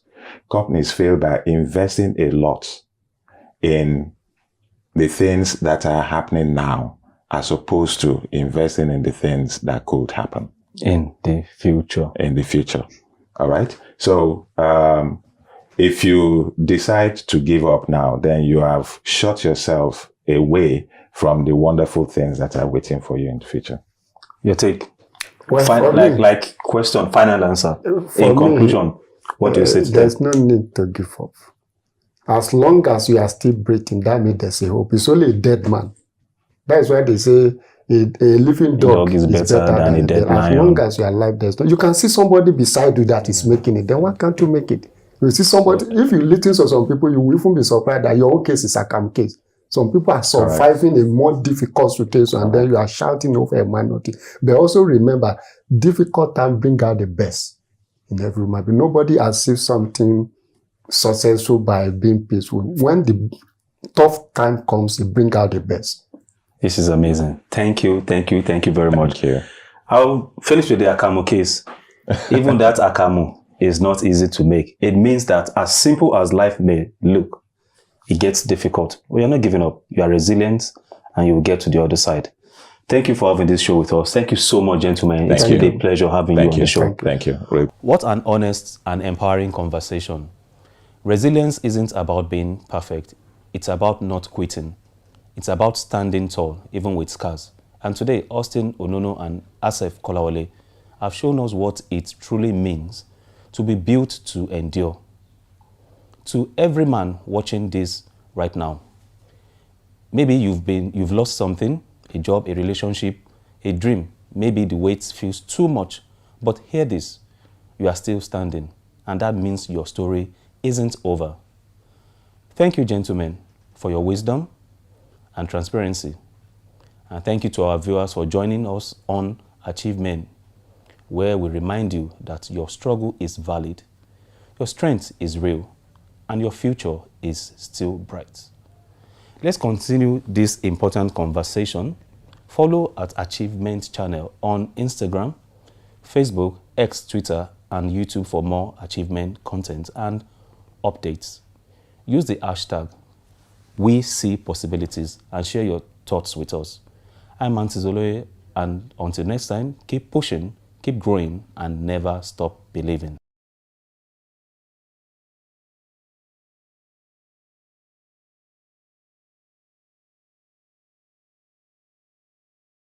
Keep on watching Achievement Channel. You guys are doing a great job. Oh, Achievement Channel is the best. Achievement Channel is the best. My name is Azu Ishekwene. I'm the editor-in-chief of Leadership. Keep watching the Achievement Channel if you want to be and continue to remain an achiever. Best. Keep watching Achievement Channel because my name is Ray Chebri. Please keep watching Achievement Channel. Okay, my name is Nkechubi and you should watch the Achievement Channel.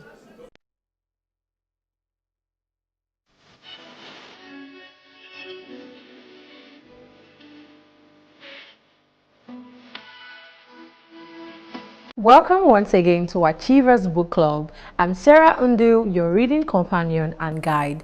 Every week here on the Achievement Channel, we open the pages of transformational books that help you live, lead, and achieve more intentionally.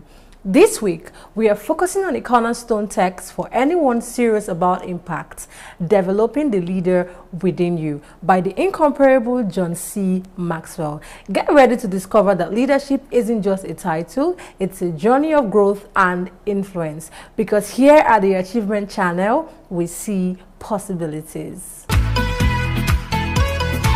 This book isn't just a bestseller, it's a masterclass in true leadership. Since its original release, Developing the Leader Within You has revolutionized how millions worldwide perceive and practice leadership.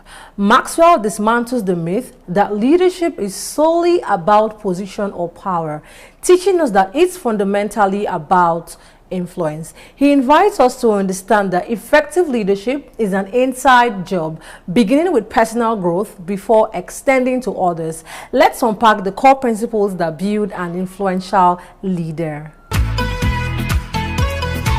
My guest today is no stranger to impact. He's a speaker, coach, and Nigeria's one Mr. Motivator.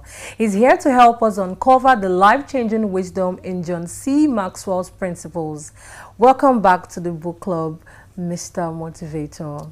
Thank you, Sarah. It's good to be back. Thank you. So, Mr. Motivator, John C. Maxwell fundamentally states that leadership is influence, nothing more, nothing less. Absolutely. So, but in a vibrant and a dynamic economy like this, Nigeria, where influence can manifest in so many ways, either from community leadership or to tech startup, whatever, how crucial is it for aspiring leaders now to truly grasp this concept, both locally and on a global space?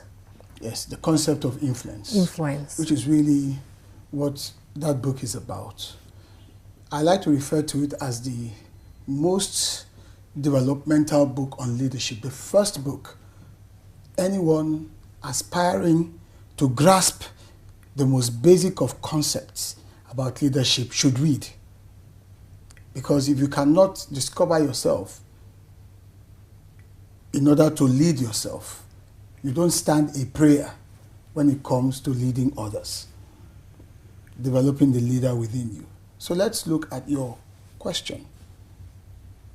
How crucial is understanding John C. Maxwell's core argument, or his own core definition of leadership, which is simply put, influence, impact, making a difference. How crucial is that understanding for Nigerians, especially in a given context? It is very crucial because when you look at the typical mentality surrounding leadership in Nigeria, it is titular. It is always title-centric. It is always about position. Your brother gets appointed the chief executive of a company today. You jump up in celebration. We have arrived. We have someone in a very key and powerful position. You used to look at him in the eye to greet him before that time. Now, all of a sudden, because of that position, you no longer can look at him eyeball to extend a common courtesy. The position has changed a lot of things, and we use the word change in level. And so we begin to create so much more out of human beings because of position, positional changes. And by extension, we conclude that that is what leadership is all about. Such paradigm is what John C. Maxwell challenges in his book, in this book, Developing the Leader Within You. So say, wait a minute. That shift in position or that elevation to a higher post does not necessarily imply that leadership is in the mix, because if the person has not yet developed themselves to lead, the position does not change anything. In fact, in the same book, John Maxwell puts it this way, that the position only buys you time. It buys you time to either develop the leadership skills or buys you time to expose you. Absolutely. And for you to lose whatever respect you once had. It's all your choice as to how you use that time. So, to your question, how important, how crucial it is for us in this environment, regardless of what we are into. And we must interpret whether we are in tech or community leadership, business leadership, religious leadership, political leadership, whatever it is, positions or context. Let me not just use the word leadership. We must see all of these contexts as mere situations, calling for us to bring to bear the leadership skills we've developed within ourselves. So first, I say get away or push aside that titular mentality, that it's about a title or a position, and focus on the very essence of what leadership truly represents, which is influence. Meaning that I may have a small community. It doesn't make me any less a leader than a man who leads an army. Because it's not by sheer size or numbers. It's not by mere quantifiable metrics that one becomes more of a leader than another. Rather, it's by the impact, the influence that they bring to bear within that context. You're a leader if you have a team of 2 in your office and you can influence them to stay on target, to focus on the goals and to achieve results. And you didn't need to bang the table, you didn't need to append anything, you simply guided them, became a source of inspiration, challenged them, and made sure there was collaboration, and in the end, they met the timeline and they delivered on the objective. That's leadership. Based on John C. Maxwell's definition in this book. Influencing means that you were able to influence those 2 colleagues of yours to get the job done, to achieve the results. That is leadership. Whereas you could have a political figure, a governor who is in charge of a state, for instance, with all of the resources, financial resources, human resources, the clout, the goodwill, the laws, everything, and they are floundering and unable to provide leadership. Why? Because they've not developed the leadership mindset and the leadership skill set required in those respective situations. So let us separate situations and positions from the actual disposition to lead. That is how Nigerians must understand this, so that you don't think of yourself less a leader or not even a leader because you don't seem to have the trappings or the external markers of a title or of a position or of a situation around you. So you wish yourself away from actual leadership. That is not true. It is the skill set, the mindset that you apply in being selfless, in working towards goals and harnessing the involvement of others towards producing results. That is what influence is about, and by extension, in very clear terms, that is the definition of leadership. You can do it. The little child in primary school can do it. The secondary school kid can do it. In the university, you can do it. In your private business, you can do it. In your home as well, you can do it. Yes. Siblings can lead one another, even in their homes.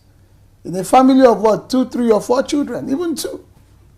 Leadership can be cultivated there. It's not a title, it's not a position. So Maxwell deals a very serious blow against that mentality. And that is what we have to deal with, or put properly aside, or push aside completely in this kind of culture, in a cultural context where you begin to look up to people because they are in a position, yet that responsibility attached to the position they are unable to deliver. There are people today who are governors of states who have failed the leadership test, but everybody sees them because of the position they defer. There are chief executives of companies who are running the companies aground, but when they drive in, everybody kneels around. Everybody rushes. Everyone would rush and say, hey, we want to be a part of this. Oh, we look up to you, you're the one. That's not leadership. That's positional attempts to claim leadership. It is not sustainable. Invariably, we will see you for who and what you are, that you lack the leadership capabilities.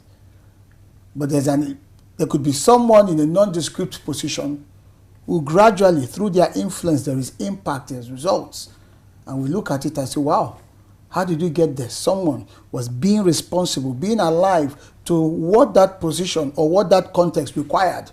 They used their initiative, they volunteered themselves, they were selfless. And they found ways to galvanize participation by others to say, look, let's do this together. Let's get to where this needs to be. Which is part of what John Maxwell describes in his book, that a good leader is one that knows the way. He not only knows the way, he's also willing. They have a vision, they have skills, they have talent, they have knowledge. He's also willing to take some risk to what? To go the way himself. A good leader is not waiting for permission. That's leadership. He's willing to go the way himself, regardless of risk to him, regardless of the unknown. Meaning that leaders should be dealers in hope. And then, after going the way, he then looks and says, wow, this journey could be much more productive if I could bring others on board. And that leader then, according to Maxwell, shows the way. He knows the way. He doesn't just keep quiet or stay apathetic. It inspires him to say, what next? What can I do about it? At what risk to myself? At what cost possibly to me? You know what? I'm going to take the bull by the horn. I'm going to invest in the effort, take the risk, seize the initiative. Rather than being a wheelbarrow, I'm going to self-start and go the way and not stop there. I want to transcend by showing the way. Then that's what makes for leadership. And that has got to be the new way that we approach things in Nigeria, regardless of what we do. Wow. Wow. That's absolutely true. So in a nutshell, you say that leadership is not just a title. Yes, so it simply says that it's an inside-out journey. Absolutely. So it starts from your character and your consistent action. That's right. Okay, amazing. That then inspires others to say, wow, we can follow. Okay. That's the beauty of it, because as John Maxwell will also tell you, that he that thinks he's leading and has no one following is merely taking a walk. And there are many people today taking walks in their minds. They think they are leading. They don't know that they're just on their own, because no one is actually following. Mr. Motivator, so the law of the lead Yes. is one of Maxwell's most impactful principles, suggesting our leadership ability caps our overall effectiveness. So how does this lead typically manifest, perhaps for someone building a business here in Nigeria or a global professional thing? And what immediate action can our viewers take from this? So this lead, the concept of the lead is, a lead is a covering, a ceiling, which is essentially saying there's a ceiling there that you cannot go beyond. And that ceiling is usually self-imposed.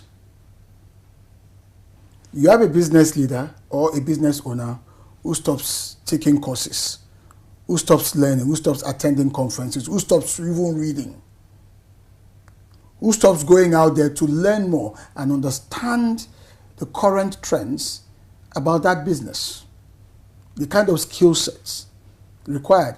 A business owner who stops learning about human behavior,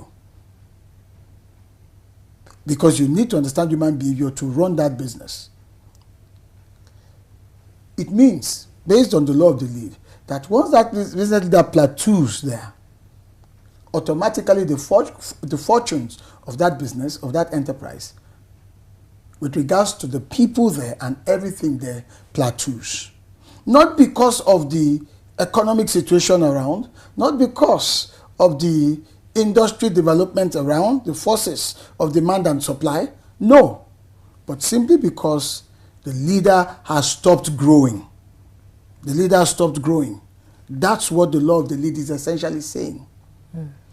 In other words, your level of knowledge, your competency level, your motivational level, all these, if you don't continue to grow these parameters personally, you have executed a fait accompli on your business, on your venture, on your enterprise, that you can never go beyond, or this business, this enterprise can never grow beyond, say, this local level, because the leader's mentality, the leader's skill set, the leader's capabilities remain restricted.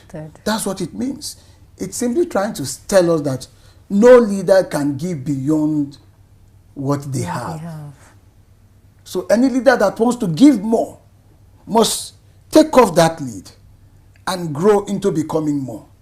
Intellectually, grow into becoming more.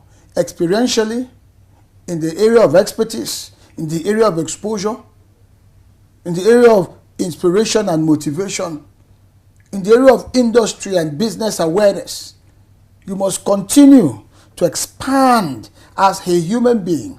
In the area of know-how, how do I lead people? How do I manage the organization? What are the current trends in human behavior? What are the current trends in technology? For instance, any leader today that is not averse, that is not up to date, that is not comfortable and growing, say, in the field of machine learning and artificial intelligence, has already placed a lead on the ability to lead in these times.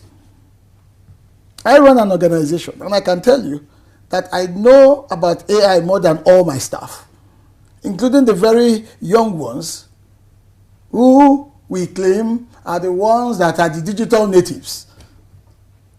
I have to sit with them, educate them, show them. And sometimes they wonder, this is supposed to be an old school fellow, what is happening? But for me, as a leader, if I'm going to lead, I must know the way. I must have what? Also gone the way. And then now I show them the way. I mean, you sat in as I showed a copper currently working with us. This is how I want you to do it. Using artificial intelligence. That's leadership. And she will take that and grow with it. So leaders cannot give any excuse. So if you do not unleash yourself, take the lead off, that business will not grow. That idea will stagnate. And once it stagnates, people start peeling away. You no longer have people to lead because people are constantly looking for inspiration, people that they can look up to, look forward to their leadership. And so once you stagnate, human nature takes its toll and people find alternatives that can bring freshness into their lives. It applies in music, in entertainment, it applies in business, it applies in academics, it applies in every facet of human endeavor. Leaders must reinvent themselves as often as possible, as often as possible, as often as possible. Just keep on going and going and going so that there is no lead at all. Yeah. So we shouldn't be talking about any lead. So it's a except the ones we impose on ourselves. So there must be continuous and never-ending improvement so that you grow that space and other leaders grow. It starts with you. Wow. A continuous personal development. Absolutely. Wow. All right. Thank you, Mr. Motivator. It's been a wonderful and interesting conversation on the book, Developing the Leader Within You. We are going to go on a short break, and when we come back, we'll continue with this conversation. We'll be right back. Do you feel terrified when speaking before a group? Are you stressed when asked to present? Do you bore people when speaking? Are you stuck with reading word for word? How do you give a speech with polish? Learn how at the School of Eloquence, the home of public speaking. Attend our practical coaching in public speaking. Call 0802-303-2066 or log on to schoolofeloquence.org. School of Eloquence, teaching the world to speak.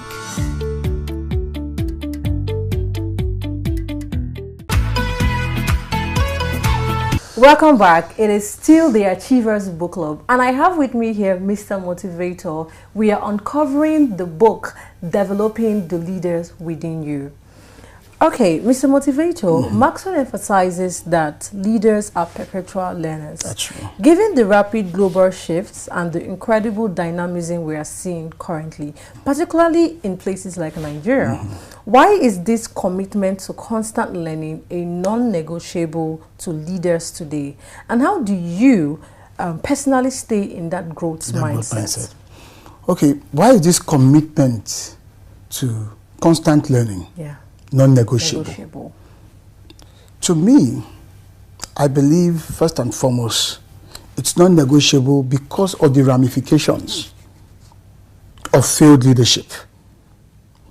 Anywhere you find a failure in leadership, it is usually very costly. It's expensive. Failed projects, wasted resources, various other negative consequences that reverberate into the future, not just in the near term. For instance, failed leadership in governance that does not recognize the importance of planning, because planning is part of governance and you expect a leader to be visionary enough to plan. You don't plan, say, for your population to grow.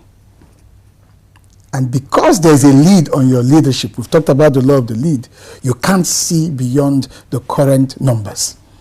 A leader has to ask, what if this place grows, the people living in this place grow from 20 to 50?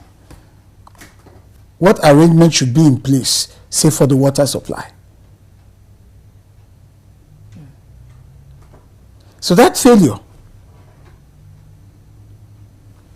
if it happens, 50 people occupy that space meant for 20, pressure on the resource, on the infrastructure, it leads to other unintended consequences. It could increase the crime rate, it could increase the mortality rate, there could be a breakout of diseases, all kinds of problems snowballing over something that a good leader ought to have envisaged if they did not have a lead on their leadership capabilities. And so it is the ramifications that makes it imperative for leaders to take leadership seriously. To your question, for me, it is because it becomes very costly. That mistake comes at such a huge cost. And sometimes it could border between life and death situations. The inconvenience, the pain, the agony, be it at work, in business, in countries, in communities. So that is why it's so important, because there could be fallout. In fact, not that there could be. There will always be a fallout, good or bad. So it makes it imperative that leaders continue to remain on the cutting edge of their leadership skills in order to show that they were proactive enough. When the challenge comes, that readiness is there and they are able to deliver. And now to the second aspect of that question. How can leaders who should be learners remain or stay in that perpetual growth mindset? What do leaders need to do? I always advocate that leaders be proactive enough to surround themselves with knowing people, or leaders should surround themselves with knowers. When you surround yourself with knowers, for want of a better expression, what that does is that it guarantees a consistent influx of fresh ideas, different perspectives, with regards to whatever issues a leader has to grapple with. And that dynamic almost always guarantees that there is growth, because you are not a pond. You don't, I beg your pardon, you don't become a lake that is stuck and then stinks. Yeah.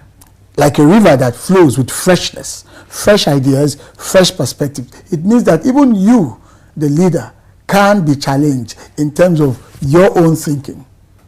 Someone can come up with a different view as to how to get it done. Remember, as the leader, you are the one showing the way. This is where we're going. But if you are surrounded as a leader with knowers, you can have a preponderance of ideas as to how to get there. How to get there sooner, cheaper, more efficiently. That way, your leadership grows. That way, you too, as the leader, you learn. Keep in mind that the leader is not an almighty figure. The leader is not an all-knowing figure. The leader himself or herself is a student of life, a student in general. And you can learn from even those around you. There is no stipulation that you learn constantly from those that are above you or ahead of you. So how can you retain that growth mindset? Stay humble.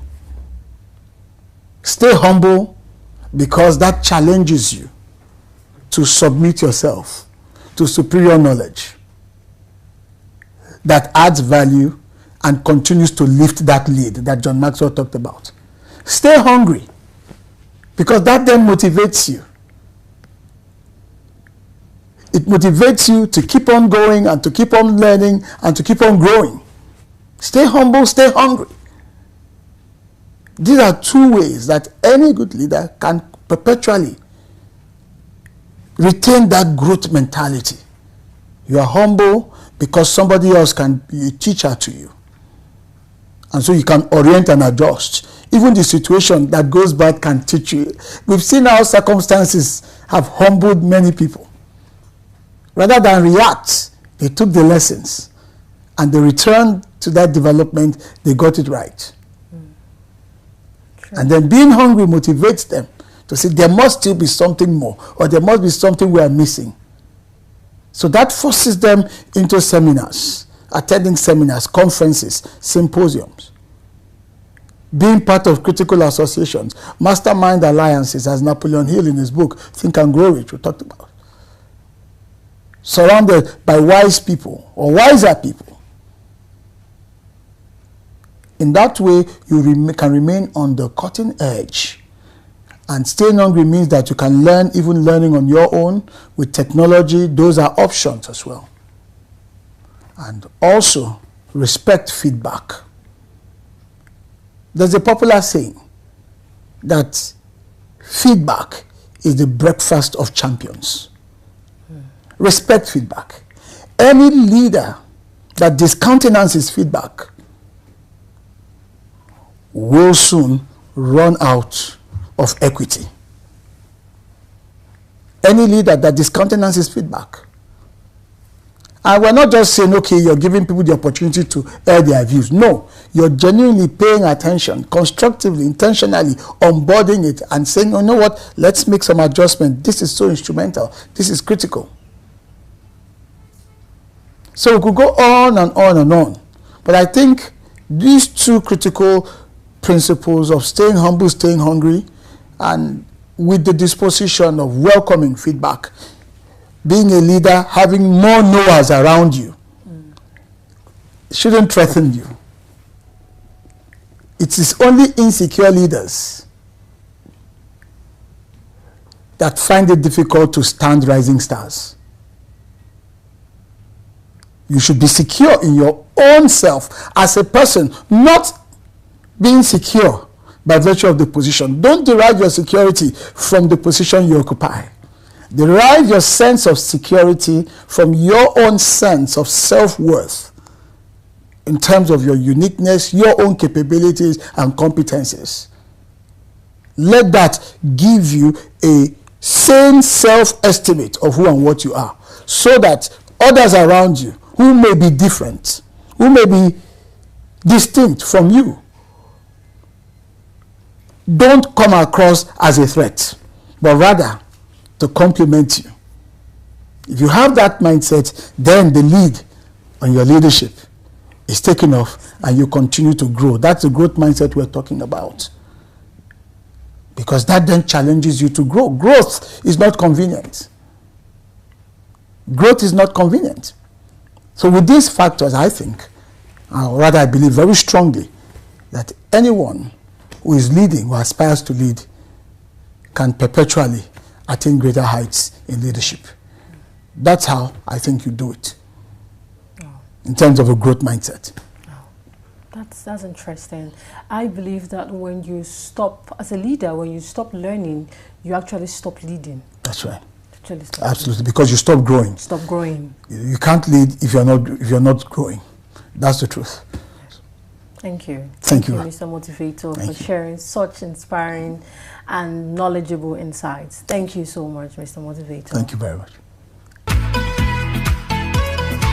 Mr. Motivator has given us so much to reflect on. Now, let's make these principles real. Here is your Achievers Challenge for the week, inspired by John C. Maxwell.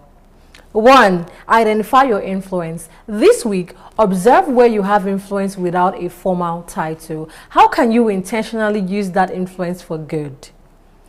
2. Raise your lead. Pick one area where you feel capped. Find one resource, either a book, a course, or a mentor. Start learning and growing in that specific area this week.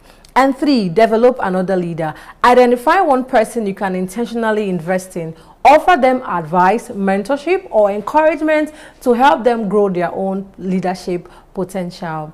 Don't forget to share your journey with us using the hashtag Achievers Book Club. Let's grow together, leaders.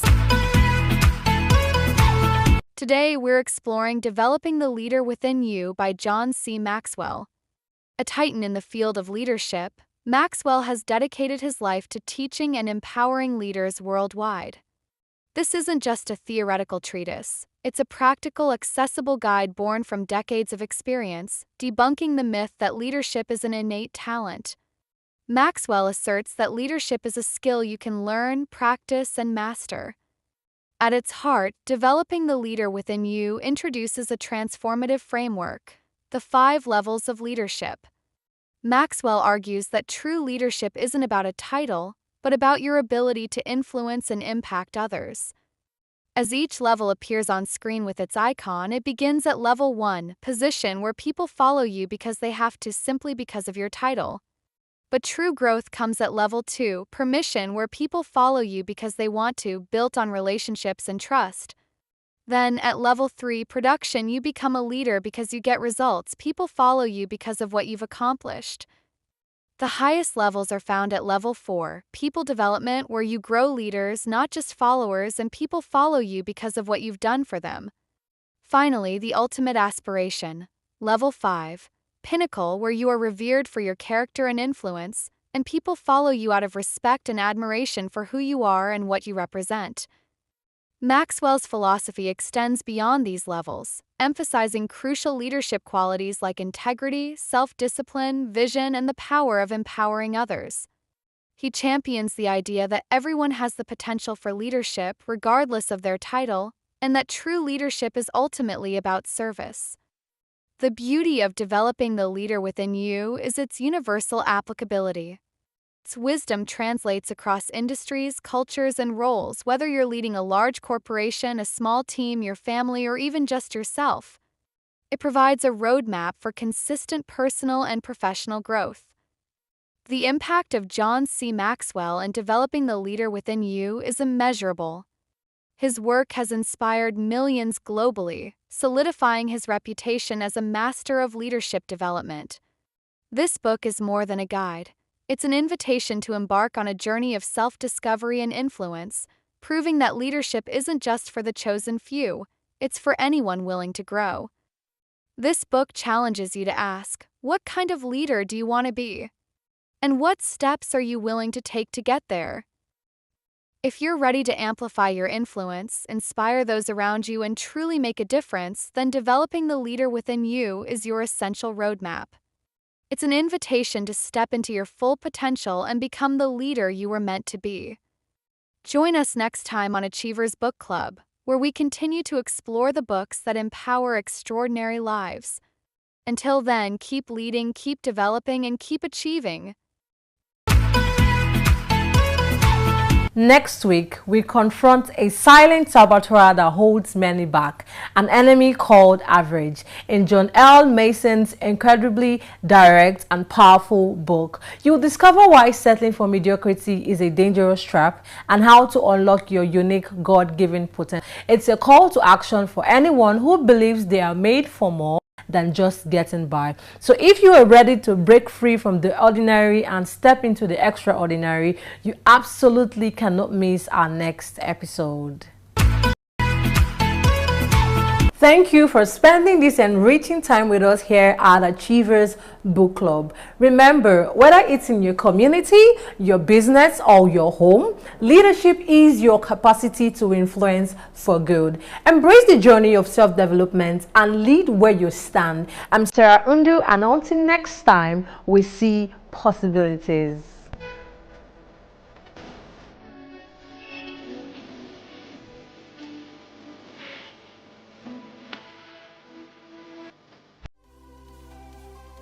On Wednesday, the 19th of November, 2025, leaders, policymakers, and media professionals gathered in Lagos for the 13th anniversary lecture of Real News Magazine, a platform that has become one of Nigeria's most trusted spaces for national dialogue.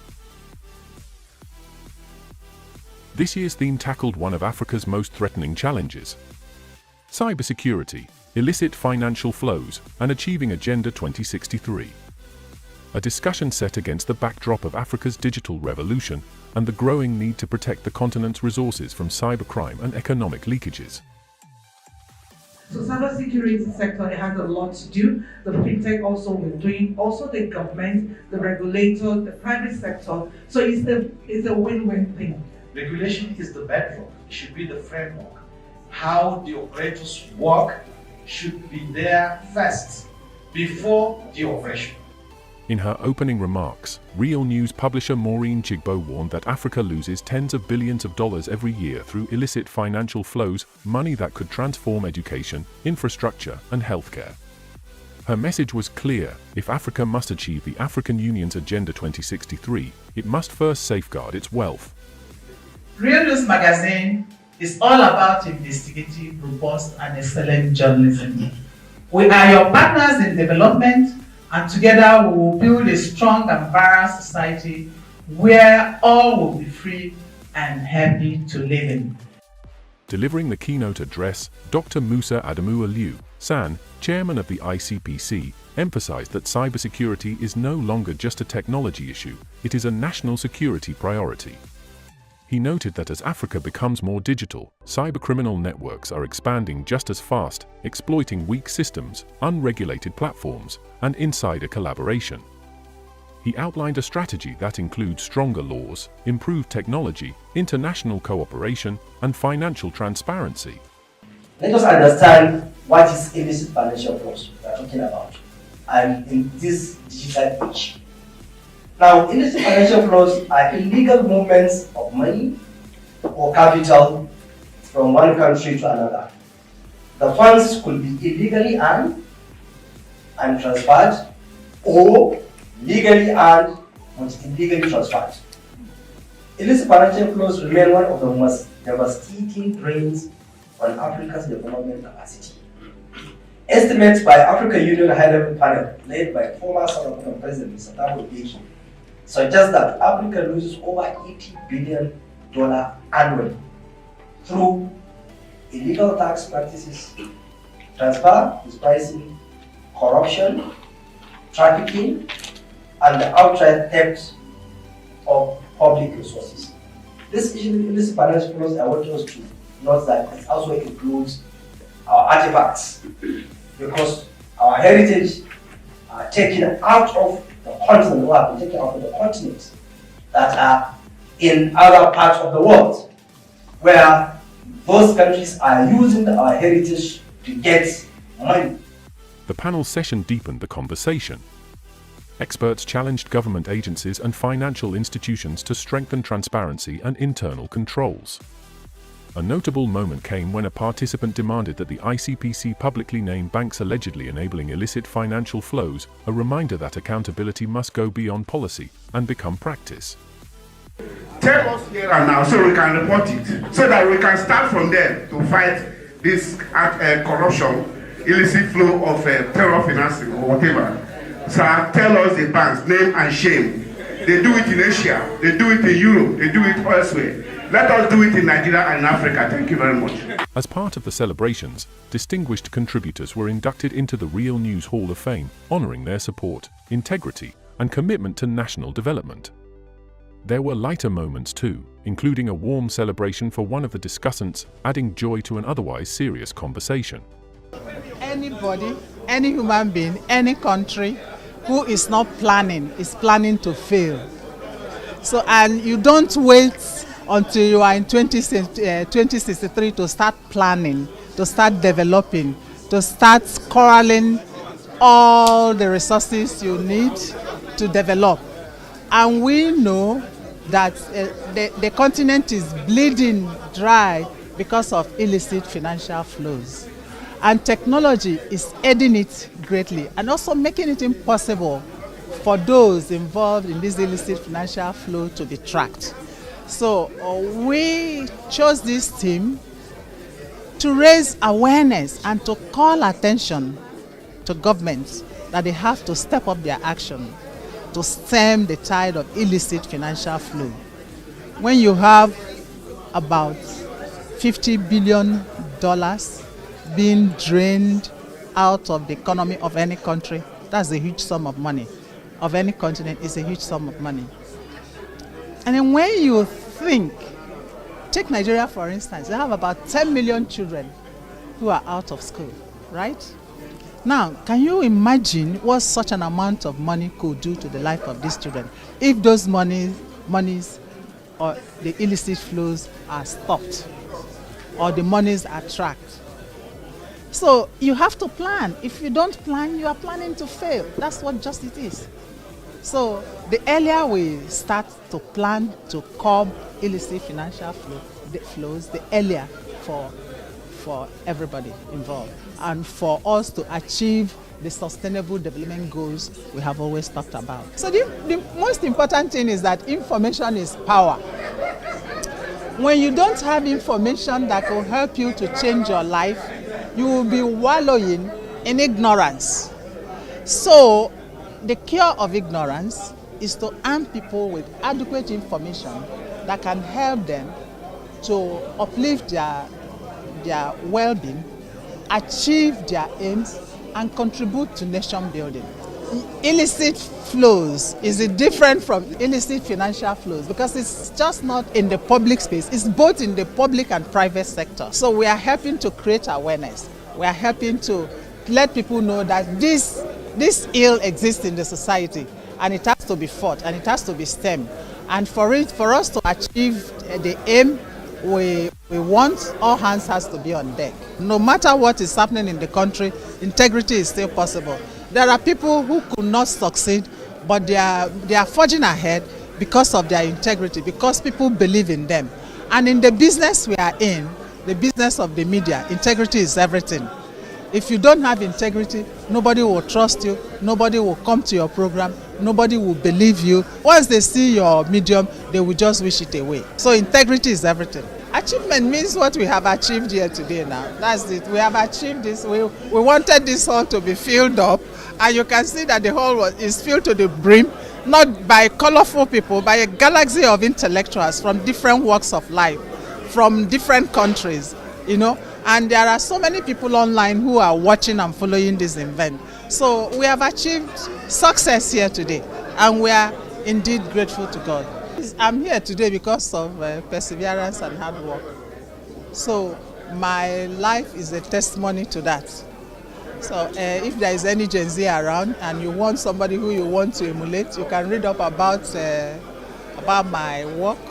I am Martins Oloja, immediate past managing director and editor-in-chief of the Guardian newspaper. Integrity is possible, but it's still unachievable now because integrity is something that looks abstract to people. And because of the way we do not have ethical revolution that we desired, we do not have ethical reorientation to as part of public policy. It's very difficult, and people who have integrity in this place usually don't have even resources to manage their life. They may not be wealthy with integrity because corruption has become like a fundamental objective and directive principle of state policy.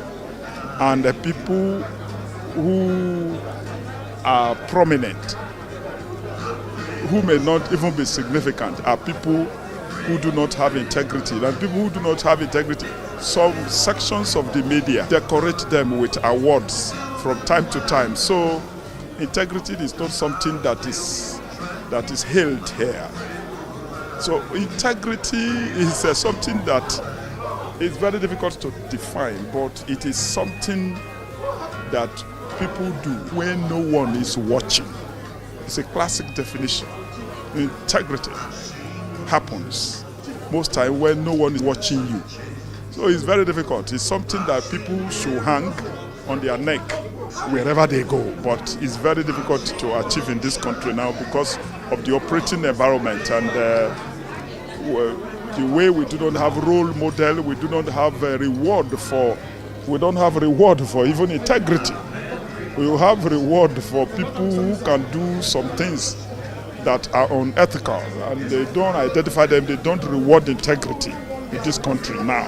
To make ethics and accountability fashionable, we have to celebrate cases of ethics and accountability that takes place across. So not just in public sector, in private sector. We have to showcase it, we have to tell those stories. So what is happening now is that the stories that are being showcased and being told are not stories that encourage that. We see people celebrating unethical behavior. And for as long as you keep celebrating unethical behavior, you're not going to encourage ethical behavior. So I think achievement to me would be life of impact shows that you've lived for others and not just yourself. It shows that you have come into spaces and you have changed positively those spaces. So it could be impacting in the youths. And so in my case, it would be working with entrepreneurs. And I can count the achievements by how many entrepreneurs have been affected, how they have changed their systems, how they have improved their processes, and how they're doing much better, not only from a profit perspective, but even from a planet perspective and the people in which they serve. Achievement means accomplishment. A man that has achieved, a man that has accomplished. And accomplishment means different things for different people. To me, accomplishment is impact. My own understanding of accomplishment is not a man that built estates, but a man that built human beings. Because if you build human beings, a community of human beings, you have built a nation. The impact, the multiple effects will go around in a manner that you can't even imagine. So achievement for an individual is how much impact you have made. And you don't make impact if you don't grow yourself. So you must grow yourself, develop yourself, advance yourself in the area of knowledge, diverse kinds of knowledge. Because we live in the age where innovation is key. When I was in journalism many years back, we used to sleep in the office to produce a newspaper. Nobody sleeps there because technology has taken over. Stories coming ready, copy ready. So things move on the fly. So you have to also be innovative yourself to keep with that advancement of technology. So achievement is accomplishment. And for me, as a journalist, achievement is the impact I have had on people around me, people I've encountered in life, starting from my family. Because my family is key to me. So my achievement is my family first, advancing my family, the standard of life and living, advancing the education of my children. I don't joke with that. And in the long run, these things will come back to you positively. So if you don't make the sacrifice in the morning of your life, when the evening comes, it will be a lonely heart. And that's not achievement. You have not achieved. Integrity is possible. In fact, people are showing integrity. I was at a WAEC office yesterday. I went to check a result that is very old. They said it's no longer captured on, not yet captured on digital platform. So I went there to confirm it. And a young man, a gentleman, I won't call him a young man, he took me through the system, through the process, counseled me. I went and did all that I said I should do, including affidavit. Came back, he did everything thoroughly, professionally, ethically. I had to collect his number, and I sent him a message when I got home. And he told me that is just who he is. That in his own little space, he tries to do things the way they should be done. And he's not swayed by the bandwagon of bribery, corruption, and requesting and patronizing people so that he can get something. And I appreciated him. But just that, he said the words meant so much to him. My message to him meant so much. I told him, please, if you can replicate yourself in that your office, so everybody begin to behave like you, then the world will be a better place. Nigeria especially. Integrity is scarce in this country, no doubt about that. Integrity is very scarce. We had what happened today. I asked a man, why can't you name them and shame them? He cannot name them and shame them because even in that circle, in the anti-corruption agency, many people are corrupt. The current EFCC chairman said when he resumed, he rebuked his staff. He had a meeting with them and said, some of you are too corrupt. You go out and make deals. That's why they fight against corruption. We can't win it. Because even the system that wants to fight corruption is itself corrupt. So, but integrity is possible. Very, very possible. Again, on this podium, to thank everybody who has made this day glorious. Starting from God Almighty who created all of us. Without Him, we wouldn't be here at all. We wouldn't even have survived all the vicissitudes we have been through to witness this day. And we are deeply grateful to God. the 13th anniversary lecture ended with a renewed call. For Africa to thrive in the digital age, it must protect its financial systems, secure its cyberspace, and build institutions that uphold transparency. For 13 years, Real News has remained steadfast, informing the public, fostering debate, and shaping national consciousness.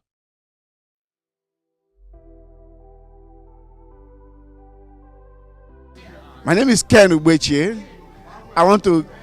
I'm a journalist, author, writer, public speaker, everything rolled into one. I'm giving a shout out to Achievement Channels, the motivational channel. Please stay hooked to Achievement Channel. Thank you. Achievement Channel. Martins Oloja of the Guardian fame. And I want to shout out to Achievement and Motivational Channel that you should continue to do what you are doing, because achievement is really very, very important to motivate people, to celebrate achievement, to celebrate integrity, to celebrate what is good for us that will make us a great nation. Thank you. From Dr. Neko Kekaru, live Lagos, Pan Atlantic University. Shout out to Achievement Channel. If you're not watching Achievement Channel, I wonder what else you're doing with your time. This is the channel to watch.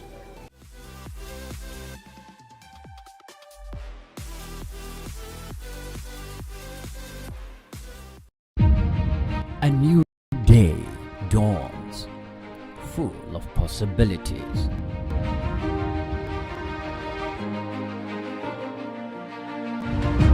Take the first step towards your dreams.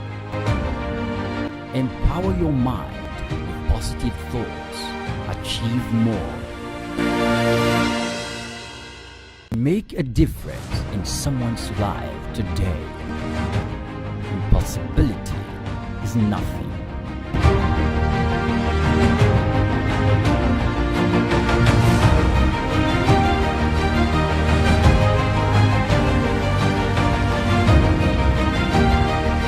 Success is not just about what you do, but how you show up. Your style speaks before you do. Style is confidence, and confidence drives success. From the boardroom to the runway, your presence matters. Welcome to Style to Success, where fashion meets ambition. Your journey to success starts with confidence. This is Style to Success, only on the Achievement Channel. Follow us at Achievement Channel for more style and success insights. Welcome to Style to Success on Achievement Channel, the show that brings you face to face with remarkable individuals whose journeys inspire and empowers all. We are reaching you from our studio at the School of Eloquence, Lagos, Nigeria. I am Ayodele Oluwole, and today we are diving deep into the world of maritime media, a field that often goes unnoticed but plays a crucial role in our global economy. Our guest today is a true trailblazer in this field. She is a seasoned fashion stylist and a champion for youth empowerment, the founder of Marigold Fashion House and a host of other impactful initiatives. With her unwavering dedication and innovative spirit, she has not only shaped the landscape of maritime reporting, but also contributed immensely to the growth and development of the maritime sector in Nigeria. Mrs. Susan Eshet, we are honored to have you with us today. You're welcome. Thank you very much. It's a pleasure to be here with you. Thank you. So much, man. Thanks for making that time to come. We actually love your outfits. I like to say that. And I think it's one of the things that this program entails. It's Style to Success, and we love the fact that you're rocking our African prints. So I would want to start by asking you a question, ma. What does style mean to you?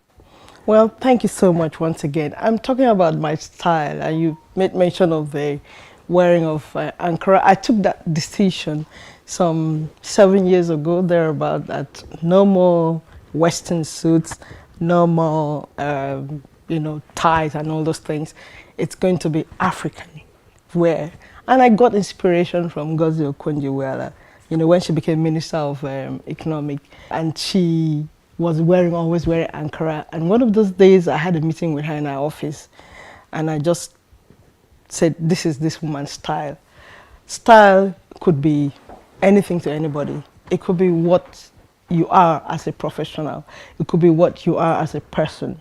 Your style determines who you are, determines what you come up with, what you become at the end of your journey on earth. People will remember you for what kind of style you had. If you're simple, if you're robust, if you're elaborate.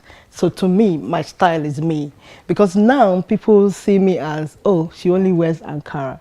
If you see me with something else, it means it's a tight situation. But once I walk into a room like this, I feel proud to be an African and an African woman. Wow, it feels good to hear this actually. I love the fact that you're promoting our culture through fashion, because we're trying to project what we represent as Africans to the rest of the world. So wearing our own, locally made, fabric is a very good one. So that's quite impressive. And I'd like to say, Ma, how does, style, inspire success for you? Like I said, it's Ngozi Okonjo-Iweala that, inspired that in me. And I said, if she, at her level, could have confidence and wear just African clothing, then why not me? And the first time I walked into the office on a Monday and I was wearing this, it was like, everybody was like, what is she doing? But to answer your question, it shows how confident you can be as a person and as a professional. That's what it brings out in me, the confidence. If you can wear this for an event, then that means you have a lot of confidence. Thank you so much. It's so good to hear that from you, man. So I like to say, Mrs. Susan, how do you come about your fabric? Where do you shop for them? How accessible are these fabrics? Because I need to be sincere, I love African prints. And when I see people rocking African prints, there is an impression I get from it. I just feel good saying that. So I just like to say how accessible that's for people who would love to look like you, who would want their style, who wants to rock the African prints, who wants to wear our own thing. How accessible has it been for you getting these fabrics, and how easy has it been getting stylists that can put them together and project a very good image of it? That's a very good question, and it also comes with our country, Nigeria. We used to have a very vibrant textile industry, but all of a sudden all that wilted away. So a lot of these fabrics are imported, which is very sad. I wish something could be done about that so that we can go back to what we used to make and what we're wearing. They're very accessible, but now with the inflation and the economic situation is quite pricey.